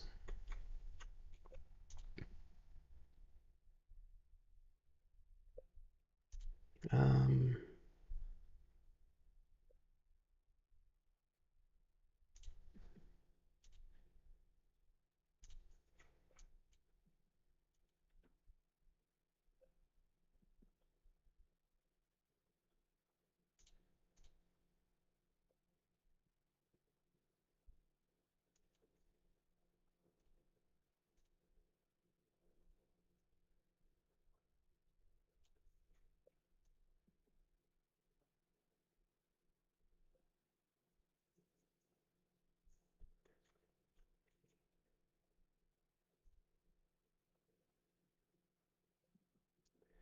it's really unfortunate on the left table because like he's repping better than my hand. I don't think I can fold this, but it's not thrilling.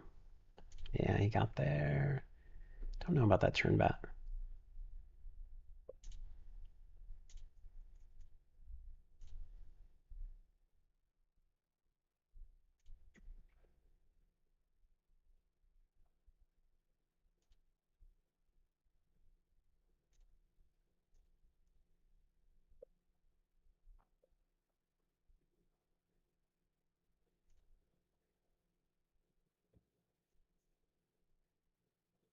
Could raise, but I'm going to fold. I think he has it this time for some reason.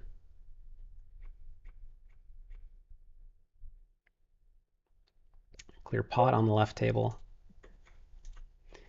If I had a smaller sizing, this would be a pretty good candidate to go smaller, but I don't, so pot it is.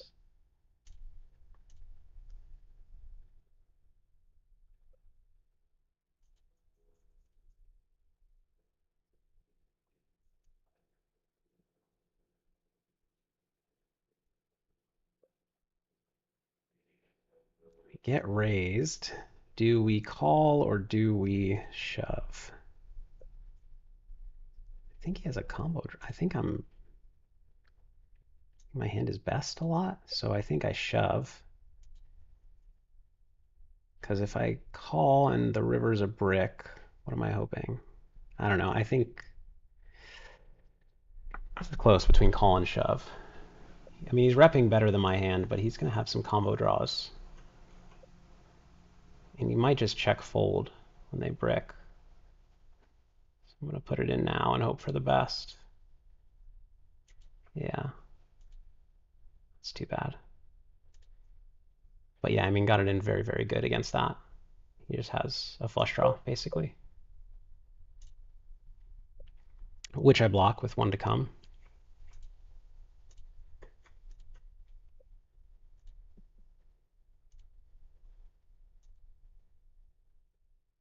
So despite the loss, yeah, he can win on a 5 or a spade.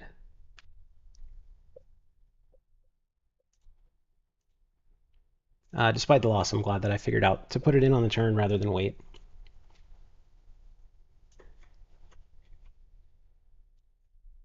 Okay, call 3-bet.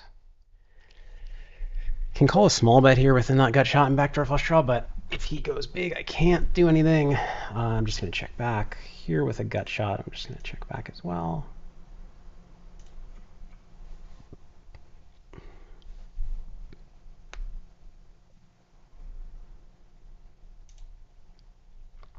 Now we have a double gut shot, so I'm going to call or raise. Let's see, just call, I guess. We'll fold over here to pot.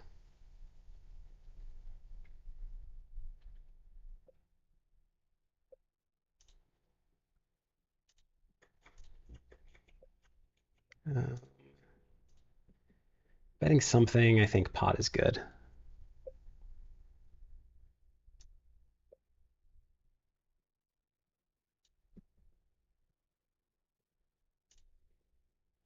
Oops.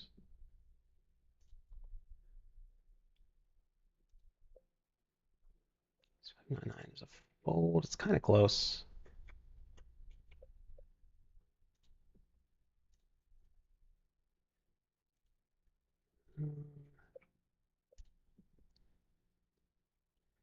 Sevens are good enough that I don't need to bluff with them, so I'll check call.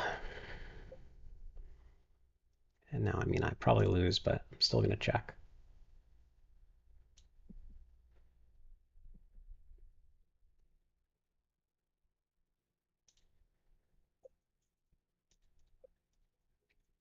Feel all right about my game so far, but obviously it's not going my way. Sometimes that happens. So do we call this 3-bet? Here, let's call the 4-bet. If we flop well, we'll call the 3-bet. We didn't. We'll fold. It's kind of like, you know, free rolling the weak call of the 4-bet.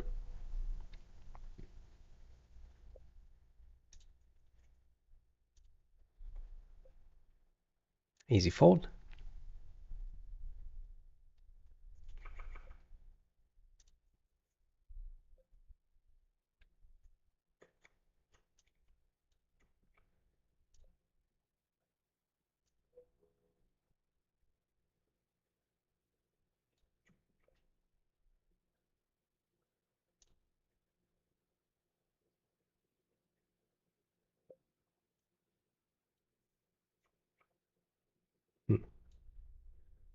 Weird river.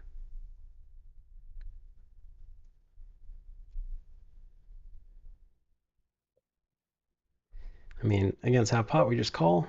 Hope for the best. Was not expecting to win that. I think that's too thin from him, probably. But not bad.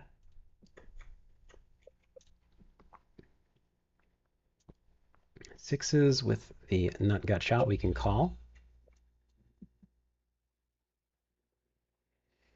I'm not going to try to rep the nut flush into limp pot. It's just don't have it enough. And he's capable of figuring that out. Yeah, Daniel, I was trying to figure out, we were welcome to the stream, by the way. We were trying to figure out how to change the title. We did not succeed in doing so.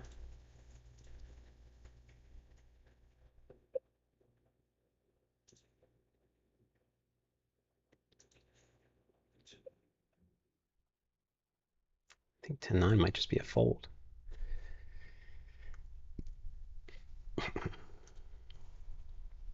That's, I think we can call. It's just too good of a price. But it feels close. 6-3.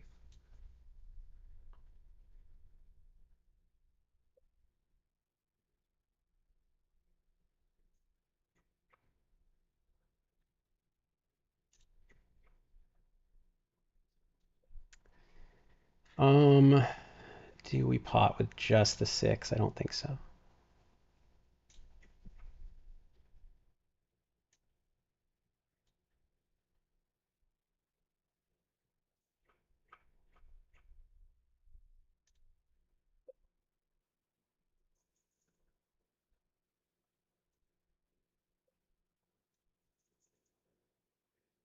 Well, I should have known it would start this way. We haven't played before, so at the beginning I lose. That's how it goes. Check this back.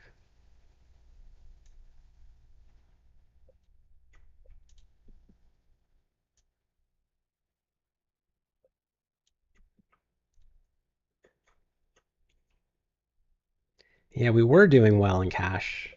We're definitely down now.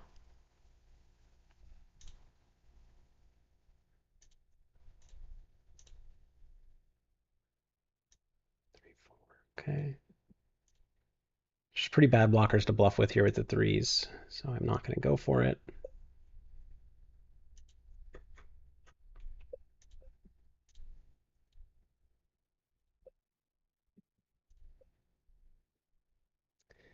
Straight flush. Just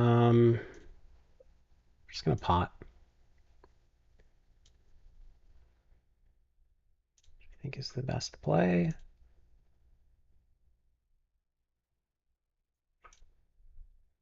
I have a small betting range and a big betting range there. I think we call 2 pair here against small, but it's a little close. Over the straight.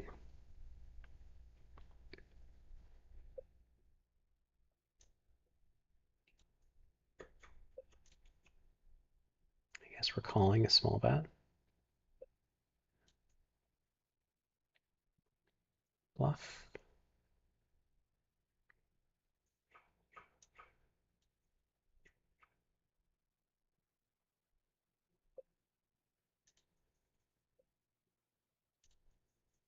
Justin says Godspeed Phil, great. Back in bad runouts tonight. Cheers. Yeah, well, it happens. I will just play my game, hope for the best. Quads here, so probably won't get a bad run out. I shouldn't tempt fate.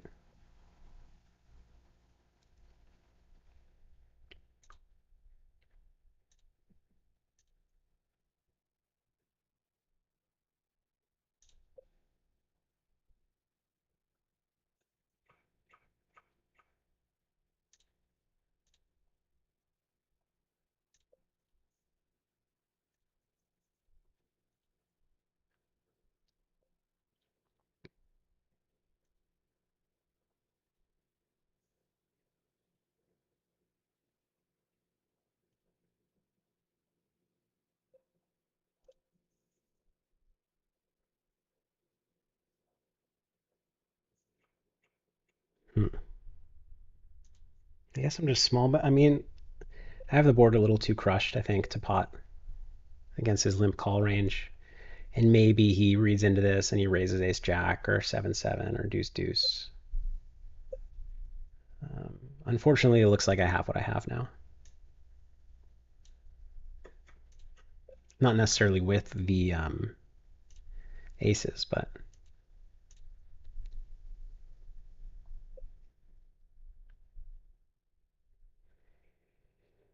it looks like I have nut flush draw there a lot.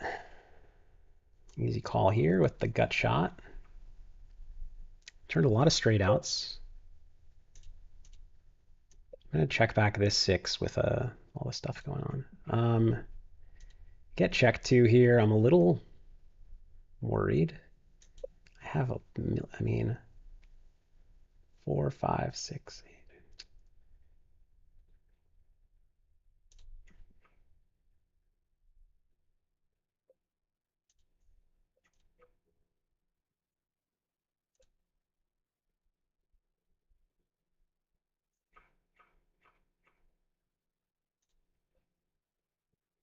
That's too bad. Interesting too. This is thin, but I'm gonna half pot. And over here, confused. Guess nut flush makes sense. Oof. Check raise by, what did he have? 8 in? Kind of suspicious.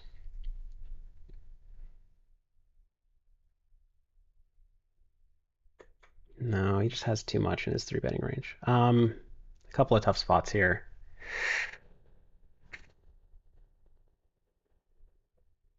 Here, this is the tougher spot, actually. Is he really, so he's checking to check raise the nut flush draw? A lot of people just bet that.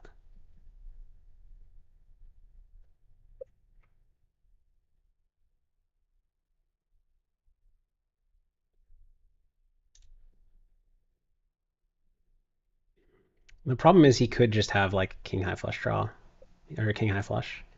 It's worth a check raise as well. So I can't just say, oh, I don't think he'd play the nut flush this way and then call because it could get owned by a weaker flush given the way the hand played out. So thin value bet gets punished. Nice hand. Double suited tens against a limper, I guess. Just a call, though. Guess I should have 3-bet. This is a clear check raise on this flop.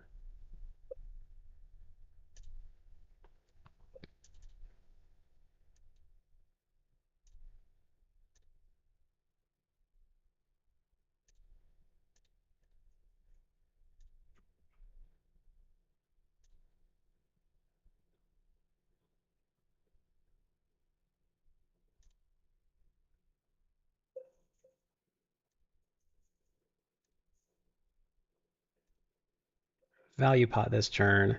Call with deuce. You call a lot of low pocket pairs because they're live. Interesting flop.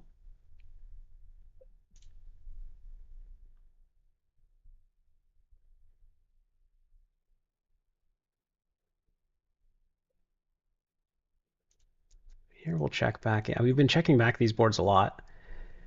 So now I lose to 5-6. I think otherwise I had the best hand.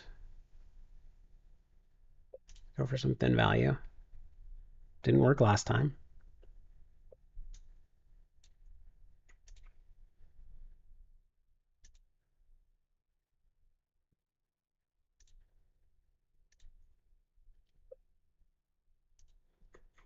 We can start bluffing now, I think. And now we just show down, probably lose to kings with a flush.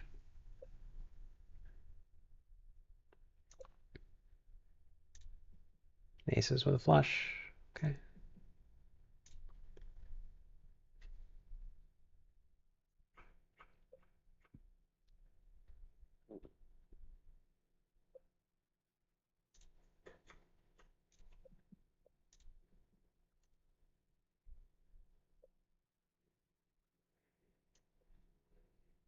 Oh, I'm just going to check here, fold here.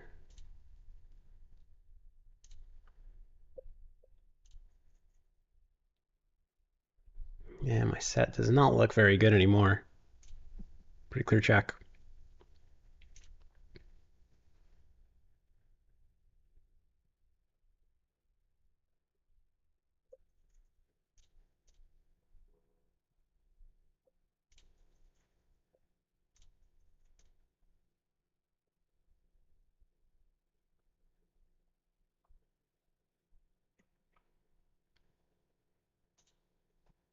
I guess we're going to get a third player.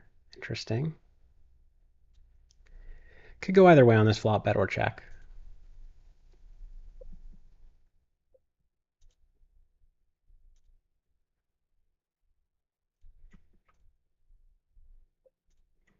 Clear check on the turn with the under full.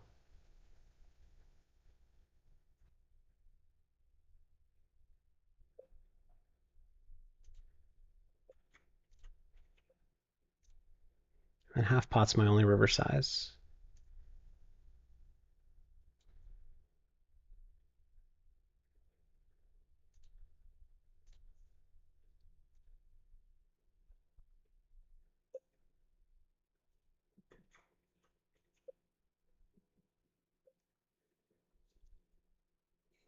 Oh.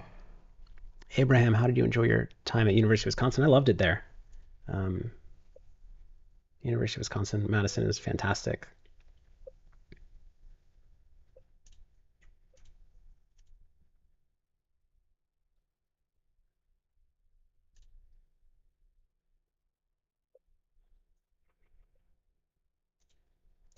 Lots of stuff missed here, so I'm going to attempt to get Hero called.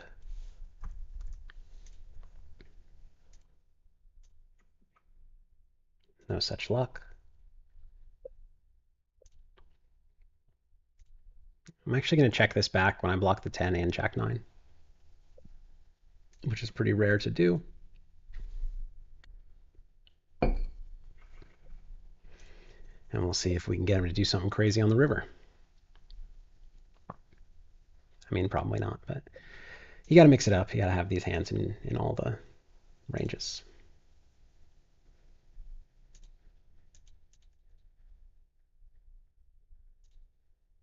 Yeah, 2 pair.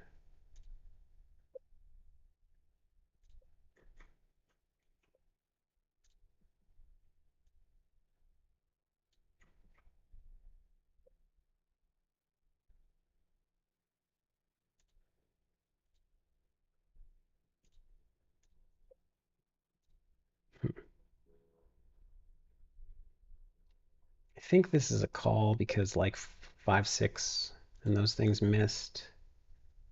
And I don't block those, and I do block Jack 10, but yeah. But I'm not thrilled about it, is what I was going to say. Let's bet here. We can turn a wrap and then keep betting.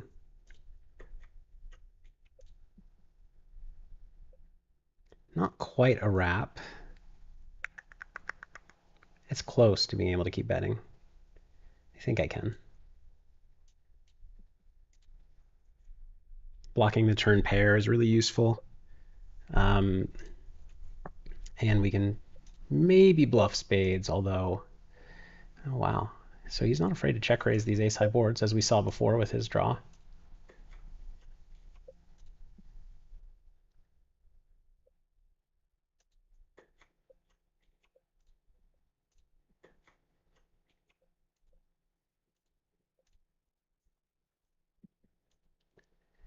Certainly makes him tough to play against when you're not making hands, especially.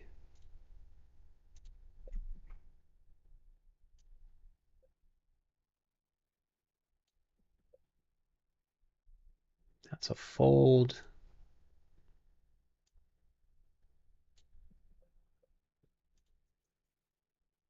See if we can show down tens as a winner. Can almost value bet, honestly, in a limp pot, given the way that ranges look.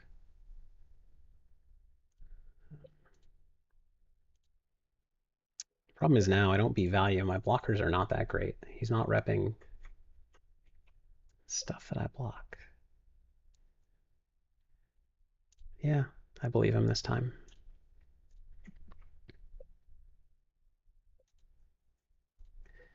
Good turn with a7 with hearts. I'm going to raise.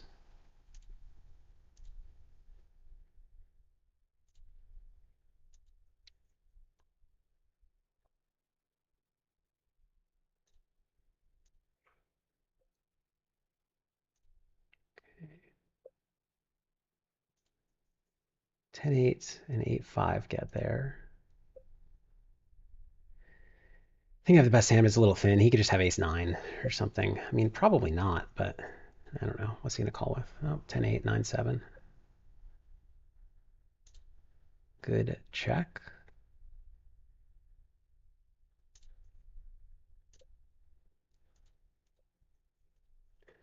Not my day for turns and rivers.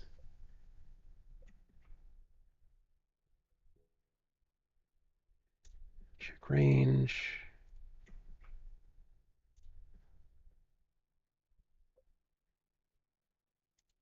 Jeff asked what I think of his play overall. Is he good or running good? He's both. He's playing well, but I mean, he's running very hot, obviously. Um,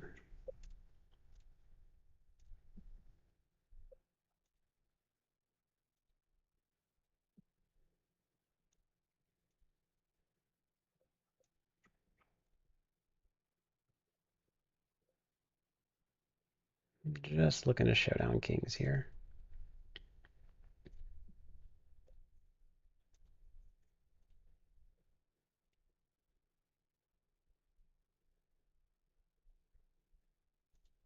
Hmm. He had straight draw with a club. I would have bluffed his hand. I just made a bad bluff on another table, but it worked.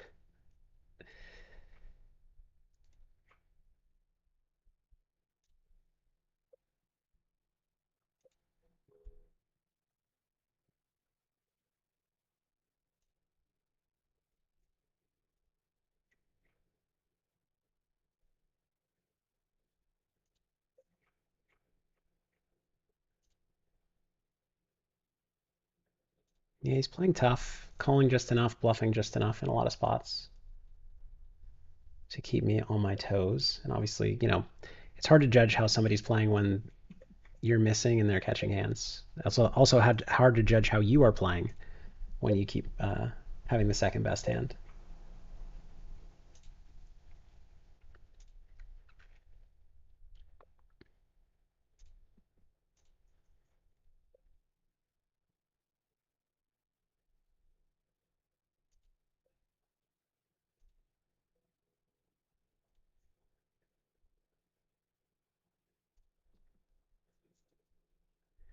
I think that's just a check down with ace high. I mean, I almost always lose, but can't bluff everything.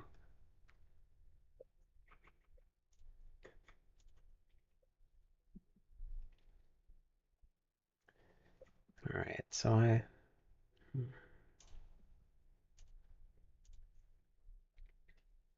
problem is I need to be awake in 6 hours, so I might need to wrap this up and concede. I don't want to, obviously. Jack 10 8. This is close. This is close.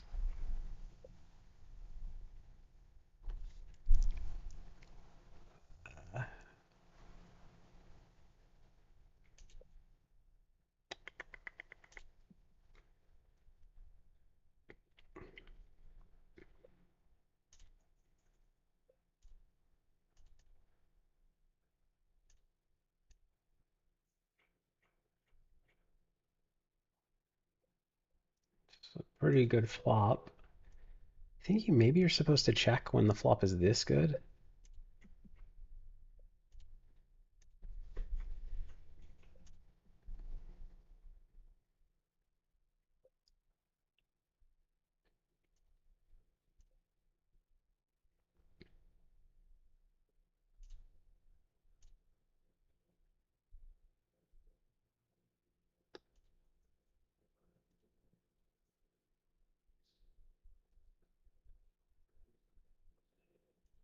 I could maybe pot.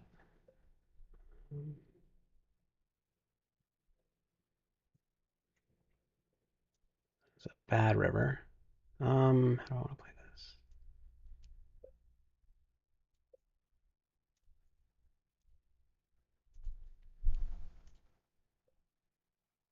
Hmm. He's saying he has 7 8 with his sizing. Thanks.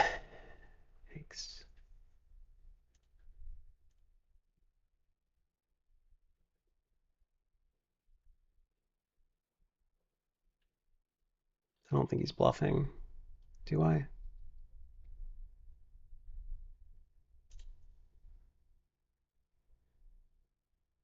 Brutal.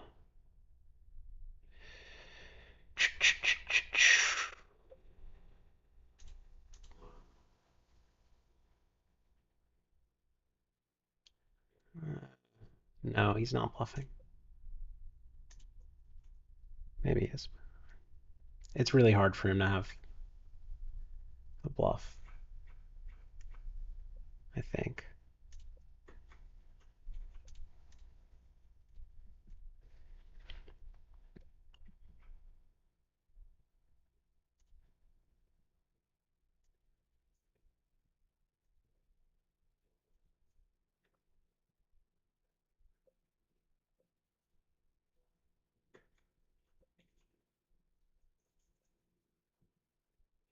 This is just a fold. It feels like you get attacked a lot here, but you have good hands when you 3-bet. Don't need to call that.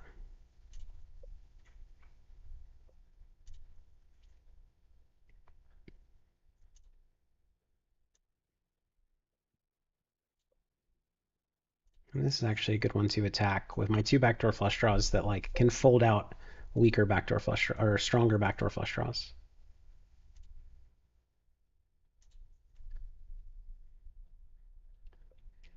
Not the backdoor flush draw I was hoping to hit.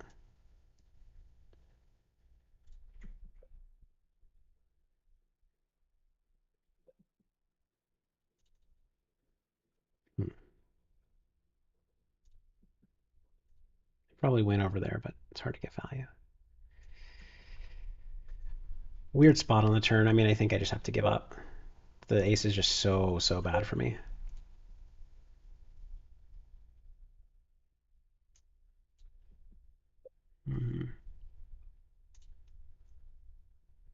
Oof. All right, we're busting for a count. I'm gonna wrap up. I'm gonna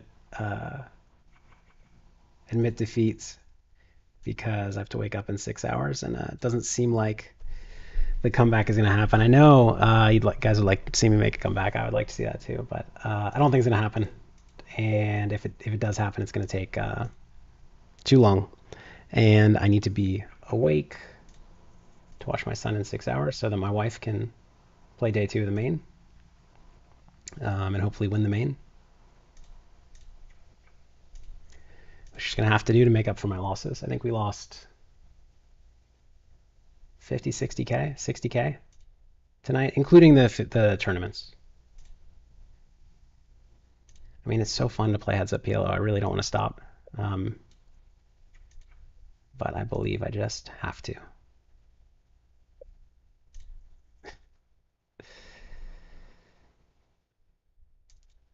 I can't have any bluffs here, so I'm not going to try to value bet this. It's a strange one. All right, we'll sit out next hands, 1 button each. Thank you guys for watching. I am sorry that it was not what we hoped for in any of the events. Good game, Sean. We could play another time. Hit me up. Not because you're bad. You played really well, but I love playing heads up PLO. And that's it. Thank you guys for watching. I'm going to wrap it up here. I need to get some sleep. And I will see you. I think I'm probably going to stream 1 week from now. So, yeah. Stay tuned for that, I suppose. And, yeah. Take care, everybody. I will see you in a week. Probably see you on Twitter before then. And